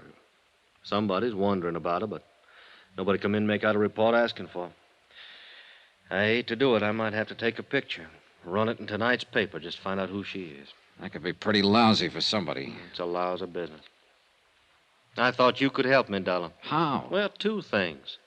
One, that bird she was with. He was arguing with out in the parking lot, you say. That meant he must have had a car out there. But you didn't bother to take a look at it. No, I didn't. And another thing now, where's her purse? I don't know. Well, she must have powdered her nose when she sat down to have that drink with you. Every woman does. She must have reached for a cigarette or something in that purse. So where's that purse? I don't know. Well, now, you see? You see how much help you are to me? Oh, just a second. Morgue, Lieutenant Akins. Oh, yeah, put him on. While Lieutenant Akins talked on the telephone, I lit a cigarette. After that, I tried to interest myself in a calendar that was hanging on the wall. After that, I tried tying both shoelaces. But wherever my eyes roved around that white-tiled room, somehow, they always came back to rest on the quiet, still form of the girl who'd asked me for help. By any standard, she was attractive. Fine golden hair spun out of smooth white skin. I remember her eyes had been very big and very brown. Now they were closed. But she looked more asleep than what she was. She looked as though she might wake up any minute and answer me if I said out loud what I was saying to myself silently. How can I help you? Let's get out of here, Dollar. Okay by me. That was the lab on the phone. Had a little trouble with analysis. What analysis? What kind of trouble? Identifying. They called in a toxicologist from the university. A drug called perimethol killed her. Perimethol? That's a new one on me. Yeah, me too. Petrol-based stuff. Now, they figured it had been in her stomach an hour or so before she collapsed. Could be a suicide, judging from the way she acted and talked to you. What about the boyfriend? Well, that seems to fit in okay. Told you she was disappointed in him, didn't she? Well, sometimes women want to end it all in front of a guy they're having trouble with.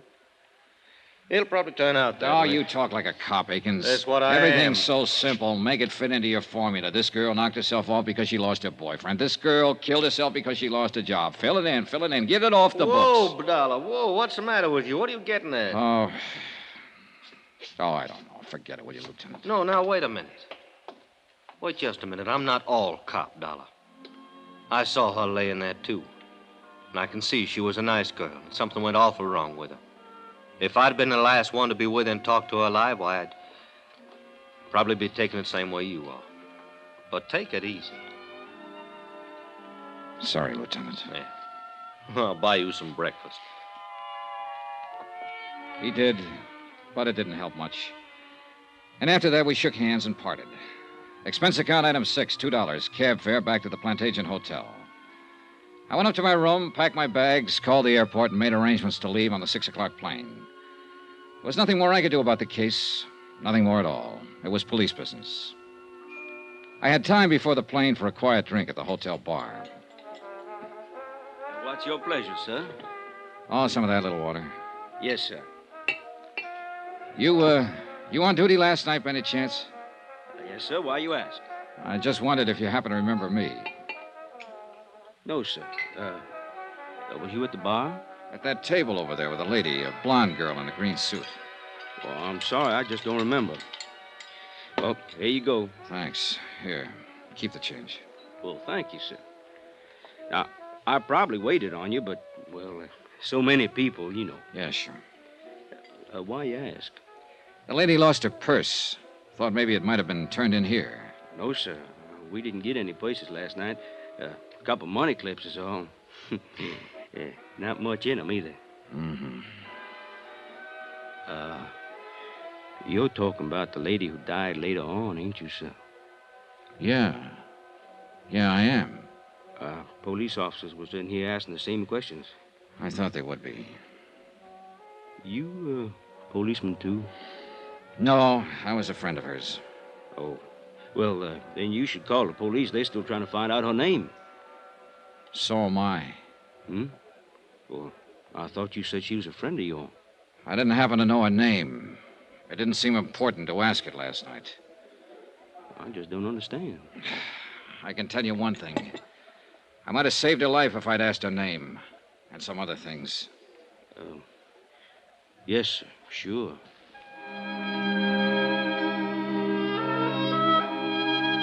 Expense account item 7, $3, 3 drinks. I sat there for almost an hour talking to the bartender. Once, when he stepped out to the kitchen, I went over to the booth where I'd sat the night before with the unidentified dead girl. I searched down on the cushions, behind the table, under the chairs, hoping the missing purse might still be around. I found nothing. Then I had another idea. I left, went out to the parking lot where I'd first seen her. Get your car, mister? No, I don't have one. Oh, well? Hey, look, last night I was out here with a lady. I met her and a man here in the parking lot, about over there where that Chevy is. Uh-huh. So what? Well, the lady lost her purse last night. I just wondered if it might have been lost out here someplace. Well, it might have been. Nobody turned anything into me. Want to take a look? Sure, good. All right. About what time last night? Oh, around 10, maybe a few minutes after. Uh-huh. A lot of cars in and around that time of night. Did you look last night? Oh, I didn't know it was missing until this morning. Oh. About here, you say, huh? Here's the Chevy. Yeah. Well, let's take a look. Yeah, make it a good look. Yeah. Well, hey! I think you're in luck. Huh? Yeah, here's a purse. Hey, you're in real luck. Is that hers? It was hers, all right. A green suede purse, the same color as the green suit she'd been wearing. It still carried the faint, sweet odor of her perfume as I remembered it. I looked inside, but there was nothing to tell me her name. Lipstick, comb, a $10 bill, and some small change. And one other item. A .32 automatic, recently fired.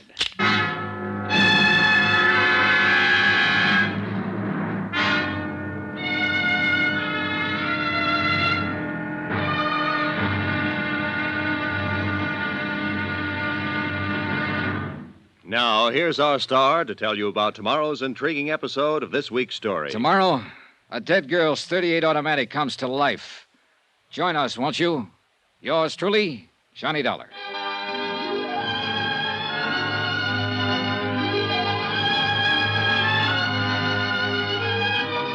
Yours truly, Johnny Dollar, starring Bob Bailey, is transcribed in Hollywood. Written by John Dawson, it is produced and directed by Jack Johnstone. Be sure and join us tomorrow night, same time and station, for the next exciting episode of Yours truly, Johnny Dollar. Roy Rowan speaking.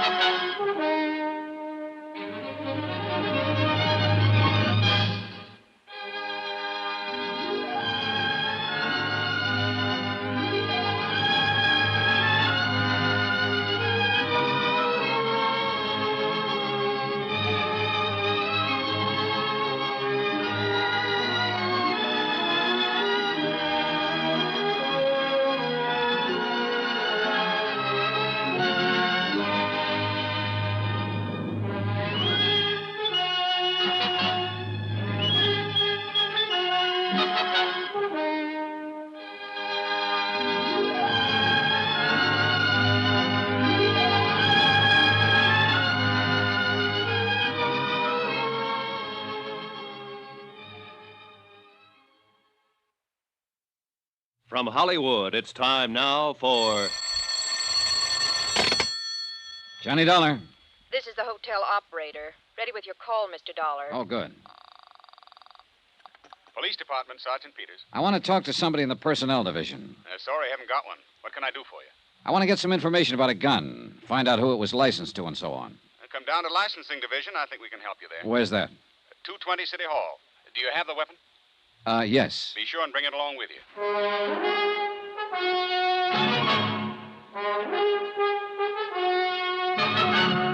Tonight and every weekday night, Bob Bailey in the transcribed adventures of the man with the action-packed expense account, America's fabulous freelance insurance investigator. Yours truly, Johnny Dollar.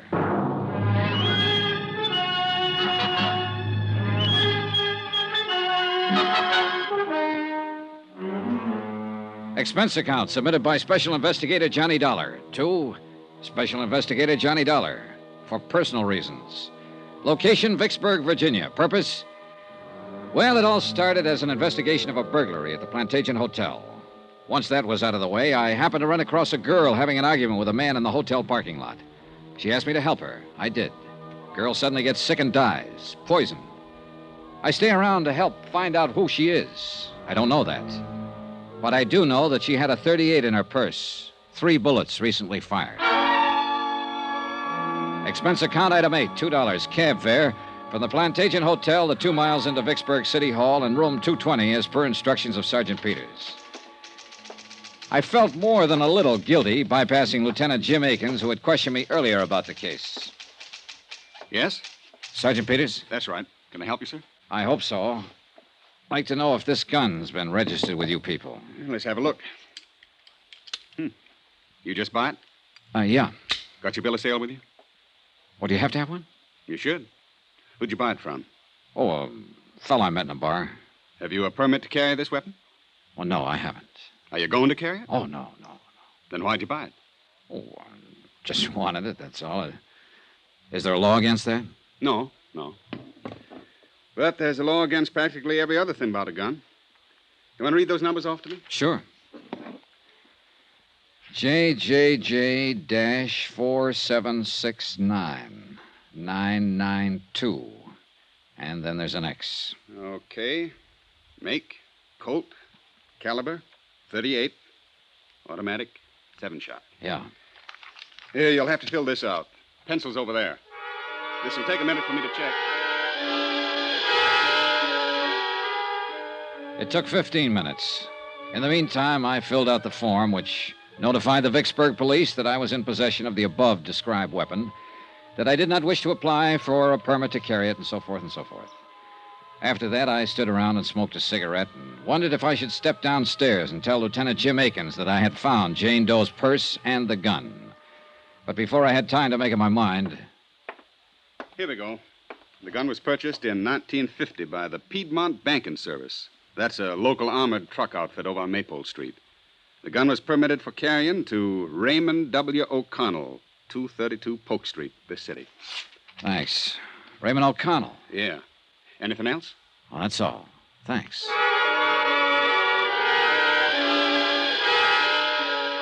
That was when I could have, but didn't, walk downstairs to Lieutenant Akins' office. Instead, I walked outside with a gun in my pocket and the slip of paper containing the name and address of the man who had carried it, Raymond O'Connell. Expense account item 9, $25. Deposit on a rented car to get me to 232 Polk Street.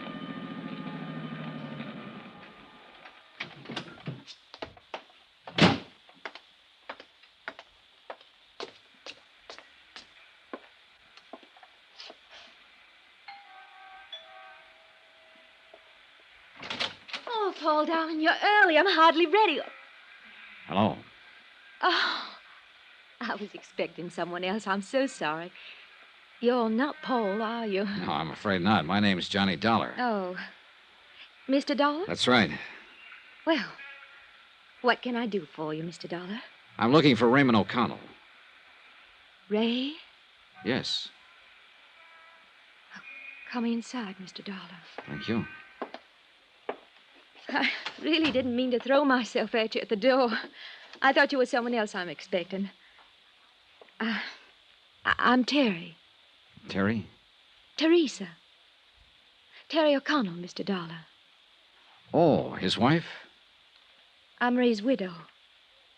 What? Ray's dead, Mr. Dollar. He passed away over a year ago. It was pneumonia. Oh, I'm sorry, Mrs. O'Connell. Please call me Terry. You had no way of knowing about him, I'm sure. And please don't be uncomfortable. A great many of Ray's friends from the service come by who have no idea that he's dead. Were you in his company, too? Oh, just a minute, Mrs. O'Connell. I He think had you're... so many friends and met so many people while he was in the service, and really there was no way for you to know. You don't understand, Mrs. O'Connell. I never I'll knew. get you a drink and we'll talk. Where did you serve with Ray? You know he finally became a pilot. What do you like to drink? She was young and dark and very pretty. And as the widow of a man who died rather suddenly, she was doing her best to put me at my ease. I would have told her I was there checking out the registration on a 38 that had been used by her dead husband. I would have told her I found the gun in the purse of an unidentified dead girl I'd met the night before. But she was trying to be polite, mistaking me for a friend of her dead husband. And then I saw the picture in the frame on the mantel, a broad, smiling face that belonged to a man I'd met in the parking lot of the Plantation Hotel. An unidentified man who had been arguing with the dead girl. The words on the picture said, "To Terry, all my love." You know him? Paul? Paul? Yes, Paul Dameron. I think I met him once. I really didn't know his name. Was he a friend of your of Ray's? Oh, no. No, he never knew Ray. He's a darling, Mr. Dollar. Paul is. A real darling. After Ray died, I tried something very foolish. I tried to end my life. And then Paul came into it. He's been very lovely to me. Well, I don't know why I shouldn't tell you. We're going to be married. I think that's fine, Terry. Do you really? Sure. I'm glad you say that. I'm not the most courageous person in the world. I suppose Ray mentioned our lives together. It was perfect with Ray, Mr. Dollar. Perfect. But now Ray's gone. And I've been able to face that. I think I'm going to find a new life with Paul. You must meet him. He'll be here soon. We're dining out tonight. Well, perhaps you'll join us. Well, thank you, Mrs. O'Connell, but I can't make it tonight. How long will you be in Vicksburg? I don't know exactly. Where are you staying? The Plantation Hotel. Well, perhaps I could give you a ring and we could make it another night. I know you want to talk about Ray. Of course, Paul understands. I'm sure he does. He's truly a wonderful person.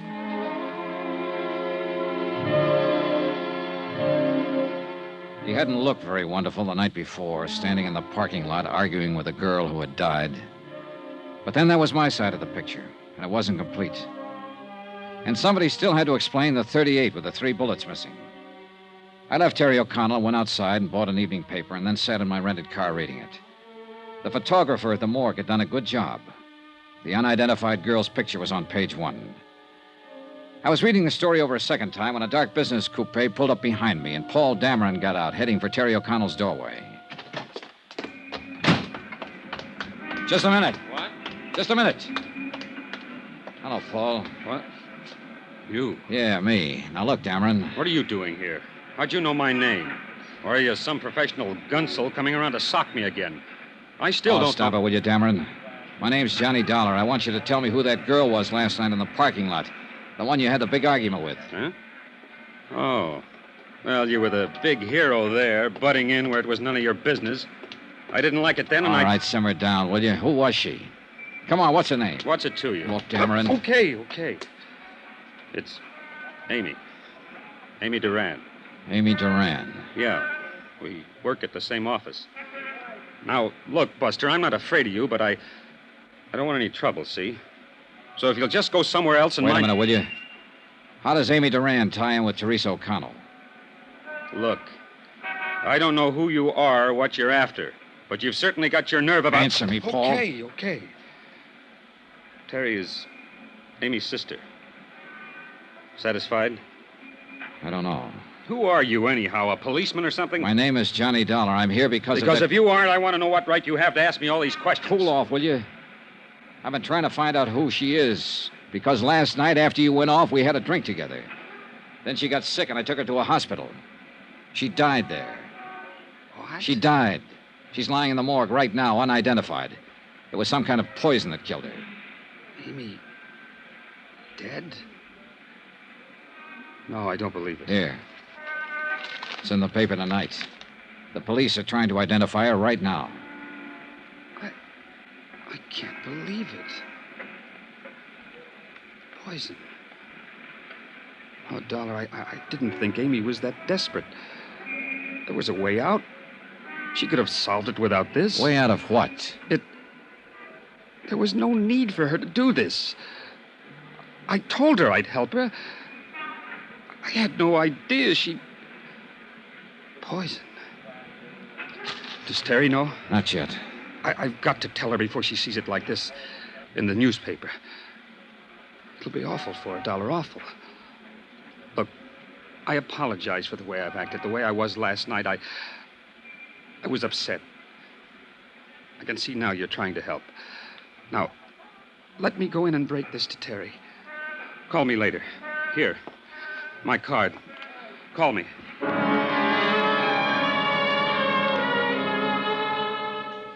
I had to admit that Paul Dameron's concern seemed as genuine as his surprise. He rushed up to be admitted to the O'Connell house. After he was inside the door, I went back to my car and took out the .38 automatic that had led me to the sister of Amy O'Connell. 3 bullets still missing. I drove downtown to the Vicksburg police station to turn the gun into Lieutenant Akins and tell him the whole story as I knew it. How I'd found the gun in the dead girl's purse. How I'd managed to find out her name. The 3 missing bullets and other unanswered questions were up to the police. Lieutenant Akins? Downstairs in the car. Yeah, well, Oh, hi, Dollar. Thought you'd left town. Joe? All right, Joe. As soon as they clear that place up, you notify the lab. Hi, Lieutenant. I'm right. trying to get to you. I think I have something that better be looked into. Oh, really? Oh, excuse me. Lieutenant Akins? Yeah. On the south side of town. Yeah? All right. Wait a minute. Yeah, well, in about 15 minutes. Right. I'm sorry, Dollar. What was it you were saying? Why all the hustle? Something big? Oh, homicide. Happened yesterday sometime. Yeah? Who got it? Guy named Belden. Somebody shot him 3 times with a .38.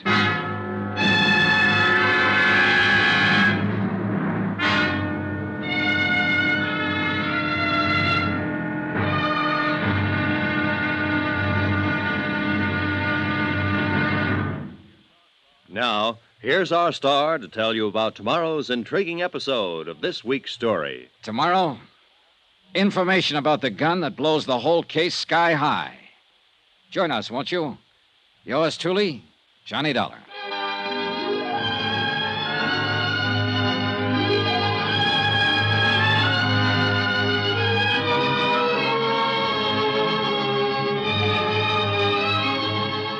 Yours truly, Johnny Dollar, starring Bob Bailey, is transcribed in Hollywood. Written by John Dawson, it is produced and directed by Jack Johnstone. Be sure to join us tomorrow night, same time and station, for the next exciting episode of Yours truly, Johnny Dollar. Roy Rowan speaking.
From Hollywood, it's time now for Johnny Dollar. This is Mr. Oldfield calling, sir. You left word at my office, Mr. Dollar. That's right, Mr. Oldfield. I think I'm going to need an attorney. Divorce, civil suit, what, Mr. Dollar? Withholding evidence. Murder. Let's take the murder first. Who did it? I don't know, but I'm pretty sure I have the murder weapon in my possession right now. Who was killed? A man named Belden, I think. What do you want me to do, sir? Take my statement, notarize it, give me some legal advice. Where are you? Police station in the pay booth down the hall from homicide. I'll meet you there in 5 minutes.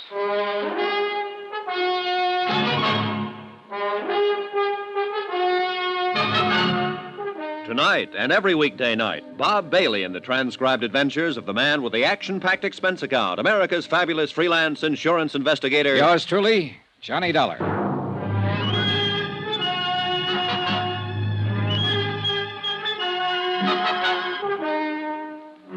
Expense account submitted by Special Investigator Johnny Dollar. Location, Vicksburg, Virginia. To Special Investigator Johnny Dollar for personal reasons. Attention, Chief Accountant, Eastern Seaboard Casualty Insurance Corporation, Providence, Rhode Island. Dear Jim, I'm attaching my own expense sheet to your bill for clarification purposes. Expense account item 10, 10 cents. 1 cup of coffee at the counter in the lobby of the Vicksburg police station while I waited for Samuel W. Oldfield, attorney at law, to appear. He was there in exactly 5 minutes. Mr. Dollar? That's right. Sam Oldfield, sir. You're the only one here in the lobby, so I figured you were the right man. Yeah. Cup of coffee, Mr. Oldfield? No thanks. Gives me heartburn. But I'll sit down with you. That was a pretty interesting phone call. Tell me, who are you, sir? Johnny Dollar. I'm a private insurance investigator. Mm-hmm. How'd you get my name? I looked it up in the yellow pages of the telephone directory. You don't live here in Vicksburg? No, I'm from Hartford, Connecticut. All right, sir. Now, tell me about the murder and the withholding of information. Maybe I better start from the top. Go right ahead any way you like. Well, 2 days ago, I flew down here to investigate a small burglary at the Plantation Hotel. It was already solved by the time my plane got in. Police? Yeah. I had nothing better to do, so I waited around the hotel bar for my return reservation back to Hartford. Then I happened to walk outside to the parking lot for a breath of fresh air. I saw a woman and a man standing there arguing. When I got close to them, the woman asked me to help her. I did. How do you mean? Well, the man she was with started to act like a kid. He got rough. So I shoved him away. Go on. Well, the woman was upset. So I took her inside the hotel and bought her a drink. After that, I put her in a cab and started to send her on her way. She started to act sick about that. Wait. Is this the woman whose picture was in the paper tonight? The one who died of poisoning and the police don't know who she is? Yeah. I don't know who she is, Mr. Oldfield. Except that her name's Amy Duran. I found out her name because I found her purse and there was a gun in it. A .38 Colt registered to a man named O'Connell. I checked on the gun here at headquarters, went out to the address and found out O'Connell was a bank guard and had died about a year ago. I talked to his wife, Teresa O'Connell. While I was there, the man I'd seen the night before showed up. His name's Paul Dameron. Now, I didn't tell him or Mrs. O'Connell about the gun. I came down here to give it to the police and tell them. But when I got here, Lieutenant Akins was pretty busy trying to solve the murder of a man named Belden, who'd been shot with a .38 3 times. There are 3 slugs missing from the gun I found. You got a light, sir? Yeah. Here you go. When you found Amy Duran's purse, why didn't you turn it over to the police? Oh, I thought Well, somehow I thought maybe I could help the girl. I mean, her last words before she died were, help me. And for some reason or other, I thought maybe I could. Do you have any cards or letters, anything like that? Something that says you're what you say you are, sir? Yeah, sure. Let's see. Okay, Dollar. Now, as I see it, you probably hooked up with someone who did some shooting. And that's what worries you. I want you to take my statement and notarize it before I turn the gun in. That'll protect you some. If they want to get nasty, they can, though. You know that. Yeah, I know. Well, as I see it, the main job here is to try to keep you out of trouble. And a statement explaining your motive for participation in the whole affair might help. That's why I called you. All right, then. Now, Dollar. Yeah? You didn't shoot anybody, did you? No. Okay, then, sir. Let's go over to my office.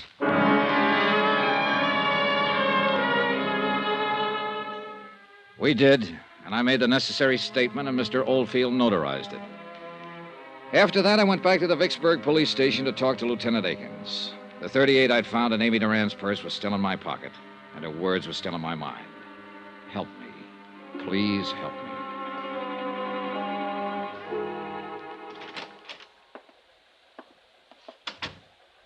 Thought you was going back to Hartford, Dollar. Oh, I decided to hang around and see what came up. Mm-hmm. Nothing so far on the girl. No one's recognized her picture in the paper. Had to turn that over to missing persons. This murder case going to eat up all my time. What happened, Lieutenant?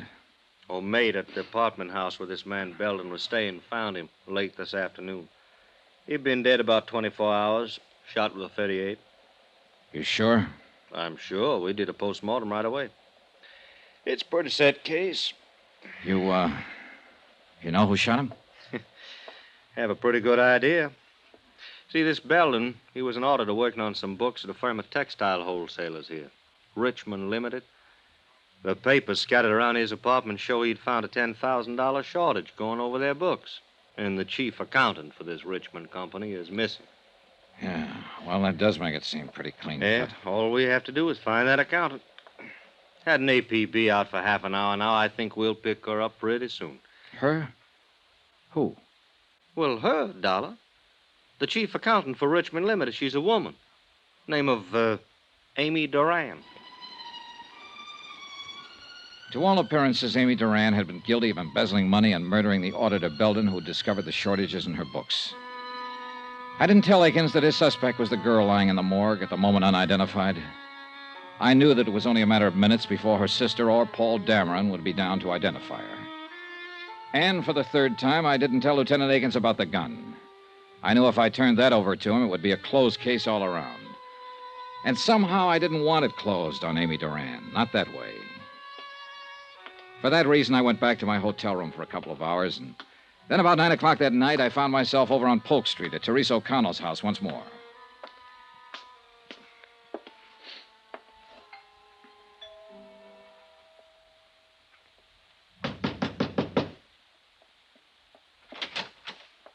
Oh. Hello, Mrs. O'Connell. Oh, Mr. Dollar, isn't it? Yes. Oh, Mr. Dollar, I had the most awful news tonight. My sister Amy, she's dead. You'll have to excuse me. Oh, I'm sorry. May I come in? I'd like to talk to you about your sister, Mrs. O'Connell. Well, Paul came in with tonight's paper and showed me Amy's picture. He went down in the morgue to identify her. I couldn't bear to. Sure. I feel somehow, in some way, that you're a friend, Mr. Dollar. Mrs. O'Connell, I am a friend in a way. But mostly I'm an insurance investigator. What?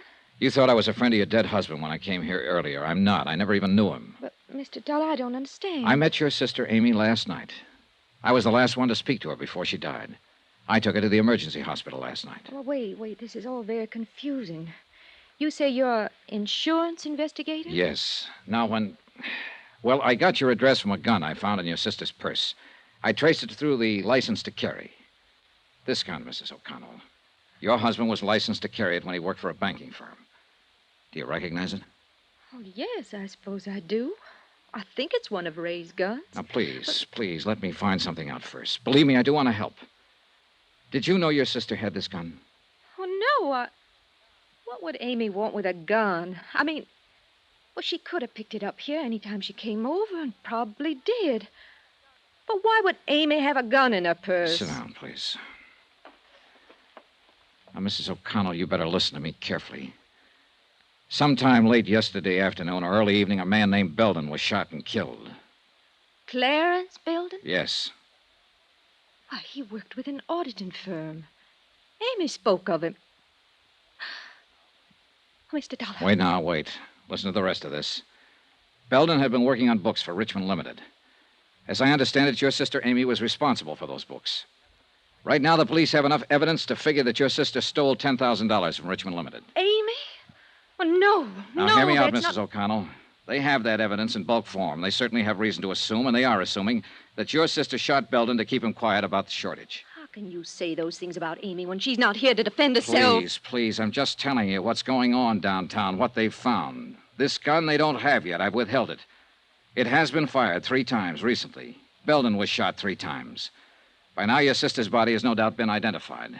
They've already established that she died of poisoning, and they halfway have the idea that she committed suicide. No. Oh, don't you see? They'll say she shot Belden to cover up and keep it quiet, and then saw how useless it was, took poison and killed herself to escape punishment. You're horrible. Horrible. Go away. Go away from me. I'm sorry, but in the face of all this, I want to help her if I can, if it isn't too late. I want to help you. But, Mrs. O'Connell, you'll have to help me. Now, why? Why would your sister steal? Why? I don't know. I think you do know. Tell me, please, for her sake, Mrs. O'Connell. Why? What have you got to do with her? I met her only for a few minutes, but in that few minutes, I got the idea that she was a pretty nice person. She didn't strike me as a thief. She didn't look like a killer. And most of all, she didn't look like a woman who'd take the suicide way out of things. Now, that's all I have, except that she asked me to help her. And I'm trying to do that now. Believe me, I want to help her if I can. I've always been an awful child, Mr. Dollar. When Ray died, I tried to kill myself. Amy saved me. I remember then, at the hospital, she was beside my bed, and she said to me, "I'll make you want to live again. I'll make you." Amy was always like that, kind and decent. You weren't wrong about her. She was decent, thoughtful, good. She did everything for me. She gave me these clothes and a car, introduced me to nice people from her office like Paul Dameron. Yes. That must be where all the money went to. Not on herself, but on me, for me. I'm the only reason I can think of that she'd take money from the firm. Yeah. I didn't know she was stealing from me. I didn't know.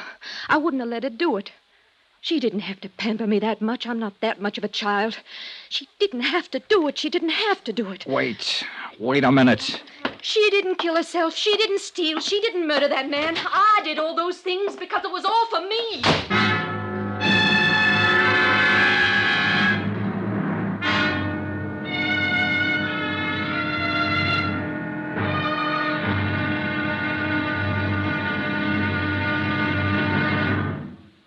Now, here's our star to tell you about the final intriguing episode of this week's story. Tomorrow, all the evidence comes true. A helpless dead girl gets her help. Join us, won't you? Yours truly, Johnny Dollar.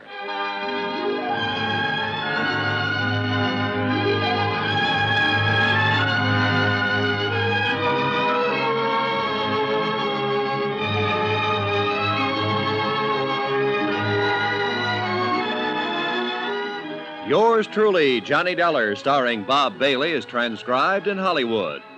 Written by John Dawson, it is produced and directed by Jack Johnstone. Be sure to join us tomorrow night, same time and station, for the next exciting episode of Yours truly, Johnny Dollar. Roy Rowan speaking.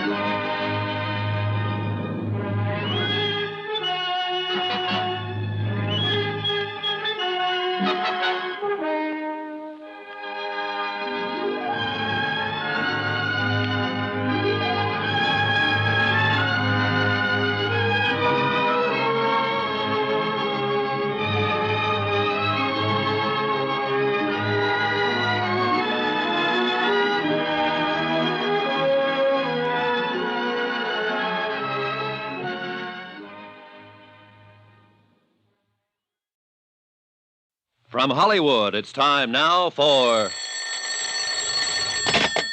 Johnny Dollar. This is Paul Dameron, Mr. Dollar. I was afraid you left town, and I wanted to talk to you. Mm-hmm. I wanted to thank you for your kindness about Amy and the way you handled Terry. It was darn decent of you. And of course, I want to apologize for my attitude again. How's Mrs. O'Connell? Terrible. I mean, the papers this morning connected her sister Amy with murdering Belden and committing suicide. I'm curious. How did you get to her? I found Amy's purse and there was a gun in it. I looked up the registration. Oh, the murder gun. I don't know. I haven't turned it over to the police yet. Why? Because I still can't believe Amy Duran was the kind of girl who'd shoot a man and then take poison.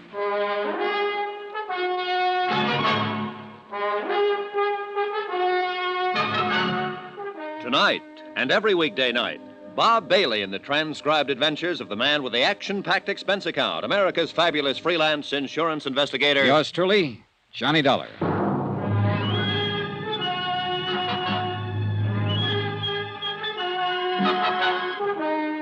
Expense account submitted by Special Investigator Johnny Dollar. Location, Vicksburg, Virginia. To Special Investigator Johnny Dollar for personal reasons in connection with the plant agent matter. Expense account item 11, $15, legal fees for services rendered by lawyer Sam Oldfield. Now, sign here, Dollar. And here, sir. Okay, I guess that's it. What now, Mr. Oldfield? This statement you've made to me clearly states your intentions in this matter, your motives. You attempted to help a girl who died in your company.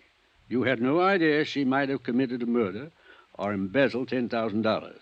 You withheld evidence, the gun you found in her purse, in the hope of identifying her and saving her family some grief.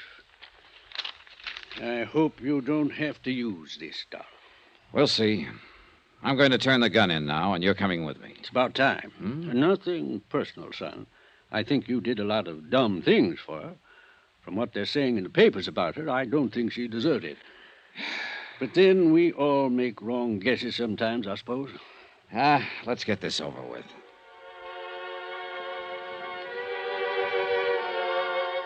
Lawyer Sam Oldfield accompanied me downtown to police headquarters, where we sought out Lieutenant Akins and turned over the .38 automatic. Oldfield handed the statement over to him, and he read it through. Then he called in his ballistics man to make an immediate check of the gun. When he'd done that, Akins asked Oldfield and myself to wait. He left. An hour later, he came back. You are a lucky boy, Dollar.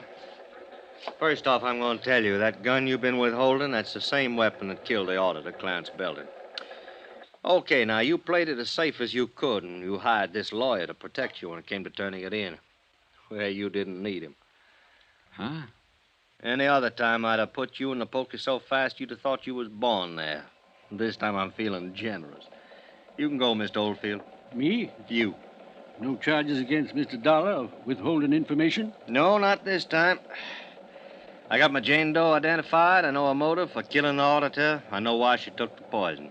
You generally don't get everything in a neat package like that, so I feel generous. Then let's get out here, Dollar. You get out. I want to talk to Dollar. Then I'll stay and listen. It's okay, Mr. Oldfield. I'm going to get a lecture is all. Are you sure? Yeah. Call me later, then. Goodbye, Lieutenant. Yeah.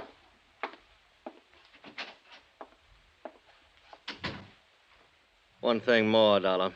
We found an empty bottle of paramythol in Amy Duran's medicine cabinet, and that cinches that suicide part, in case you had any doubts. It's a closed case. Uh-huh. But you didn't help me close it, Dollar, and you could have. You worked with the police for years. You were an officer yourself once. What makes you think you can come down here and run around doing all these things you've done and get away with them? Why didn't you turn that gun in with the purse as soon as you found it? All right, I'll tell you, because I... Oh, it doesn't make any difference now, Lieutenant. You got your case. And you're lucky, darn lucky boy I don't have you, too. Because you know just as well as I do that... Oh. Lieutenant Akins. Okay, right away. Dollar, I got business to take care of. Next time you're in my town, you take it easy. I will. But I don't think I'll ever come to your town again. On general principles. Well, I guess I know how you felt about that girl. I'm not going to make any fuss about what you did. But I don't think I'd let it pass a second time. She sure didn't look the part, did she? No, she didn't. Yeah, happens that way sometimes.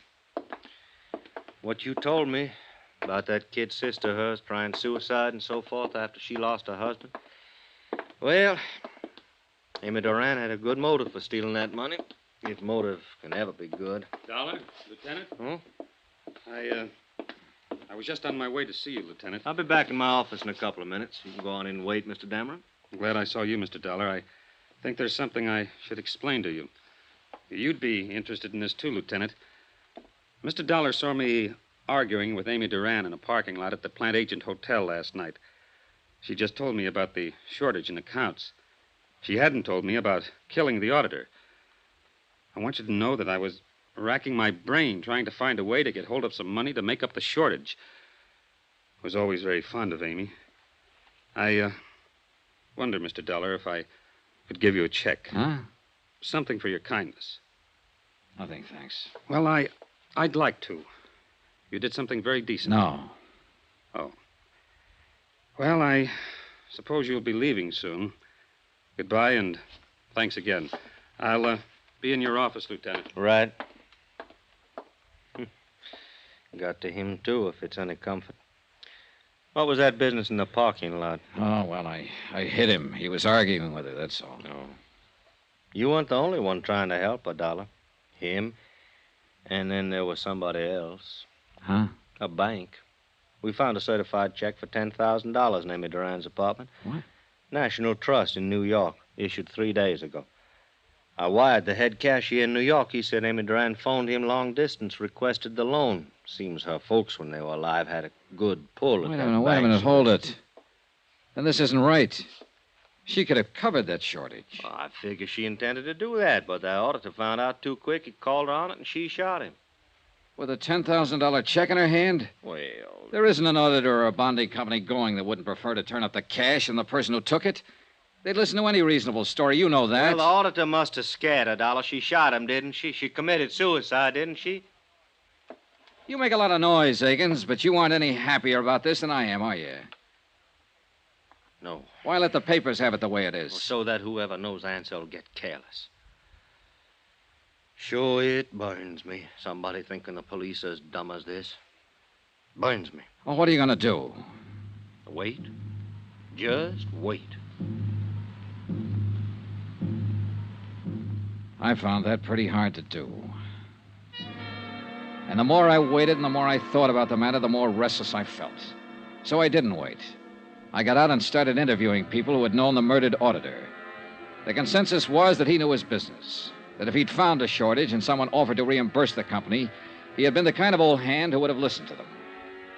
Why, I asked myself, if Amy Duran had a $10,000 check to cover her shortages, why did she shoot the auditor and then commit suicide? Why? It didn't make sense.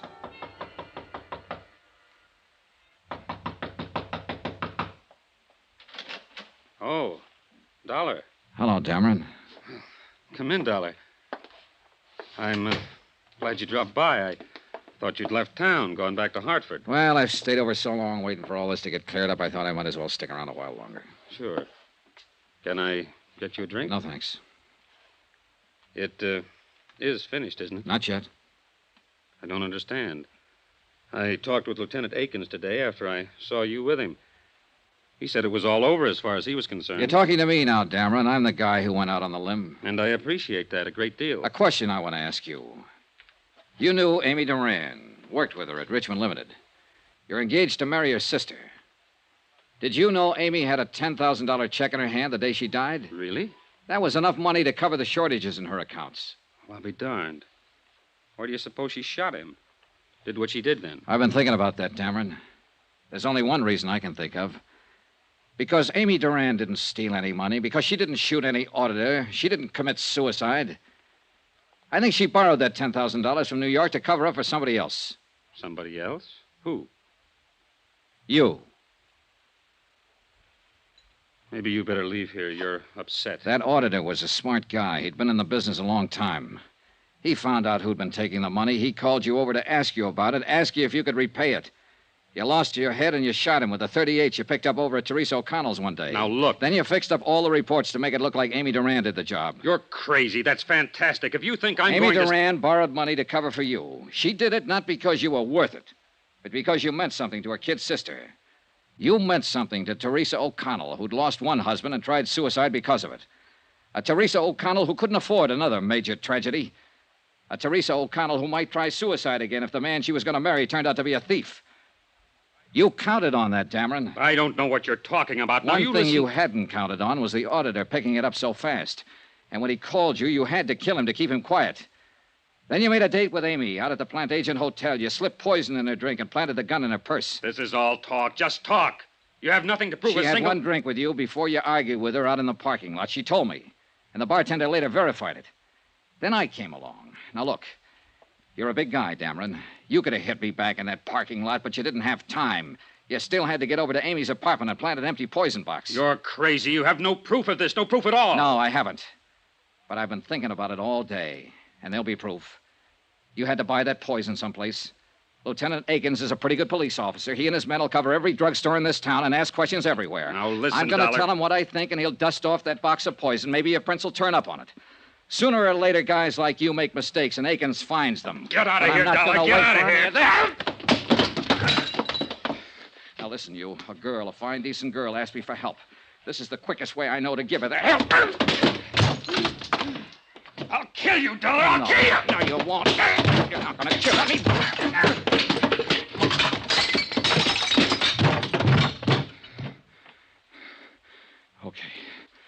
Okay, come on.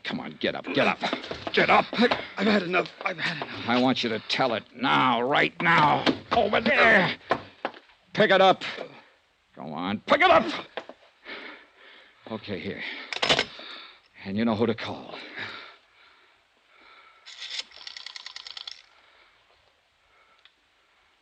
Hello.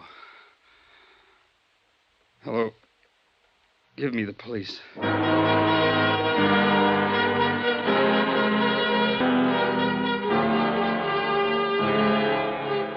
Expense account item 12, $55, room and board. Item 13, $55 airfare and miscellaneous getting me back to Hartford. Total expense account, $702.13. Yours truly, Johnny Dollar.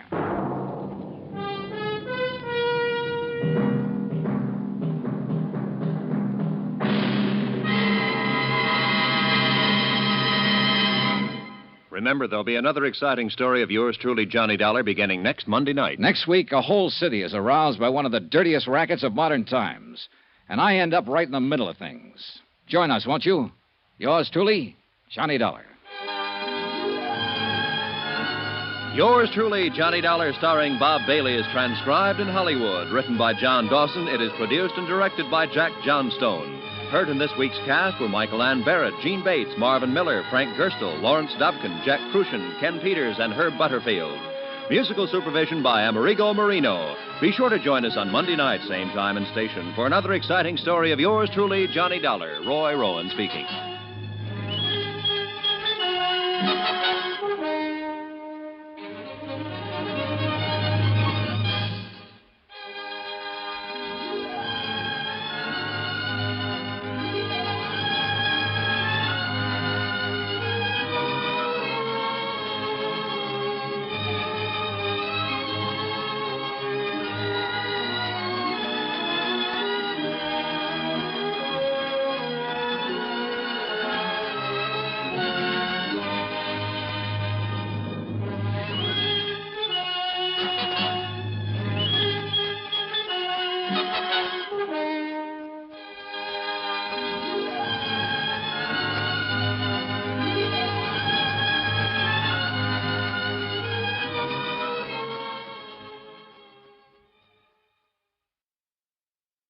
From Hollywood, it's time now for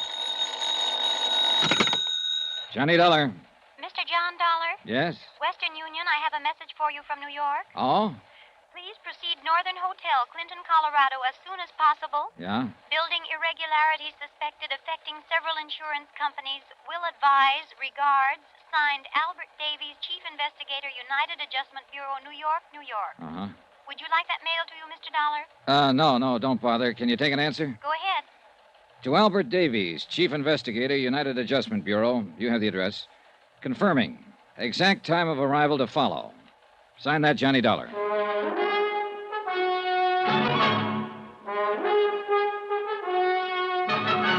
Tonight and every weekday night, Bob Bailey in the transcribed adventures of the man with the action-packed expense account, America's fabulous freelance insurance investigator. Yours truly, Johnny Dollar.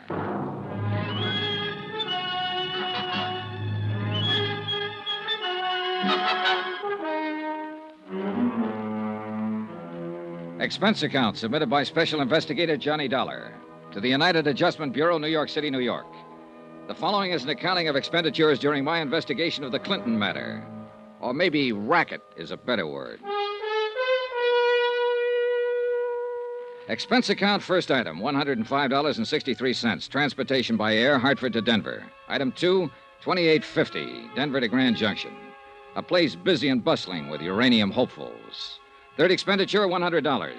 Deposit and rental on a car, which I used to drive the 105 miles through the rugged mountains due north of Grand Junction to Clinton, Colorado. A place that the rental agents had described as a sleepy little mountain town. When I got there, everybody was running in the direction of what was very shortly not going to be the new school building. Like everybody else in Clinton, Colorado, I spent the next 3 hours or so helping to try and get the fire under control. Then finally, I left the scene and located the Northern Hotel, where the clerk was standing by waiting for me. Mr. Dollar? Yeah. Operator 18 New York City has been calling you for the last 4 hours. Mr. Davies, I believe. Oh, yeah. Could you put the call in for me? Certainly, I'd be glad to. I'll take it up to my room. I want to change my clothes. Certainly. Boy, take Mr. Dollar's bags up to 310. I shaved and showered, changed clothes, and unpacked. From my window, I could see the still glowing embers of the fire, red against the winter night. The school building was completely destroyed. Beyond, the snow-covered Rockies rose all about the town of Clinton, which I had yet to see. Johnny Dollar. I have your call now, Mr. Dollar. Oh, good, thanks. Johnny? Hi, Al. Say, I've been trying to get to you all day. I thought you were going to let me know the minute you got into town. Well, there was a fire here, Al. I had to pitch in and help along with everybody else. Oh, I see. Well, has Osborne contacted you yet about this case? Osborne, who's that? Julian Osborne. Look, I talked to him in Clinton last night. He said he'd wait around the hotel until you showed up. He lives there, Johnny. He drove into Denver 2 days ago and told the insurance broker he thought a building the Great Eastern Fidelity covered was in real bad shape. Now, what building? Well, a new school that they just put up there, Johnny.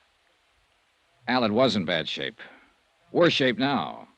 It fell down about 4 hours ago. That was the fire, Al. Oh. Well, Great Eastern's in for $200,000. Look, Johnny, contact Julian Osborne and see what he has to say. Right. And call me back when you find out what's what. So long.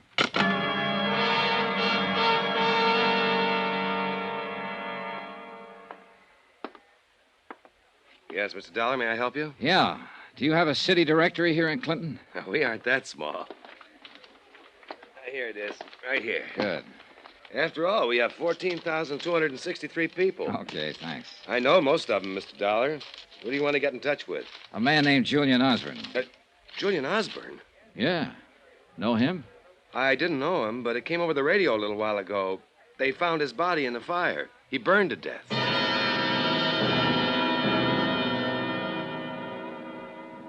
A 4-block walk down the icy streets of the town took me to the sheriff's office, and face to face with a heavy-set, owlish-looking man named Doherty.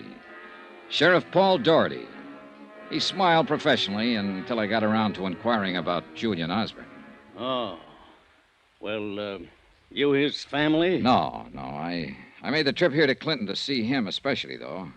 I just heard he was killed in the fire. Yes. Yes, too bad about Mr. Osborne. I don't quite understand about it, though. He was school janitor. Oh. What was your business with him, Mr. Dollar? Insurance investigation. Oh? Yeah, Osborne reported the possibility of something wrong with the new school. He did? To who? To our brokers in Denver. That's why they sent me out here. Well, your trip was for nothing, then. Maybe. Well, you'd think if he had anything like that on his mind, he'd have come to me, wouldn't you? Yes. Did he? No, used to pass him on the street. Never said a word. Uh-huh. Where's the body? Morgue. I wouldn't go over there, son. I want to contact some of his family, his friends. Well, that might be hard to do. No family here, no close friends. Used to prospect for a living until he got kind of old. Then he took the job janitoring. Lived right there in the basement of the school. City'll bury him. I see. How long had he worked at the school? 6 months since the place was built. Mm-hmm. Who hired him? Principal, Florrie Hawkins. Florrie Hawkins. Where can I find her? Lives on Pearson Street. That's 1 block over and 2 blocks to your left. Number 326. 326 Pearson, huh? That's right. And son. Bad night to go calling on her.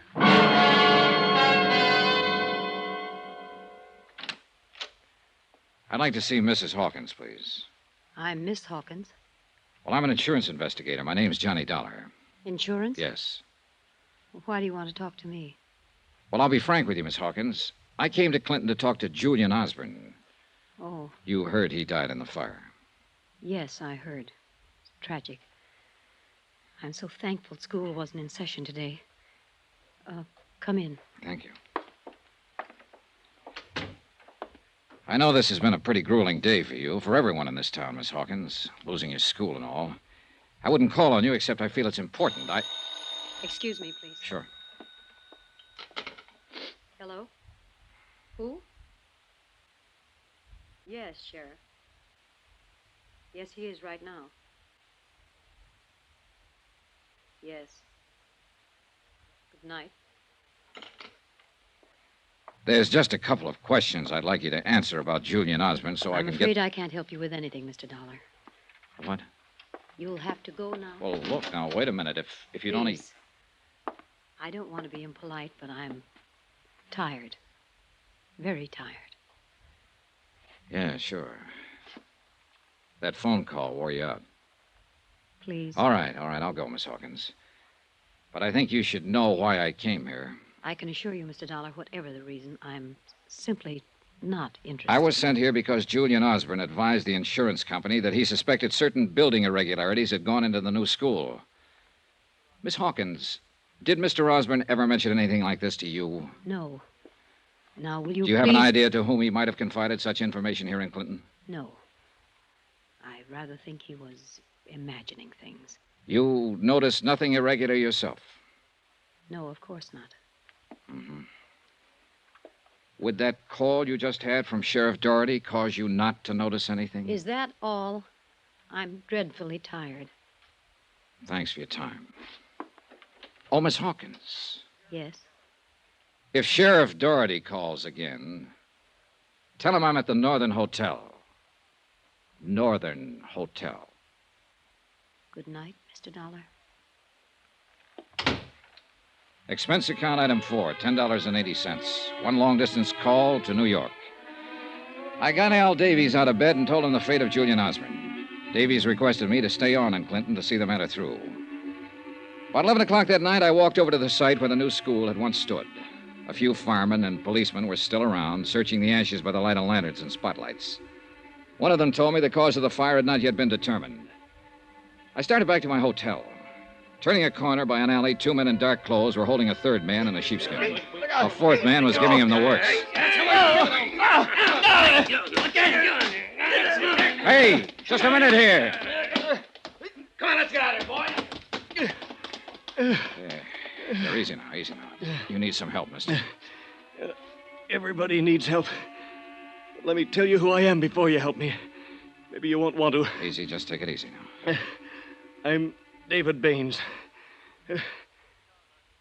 You're from out of town, aren't you? Yes. I thought so. I architected that school that isn't anymore. Well, don't you understand, Samaritan? Don't you see? That group of citizens who were working me over just now have kids. The kids could have been in there when the fire broke out. Here, easy now. I'm afraid. I'm afraid they feel I don't design especially good buildings. I took David Baines over to my hotel room, still half unconscious from the beating. I sent the bellboy out for bandages, iodine, and something to take off the chill. While I was patching him up, I was thinking how he'd stood there and taken that beating. Stood there in sight of half a dozen policemen and firemen and let them do that to him. Yeah, try a little more. Thanks. Who are you? Johnny Dollar, insurance investigator. I came here about the school. I see. Do you want to beat me up, too? Company you're working for will be liable. Want some more of this? What'd you say your name is? Dollar. Johnny Dollar. Mr. Dollar, I'm in a curious position. I designed the school. I planned every feature of it. But I had nothing to do with the building. You don't believe me? I wish you'd explain that. A week before they broke ground, a very important thing happened to me, Mr. Dollar. I went to Europe. I couldn't pass it up.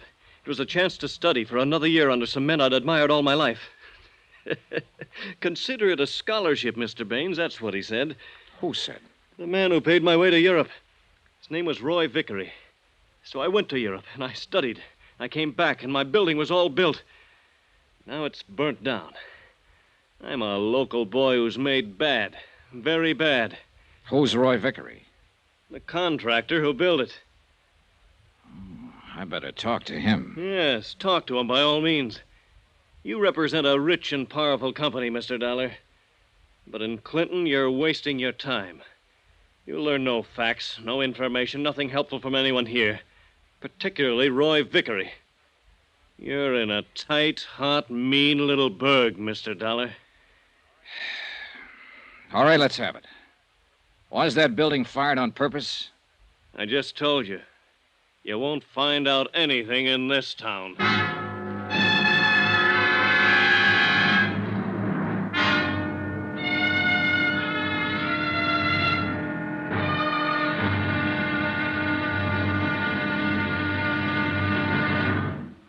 Now, here's our star to tell you about tomorrow's intriguing episode of this week's story. Tomorrow?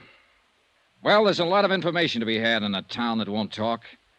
And there are times when the silence screams all over the place. Join us, won't you? Yours truly, Johnny Dollar.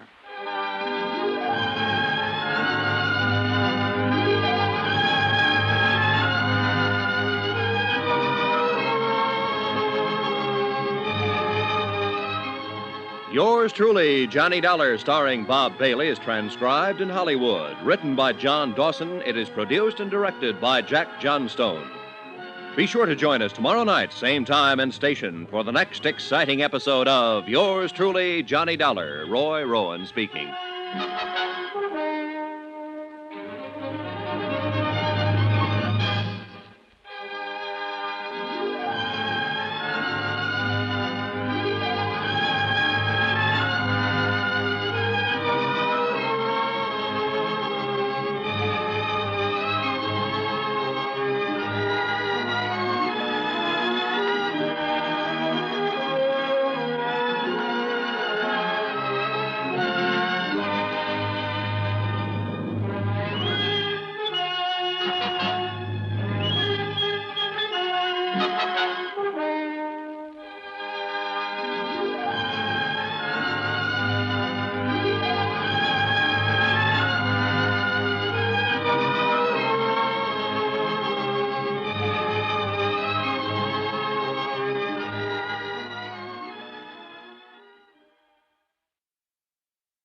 From Hollywood, it's time now for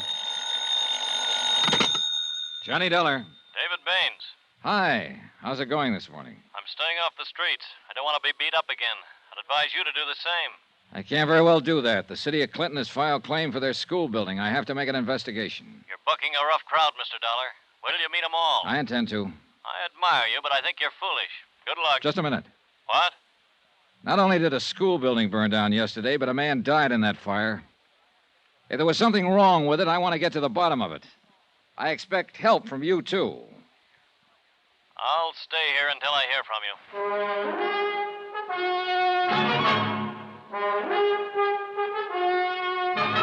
you. Tonight and every weekday night, Bob Bailey in the transcribed adventures of the man with the action-packed expense account. America's fabulous freelance insurance investigator. Yours truly, Johnny Dollar.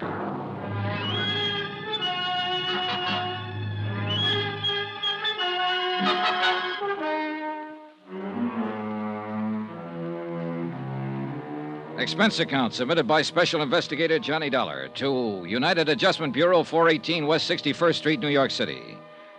The following is an accounting of expenditures during my investigation of the Clinton matter. That's Clinton, Colorado.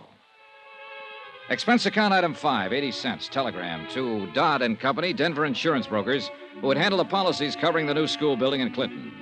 I requested them to forward copies of the policies. Item 6, 10 cents, one copy of the Clinton Times and the full story on the fire. It was believed by Fire Chief Hanley that the fire had started because of overheated boilers in the heating system. Dollar, is it? Yeah, that's right. I'm an insurance investigator. Yep. Well, what can I do for you? Tell me about the fire yesterday. You sound like you're carrying a chip on your shoulder, Mr. Dollar. We had word that building irregularities were suspected in that school, Chief. The word came from the janitor, Julian Osborne. He burned to death in that fire yesterday, and the building's gone now. You get as head up as you want to, boy. I got my own troubles. I'll tell you what we think, and you can take it, whether you like it or not. We think old Julian Osborne might have passed out, got drunk, or had a heart attack in that building. We think something like that happened, and the boilers kept right on going and built up the pressure. We think the boilers exploded, the fire started, and that was that. And why do you think the whole place went down? Because it spread so fast. Why did it spread? I didn't build the building. I just took care of the fire. You're going to have to change your attitude around here if you want anybody to cooperate with you. All right, then tell me this. Why, on a day when school wasn't in session, would those boilers be fired up at all? I don't know. Chief, last night I talked to Sheriff Doherty, trying to get information about Julian Osmond. He didn't know anything either. I also talked to Florrie Hawkins, the school principal. She didn't know. Now you don't know anything. Who does? I've done my job, boy. I've determined cause. You've also given me a chance to look at you, which was about the only reason I came here. I'll get information elsewhere, Chief. There's some people in this town who want to talk and tell me things. You and your sheriff and whoever else is involved can't keep every mouth in this town shut. And I'll tell you like I told Miss Hawkins. I'm at the Northern Hotel, in case you remember anything. I can't hear you, boy. Not one word.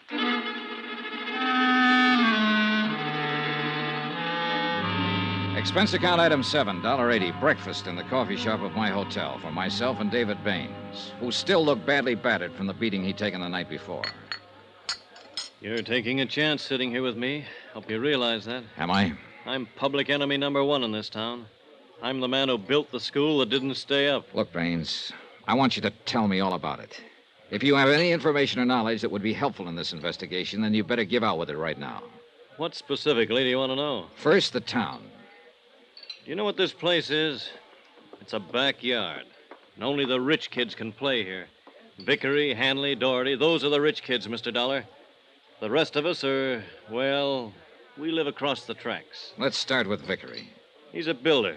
Not only here, all over these mountains. Grand Junction, Rifle Mesa, all over. He's got $1 million and a million angles. He's the one who sent me to Europe to study for a year after I completed my plans for the new building. Got me out of the way. Okay. Fire Chief Hanley. A friend of Vickery's.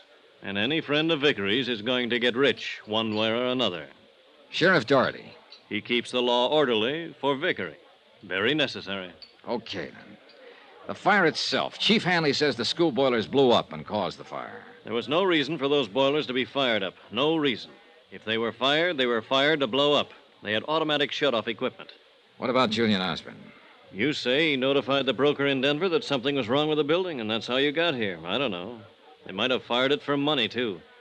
I told you I was in Europe until they constructed it. I got back in Clinton 4 days ago. I went over to see my building. They used my outside drawing, Dollar. Wooden beams where I indicated steel girders. Only half the plumbing and heating system, other things. It looked like they'd made it up as they went along. Did you talk to anybody about it? Oh, sure. The contractor. Vickery. Vickery. He told me to keep my mouth shut and be a good boy. Do you think he got you out of town during the construction so you wouldn't interfere? I think so. I'm not important, but it was the easiest way. I understand Mr. Vickery's a little unpopular today. What? A delegation went out to his house to hang him or something. Baines was partially right. A delegation had gone out to see Roy Vickery in his polished pine domain at the end of town. They were still there when I drove up in my rented car.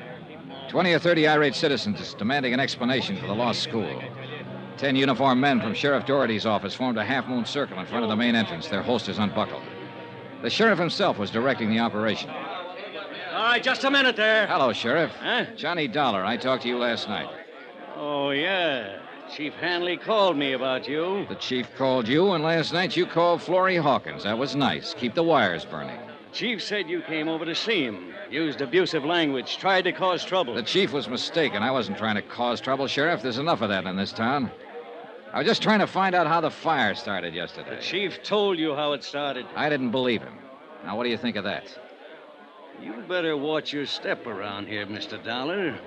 You seem to be looking for arguments all the time. Not at all, Sheriff. I'm misunderstood. We understand you all right. How's Mr. Vickery? He's all right, and he's going to stay all right. I'm sure he will.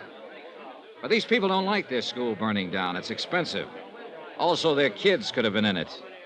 I want to see Mr. Vickery about that. He isn't seeing anyone, Mr. Dollar. And we aren't letting anybody in to see him. Really? Did any of you people hear that? Now, look here. Hey, listen, folks. Listen to me, will you? Look. Now, listen. I'm an insurance investigator. I'm worried about what happened to your school yesterday. Keep quiet. They tell me Mr. Vickery built that school. The architect who designed it said it wasn't built to his specifications. Now, I want to go in and ask Mr. Vickery about that. The sheriff here doesn't want me to do that. I'll get you for this, Dollar. Wait a minute. The sheriff just said I'll get you for this. All right, hold it.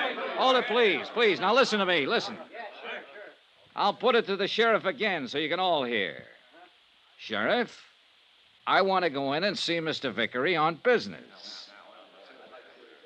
Well? Go ahead. Thank you.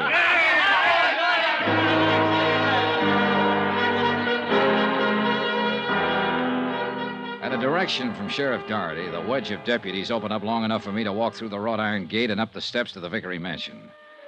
A tall man in a white jacket answered the door and ushered me into a den that was stocked with good liquor and big leather chairs. Finally, a big man in a blue suit walked in. He had lots of good teeth, and there wasn't an ounce of fat on his 230 pounds. I'm Roy Vickery. It was quite an act with Sheriff Doherty just now. I watched you from upstairs. That's a good, safe place to watch from, Mr. Vickery. Now that you're in, what can I do for you? Tell me everything you can about that school building. Mm-hmm. Has the city of Clinton made a claim yet? Yes, $200,000, building and contents. You got in town pretty fast. We heard there might be something wrong with that building before the fire. Apparently there was. Now, who told you a thing like that? Julian Osborne. He's dead now, you know. Oh? Well, 2 boilers explode, and there's something wrong with the building. Is that the way you people figure? Yeah. Well, so do we, and we couldn't find anything wrong. Who's we? Officially, we're the Civic Construction Department. We just had a meeting. We thought we ought to. Yeah. I figure those people hanging around outside should be worrying. Well, they don't worry me, and you don't worry me. A drunken janitor goes to sleep and lets the boilers kick up, and the joint blows apart and burns down. That's what we decided in the meeting. It was a terrible accident. We'll have to use an old garage or something for a school, but then we'll get around to building another school with the insurance money we have coming. And that's that? That's that. Mr. Vickery, I'd like a copy of the specifications that went into that building. Sure, anything at all. There you are. Okay? That'll do for now. Good. Now, you can get out of my house, Dollar. You smell smoky. There were 50 pages of specifications on the building materials used in the construction of that school. They looked all right. They also looked as though they could have been forgeries. Expense account item 8, $6. 1 bottle of whiskey for David Baines and myself in my hotel room. Baines went over the specifications page by page. Okay, what do you think? These are my specifications, more or less. This is what's on paper that went into the building. How about what actually went into it? Well, the little I saw, they cut corners everywhere. The outside was just a shell of this stuff. You sure? These are my notes. I can remember this much. Can you remember it in front of a notary? I want a sworn statement. I don't know. You what? Well, don't look at me that way. You can get my statement and possibly a half a dozen other statements. On paper, you'd have a case. Then what would you do? Go to the district attorney? We haven't got a district attorney. We got a county attorney who's elected for a 4-year term. All right, I'll go to him. Vickery? Then I'll go to somebody else, the insurance commission. You try to go any farther, they'll kill you, Dollar. Well, let me worry about that. Now, will you make a statement? Sorry. That'd kill me, too.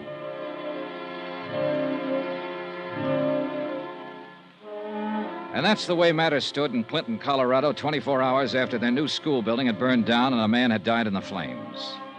Everyone seemed to know it was all wrong, but no one was willing to do anything about it. Johnny Dollar. Hello, Dollar. Roy Vickery. Well. You go over those specifications? Yes, I did. Very thoroughly. Well? I think they're fakes, Mr. Vickery. I didn't ask you your opinion, Dollar. But you've got it. Well, I'm sure you're entitled to it. When are you leaving town? Not for a while. I was kind of hoping you'd be leaving like in about an hour. You'd make good connections then. Sorry.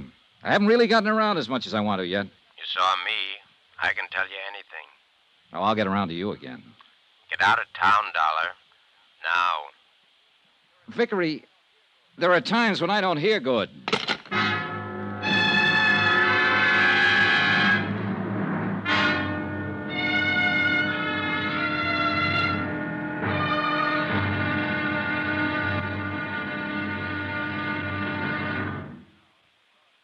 Now, here's our star to tell you about tomorrow's intriguing episode of this week's story. Tomorrow, a lady who promised to love, honor, and obey a building inspector, but wound up a widow. Join us, won't you? Yours truly, Johnny Dollar.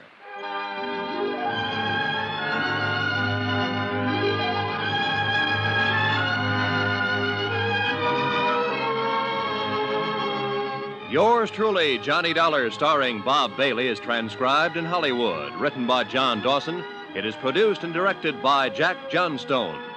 Be sure to join us tomorrow night, same time and station, for the next exciting episode of Yours truly, Johnny Dollar. Roy Rowan speaking.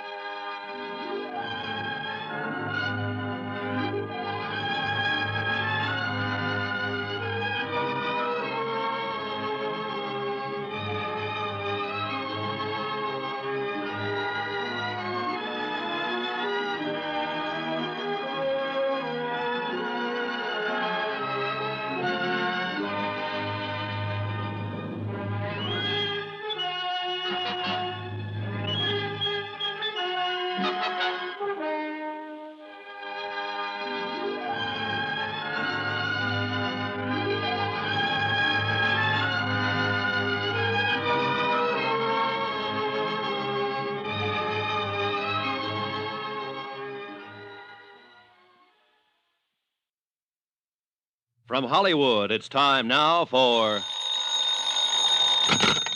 Johnny Dollar. This is Florrie Hawkins, Mr. Dollar. Oh, yes. You were the principal of the school. I'd like to talk to you if I could. All right. Would you care to meet me for a cocktail? There's a place called the Trader's Inn not far out of town. I could be there in an hour. All right. Miss Hawkins, Yes, Mr. Dollar. what changed your mind about talking to me? Well, I've heard how you've gone about this. I mean, you forced Sheriff Doherty to let you in to see Roy Vickery. You defied Chief Hanley, and, well, you don't seem frightened of any of them. Also, I suppose I'm a little sick of everything I've seen around here. Okay. I'll see you in an hour. I'll be there.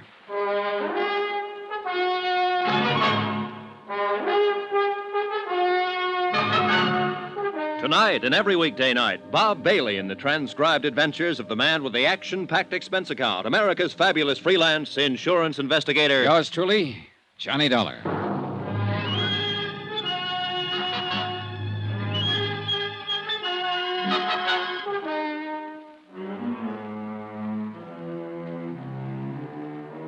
Expense account submitted by Special Investigator Johnny Dollar to the United Adjustment Bureau, 418 West 61st Street, New York City. The following is an accounting of expenditures during my investigation of the racket in Clinton, Colorado.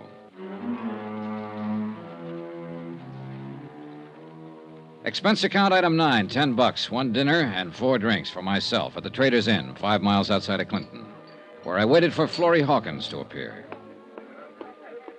I'm sorry I'm late. Oh, well, that's all right, Miss Hawkins. Sit down, please. Would you like something to eat? A drink, maybe? No, thank you. What's the matter? What is it? Oh, I can't help looking around. I hope no one sees us together. I mean, that would be difficult to explain. To explain to whom? Your friend, Sheriff Doherty, for one. Oh. Last night when you came to inquire about Julian Osborne, Sheriff Doherty called and told me to get rid of you and not answer any questions. Yeah, I guessed that. Did he tell you what would have happened if I had stayed and you had answered some questions? No. I can imagine it would have been something that would have barred me from teaching for the rest of my life. That sounds incredible. No, not too. I've been looking at your little town, Miss Hawkins. A school building can be made of paper, go up in smoke, a man can be killed, and none of the responsible people, the man who built the building, the fire chief, the sheriff, seem to care too much. You asked me about Julian Osborne.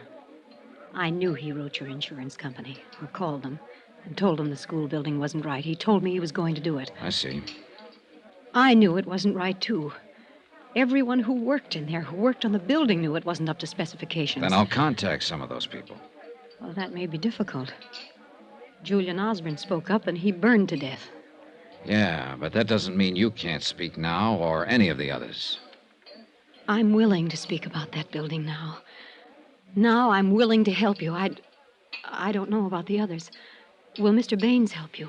Well, he's frightened of going up against Vickery and the others. But I think I can talk him into it.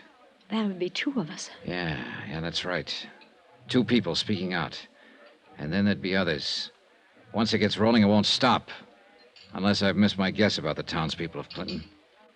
You seem to know a lot about people, Mr. Dollar. How to say what will stimulate them at the right time or make them speak out. I have to confess you did that to me. You looked hurt and bewildered last night when I insisted you leave me alone. I realize, you know, very deeply, I realize there could have been 1,400 pupils in that school when the fire broke out. I didn't sleep last night thinking of it. Yeah, I guess that was the only good feature of it. No children died. But as you say, Miss Hawkins, it could have happened the other way. Now, look, besides yourself and possibly Mr. Baines, can you think of anyone else who might be able to supply information about the construction of the school? I don't know. Let me think. Somebody who'd have evidence in hand, possibly. Wait. Yes, I can think of someone. Who? The building inspector, the one who approved the building. Oh, well, that doesn't seem likely. If he passed that building, he must have been in with them. What's his name? His name is Richard Hobb. Oh, I've known him for years. Oh, he is in with them in a way, but I know he'd get out of it if he could. He was a very decent man when I knew him well. I think he's still decent. Richard Hobb. All right, who else? Well, that's all I can think of. Well, that's a start. Well, what will you do? I'll ask you to take a plane to Denver, register at the Cosmopolitan Hotel, and wait until you hear from me. What? I want a statement from you before you go, but I want you to be safe. I'll get around to Hobb and Baines. All I want are sworn statements to the effect that Vickery built a bad school, that he violated insurance specifications. That'll start it rolling. Oh, when do you want the statement? Tonight, right here. All right. Let's get busy.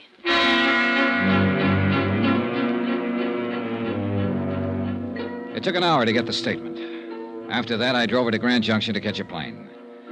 Expense account item 10, $1.50, telegram to a friend of mine in the private detective business in Denver.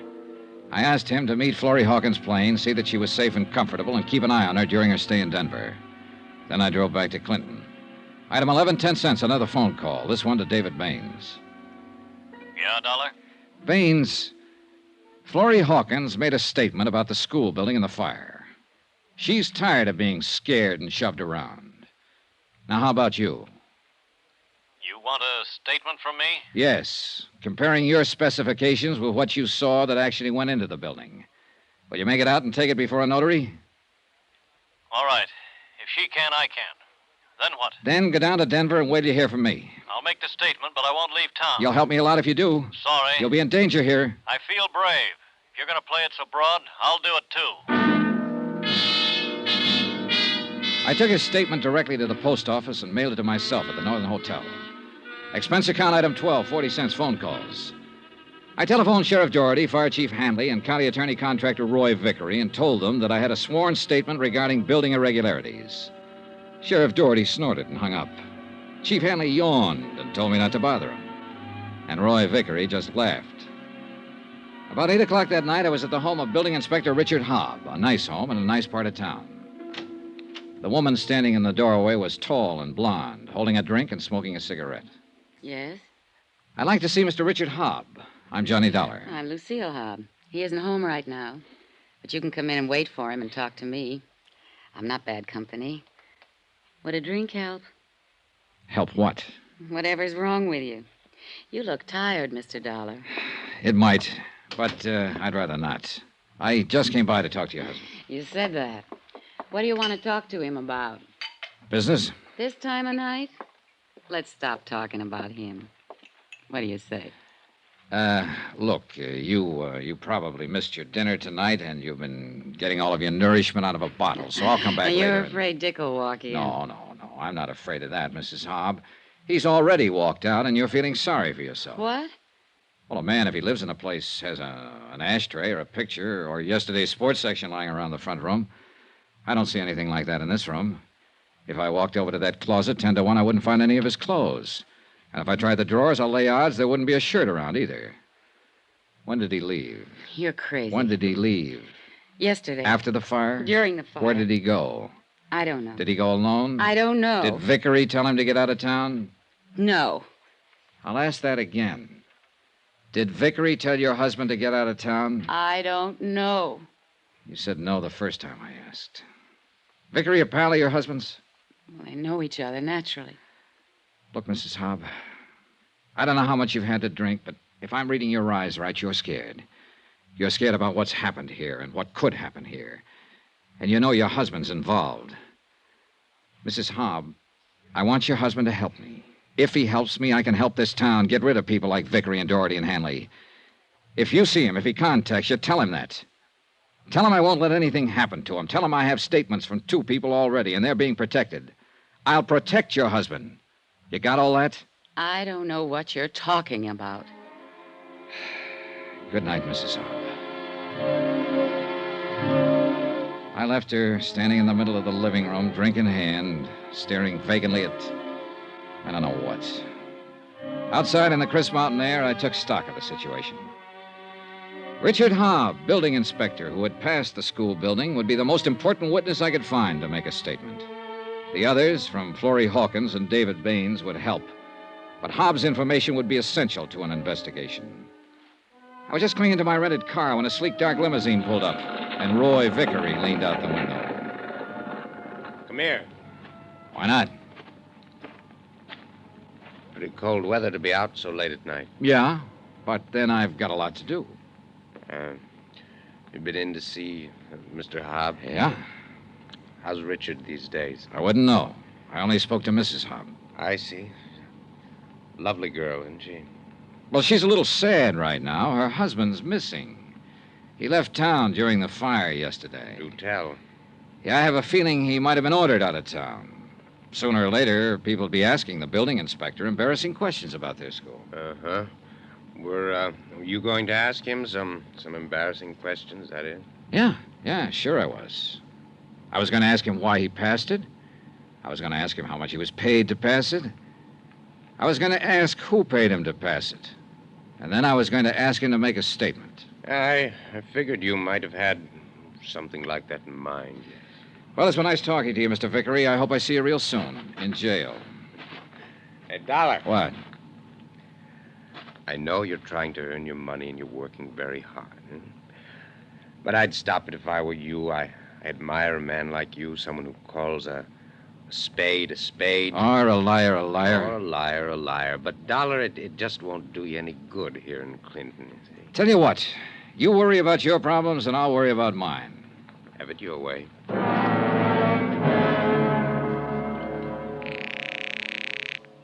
Ready with your call to New York, Mr. Dollar? Right.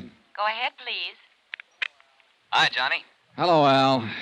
Hey, look, Al, it's a mess here. I've made a little headway. I mean, I'll have a couple of statements coming in, but no concrete evidence yet. Well, what do you think? The school building was a fix or something or other. Money somewhere. I haven't been able to find out. The town's sewed up tight, civically and politically. I can't expect any help from the law or the fire department here. They're in it, too. Oh, that kind of thing, huh? Afraid so. I need help. We'll be there in 24 hours. If they want to play it that way, we'll play it that way. 20 minutes after I hung up the phone and was in bed, I found out how much of a mess it really was. That's when my hotel door opened and a man lurched across the room toward me. Dollar, I've got to tell you, I wanted to get to you yesterday. He stood in front of me, swaying back and forth, his hands clutching the front of his coat. He fell before I could get to him. 3 bullet holes formed a neat trio across where his tie pin should have been. I ran my fingers through his coat, pulled out his wallet. The license read, Richard Hobb, age 39, occupation, building inspector.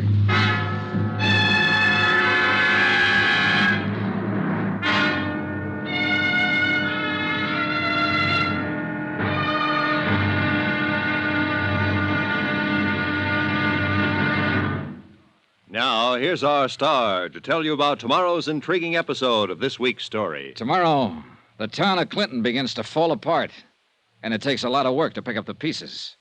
Join us, won't you? Yours truly, Johnny Dollar.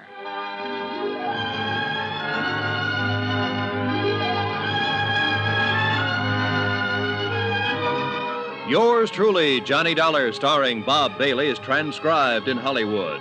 Written by John Dawson, it is produced and directed by Jack Johnstone.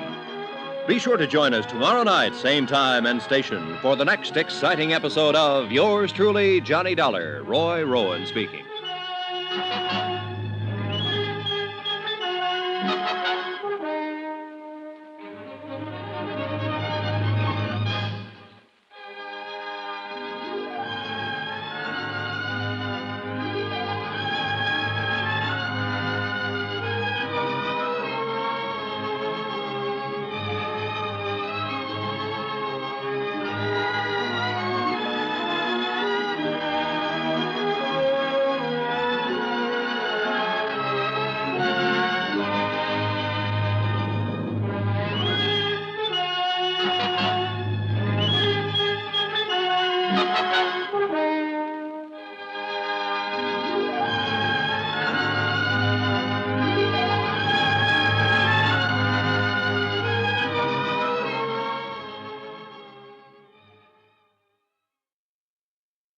From Hollywood, it's time now for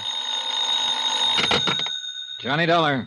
Al Davis, Johnny, we're on our way. What? Yeah, we're in Grand Junction now. We ought to be in Clinton in 3 hours. Renting a couple of cars. I brought help. I can use it, Al. There's been a murder here. What? Last night, a building inspector named Richard Hobbs staggered into my room, tried to tell me something, but died before he could get it out. He'd been shot 3 times. Now, look, you be careful. Don't do anything until we get there. That's an order. Yes, sir.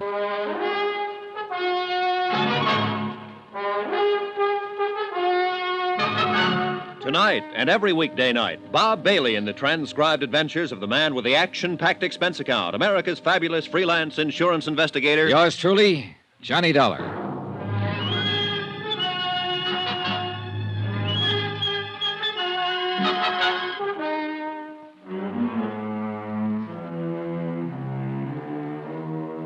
Expense account submitted by Special Investigator Johnny Dollar to the United Adjustment Bureau, 418 West 61st Street, New York City.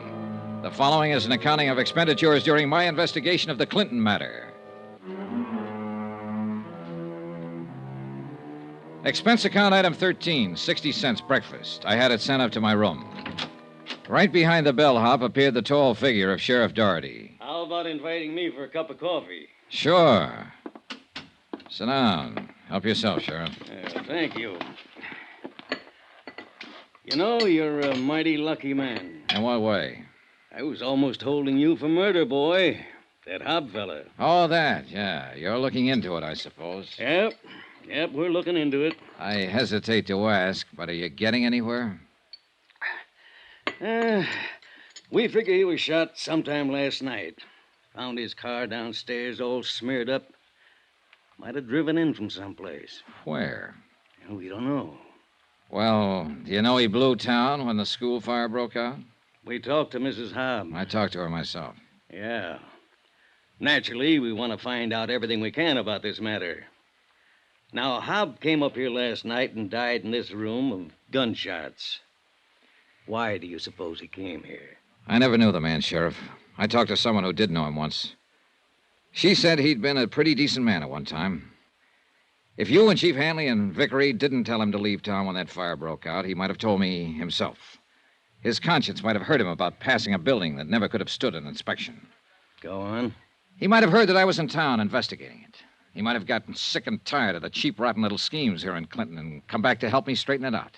You don't think much of our town, do you? Not the way it is, Sheriff. And I don't think much of you.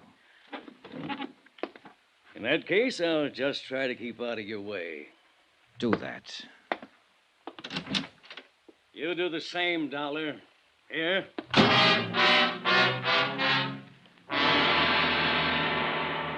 2 hours later, Al Davies and a contingent of special operatives arrived in Clinton. Toby O'Brien from Continental States Insurance. Rob Schwartz and the Minx twins from Columbia Adjustment, giving us a friendly hand. Todd Weaver, who just finished a case with the Canadian Adjusters Limited. Lou Doniger and Thad Thomas from Chicago. A pretty imposing group of expert investigators. Well, Johnny, you look okay. Yeah, still in one piece. Hiya, Thad, Lou. You want to get the door, Toby? Oh, sit down there, Joe. Now, this isn't any vacation trip, boys. We're all going to have to roll up our sleeves. All right, Johnny, you want to break it down? Yeah, all right. Well, this is a big one, fellas. If you'll all sit, I'll bring you up to date. Yeah, sure. No, sit right there. 3 days ago, I came here on a tip that building irregularities were suspected in the new school building.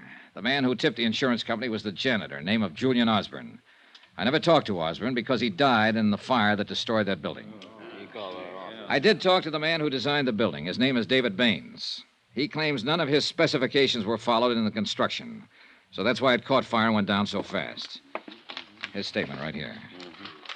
Now, I talked to the school principal, Florrie Hawkins. She supports Baines' statement. I wanted most of all to get a statement from the building inspector who passed the building, Richard Hobb. Hobb was murdered last night. No wonder you need help. All right, now, the sheriff, the fire chief, and the building contractor are all in on it. And there are too many leads for one man to follow, too many people for one man to talk to. The sheriff is making an investigation of Hobbs' murder, but we'd better make our own. Now, you, Toby, and you, Thad, Hobbs, your job. Find out everything about him, his bank account, his friends, his troubles, everything. Especially who killed him. His widow's Lucille Hobb. I met her last night. Leave it to him to find the woman. Okay, now. Rob? Yeah? Your man is the building contractor, Roy Vickery. He's big and tough and shrewd, and he talks softly. He owns and runs the whole show, if I'm guessing right. Now, take Toby and run Vickery down. Bank accounts, purchase orders, what kind of money he spends, and so on. Jim and Al Minks? All right, you two, find out everything you can about Julian Osborne, the janitor who was burned to death. I want Lou Doniger to stick close to Fire Chief Hanley. Same thing. Everything and anything you can get on him. Al, you can handle Sheriff Doherty. The rest of you spread out. Start talking with anybody in town who might know anything. When you find one who's sick and tired of watching their town being run by a pack of hoodlums, send them up here to the room. We'll try to get statements from them making specific charges, Al? Yeah. I want to guarantee every one of them security. So take them down to Denver, give them protection until it's safe to walk the streets here. If that's necessary, I'll arrange it. It's necessary. All right, now report back to me anytime you want. Don't push anybody around. Don't let anybody push you around. Okay, let's get to work.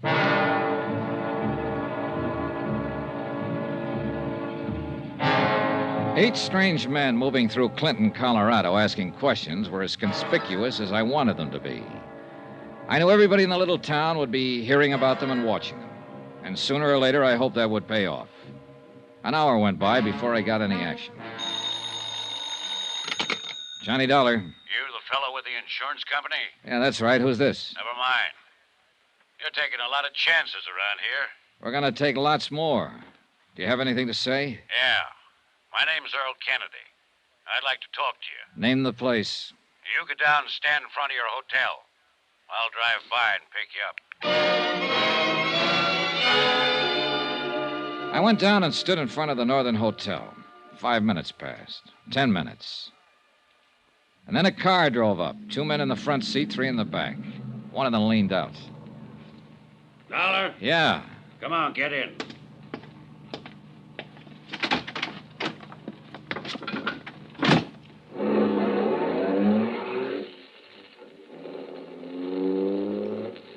Better turn here, Earl. Head out toward Conifer. Yeah. Oh, I'm Earl Kennedy, construction foreman on the school. Hi. I thought you were going to be alone. Man next to you is Frank Gibson. I'm the city editor of the Clinton Times. Those 3 boys in the back are Chuck Borden, Pete Geiger, and John Newton. They all worked for me on the construction. Hi. We seen the guys you brought into town. Really? Some pretty heavy boys. You know, the town's a little edgy with all that's happened. The fire, the janitor getting burned, murder of Dick Hobb. None of which were caused by any of my investigators. How long are they going to be in town? As long as they have to be. We're going to get to the bottom of all this. How many did you bring in? 8. I'll bring in 80 if I have to. Aren't you talking kind of big? This is a big job. Yeah. This far enough? Turn in here.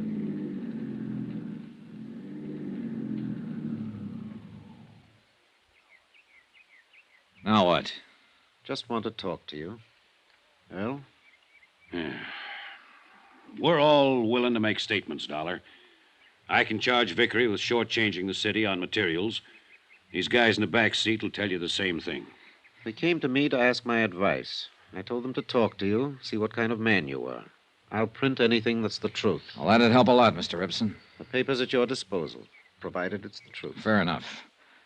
All of you be willing to testify? I am. Okay. Now, a couple of other things. First, about Richard Hobb. You tell him, Frank. Hobb had big ideas, and he played ball with Vickery and the rest of them. It also looks like he was murdered because he was going to try to make it right. Now, about Roy Vickery. He was born here in Clinton, brought up here.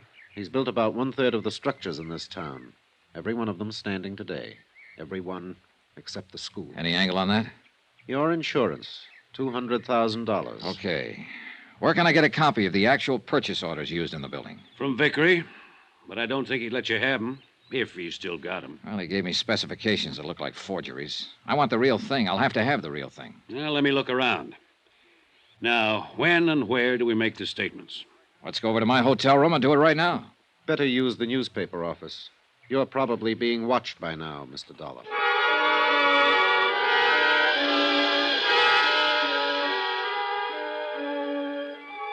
Expense account item 14, $10, legal fees. 2 hours later, I hired a notary to attest the sworn statements of Earl Kennedy, Frank Gibson, Charles Borden, Peter Geiger, and John Newton. They were damaging statements that would bear considerable weight in a courtroom, but they were not enough to bring the matter before a court. Al Davies was waiting for me when I got back to my hotel room. Hi. Hi. Come here. What is it? We've got friends. Yeah. 1, 2, 3, 7. Mm-hmm. They've been gathering around the hotel now for the last hour or two. Any of the boys run into trouble yet? No, none they couldn't handle. This could be ticklish, though, Johnny. Huh? Well, if those down there provoked an open showdown. Yeah, that might be the idea. We aren't ready for anything like that yet. We're getting there. Come in. Well, hello, Sheriff. This is Mr. Davies, our chief inspector. Davies, are you the man who brought these troublemakers into town? I brought 8 assistants with me, Sheriff. They're troublemakers. They've been going around asking questions, upsetting folks, getting in the way. I'd hate to see any of them get hurt. Like with those out there on the street? Those men out there are a group of indignant citizens who came to see me in a body and protested this investigation and the way it's being handled. They look more like hired bully boys, Sheriff. I'm asking you and Mr. Davies to withdraw these men you have working in Clinton. I'm asking you to do that by sundown. Suppose we don't, Sheriff. Then you'll take the consequences. Now, wait a minute. What? I don't want to keep you in a state of suspense, Sheriff. We're willing to take the consequences. What? If that crew out there shoot as well as they look, they're pretty rough people to go up against. Let me tell you, every man in this investigation is armed. We won't be intimidated, shoved around, or bullied by you, those bums out there, or anyone in this town. Now, you tell that to Mr. Vickery and Chief Hanley. And then you go home and stand in front of a mirror, Sheriff, and tell it to yourself. You gave us till sundown to get out. I'm giving you until sundown to resign as sheriff. Now, if you don't do that, I'll see that you're forced out of office. Now, what do you think of that? You must feel mighty strong to talk like that. See this, and this, and this. These are all sworn statements from people in this town who aren't afraid of you and Vickery and the others. You'd be surprised how many other people around here are on the verge of making statements, on the verge of not being scared of you anymore. So where are we, Sheriff? I'm going to kill you.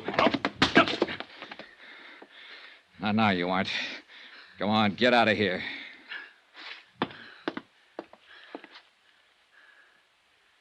I'll kill you, Dollar.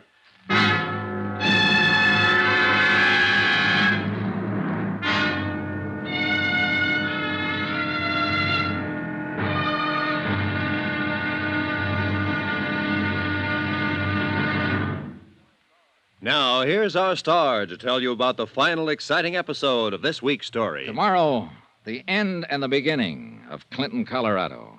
It all happens when the smoke clears. Join us, won't you? Yours truly, Johnny Dollar.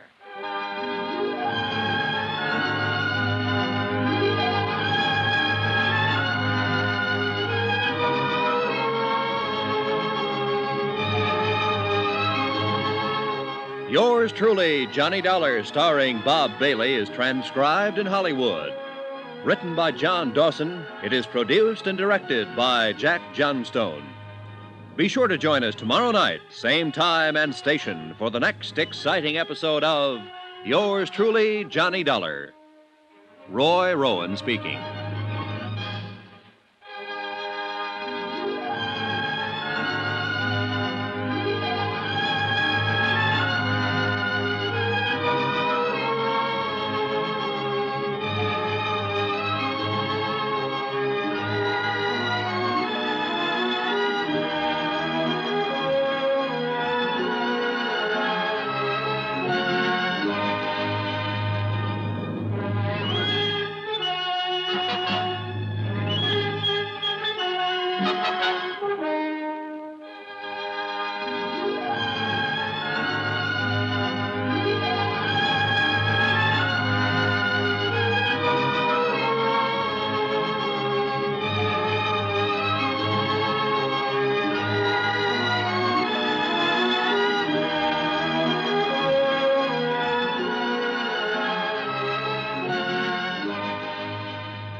From Hollywood, it's time now for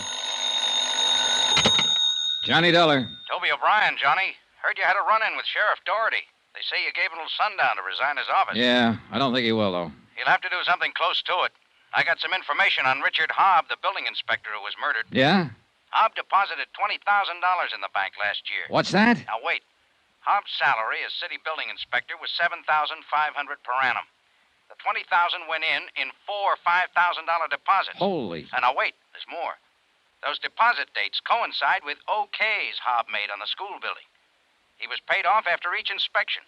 Johnny, we got it on paper. We got some other things on paper, too, Toby. Hold on. Keep digging.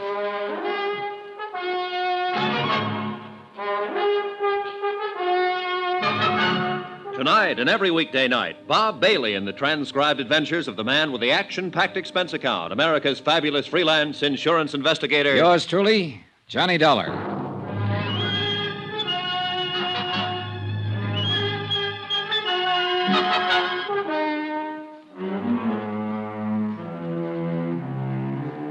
Expense account submitted by Special Investigator Johnny Dollar. Location, Clinton, Colorado. To United Adjustment Bureau, 418 West 61st Street, New York City. The following is an accounting of expenditures during my investigation of the Clinton matter. Expense account item 15, $45 for photostatic copies of deposit slips in the account of Richard Hobb, building inspector, lately murdered. Furnished by one of my operatives, Toby O'Brien. Here you are. Okay. I got a feeling this whole town's coming apart at the seams, Johnny. The sheriff threatened you openly. Everybody who's anybody around here is trying to cover up the school burning down and the way it was built. I think I can hurry up the process. You be careful. These people seem to play for keeps. They've got to realize we do, too. These photostats are the first real bit of presentable evidence that the building was constructed under fraudulent circumstances. Hey, take it easy. Now, you keep the originals. Mail them out to the office. The post office is still pretty honest. Yeah. Also, let it out that we have the information, wherever you go. I want them to get worried and steamed up and start acting dumber than they already have been. Okay. Might scare Doherty and Hanley a little bit. That Vickery seems like a different proposition. I don't think he scares. I drove my rented car over to the home of his grieving widow. She answered the door with tears in both eyes and bourbon over the rocks in one hand. She wore a black dress, black and satin and tight, low cut. Not exactly Emily Post for mourning. But as I say, it was black. A black lace handkerchief waved in the air. Oh, Mr. Dollar, I'm glad you came by. I'm so unhappy and lost. Yeah, I can see that. May I come in? Why not? The sheriff hasn't done anything about Richard's murder. I wouldn't rely too heavily on Sheriff Doherty, Mrs. Hobb. I don't think he will do anything. No? Well, don't look so surprised in your hour of bereavement, Mrs. Hobb. You know he won't do anything. I don't know anything of the kind. Why don't you sit down and let's talk? I want you to help me. Well, I'm not sure I can help you. I'm so broken up. Oh, now, if you're not careful, you might drown in those tears. What are you trying Relax, Mrs. Hobb. All right. So I can't really cry about Richard. I never have. But I thought it was expected of me. Some people might expect it. I don't. Now, look. This setup creaks from top to bottom. Your late husband made $7,500 a year and deposited $20,000 in 6 months. Here. Figure? I don't know anything about his money. All I know is the bank told me he had only $300 left. What did he do with it? What do you think? He spent it on other women. Then why the tragic act? I'm not very good at it, am I? Not the best. And it's funny, Johnny, because I really mean it. Oh, I know how foolish I look in these clothes. I wanted to cry because, well, I really loved him once and he loved me, but we kicked it away because we both wanted more excitement than this town or his salary could give us. He was always out spending his money on other women, being a big shot. What about the money? He got it for falsifying the inspection papers, didn't he? Yes. Who gave it to him, Mrs. Hobb? I don't know. Probably Roy Vickery. Who do you think killed him? I don't know that either. What do you know? Johnny, he didn't leave insurance. And I have to live the best way I can. If I stay in this town, I have to keep friends. If I don't want to keep them, I have no choice but to move. And that takes money. I wonder what could possibly be going on in your mind. Your company handles insurance, doesn't it? 263 different kinds. Are you particular what kind of premiums you collect? Well, we pay off on a lot of things. Just what kind of insurance were you thinking about? $2,000 endowment. Got your pen? No, but my word's good at the cashier's cage. What do you got? And I'm trusting you. Richard got that $20,000 from the Clinton Gravel Company for services rendered. Know who owns the Clinton Gravel Company? Roy Vickery? That's close enough. Last night after you were here, Richard came back. I told him what you'd said to me. He said Vickery and the others were going to make a patsy out of him. So he left to see you. And got shot up. Hey, wait a minute. Vickery was outside your house when I left. He might have done it himself. That's all I can tell you. Now, do I get my insurance? If what you say is true, Mrs. Hobb, I'll have to check first. Well, you'll find out. Say, where do you come from, anyhow? Hartford, Connecticut. Connecticut. Say, I got an idea. What's the housing situation in Hartford? Rough. For you, Mrs. Hobb. Very rough. I finally tore myself away from the grieving widow and headed back for the hotel. On my way down the main street of Clinton, someone with a wrinkled coat and bourbon on his breath stepped out and stopped me. David Baines, the architect. Dollar. Well, hi. Yeah, I told you I was going to stick around and do something brave. Oh? I finally got up courage enough to do something decent. Decent for me, anyway. For anybody else, it'd be too low to talk about. What was it? Well, I'm not much of a lawyer, but they say there's a statute in the books that says a private citizen may commit a crime to prevent a greater crime from being committed and still go free. Is that right? I wouldn't know. Well, I committed a crime. 2 crimes. Dishonor to my noble character, disappointing the trust of a young woman. That was the first one. Then engineering a theft. I'm a Fagin. That's what I am. Under the guise of loving a young female secretary eternally, I have, well, here, the purchase orders from Roy Vickery's office. The actual purchase orders for the school. What? She stole them for me. For you. With my best regard. I looked at them. They were as advertised. Purchase orders complete down to the last 10-penny nail. Expense account item 16, 48 cents, postage. Not being a technical expert, I sent them down to Denver for perusal by the original brokers. 14 hours later, the verdict came back in a long telegram. The materials used in the school construction were not passable. The insurance company would never honor the claim of the city of Clinton. This text I turned over to Frank Ibsen, publisher of the Clinton Times. He promised it would be in the late afternoon edition. There were other developments. Toby O'Brien again. Yeah, Toby. We located 2 witnesses to the Hobb shooting. Vickery put Hobb out of the way himself. Get their statements and get them on a train to Denver right away. Right. Then you better gather up the rest of the boys and come over here. Right.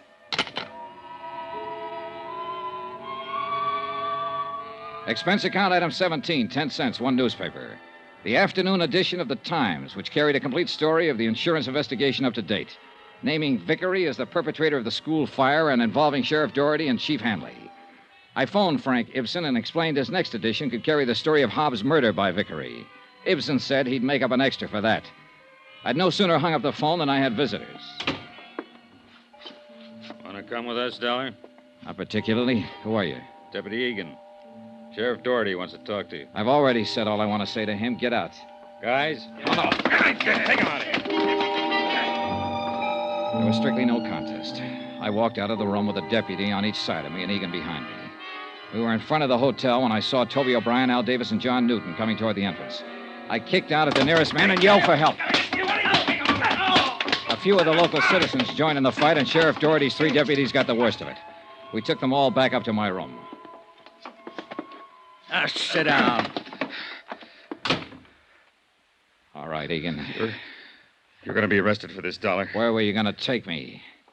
Where? Place on the edge of town. Clinton Gravel Works. Why? Doherty said to bring you back. He wanted to see you. Who's there with him? I don't know. The Clinton Gravel Works was a large building and tall shaft set on the edge of a frozen lake. Parked near the entrance was a long black limousine, such as a well-to-do contractor might drive. A white supercharged sedan, such as a fancy Western sheriff might use, and a red sedan, unmistakably belonging to the fire chief. We covered all the exits, and Toby O'Brien and I went in the front way. We were halfway up the steps when things began to happen. You all right? Yeah, come on.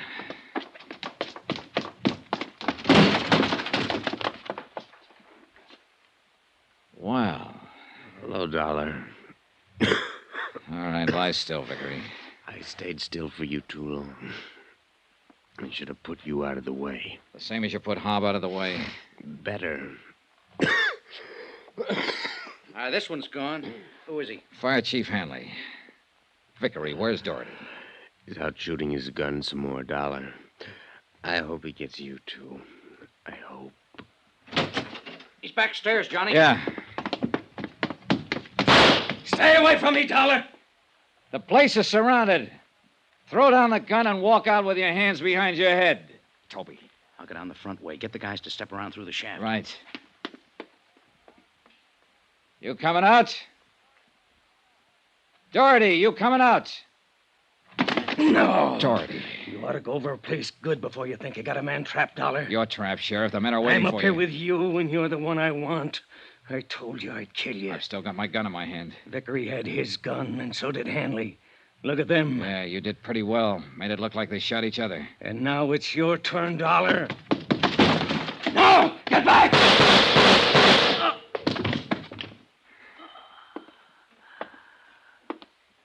Okay, Johnny? Yeah, just a nick. Hey, get a doctor, will you? Yes, sure. Well, Sheriff? I guess I kind of forgot some. Yeah, what's that? The part about the falling out among thieves, Dollar. That was Sheriff Doherty's last statement. He died on his way to the hospital. Roy Vickery recovered and was arraigned on charges of murder, conspiracy, 28 counts all told. Chief Hanley was dead. Expense account item 18, $62, board and room. Item 19, $58, miscellaneous. Item 20, $164, transportation back to Hartford. Total expense account, $2,385.03. Yours truly, Johnny Dollar.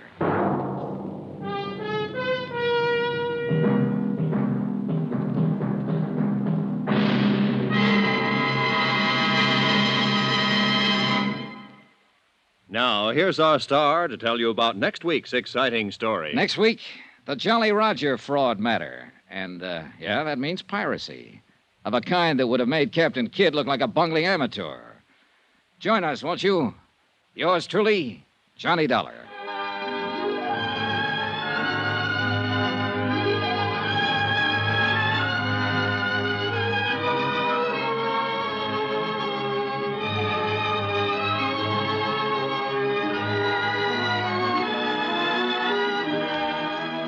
Yours truly, Johnny Dollar, starring Bob Bailey, is transcribed in Hollywood. Written by John Dawson, it is produced and directed by Jack Johnstone.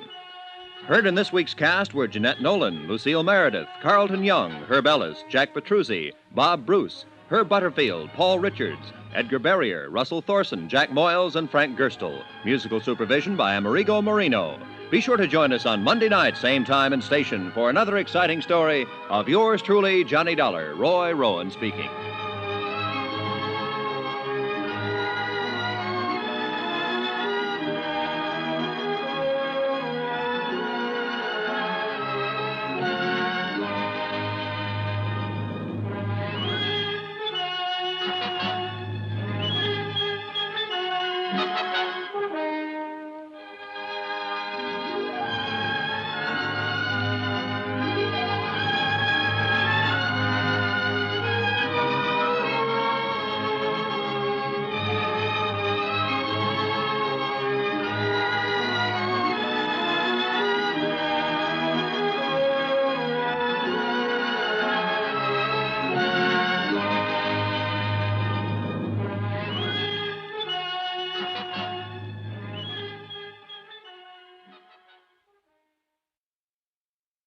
from Hollywood, it's time now for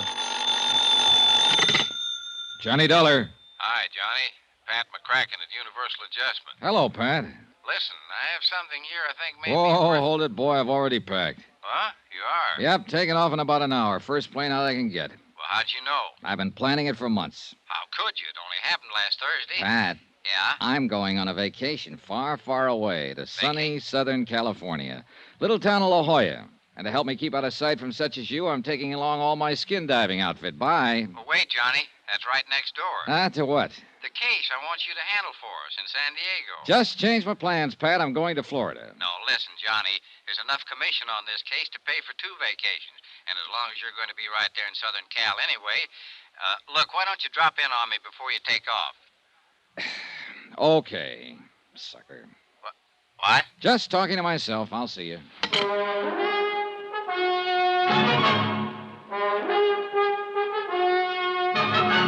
Tonight and every weekday night, Bob Bailey in the transcribed adventures of the man with the action-packed expense account, America's fabulous freelance insurance investigator. Yours truly, Johnny Dollar.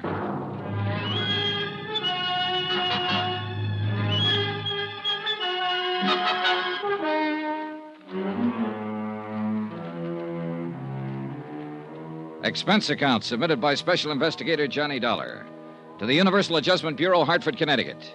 Following is an accounting of expenditures incurred during my investigation of the Jolly Roger fraud.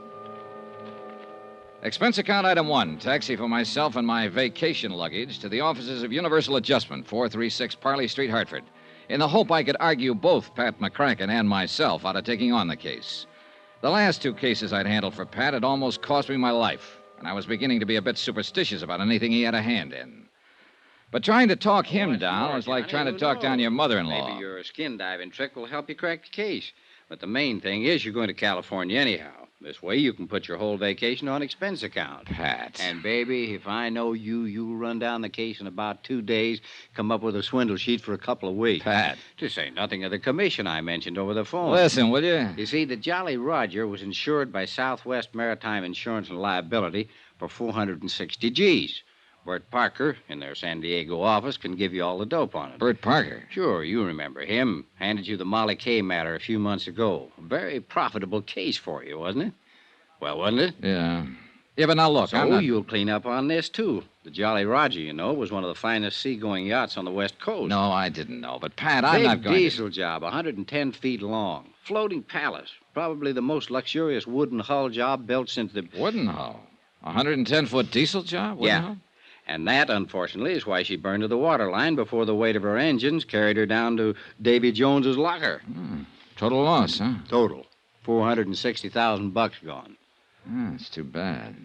Well, Pat, it was nice seeing you again. Now I got to get my plane to New York to get my plane for the coast. But I haven't even told you why we want you to look in on this thing, Pat, I am going to the coast on a vacation, remember? But I told Bert that you were on your way. You told what? Sure. Phoned him right after I talked to you. Well, you dog. Sure. He's promised to contact the Mexican authorities that you may need to help you and have everything all...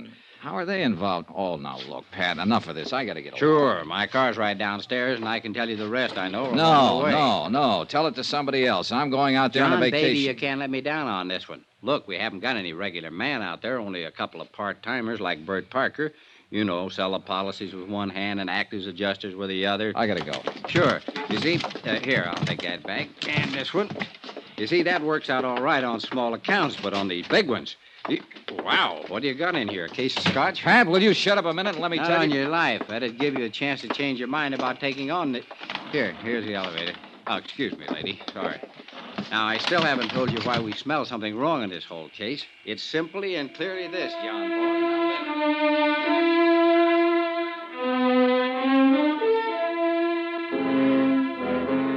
Yeah, it's simply and clearly this.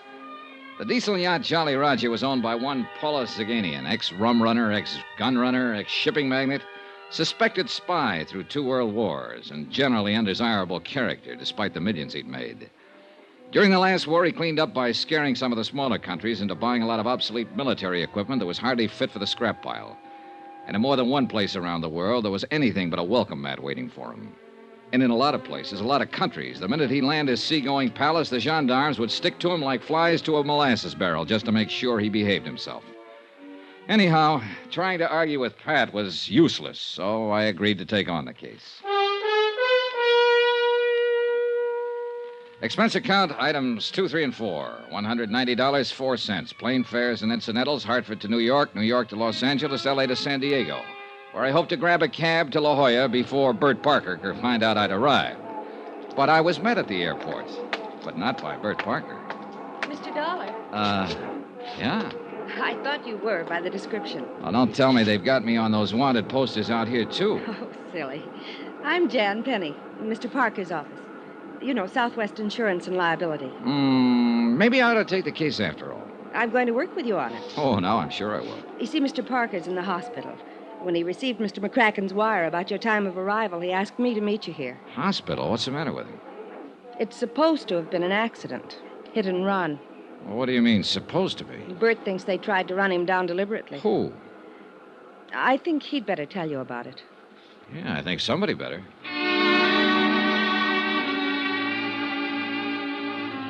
We picked up my luggage, dropped it off at a hotel. I phoned the place I'd made a reservation in La Jolla and told them I might be a day late. And Jan Penny and I went on over to the Queen of Mercy Hospital to talk with Bert Parker. On doctor's orders, I went into his room alone. Bert looked terrible. So glad you could make it, Johnny. Hey, you sure you want to be trying to talk, Bert? Look, why don't we forget it now? I have to talk. Well, I can, Johnny. They try to kid me, tell me I'll be out of here in a couple of days. That line, I saw the chart. Internal bleeding. Hey, Bert, take it easy, will you? Look, the doc said you have to take it easy. Why can't your gal Jan tell me all I need to know on the case? She can't accept this getting run down. Yeah, she said she thought it wasn't an accident. She thinks. I know. Yeah? Phone calls. Threatening phone calls. Threatening? About what, Bert? Because of holding up on this claim. Somehow somebody found out I called Hartford. Asked for investigation. Who? Nagin denies that he...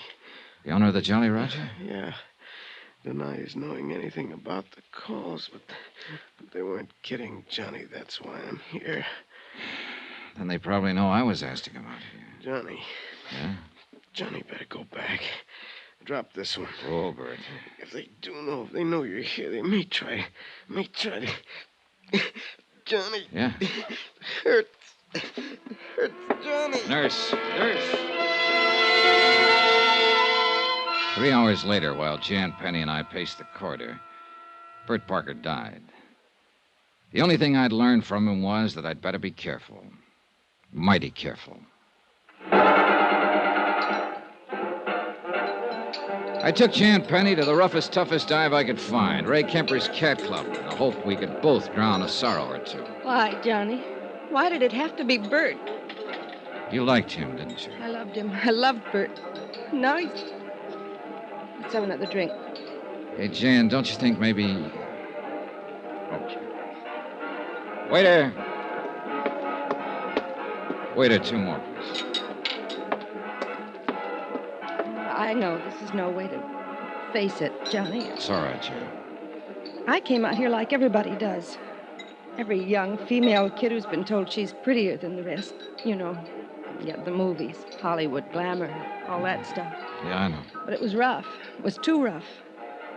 And I couldn't play the game they seemed to want to play out here. And I was all set to go back to the farm country and settle down to the same dull.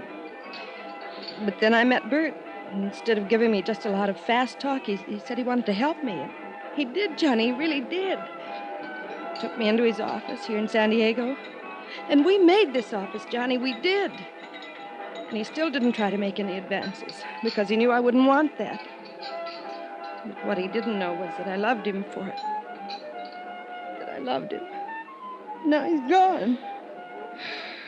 Hey, look, Jan, there's nothing we can do about it.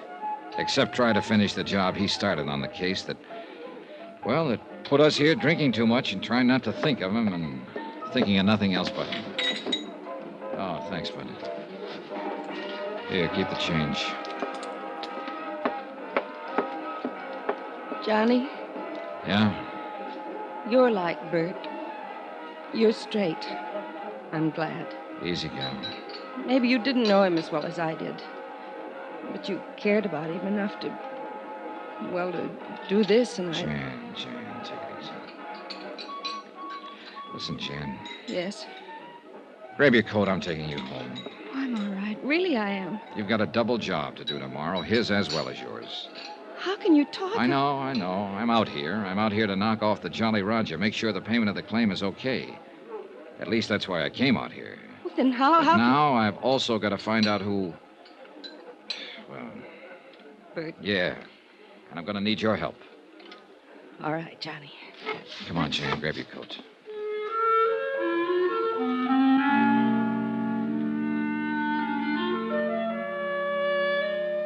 I took her home to her little apartment on East Drive. I didn't go up for the usual nightcap because I didn't want to. And I knew Jan didn't want me to. I dropped into police headquarters, homicide first, and then traffic detail to see if they'd been able to dig up anything on the hit-run driver who'd killed Bert. Nothing. Apparently, the threat he'd received just before the so-called accident was something that only he and Jan had known about. The expense account? Oh, I don't know. Call it $10. A couple of cabs, a couple of drinks, or maybe 6 or 8, or... I'm kind of tired tonight. Bert was a nice guy. Jan's a nice girl. In the morning, I'll call the hotel in La Jolla and delay my reservation there another day. Meantime, I'll get some sleep, I guess. Maybe I'll even cook me up a dream or two about skin diving and sunning on the rocks at La Jolla after all this whole rotten case is cleared up. Get myself a good winter tan to take the place of this high eastern pallor I've been trying to get... Oh. Hello. Hello. Johnny. Hello? Johnny, listen. Hello, I can't... Jan? Yes, Johnny. Listen to me. Yeah. We must have been followed tonight. Huh? Jan? I got a phone call just a minute ago. Yeah? A man. He threatened What me. do you mean he threatened you? How? Who was it? I don't know. He said, if I help you, Yeah? there'll be another accident. To me. Jan. And to you. And to you. Listen, Jan. Oh, Johnny, I'm afraid.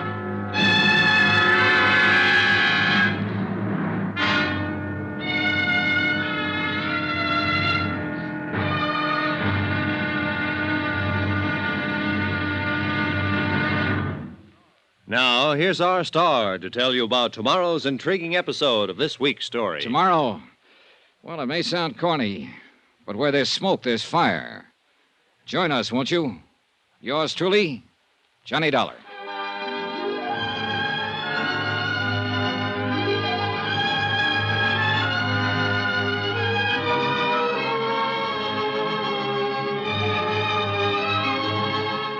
Yours truly, Johnny Dollar, starring Bob Bailey, is transcribed in Hollywood. It is produced and directed by Jack Johnstone, who also wrote tonight's story. Be sure to join us tomorrow night, same time and station, for the next exciting episode of Yours truly, Johnny Dollar. Roy Rowan speaking.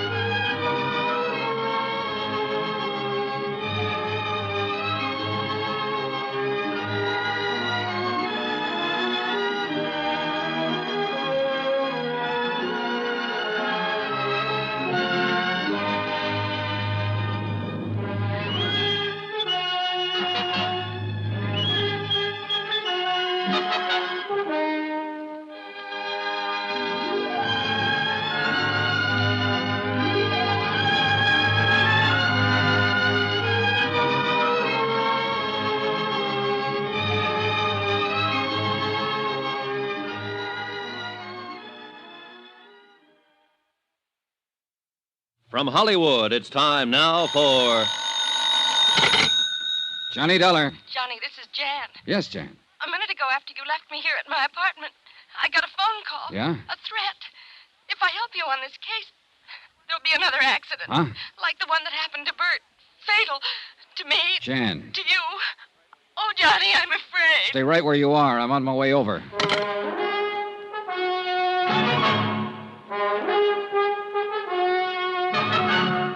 Tonight and every weekday night, Bob Bailey in the transcribed adventures of the man with the action-packed expense account, America's fabulous freelance insurance investigator. Yours truly, Johnny Dollar.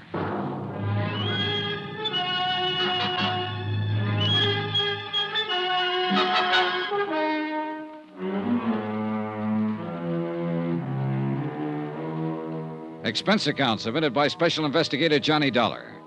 To the Universal Adjustment Bureau, attention Patrick McCracken.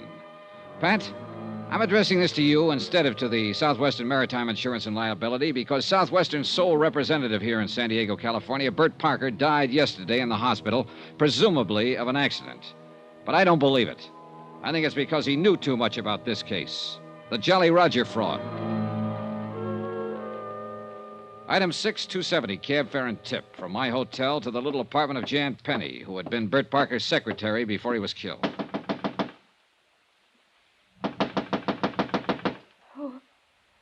Who is it? Johnny Dollar, you all right?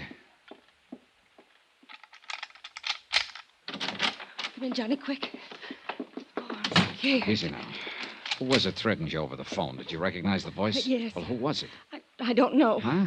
It was the same voice that called Bert at the office and warned him before he was run down by that car and killed. But you don't know who it was? No. Oh, Johnny, I'm so scared. Please hold me. All right. No, I don't mean that. It sounds like I'm trying to... It's okay, Jan. It's okay. Just take it easy. Here we are. Come on, dear. Sit down. Here, have a cigarette.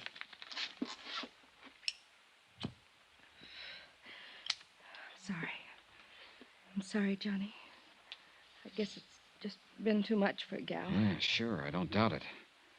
I thought when I bought you a few drinks tonight, you'd be able to come back here and sleep and forget what's happened. Forget about Bert being killed. It's because he held up the claim on the Jolly Roger, because he sent for you. That's why they're threatening you, too. Oh, Johnny, be careful. And you have no idea who they is? Of course I do. The same idea you have. The man who owned the Jolly Roger before she burned and sank. Paulus Zanagian. Just how much do you know about Zanagian? Only what Bert told me. He was an international crook, gun runner, spy, shipping magnate, international troublemaker. Yeah, and just about as welcome in any decent country of this world as the plague. Bert didn't want to insure the Jolly Roger. Certainly an appropriate name, all right. If ever there was an international pirate. Well, go on, Jen. Bert didn't want to insure it. $460,000, wooden hull and all, but he had to.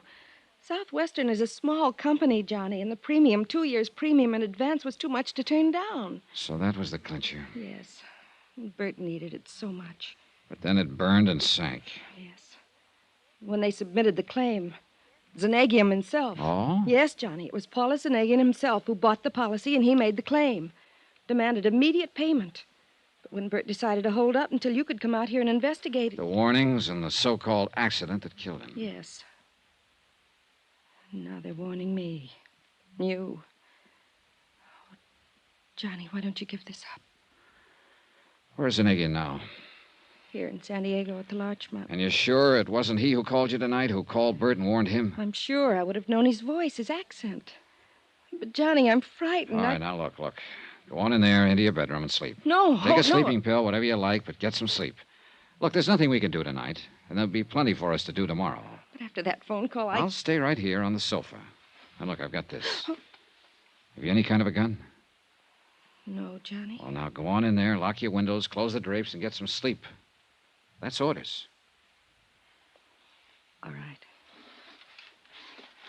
Good night, Johnny.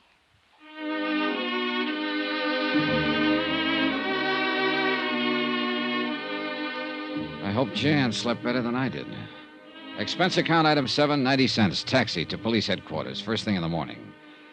I spent a solid hour talking with Detective Sergeant Joe Franklin. Yes, they were working on the hit-run death of Bert Parker.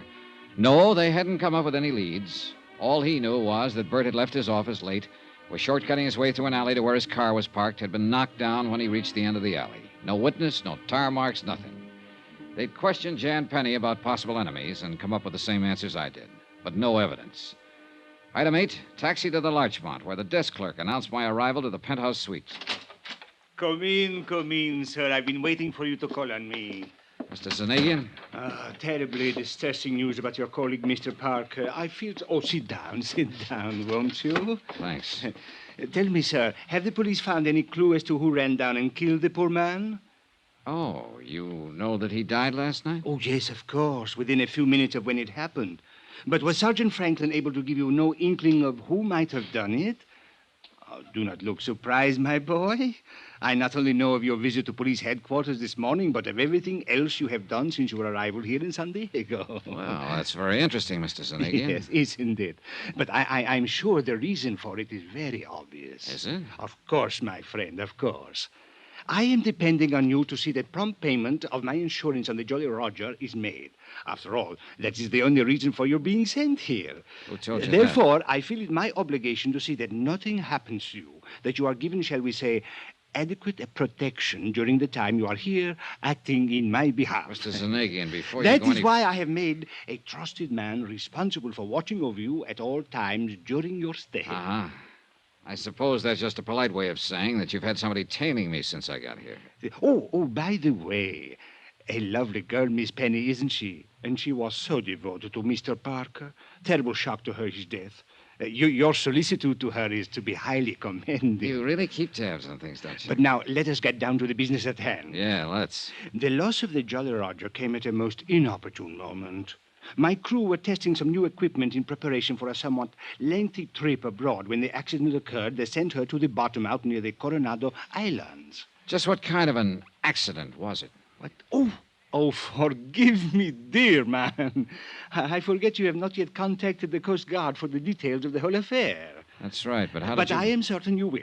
So why should I bore you with information you will only have to hear all over again from them?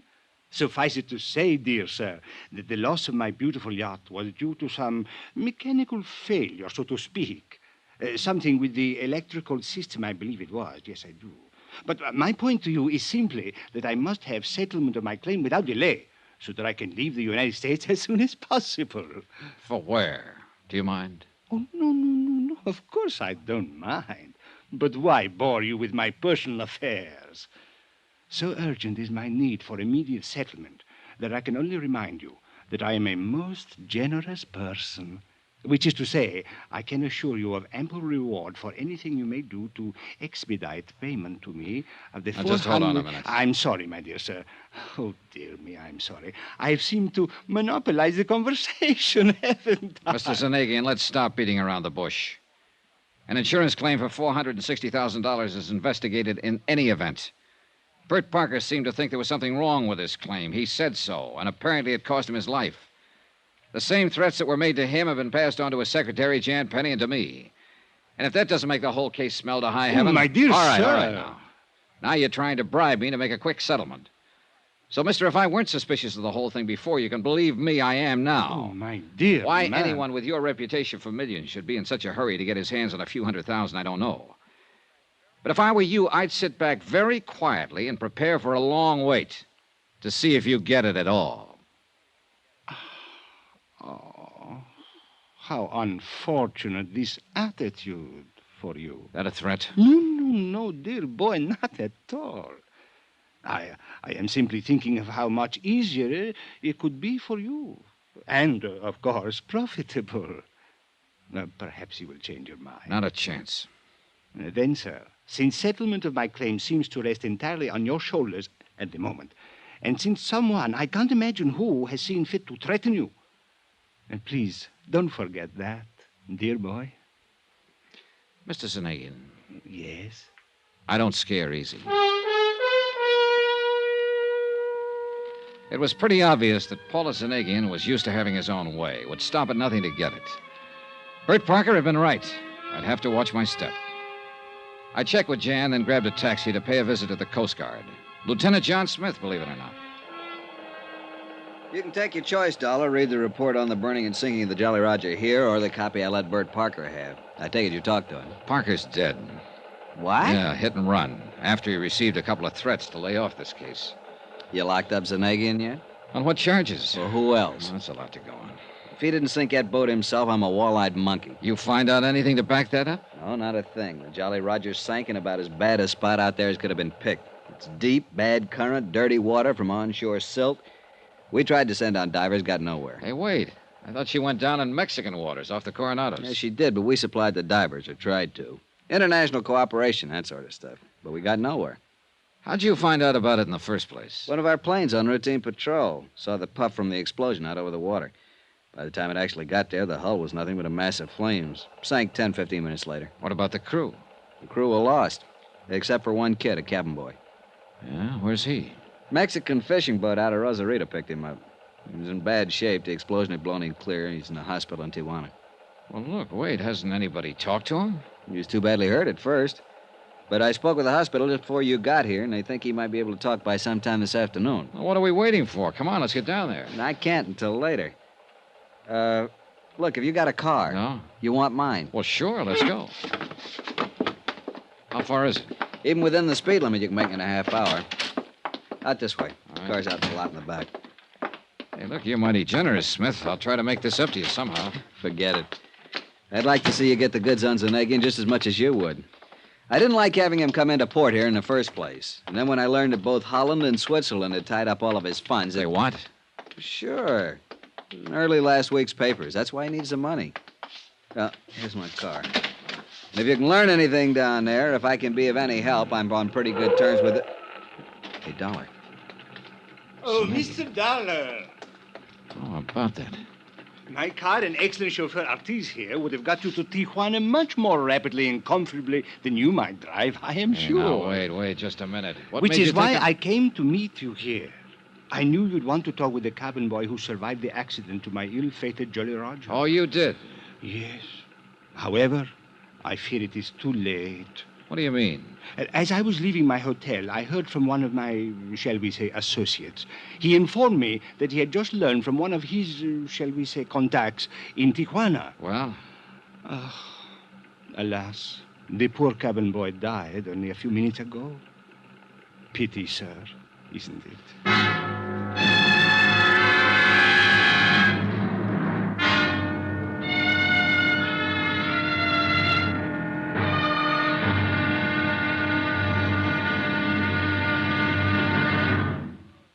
Now, here's our star to tell you about tomorrow's intriguing episode of this week's story. Tomorrow, a dead man talks. And what he has to say isn't very pleasant. For it all adds up to just one more good, solid thread on the life of yours truly, Johnny Dollar.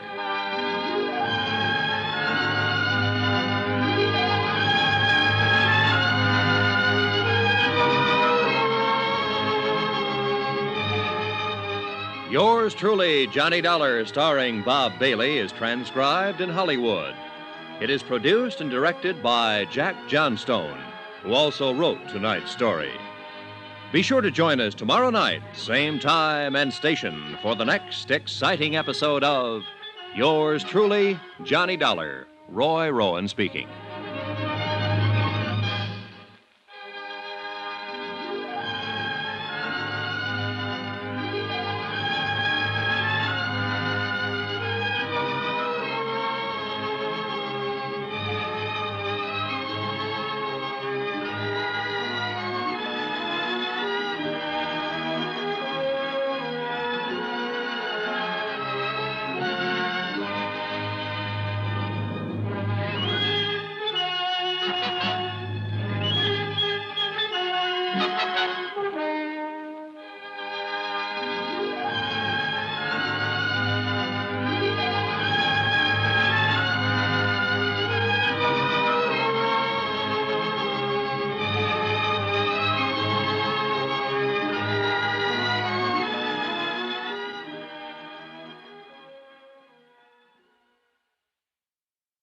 From Hollywood, it's time now for Johnny Dollar. I have your call to the Corazon de Los Angeles Hospital in Tijuana, Mexico. Good, operator. One moment. Hello? Oh, this is Dr. Fernando Hernandez. I'm Johnny Dollar, investigating the wreck of the yacht, the Jolly Roger. The only survivor reported was a cabin boy, and I understand he just died in your hospital. Yes, but under most unusual circumstances, Senor Dollar. That's exactly what I wanted to know. Also, Senor, there are some things he told me earlier that I think you ought to know. Doctor, I'm on my way down there to Tijuana to see you.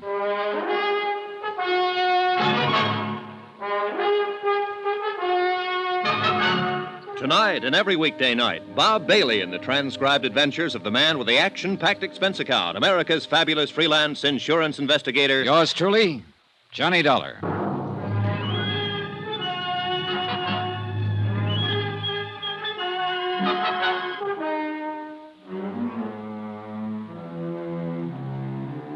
Expense account submitted by Special Investigator Johnny Dollar. Location, San Diego, California. To the Universal Adjustment Bureau, Hartford, Connecticut. Assignment, the Jolly Roger fraud. $460,000 worth of palatial yacht gone down to Davy Jones's locker. Expense account item 9, 40 cents, telephone call.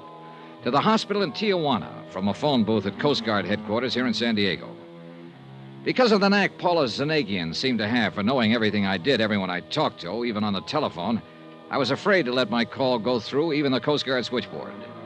But before leaving for Tijuana, I checked with Jan Penny and talked briefly again with Lieutenant Smith.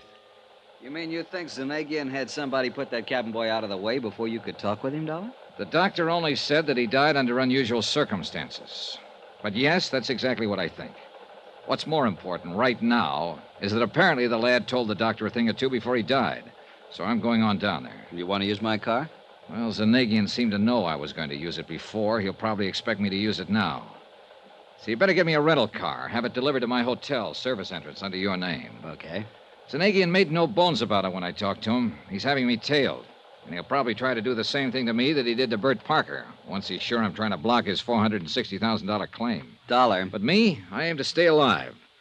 Until I can not only prove his claim of fraud, but see him sent up for murdering Parker and the lads who went down with the Jolly Roger. Dollar, why don't you get the police in on this with you? If your life's in danger... I want to do it alone. Hey, one more thing. Yeah? You're sure that Zanagian needed money? I thought from all I've ever heard that international racketeer was loaded. According to the papers, both Holland and Switzerland locked up his bank accounts just within the last week or so. That's why he needs a pot full of cash to get over there. That's why he sank his ship, so he could collect from your insurance company. Accident. Some mechanical failure. Is that what he said? Uh-huh. Something to do with the electrical system, to use his own words. But if the cabin boy was the only survivor of the explosion, and he didn't talk to anybody... Except this Dr. Hernandez I'm going to see. Right, then how could Zanagian know what made his yacht burn and sink? What's your guess?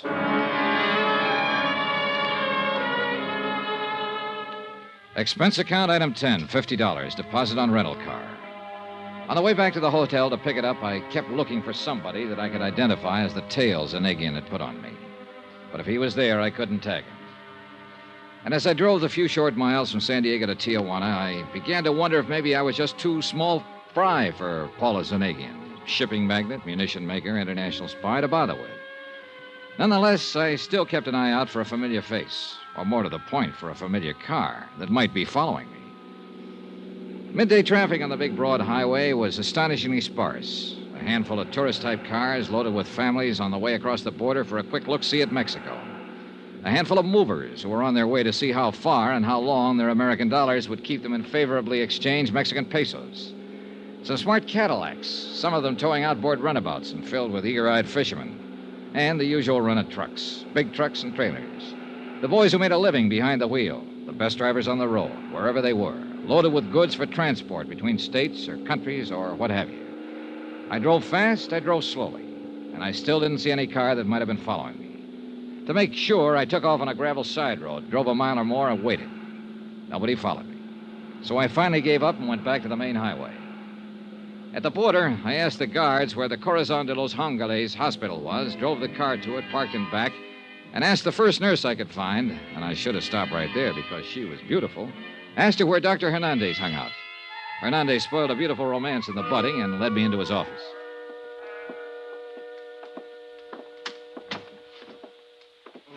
Please do. Sit down, Senor Dollar. Thanks, Dr. Hernandez. I'm so glad you've come.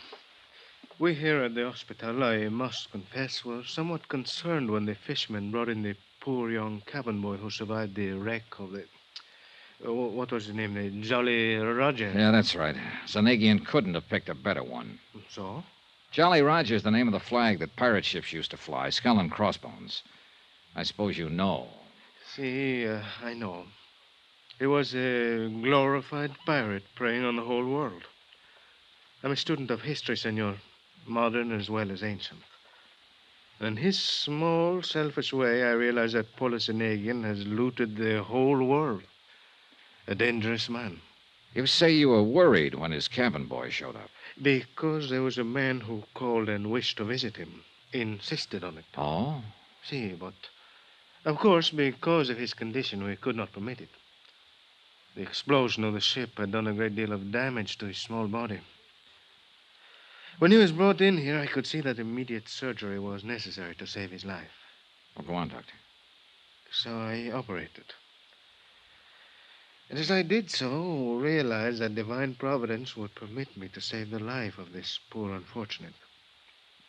My operation was a success. But you told me over the phone that he died. We are a poor hospital, and usually we're not able to provide such things.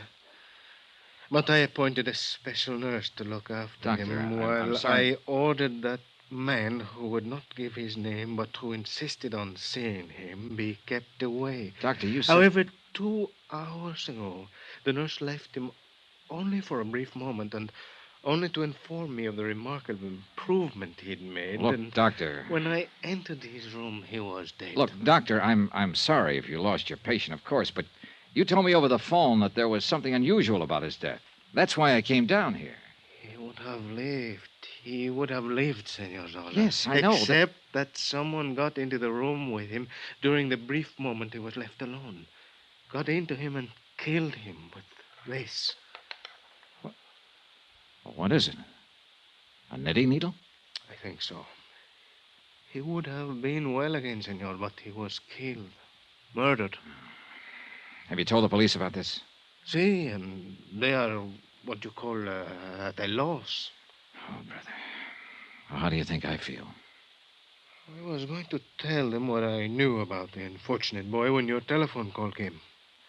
Then I decided perhaps I'd best talk to you first. Well, just what is it you know about him? It is what he knew about the sinking of the boat. The Jolly Roger. See. Thanks to adrenaline and other stimulants I administered even before we began the anesthetic for the operation that saved his life. Only it didn't stay so long. See. He regained consciousness long enough to talk with me. He talked a great deal. Well? Well, Doctor, what did he tell you? My notes. I kept very careful notes in this drawer. And what is it, Doctor? What's the matter? the notes I had, they're gone. Gone? Here. I kept them here because I knew they'd help to solve the crime of the sinking of the ship. Well, what did this boy tell you? Notes or no notes, Doctor? You must remember something of what he told you. Well, see, yes. Well, what? That he'd seen a strange device taken aboard the ship. He was young and curious, as all boys are. Yeah? That only the captain of the vessel had handled it, had taken it to the engine room. That he had inquired about it and been told to mind his own affairs. Well, what kind of a device was it? Did he tell you? Like a clock, he said. A clock on a large box, like an alarm clock. It was set for 2:35. He hold everything. That was the time the Coast Guard patrol plane saw the explosion. I knew that. All right, go on, Doctor. That, Senor Dollar, is all. Well, I don't know about you, but it sounds to me like Zanegian or one of his men or both planted a time bomb in the engine room of that yacht. See? No. Now, wait a minute. Yes? If the captain knew about it... Hey, look, Doctor, the U.S. Coast Guard reported that the only survivor was this cabin boy. Now, surely the captain wouldn't have let himself get blown up. Oh, no, he would not, except for one thing. Yeah? And I tell you only what I know from the cabin boy. Oh, yeah? What's that? This trip was a test. Before the ship, the yacht, was to go on a long trip. It had many new devices on it. Uh-huh. A large, tall mast for what you call a radar. Yeah, go on. The captain, when they reached a point of the Coronado Islands, ordered a small boat put, over the sand. Yeah, that's right. Go on. But in doing so, the radar mast, fell down, and the captain was struck by it. Therefore... Doctor, now listen carefully. Tell no one you've talked to me. Tell your local police, if you like, what you learned from the cabin boy. Report it to your Coast Guard or whatever you have to do down here in Mexico.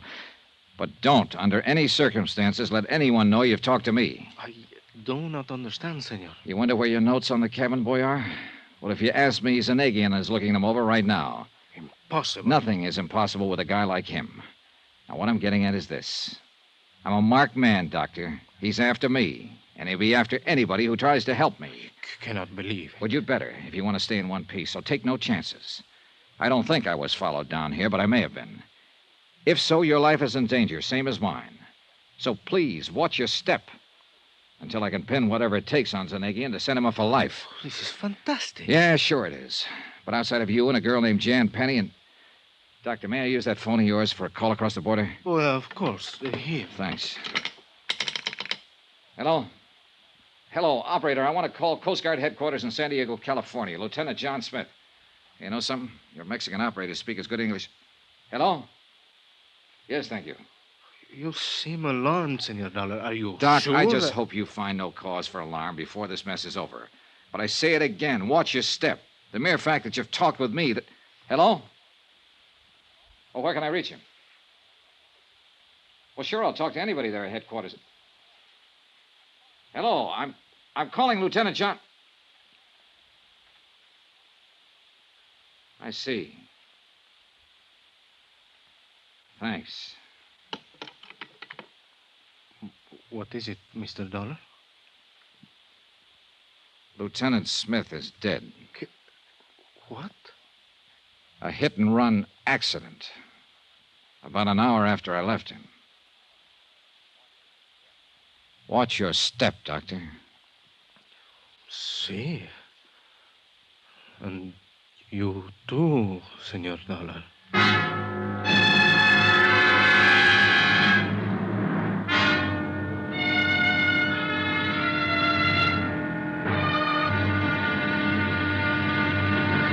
Now, here's our star to tell you about tomorrow's intriguing episode of this week's story. Tomorrow, some real help from two close friends. You know, close enough to kill. Join us, won't you? Yours truly, Johnny Dollar.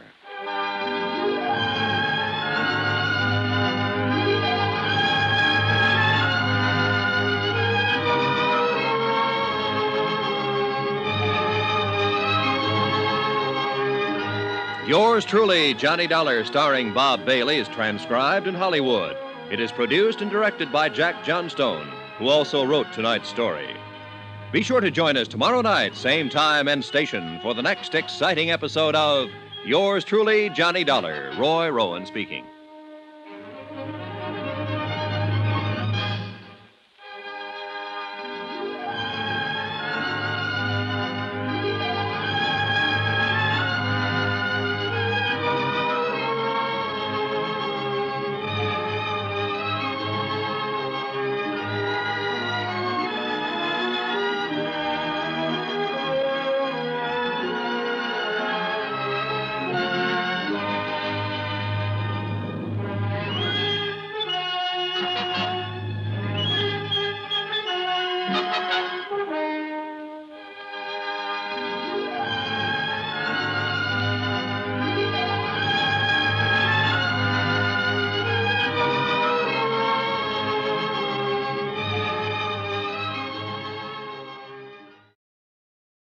From Hollywood, it's time now for... Johnny Dollar. Sergeant Franklin, San Diego Police Homicide. Oh, thanks for returning my call. What are you doing in Tijuana? Following a lead on the sinking of the Jolly Roger, what else? I still think that yacht was sunk by her owner, Paula Zanegian. You're not alone, Sergeant. Listen. Yeah? Bert Parker of the insurance company was suspicious. He held up the claim, so he was killed. Hit and run. I know. Lieutenant Smith of the Coast Guard was helping me with the case. Now he's been killed, also hit and run. We know. We're working on it. Jan Penny, who was Parker's secretary, is helping me, too. Get it? I get it. I'll assign a man to protect her immediately. Good. But, Dollar... Yeah? What about you?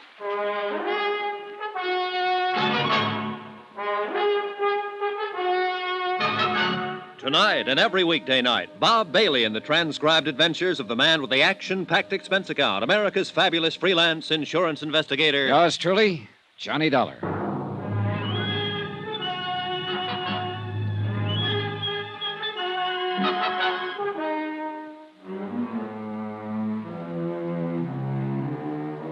Expense account submitted by Special Investigator Johnny Dollar. Location, San Diego, California. To Universal Adjustment Bureau, Hartford, Connecticut. Assignment, the Jolly Roger fraud.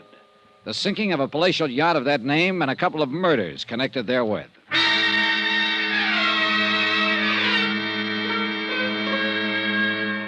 I thought I was going to Southern California for a vacation. You know, a couple of easy weeks at La Jolla, sitting around in the sun, doing a bit of skin diving. Maybe even some personal investigation to see if the publicity pictures of the contents of some of those bikini bathing suits were really true. But I ran headlong into what looks like a very, very fraudulent insurance claim. $460,000 worth. Claimed by an international troublemaker named Paulus Zanagian for the loss of his yacht, the Jolly Roger. Only the crew were aboard when it headed out toward the Coronado Islands on a test run. A tryout for a lot of new radar equipment. After a big explosion that caused the Jolly Roger to burn and sink, only one man came back. I told what I knew about him to Sergeant Franklin at San Diego Police Headquarters. And then the poor lad died there in the hospital in Tijuana, huh? Yeah, but not until he told the senior medico a couple of things that make me surer than ever that the owner, this Paula Zanagian, planned the explosion and sinking. Evidently, Sergeant, the captain took a time bomb on board. And let himself get blown up with a yacht? Now, look, Dollar. No, not that easy. He'd have been able to get off before the time bomb exploded. If he hadn't been hit over the head by a falling radar mast. Oh, I see. But what I don't see is why Zanagian had his ship blown up in the first place. Well, if you've read the papers, you know that the Swiss and Dutch governments have put all of Zanagian's funds under lock and key. Oh? Yeah. In spite of the millions Zanagian has made off his international arms smuggling rackets, his fomenting of revolutions among the smaller countries, he suddenly found himself without enough money to get over there and do whatever is necessary to free his money. Somebody finally caught up with this international racketeer. That's right. His credit, of course, isn't any good anywhere. Big yacht, sure. But he didn't have enough money to pay his way back to Europe. Unless he could collect for the loss of the Jolly Roger. And when Bert Parker tried to stall on settling the claim... Parker didn't last long. Then I came into the picture. I talked to Zanagian. Yeah? He told me if I didn't see that his claim was settled immediately... Well, he casually mentioned Bert Parker's sudden demise. Dollar, I wonder if there isn't some technicality on which we can hold that guy. Jan Penny, who was Parker's secretary. Yeah? Jan has been helping me on the case. Result, a warning threatening both her and me. And you know what happened to Lieutenant Smith as a result of his giving me a hand. Have you got somebody keeping an eye on Jan? I'll get Tommy Golden, one of the best men on the force. Good. And he's smart enough to keep her from knowing he's watching over her. Fine. Things have happened so fast since I got here that I haven't had time to check thoroughly with her on the background of the whole case. Well, it really shouldn't be too disagreeable a job, Dollar. Huh? I've seen her. What's your next step? Well, first, what progress have you made in finding out who ran down Lieutenant Smith? Same story we got when your friend Bert Parker was run down and killed. Yeah? The few witnesses just weren't on the ball. In each case, it was a black Buick sedan, 54 or 55. Nobody saw a license plate. You mean there was none on the car? Apparently not. Traffic Division's going to have something to answer for. Unless the license plates were hidden just during the time of the... Well, murders is probably the right word. Possible, probable. So forgive your traffic detail. Needless to say, we're checking every public garage in town and every car in the streets, but beyond that... Dollar, we're just as sure as you are that Zanagian himself is behind all this. He's not only a man, he's an international organization. Oh, brother, don't tell me. For all I know, you're one of his boys. Oh, now, wait a minute. He's known every move I've made since I got here, almost before I've made it. When he met me outside Coast Guard headquarters and tried to stop me from going down to Tijuana, I thought, heaven help me, that maybe Lieutenant Smith was one of his boys, until Smith was killed. He's had somebody on my tail every minute since I hit this town of yours. I'm sure of it. But I can't spot him. Dollar. Yeah? We feel the same way about Zanagian that you do. We know that wherever he goes, he has, well, it sounds corny, but call them henchmen hanging around with him. Maybe it's just one or two, or maybe it's a dozen. And we've tried to spot him, but no luck. Certainly none of the crew of the Jolly Roger were among them, or he wouldn't have let them get blown up. Or maybe he doesn't have any little helpers. Maybe he does everything himself. You know, it's funny you should say that. It was he himself who took out the policy on the Jolly Roger. It was he who personally made the claim. It was he who drove his car around to meet me at Coast Guard headquarters. As a matter of fact, it was... That's impossible. Can you tell me why? Oh, because he alone couldn't have known about my coming out here, my every movement. He'd be crazy to drive the hit-and-run cars that killed Parker and Smith. And after all, there were a couple of husky characters standing around quietly in the corners of his penthouse suite when I called on him. One of them 6'2", black hair, and a scar from his right ear nearly to his chin. Yeah. He's been watched every minute he's been out of Zanagian's hotel room ever since they got here. A short, heavy-set, wormy little man. That's right. Him, too. We get nothing on him. Except that we know they're working for Zanagian. What's your next move, Dollar? Oh, If I had any sense, I'd do what I came out here to do. Have myself a vacation over in La Jolla. Forget this whole thing. Let the insurance company pay the claim on the Jolly Roger. Let Zanagian get out of the country and forget it. You'd be able to forget the threats on your own life, Dollar? Yeah, and I'd be able to... Hey, wait a minute. What about Jan Penny? I told you I'll have a man looking after her. Oh, yeah. Well, I guess the best thing I can do is take her over to Bert Parker's office, have her open the files, and see if I can find something there to get to work on. Incidentally, Dollar, she drives a black Buick. I hate to say it, Sergeant. Have you checked it out?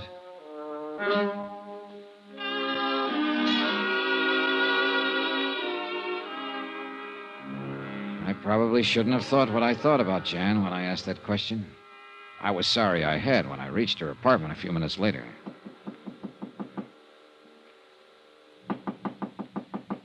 Who is it? Johnny Dollar.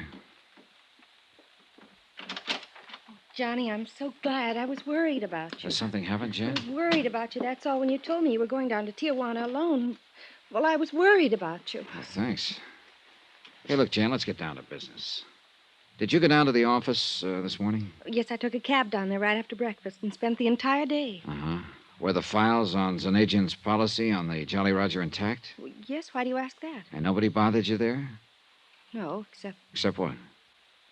Johnny, it's the reason I'm so glad you're here. What is?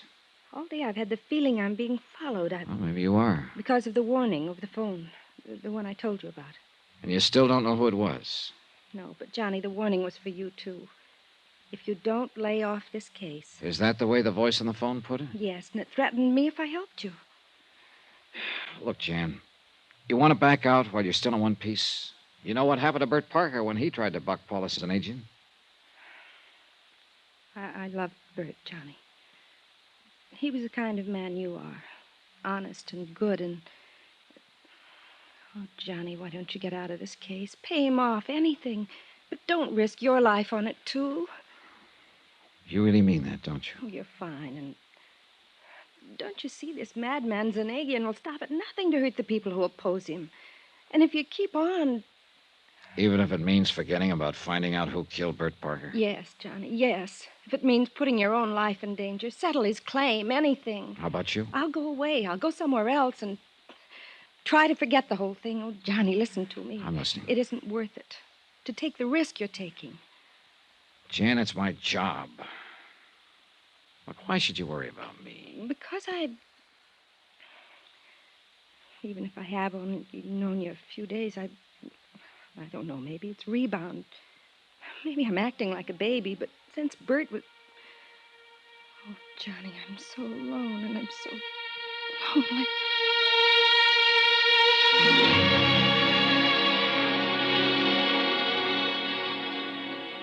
Jan was a very pretty girl. Soft, warm, lovely. We had a drink or two and talked about a lot of things. The kind of things I'd planned to talk about to some charming girl on the vacation I'd planned but wasn't having here in Southern California. I might even have forgotten about cleaning up the case and going on to La Jolla. Why don't you make the company pay them off, Johnny? Forget it. So you and I won't be in danger from this man. Suspicion. Why can't a guy relax and enjoy a situation like... Jan, come on, honey. Look out, will you? I gotta get out of here. Look, I've got a hunch, and in this crazy business of mine, when you get a hunch, you better act on it. Oh, no, Johnny, tomorrow. Oh, no, honey, look, I'm going down to police headquarters. Johnny. The one thing I haven't checked on, the one person who was connected with Bert Parker. But police headquarters this time of night, I don't know. Jim Franklin. He said he'd be there all night. Can't you check Sorry, on... Jan. Leave me here all alone? You come with me. We'll grab a cab and go down there together. Oh, all right. Then we'll come back here? Depends on when I find out. Then I'll wait for you. Only why don't you take my car? It's right down in the parking place just outside the building. Okay, sure. Here, I'll get you the keys. How'll I know which one is yours? It's an old black Buick in parking space 5 down there. It's just had a new paint job. You can't mistake it. Here. Okay, thanks. Jan, didn't you say something about taking a cab down to the office this morning? Because of the fresh paint in my car. It was so foggy this morning. I wanted it looking nice in case you wanted to use it. Ah, you're a rascal. See you later.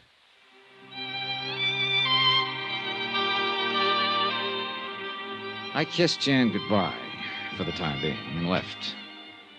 I hadn't the least idea in the world of contacting Sergeant Franklin at that time of night. But I had to think this thing out. Suspicions, pure and simple, about a lot of things that might explain how Zanagian had known my every move since I arrived in San Diego. Yeah, that was it. Get out on the road in the fresh air alone and think a bit. The black Buick was parked in the lot in Space 5, all shiny in its new coat of paint. Yeah, new paint that might cover up any marks a hit-and-run killer made. I was about to close the door, turn the switch, and take off when I noticed that somebody, the car painter perhaps, had left the hood open. I stepped around to the front of the car to slam it down when my guardian angel, or whatever it is, told me to take a good look inside. I'm glad I did. Glad I'd noticed the hood partly open, that I hadn't turned on the key, because wired to the ignition was a bomb that would have blown me to kingdom come.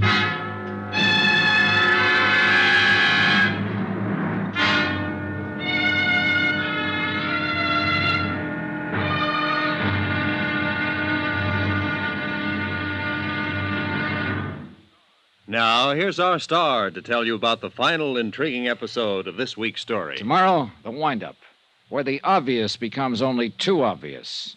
Join us, won't you? Yours truly, Johnny Dollar.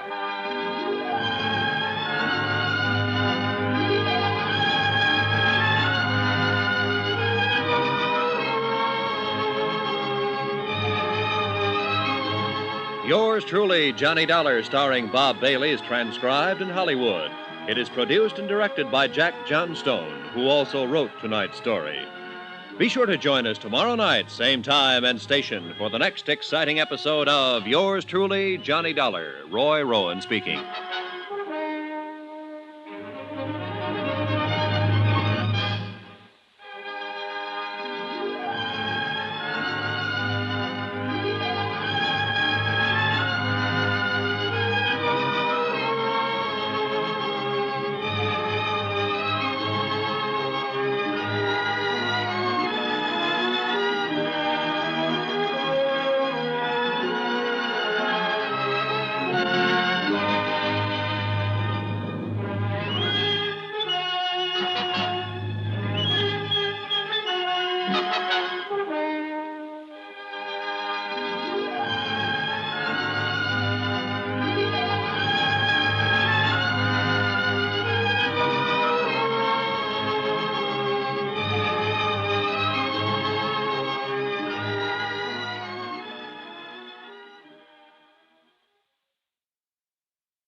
From Hollywood, it's time now for...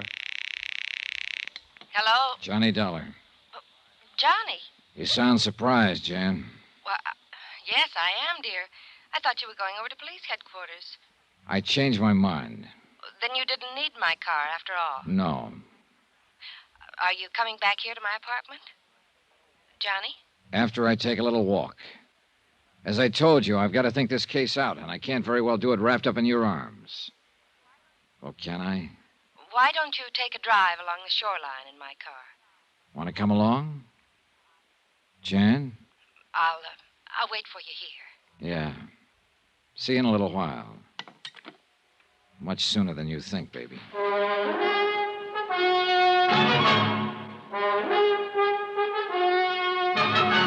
Tonight and every weekday night, Bob Bailey in the transcribed adventures of the man with the action-packed expense account, America's fabulous freelance insurance investigator. Yours truly, Johnny Dollar.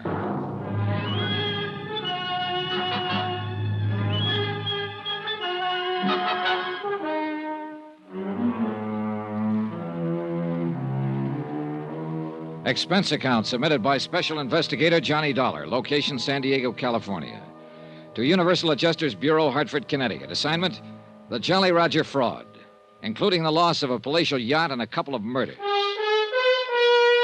Expense account item 12, phone call. And one thing I didn't tell Jan Penny was that I was calling her from a booth right on the ground floor of her own apartment building. Another was the reason I changed my mind about borrowing her car to drive to headquarters for a talk with Sergeant Franklin. Oh, I had gone out to the parking lot and climbed into her car, all right.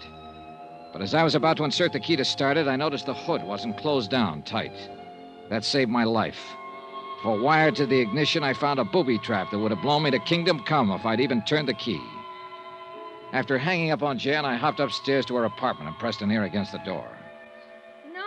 No, he didn't.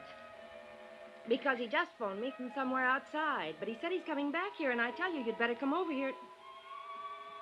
No, he just said he's going for a walk. Of course I can handle. All right.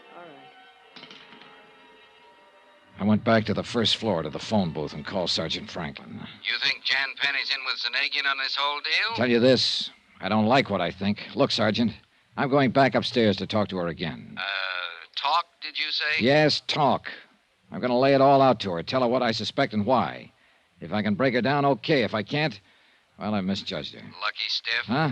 I've seen her, Johnny boy. What's that supposed to mean? I hope you have misjudged her for your sake. What? Reconciliation. What a lovely way to spend the rest of the evening. Look, you dope. Go to it, boy, and happy hunting.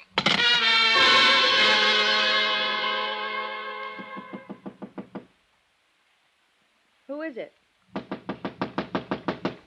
Johnny? Yeah. My, that was a short walk. But I'm glad. Are you? Or are you sorry I didn't stay away longer so you could get some help? Help? Sit down. Sit down, Jan. I want to talk to you. Oh, how masterful.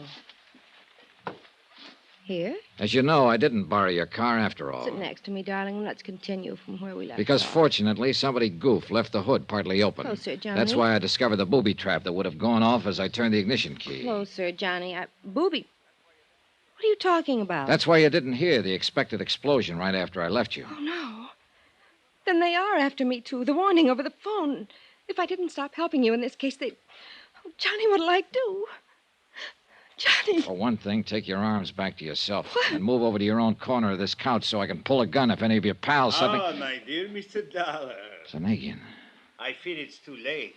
Ortiz here will pull the trigger if you so much as move a hand toward your gun. He's an excellent shot. Yeah, I'm sure he is. Awkward coming in the service entrance, but I was concerned lest your phone call in the lobby might have been to the police. Here now, permit me to take charge of your gun. Just a minute, Zanagian. I shoot. Yeah, thank you. Oh, yes, this is Ortiz, the man I've had following you since your arrival here in San Diego. You don't recognize him, dear boy? Yeah, I keep him from seeing me. You never know I follow him. Oh, yeah, Ortiz, you've been pretty good at it. But as long as we've been introduced now, why don't we shake hands? Go back, or I shoot. Oh, and he would, my boy.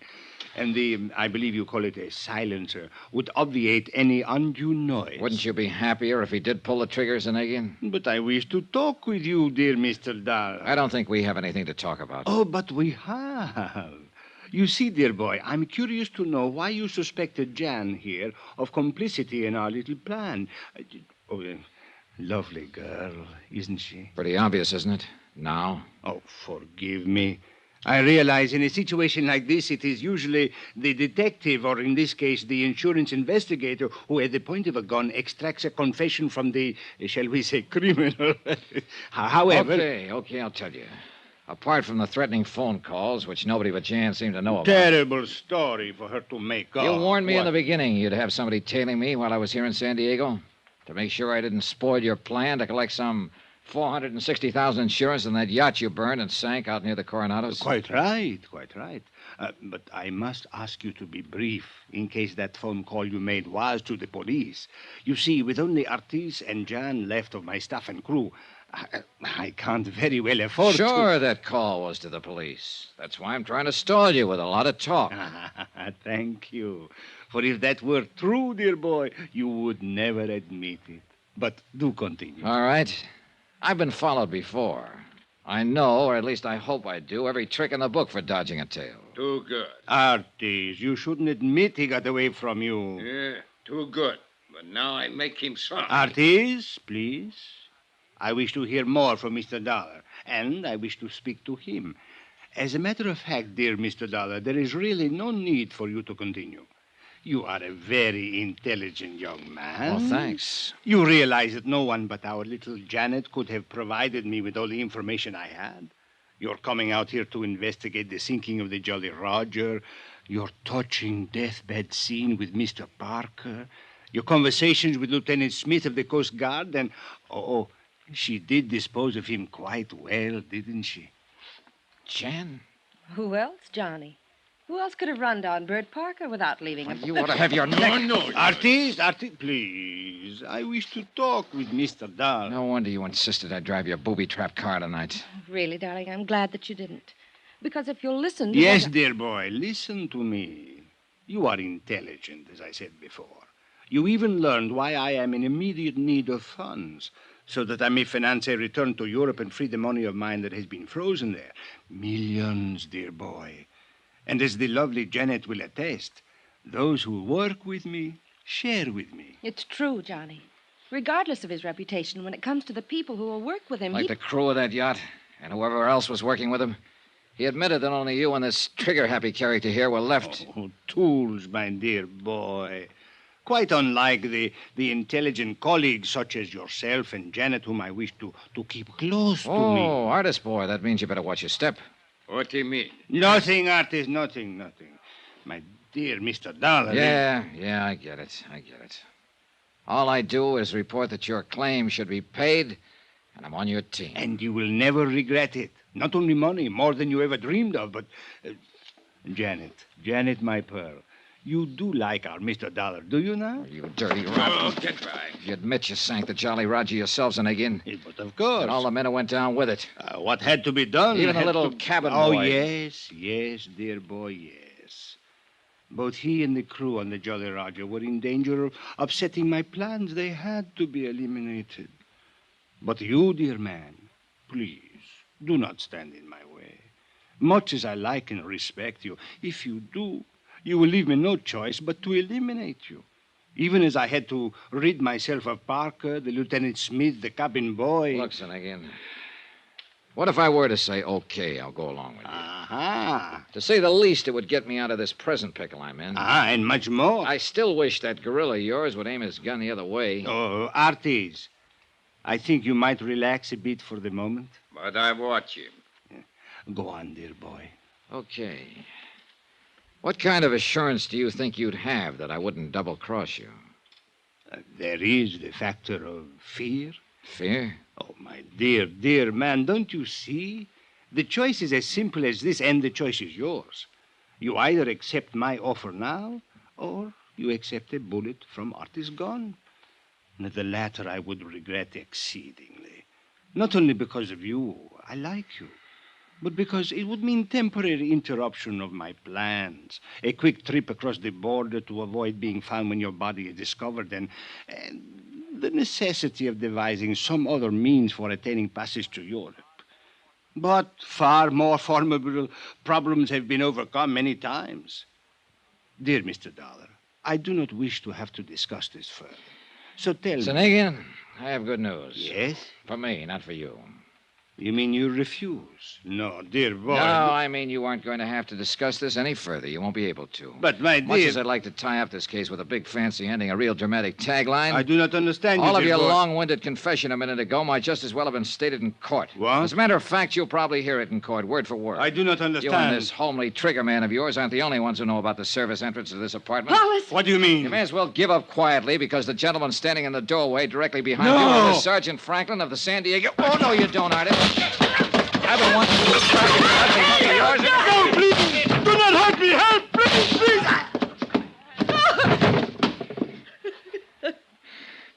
Thanks, Sergeant. What a mess. Better tie up this gorilla, boys. Okay. I'm glad you took the hint and came over. You know my call was being listened to. I kind of thought so.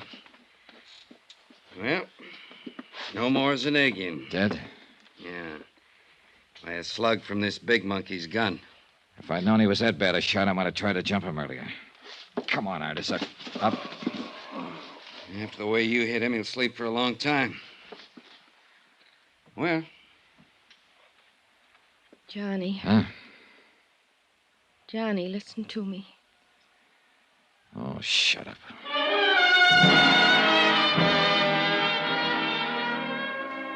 Expense account item 14, $217.50, hotel in San Diego, incidentals and plane fare back to New York and Hartford.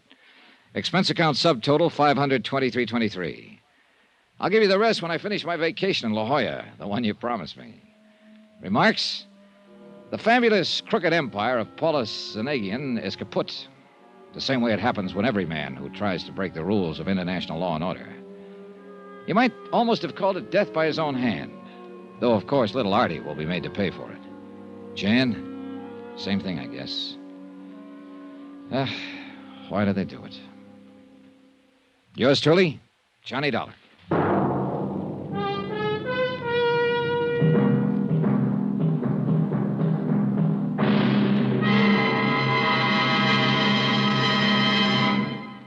Now, here's our star to tell you about next week's exciting story. Next week, vacation, and a beautiful romance that turned out to be a prelude to murder. Join us, won't you?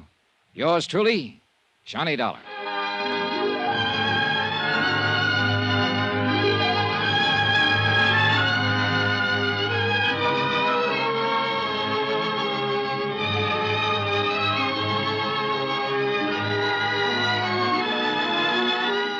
Yours truly, Johnny Dollar, starring Bob Bailey, is transcribed in Hollywood. It is produced and directed by Jack Johnstone, who also wrote this week's story. Heard in the cast were Virginia Gregg, Forrest Lewis, Paul Frees, Jay Novello, Harry Bartell, Don Diamond, and Victor Perrin. Musical supervision by Amerigo Marino. Be sure to join us on Monday night, same time and station, for another exciting story of Yours truly, Johnny Dollar. This is Roy Rowan speaking.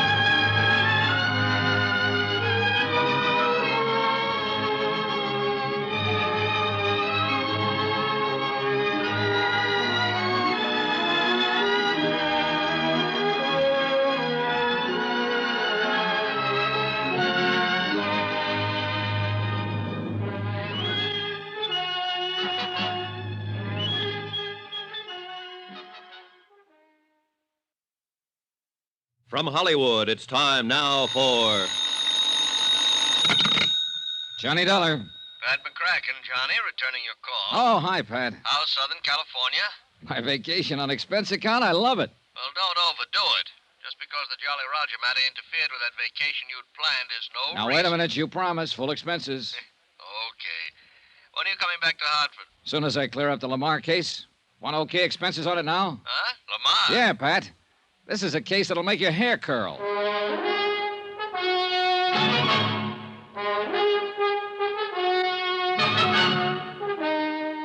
Tonight and every weekday night, Bob Bailey in the transcribed adventures of the man with the action-packed expense account, America's fabulous freelance insurance investigator. Yours truly, Johnny Dollar.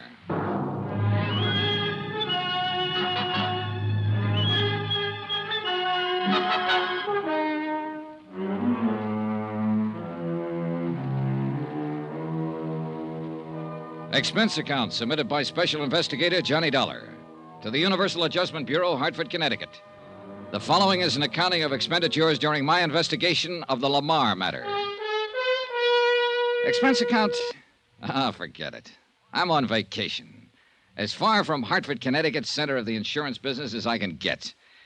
Yeah, I'm in La Jolla, California, and I'm staying in a big, ritzy motel called El Crescenta, alone. Oh, there is a girl down here. A lot of them, in fact. But one in particular. Vonnie Lamar, her name is. Sounds like somebody in show business, doesn't it? But she isn't. Tall, 5'8", brunette, pretty as the devil. And I gave her the line that my so-called business back east consists of nothing more exciting than running a filling station.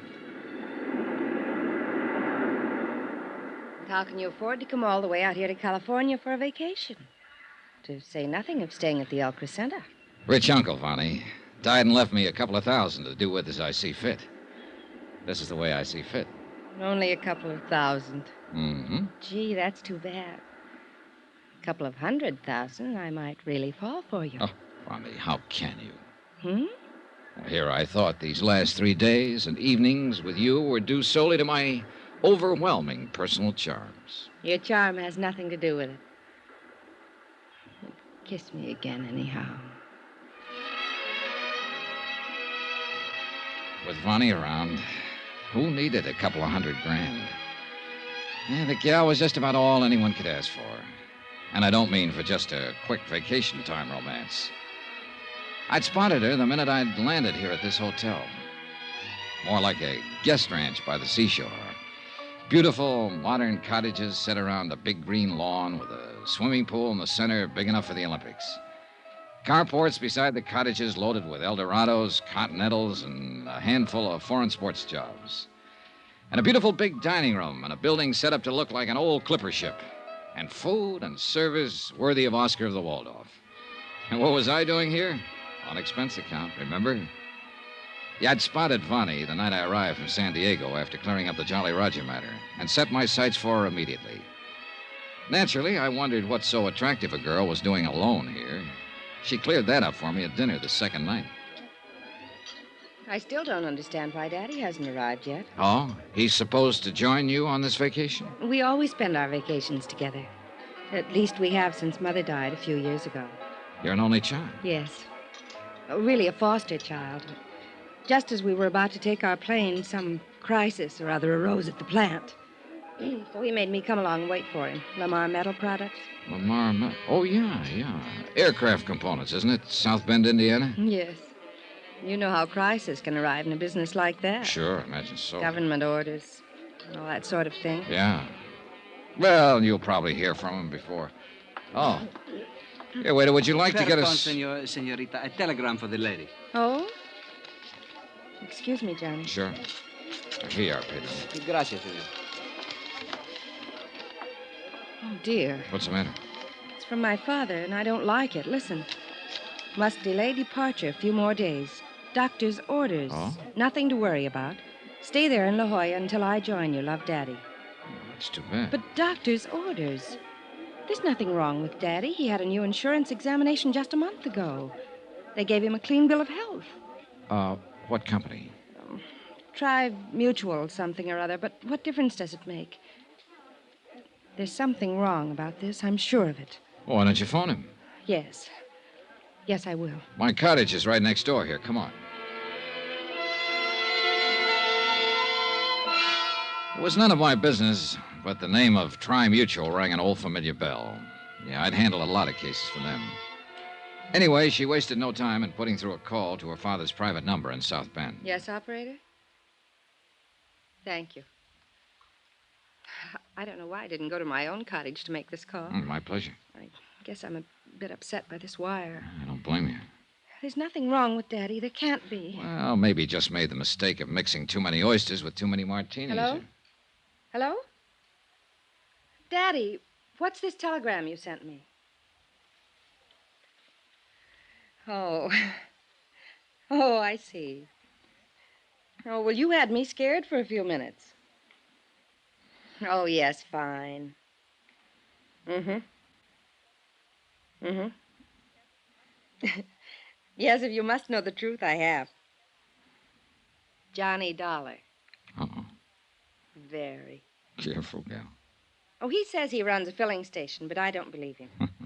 I'll tell you all when you get here. And hurry, darling, please. All right, Daddy. Good night, dear. Oh, thank goodness.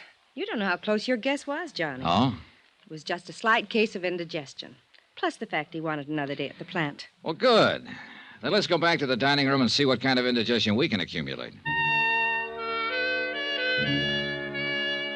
Well, that started it. 3 days and nights of as much fun and relaxation as I've had in years. A wonderful place to stay, a private beach that I'll wager is second to none on the Pacific coast. Swimming, water skiing, skin diving, sailing, everything. Oh, this was it. Or so I thought. Oh, why make any bones about it? I'm a sucker for romance. And believe me, it wasn't hard to be serious with Bonnie. Johnny. Yeah? This is nice, isn't it? Mm-hmm. I don't believe in love at first sight. Do you? No. No, But it is nice, isn't it? Hey, whoa, gal. Hmm? It'd be much too easy to fall in love with you, Vonnie. And I mean the forever kind. Well, would that be so terrible? You've got one big strike against you, you know. Johnny, what? Money. Money. You lose. Huh? I have nothing, except what my father gives me. You know, allowance and for clothes and things and... you know. So you see, I'm just as poor as you are. Only you aren't. Or you wouldn't be staying at a place like this. Another thing. You know absolutely everything about me. I know you don't make a living by running any old filling station. Johnny Dollar at the sign of the Flying Red Horse. Oh, stop it. Well, for all you know, I'm a gangster, a safecracker, a jewel thief. Or worse still, playboy scion of a wealthy family who never did a lick of work in his life. In other words, a worthless bum. Don't say that, Johnny, even in fun.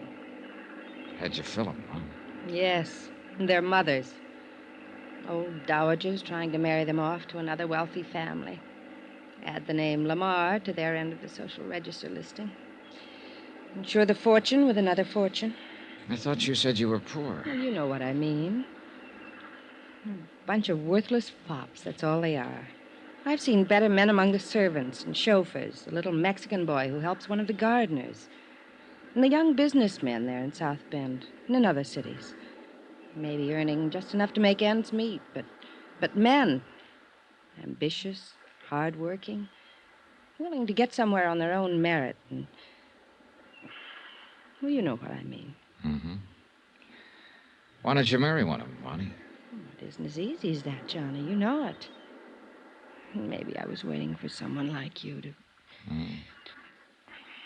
I still don't believe in love at first sight. Good. Let me snuggle again. Like before we started this horrible discussion. Mm-hmm. Sun's going down, though, honey. And this little niche in the rocks is going to get cold. Yeah, look. Everybody else has left the beach. Come on, snuggle. I like it. Kiss me. And I thought I'd have to ask for it.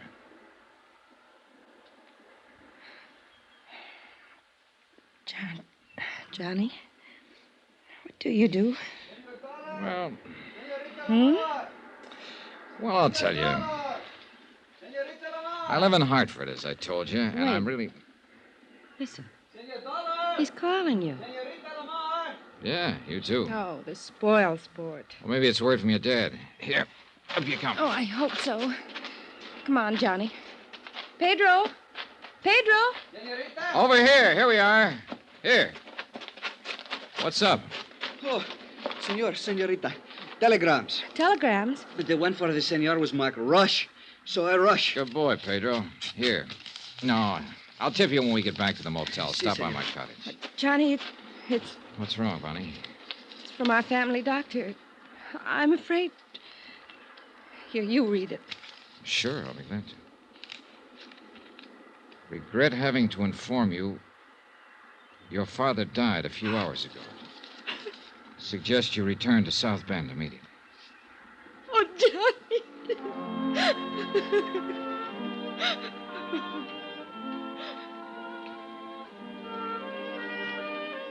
It was a few minutes before Vonnie could pull herself together enough to walk from the beach up to her cottage where she could pack her things for the trip back to South Bend. I told her I'd make the necessary plane reservations for her. But what I didn't tell her was the contents of the wire I'd received, the one marked Rush. It was from Pat McCracken at Universal Adjustment Bureau. A request to call him at his home in Hartford immediately. I put through the call. Hello, Pat McCracken. Well, Killjoy, what's on your mind? Johnny? That's right. Hey, you got my wire. Why else do you think I'm calling? I tried to get you long distance all day. Your motel didn't seem to know where you were. Well, that was my doing. They might have spoiled a beautiful romance. Well, what's on your mind? Johnny, you've got to cut your vacation short. Oh, no, you don't. And you've got to come back to Hartford right away. What? Now, listen, I'm just... Yes, but plan to make a long stopover in South Bend, Indiana. South Bend? That's right. Oh, I get it. This is a gag. Or did you know I'd figured maybe on stopping over there anyhow? I don't know what you're talking about, but now listen. By a rare stroke of luck, we just got word of the death this morning of one of Tri-Mutual's bigger policyholders. How much? $1.5 million. Man named Thomas Rene Lamar. Lamar? Pat! Now listen, Johnny. The circumstances lead us to think it may be murder.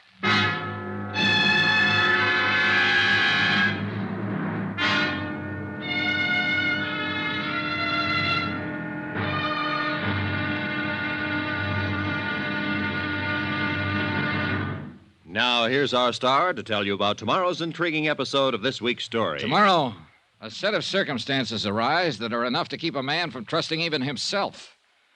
Join us, won't you? Yours truly, Johnny Dollar.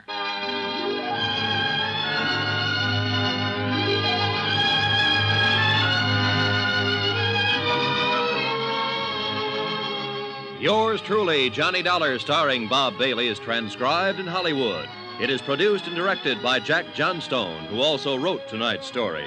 Be sure to join us tomorrow night, same time and station, for the next exciting episode of Yours truly, Johnny Dollar. Roy Rowan speaking.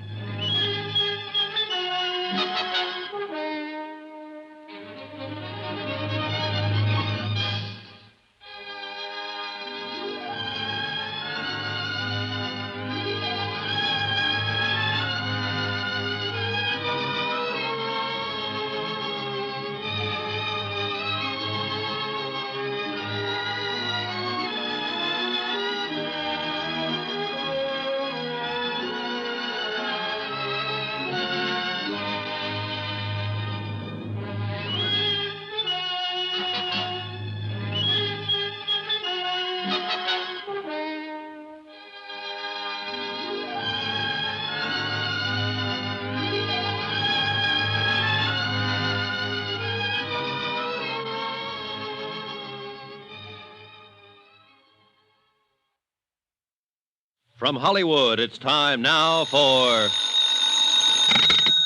Johnny Dollar. I have your party in Hartford, Connecticut now, Mr. Dollar. Oh, thanks. Just a moment, please. Hello, McCracken, Universal Adjustment Bureau. Hi, Pat. Johnny, are you still in La Jolla? Didn't you get my telegram? Sure did. And I'm getting ready to leave for South Bend right now. In the company of a beautiful, charming, lovely... Now, look, son, your vacation is over. Charming, lovely girl named Vonnie Lamar. Okay. Now, will you... What? That's right. Thomas Rene Lamar's daughter. Does she know her father has died? Telegram for her arrived at the same time I received yours. You didn't show her my wire. No. She doesn't know yet that you think it might be murder.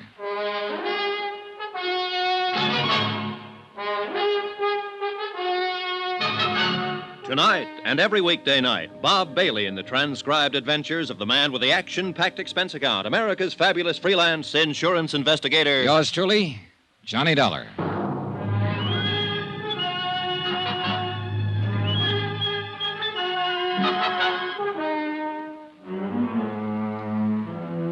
Expense account submitted by Special Investigator Johnny Dollar. To the Universal Adjustment Bureau, Hartford, Connecticut. Attention, Mr. Patrick McCracken. Following is an accounting of expenditures during my investigation of the Lamar matter. Or was it murder? Expense account item 1. I'm calling it item 1, Pat, because it's really the first tab on the Lamar case.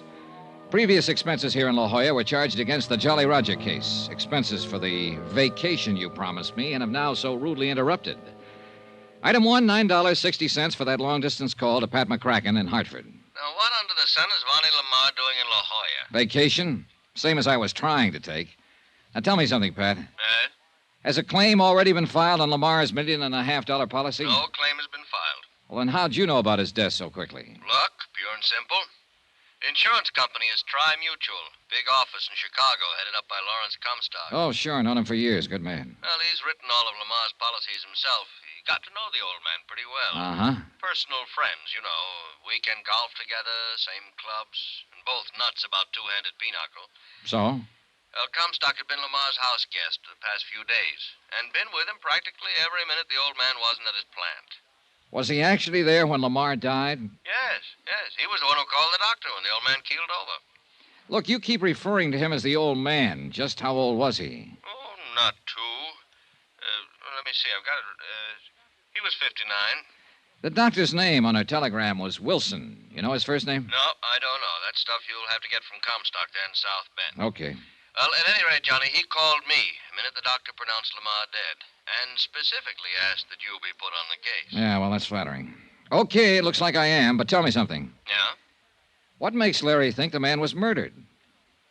I'd rather not discuss it now. He'll give it to you when you see him. Our plane leaves in about an hour. No doubt you can be of some comfort to the daughter. Hmm? Her knowing that you're handling the case. Pat, that's the one thing I don't want her to know. I hung up, leaving Pat to ponder over that last remark. Wired Larry Comstock that I was coming and finished my packing for the trip back east. When I'd finished, I paid my bill at the fancy motel, and all I can say is thank goodness it was on expense account. And I knocked on the door of the cottage next to mine. Yes, come in. Oh, Johnny. Hi, Vonnie. Any way I can help you? More than you have. You've been wonderful. Arranging the flight back for me. For us. Taking care of the things here. Johnny. That's right, for us. I'm making the trip with you. But I thought you said Hartford, Connecticut. And your vacation. Oh, the vacation's all over. Wouldn't be any fun for me to stay around after this. Oh, darling. And South Bend is along the way. I'd feel better if I kind of took you home rather than let you make the long trip alone under the circumstances. And maybe I have some business or something to attend to there. Darling, I don't know what... Easy.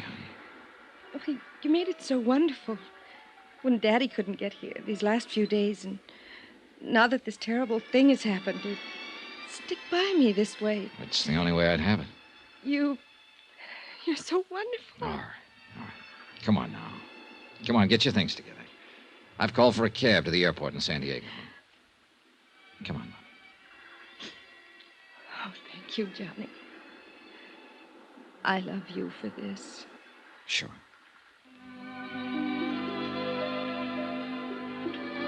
I can't say I exactly relish thoughts of the flight back east, much as I hoped I could be of some small comfort to the girl, much as I genuinely wanted to. Such things can be pretty rough, particularly in this instance. But I am an insurance investigator, and in a matter of this sort, $1.5 million at stake, the possibility of murder, well, it's up to me to suspect everyone, whether I like it or not. Yeah, I sometimes think it's a pretty rotten racket to be in. Johnny. Sleep, Vonnie. Sleep. You'll need all of it you can get before you have to face things at home. I wasn't sleeping. I was just thinking. And being so thankful that you're here with me. Honey, I wired ahead for a hotel reservation. What? Yep. I'm going to stay in South Bend a few days. You wonderful, wonderful... No, I'm going to be honest with you. I also wired a friend of mine, a fellow with whom I do business now and then. So well, anyhow, I'll be there for a few days and maybe more, and as long as I can be of any help to you. It's funny. Hmm? You know, you still haven't told me what you do. Well, don't worry about that now. But I'm curious. Tell me. It'll give us something to talk about. Did you wire anyone at your home about your arrival? Yes, Harrison the butler. Johnny. Well, how about the doctor who telegraphed you? Yes, Dr. Wilson, too. Honey. Wilson. Edward T. Wilson. Now tell me. No. Now, you stop talking and try to get some rest. But all... I'm going back to the lounge in the tail section so that you'll have nothing to do but get some sleep. Then you won't tell me. No. Tomorrow. Asleep. Thank you, Johnny. Now I can, maybe. Yeah, rough. Very rough. I felt like a traitor to her. Well, we landed in Chicago at 10 a.m. and took a cab from the airport to the Lamar home on the outskirts of South Bend. I'd never before realized that the big industrial city with all its huge, dirty, sprawling factories had such a wealthy residential section. And the Lamar home on Parody Lane was one of the most impressive of all, set far back in what must have been an acre of well-kept lawn. In addition to Harrison, the butler, we were met at the door by the housekeeper, cook, upstairs and downstairs maids, and a couple of other servants. All of them obviously in deep sorrow over the passing of the master of the house. And may I most humbly, for all of us, express our deepest sympathy in this hour of this...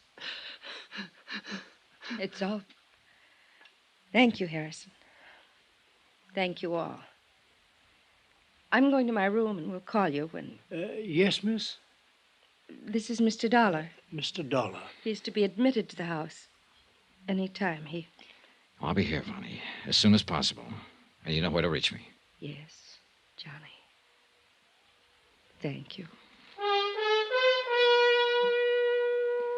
And now to get to work, whether I liked it or not. I took the cab to the townhouse, dumped my bags, then back to Chicago in the office of Lawrence Comstock, Tri-Mutual's representative. He was waiting for me. Well, Johnny, you sure walked into something this time.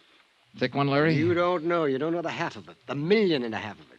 You gave Pat McCracken back in Hartford the idea that Lamar's death might be murder. I think it is. I really think it is, Johnny. Why? Tom Lamar was one of the best friends I ever had. He should have been. Your commission on the insurance he was carrying was enough to set you up for life. Oh, no, Johnny, don't talk like that. Tom was a good friend of mine, quite aside from business. I sold him his very first policy years ago, and he was just a bookkeeper for Atlas Processing Company, earning $70 a week. And when he married Delise... Delise? That's his wife, who died 5 years ago. Oh. That policy was only for $2,500, straight life. So? Well, you know how little my commission was on that. But I liked him. I saw that he had a spark about him, that with the proper kind of encouragement, he could go places. And he did. Yeah, so I understand. I understand that Lamar Metal Products is a really big thing. General Metal Fabricators just bought them out. Oh? Yes, and Tom was getting all ready to retire. Spend the rest of his days having fun, golf, fishing, winters in California, and summers in Minnesota, that sort of thing. And taking care of Vonnie, his adopted daughter. Yeah. Kind of worth taking care of, too. Eh? I know her, Larry. Met her in La Jolla, California. Oh, then you... Brought her back here to face the sad fact of her father's death. Why didn't... Oh, yes, of course. The family doctor, Ed Wilson. I should have realized. He sent a telegram to Vonnie to the same place you were, in La Jolla. She's a wonderful girl, John. You're telling me. But, Larry... Yes? Something you told Pat McCracken back in Hartford has led him to think that possibly Thomas Lamar was murdered. Johnny, in the years I've known Tom Lamar... Yeah? I've not only known him, but I've known his family. Well? And much of his affairs, personal as well as business. Well? His wife, Delise. I would have married her long ago if I'd been able. Oh, get to the point, Larry. Oh, yes, of course. And his daughter, Vonnie. I wish she'd been my daughter, my child. Come on, Larry. Come on, get at it. She's a wonderful girl. You said that. Oh, yes, of course. Well, there were things in her past, Vonnie's past, that even her mother and later her father didn't know about. But I did. For heaven's sake, man, get to the point. You too? Yes, me too. Yeah, me. The confirmed bachelor. Take him or leave him. Have fun. Forget him. Make a big... Come on, Larry. Listen, Johnny. Now listen carefully. Dr. E.T. Wilson, Ed Wilson, an old friend of mine as well as Tom. Yes? It was Ed who made the last insurance examination 4 months ago. Thomas Rene Lamar was in better health than you are. After all, he was only 59, and he'd lived a careful life, taking good care of himself. Well, go on. We were sure of his physical condition, sure of it. That's why I let him add to his already large policy. Larry, you've told Pat McCracken, and you've admitted to me that you think Thomas Lamar was murdered. Yes, John. Because of one man. Who? The one man who shared his confidences, business and personal. Yeah? Who was closer to him than even Ed Wilson or me. Well, who? One man who alone could be sure of benefiting by Tom Lamar's death. Oh, look, Larry, that bush you're beating around is getting bigger and bigger. It's so simple, John, so discouragingly simple. All right, Larry, all right. Take it any way you like. I'm here for 2 reasons. Because I'm assigned to this case, and because of Vonnie. Yes, I know. Now, who is it you suspect? The man Vonnie is really in love with. Oh. I'm sorry, John.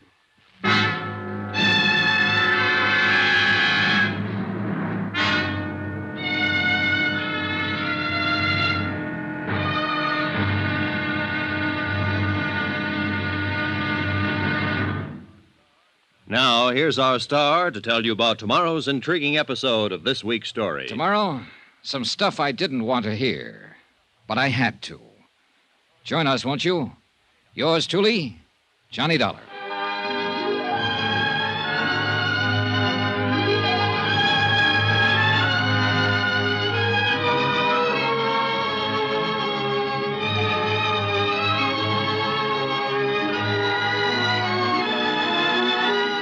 Yours truly, Johnny Dollar, starring Bob Bailey, is transcribed in Hollywood. It is produced and directed by Jack Johnstone, who also wrote tonight's story. Be sure to join us tomorrow night, same time and station, for the next exciting episode of Yours truly, Johnny Dollar. Roy Rowan speaking.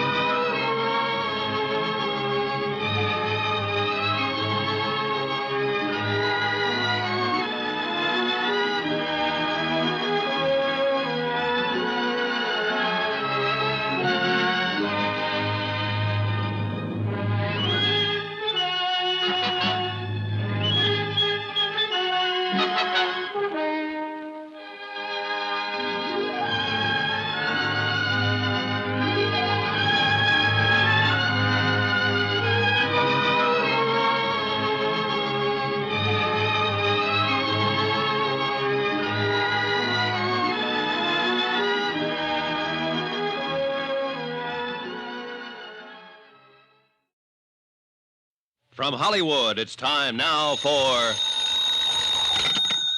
Johnny Dollar. Johnny, this is Vonnie. Oh, yes? Please, come out here to the house, right away. Is something wrong? Johnny, you said you came back here to South Bend to... Well, because you didn't want me to have to be alone to face the death of my father. Yes, dear, Johnny, you also said you have business here. Well, yes. Is it connected with my father's death? Vonnie. Please, dear, don't lie to me. He was insured for over $1 million. Or do you know that? Listen. Was this business of yours connected with Daddy? Was it because you, too, think he was murdered? Johnny? I'll come out and see you.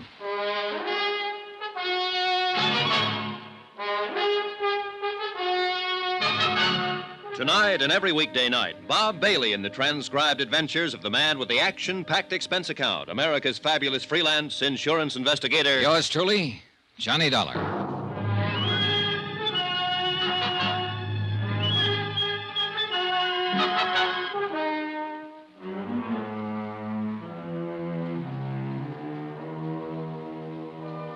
Expense account submitted by Special Investigator Johnny Dollar. To the Home Office, Universal Adjustment Bureau, Hartford, Connecticut. Assignment, the Lamar matter. The question, was it murder? The beautiful girl, Vonnie Lamar, and the beautiful romance I found during my so-called vacation at La Jolla, California. Well, things really got into a bind when she received news that her foster father back in South Bend, Indiana, had suddenly died. And I received word that I was assigned to the case. Not only because of the $1.5 million policy on Lamar's life, but because it looked as though it might be nothing more nor less than murder. From La Jolla, California to South Bend, Indiana was only a quick flight by plane, and the first person I contacted was Lawrence Comstock of Tri-Mutual, Chicago office, who'd issued the policies on Lamar's life. Yes, Johnny, the only two real friends Thomas Lamar had these past few years since his wife died were Dr. Ed Wilson and myself. And Wilson is the man you called in when Lamar died. Yes, you see, Tom and I used to spend a lot of time together. Weekend golf, belonged to the same clubs, that sort of thing. We used to love playing two-handed pinochle together. Uh-huh. Go on. I was with him at his house the night he died. And so unexpectedly, Johnny, as I told you, he'd had a most thorough physical examination only a few months before, or I'd never have permitted him to increase his insurance to $1.5 million. Must have cost him a fancy premium. It did. It did. Prohibitive. But that was the way he wanted it. For his adopted daughter, for Vonnie, whom you know. And if you're half a man, having spent a few days with her in La Jolla, you're in love. Oh, shut up and tell me what you know, will you? You said murder. Oh, yes, I'm sorry, Johnny. It began last weekend. As I often do, I spent the weekend with Thomas Lamar. Well, Friday night, Dr. Ed Wilson was with us. We played three-handed pinochle. Yes. Tom was in perfect health. I know he was. And our evening was all fun, completely uninterrupted. Except by young Marson. Marson? Tom's confidential secretary. And he's the one. Larry, you are the one who told Pat McCracken back in Hartford that you thought Thomas Lamar was murdered. That's why you wanted me to come on out here to investigate the case. Yes. All right, now tell me the truth. Is it because of your great friendship for Lamar? Because of the $1.5 million policy through your company? Or because you really think he was murdered? Are you here because of the commission you can earn on a case as big as this? Or because Thomas Lamar happened to be the father of Vonnie Lamar? I was ordered on this case from Hartford. Oh, yes. Oh, yes, of course. Okay. All right. Now, maybe I'm a silly old fuddy-duddy. Maybe I'm more worked up over this case than you are, whatever the reason. But let me tell you this thing in my own way. Go on, Larry. Well, we know, Ed Wilson and I because of being so close to Tom Lamar so long, Ed because of his medical knowledge. We know that Tom was in perfect health.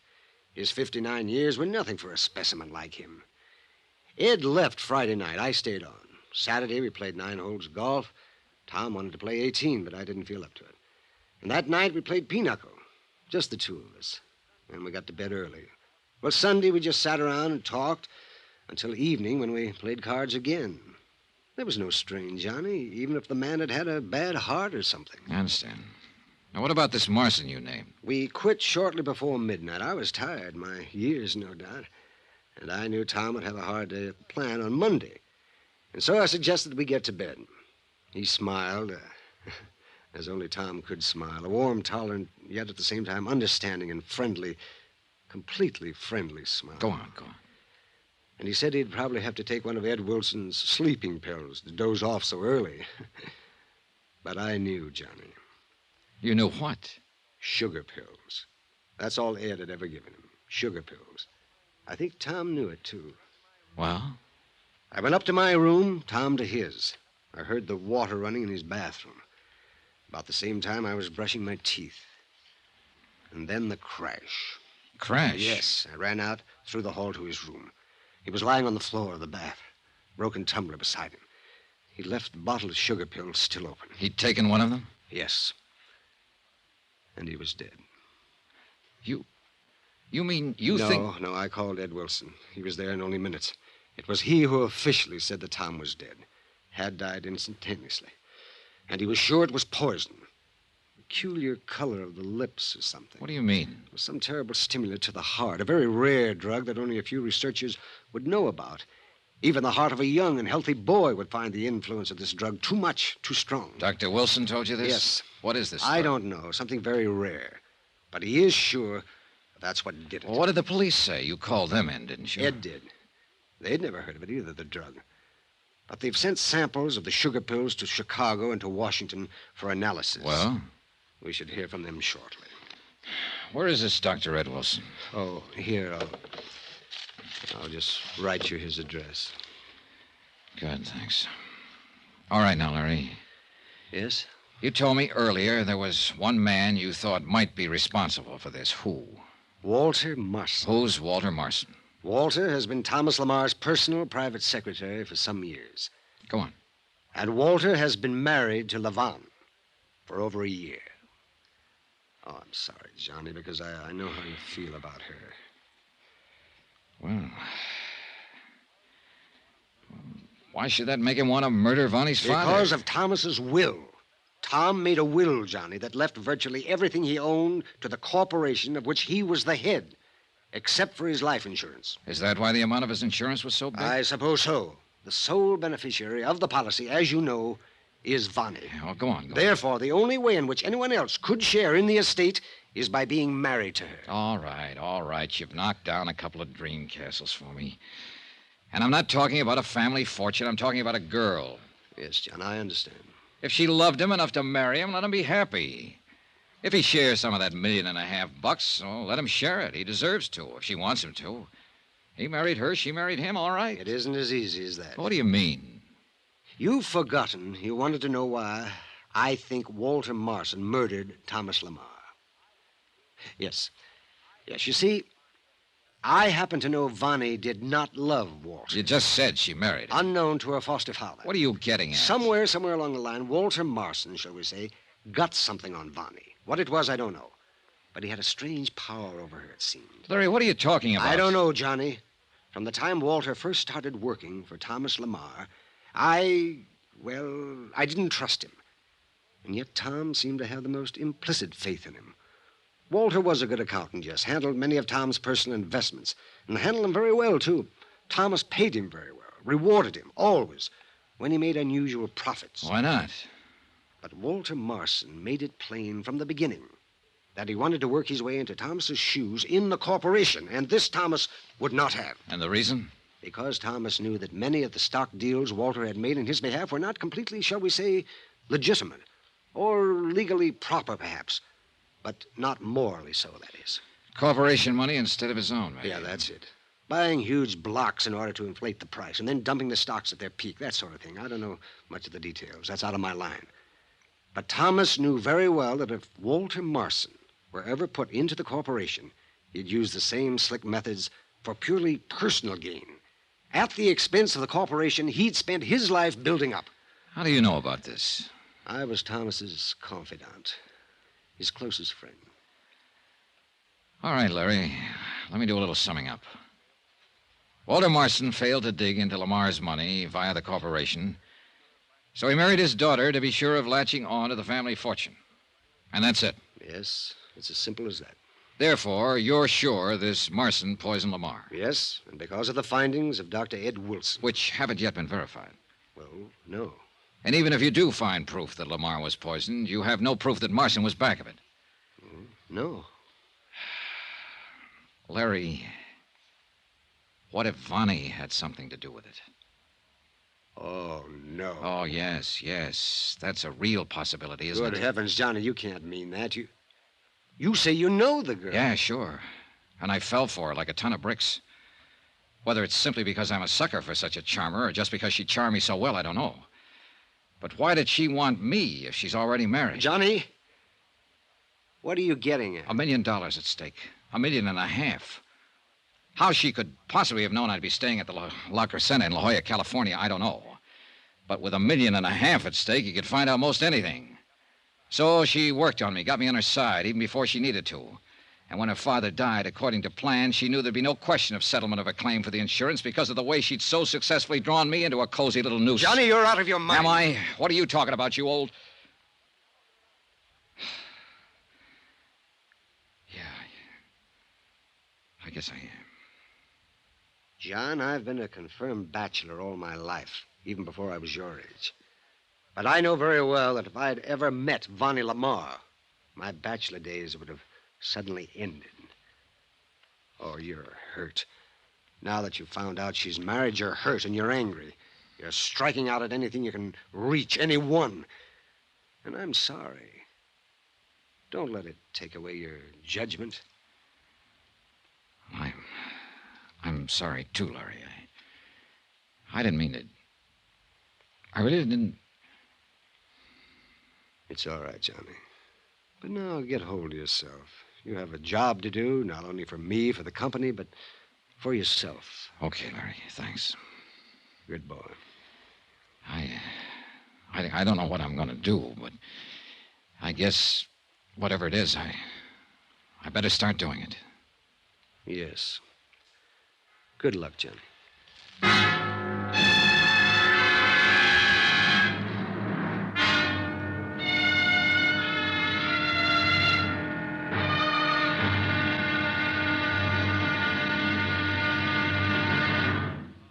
Now, here's our star to tell you about tomorrow's intriguing episode of this week's story. Tomorrow?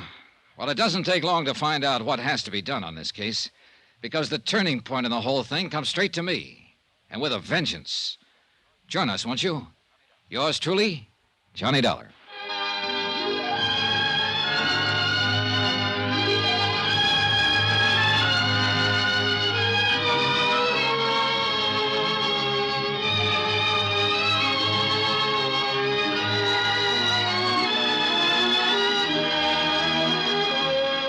Yours truly, Johnny Dollar, starring Bob Bailey, is transcribed in Hollywood. It is produced and directed by Jack Johnstone, who also wrote tonight's story. Be sure to join us tomorrow night, same time and station, for the next exciting episode of Yours truly, Johnny Dollar. Roy Rowan speaking.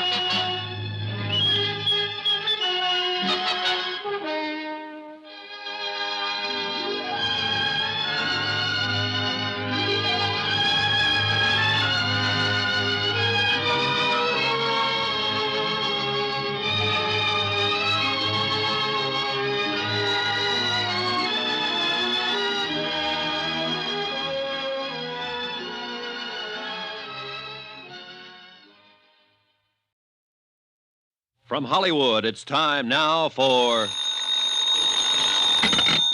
Johnny Dollar. Dr. Edward Wilson, Mr. Dollar. Oh, hello, Doctor. Mr. Comstock of Tri-Mutual Insurance asked me to call you. Regarding the death of Thomas Rene Lamar. Yes.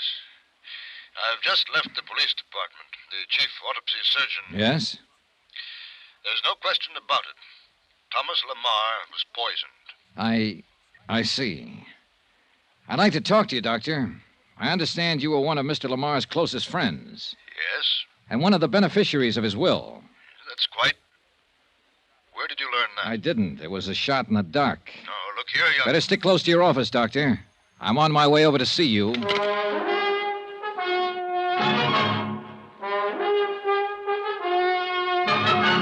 Tonight and every weekday night, Bob Bailey in the transcribed adventures of the man with the action-packed expense account, America's fabulous freelance insurance investigator. Yours truly, Johnny Dollar.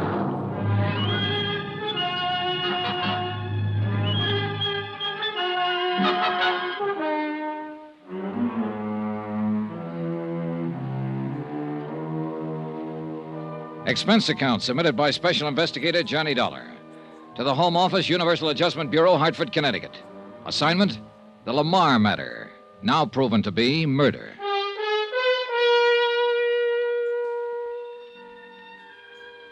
As the facts of this case lined up, it appeared that Thomas Rene Lamar, wealthy manufacturer of aircraft components, had only two really good friends.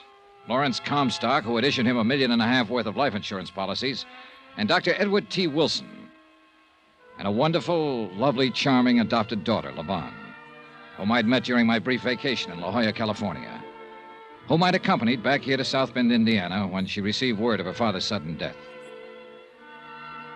What little evidence I'd been able to pick up seemed to point to one Walter Marson, Lamar's personal secretary. Unknown to Lamar, he had married Vonnie, and therefore stood to benefit from his death. Oh, why kid about it? I'd fallen for the girl, heavily. And when I found out that she was already married to a slick, smart promoter, well, let's keep personalities out of this case, especially mine. I'd told Vonnie that I'd come up and see her out at the family mansion, but I thought I'd better contact Dr. Wilson first. Come in. Come in, Mr. Dollar. I've heard a great deal about you from Lawrence Comstock. And please, sit down. Thanks, Doctor. You said something over the phone that has bothered me. I won't mince words. Apparently, you and Larry Comstock were Thomas Lamar's closest friend. I don't think there's any question about it, my boy. And I'm sure Lawrence will verify that. He already has. That's why I took a shot in the dark and suggested that you're a beneficiary of Lamar's will, not his insurance. I already know that his daughter Vonnie gets that, but his will. Well, does that shock you, or... I suppose Larry's a beneficiary, too. Yes. Then either one of you might conceivably have had a motive for bringing about his death. What? Now, just a minute, young man. Relax, Doctor, relax. I make no bones about it. This is the roughest case I ever tried to handle. Unfortunately, I started out by getting myself emotionally involved with Vonnie Lamar. Go ahead, laugh if you want to. Hardly. She's a very wonderful girl. A bit mixed up at times, perhaps, because of... Well, because of what? Are you aware that unknown to her father, Vonnie was married? Is married? Yes, to some Walter Marson. Larry Comstock told me. Marson was Thomas Lamar's personal secretary. Did Lawrence tell you why she married him? I don't think he knows.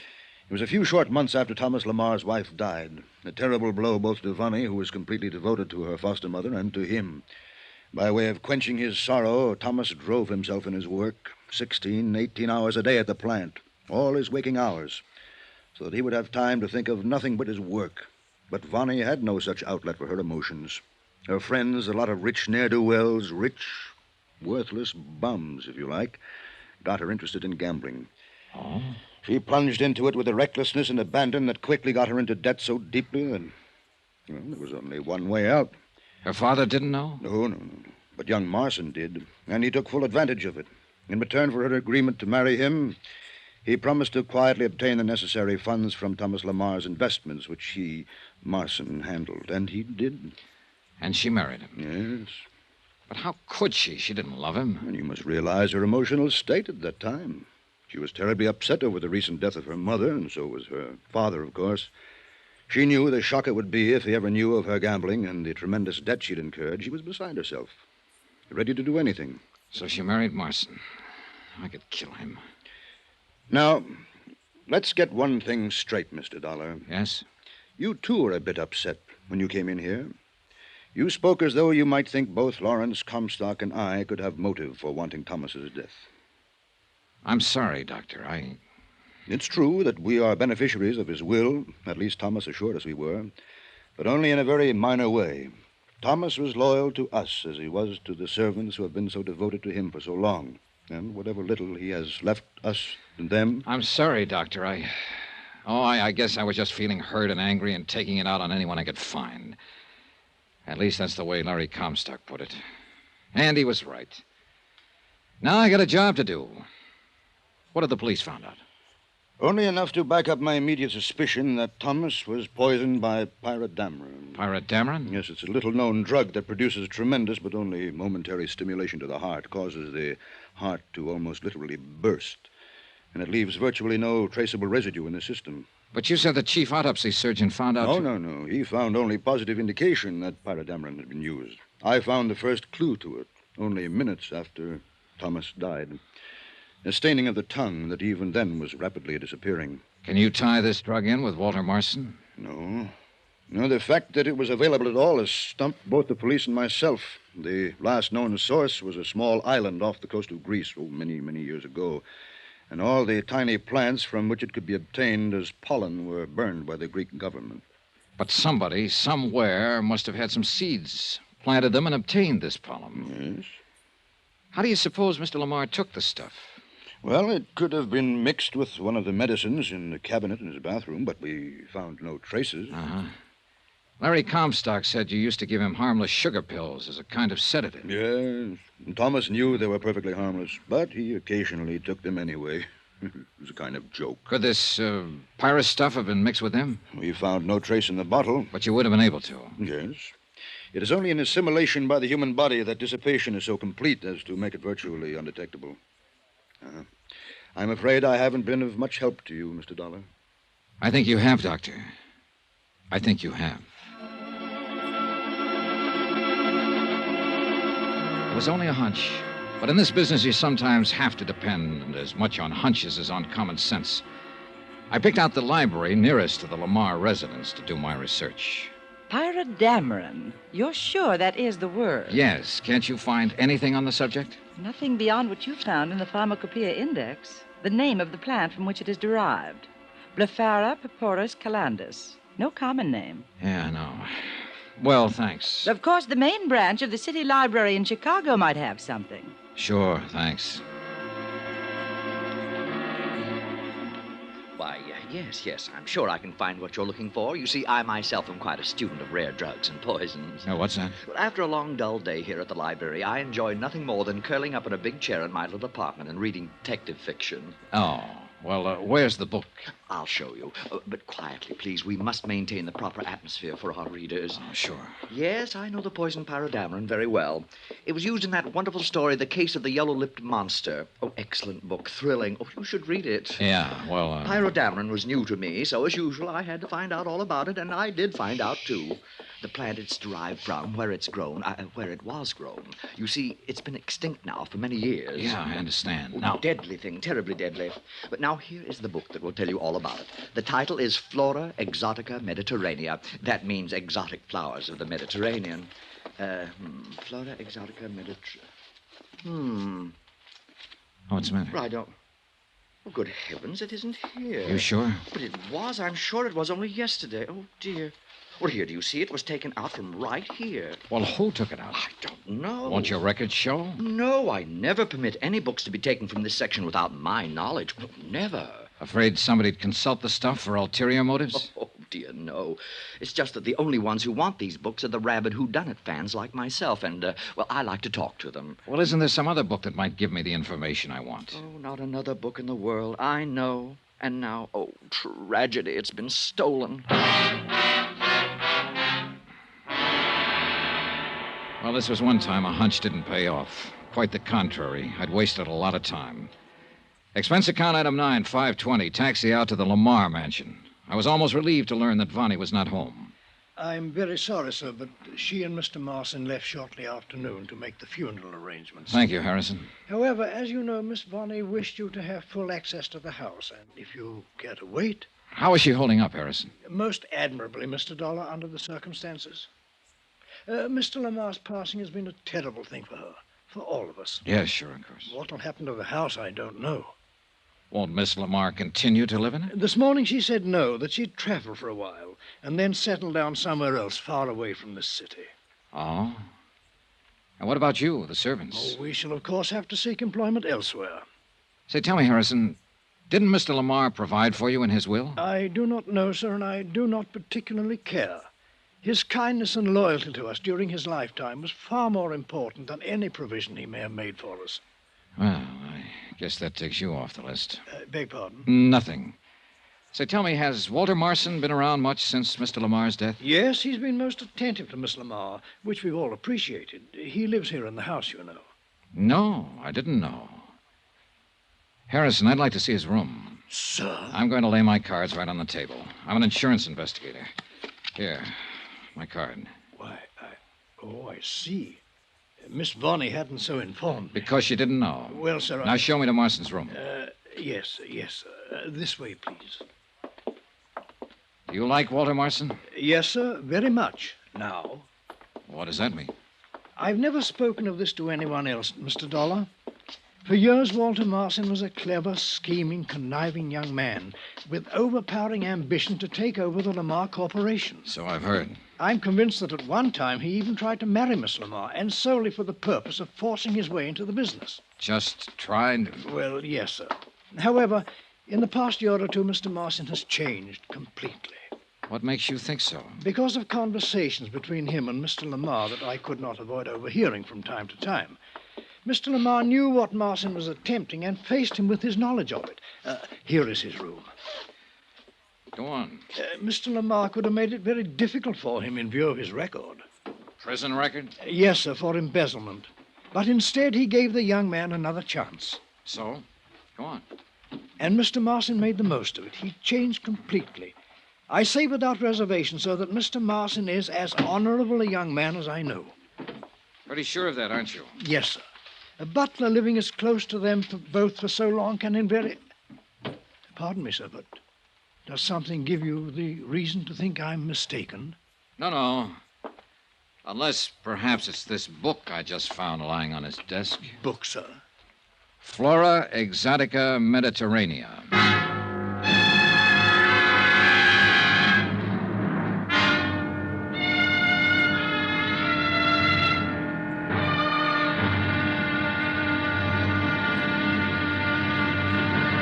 Now, here's our star to tell you about the final intriguing episode of this week's story. Tomorrow, the wind-up, and a switch that will make your head spin. Join us, won't you?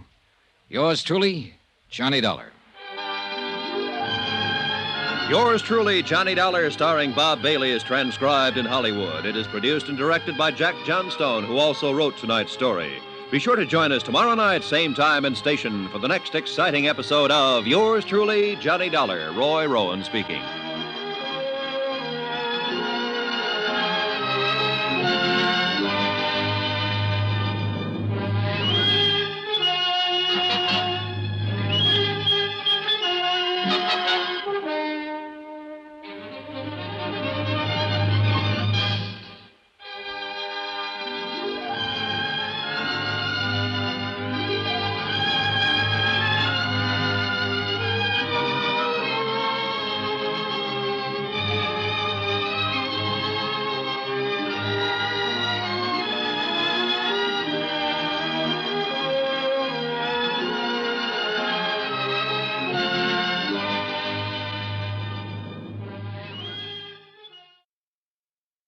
From Hollywood, it's time now for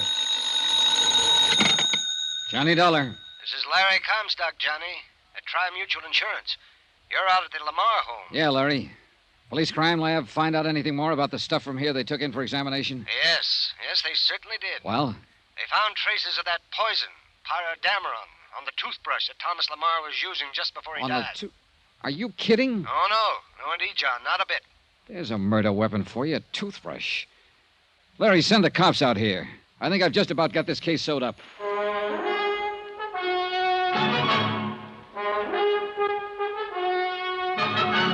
Tonight and every weekday night, Bob Bailey in the transcribed adventures of the man with the action-packed expense account, America's fabulous freelance insurance investigator. Yours truly, Johnny Dollar.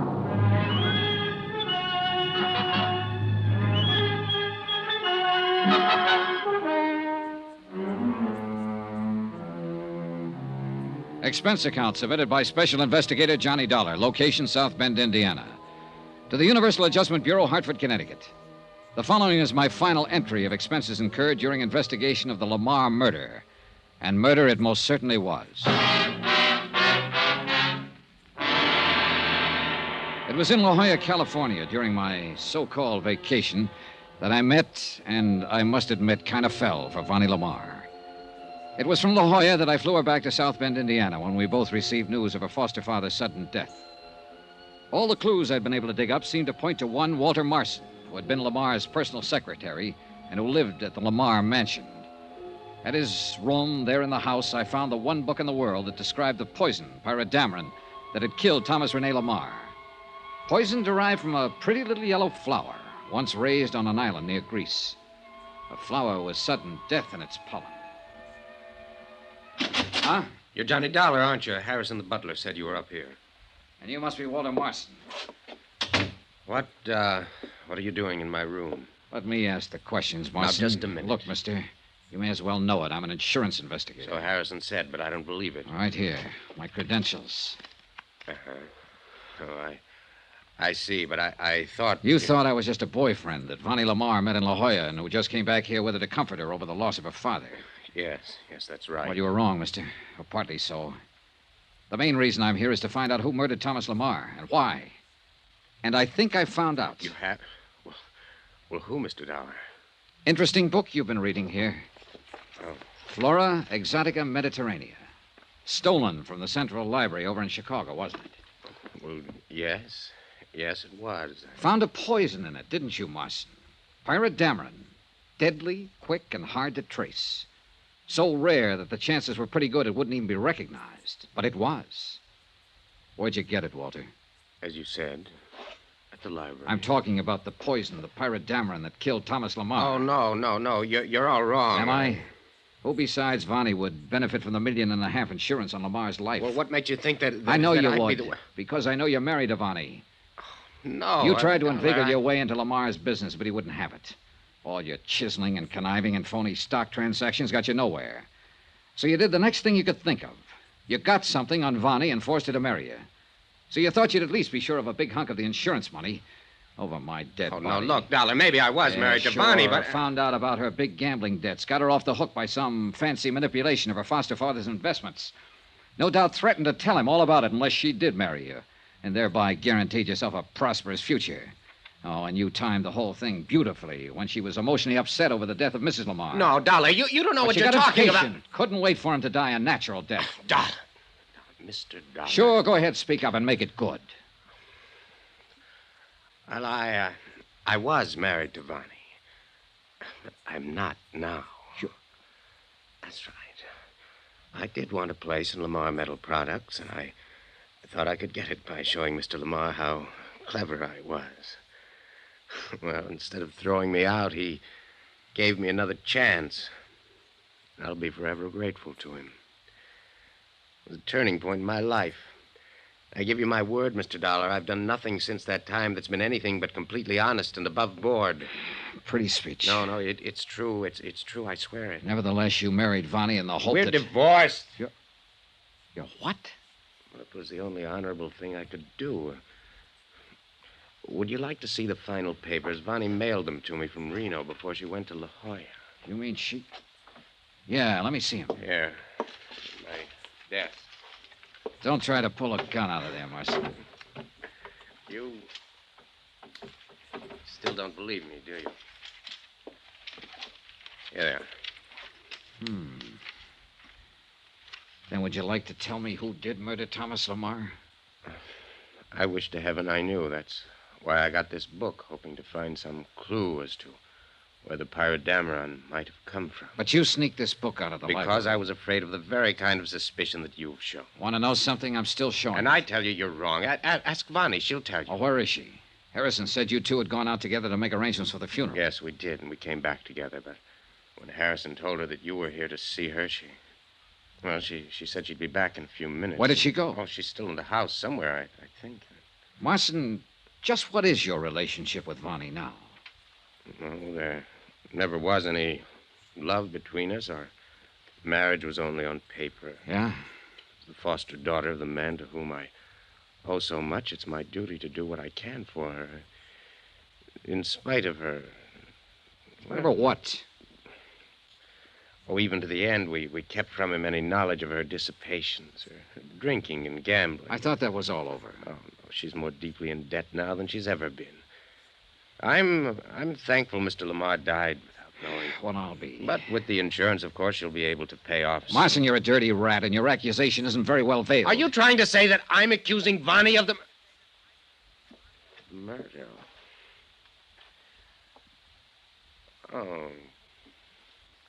Mr. Dollar. Yeah, go on. This book. According to this, the plant from which Pyrodameron is derived is now extinct. Unless somebody, somewhere, managed to salvage some seeds that were then planted. Yes, exactly. Lephra purpurus calendus, found only on a small Grecian island. I wonder if Dmitri would know. Dmitri? What's this sudden switch? Who's Dmitri? He's the old gardener. He's here on the estate. Come on, Marson, and bring that book. Before going out to the gardener's cottage, I asked Harrison where Vonnie had gone, and he told us he only knew that she was somewhere in the grounds, that her car was still in the driveway.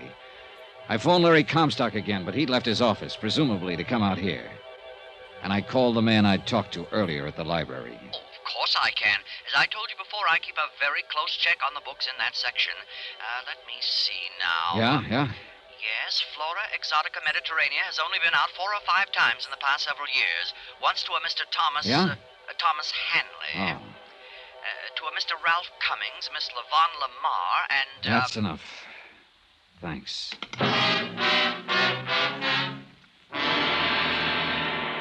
I tried not to show Marson how I felt as we walked out to the cottage of Dmitri, the old gardener. Could be nothing too nice for Mr. Lamar.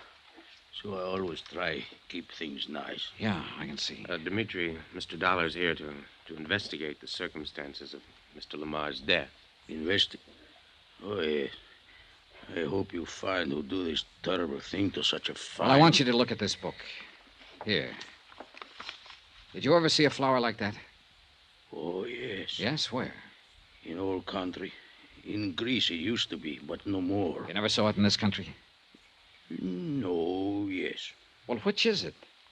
I should not say, because in old country is against the law. I don't know why. Well, I do. Go on, Dmitri. But I keep many of my nice seeds anyway. And some of them were for this flower? Yes. You don't mind? It is very pretty flower. Did you ever plant any of them? Oh, no, not I. Somebody else? She was always so nice to me. Bonnie? Miss Lamar? Look, sir. She even sent me gift on her trip last week. Dimitri. Look. You call it toilet case. See? It have soap and toothbrush and comb. Dollar, look, that toothbrush. I am looking. The yellow stain on the bristle's the same color as the flower on this deadly plant. So pretty. She said her father one of these too. Oh, Dollar, I'm sick. You sick, poor So man? crude, so corny, and so obvious it would never be noticed. And she was safely a couple of thousand miles away beyond any possible suspicion when the... Dimitri, Yes. did she plant any of these seeds you gave her? She often plant many kinds. Where? Show us. In the morning, maybe. It's getting pretty dark now. Now, come on. Come on, Marson. Yeah. You must not tell her I show you. She always keep her little garden secret. She not even think I know. She very sweet girl. Yeah, very. But now... Oh, wait. She there now, cultivating. Cultivating? With a shovel? Dimitri, go back to your cottage and stay there. Oh, you want... Come on, Marson. She's digging. And I think I know why. She sees us. Go back. Go away, both of you. Stay here. I want to talk to you, Vonnie. What are you doing? What I'm doing is... I'm burying the little garden that was mine for Daddy. Little personal things, Johnny, that I grew with my own hands for him alone. And now that he's gone, this would be only one more bit of memory. Please, leave me, Johnny, to finish. Wait, Vonnie. What? Before you turn under that little yellow flower. Here, I'll show you. No, Johnny, don't touch it. Here. Source of a poison called pyrodamarin. How did you know? Here, look. Oh, no, you don't. I'll kill you, too. I'll kill you. Oh, nobody, no. Oh, Walter. Walter, help me. Help you. Johnny was in love with me, but I turned him down, and he came out here. No good, Bonnie. I hate you. I hate you both. Everything would have been all right if you hadn't come along. I hate you. Listen, Johnny. $1 million. $1.5 million. You and I could... You dirty... No, Johnny, please don't. Please.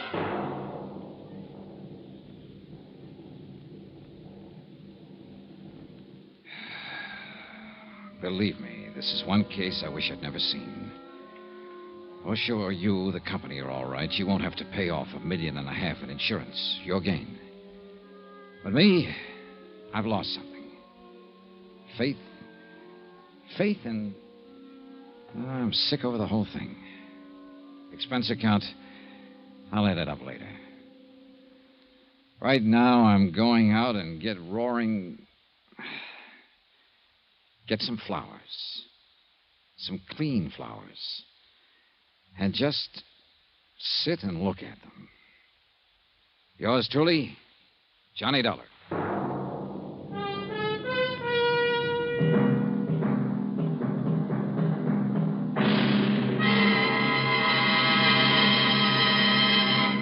Now, here's our star to tell you about next week's exciting story. Next week, tell me, did you ever wake up from a pleasant dream to find a smoking gun in your hand and 2 bodies at your feet? Well, I have. Join us next week, and I'll tell you about it. Yours truly, Johnny Dollar. Yours truly, Johnny Dollar, starring Bob Bailey, is transcribed in Hollywood. It is produced and directed by Jack Johnstone, who also wrote this week's story. Heard in the cast were Virginia Gregg, Lawrence Dobkin, Harry Bartell, Eric Snowden, Howard McNair, John Daner, Gene Tatum, Joseph Kearns, Paul Richards, and Jack Moyles. Musical supervision by Amerigo Marino. Be sure to join us on Monday night, same time and station, for another exciting story of yours truly, Johnny Dollar. Roy Rowan speaking.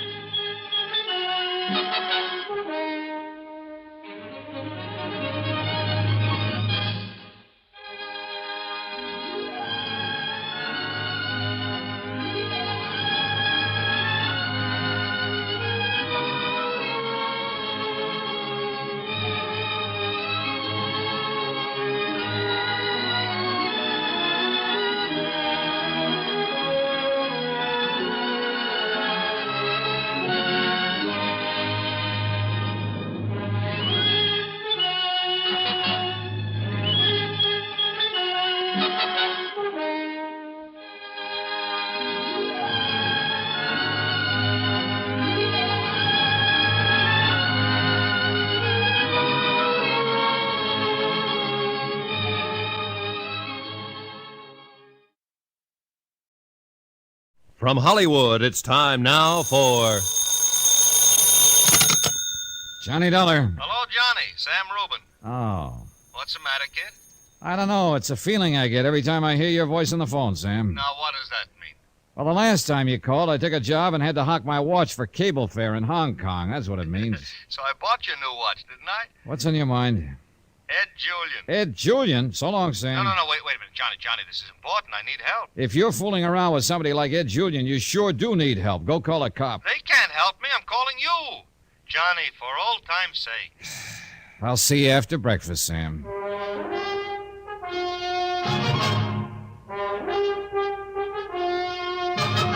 Tonight and every weekday night, Bob Bailey in the transcribed adventures of the man with the action-packed expense account.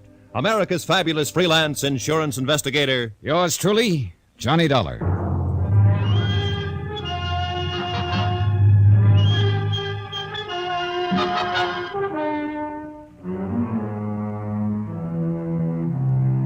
Expense account submitted by Special Investigator Johnny Dollar to Samuel Rubin and Associates, Insurance Brokers, Majestic Building, Hartford, Connecticut. The following is an accounting of expenditures during my investigation of the Salt City matter. I didn't know it was going to be that, Salt City, I mean. But I did know the name Ed Julian. Every policeman in the country knew that name. My first impulse was to hang up the phone on Sam, but I didn't. Instead, I spent 85 cents, that's my first item, on cab fare to get me to Sam's office. Welcome, Johnny. Long time no see. Come on in, sit down, have a smoke. Sam Rubin looked about the same as I remembered him, and he acted about the same. He shook my hand, pushed a cigar at me, held up a $160 lighter, and smiled. Oh, Johnny, I'd like to have you on my permanent payroll. Well, now that'd be something. Are you making me an offer or just talking? No, I suppose I'm just talking, but you're good to look at, you know? It gives me confidence. No, a little outfit like I got here, I can't afford high-priced talent like yourself for a steady diet. Why don't you sit down, kid? You'll pardon me, Sam, but I don't feel sorry for you. You're right about every kind of insurance that's ever been issued. Oh, well, yeah, sure, but nothing like those big operations that you're used to. This is all little bitty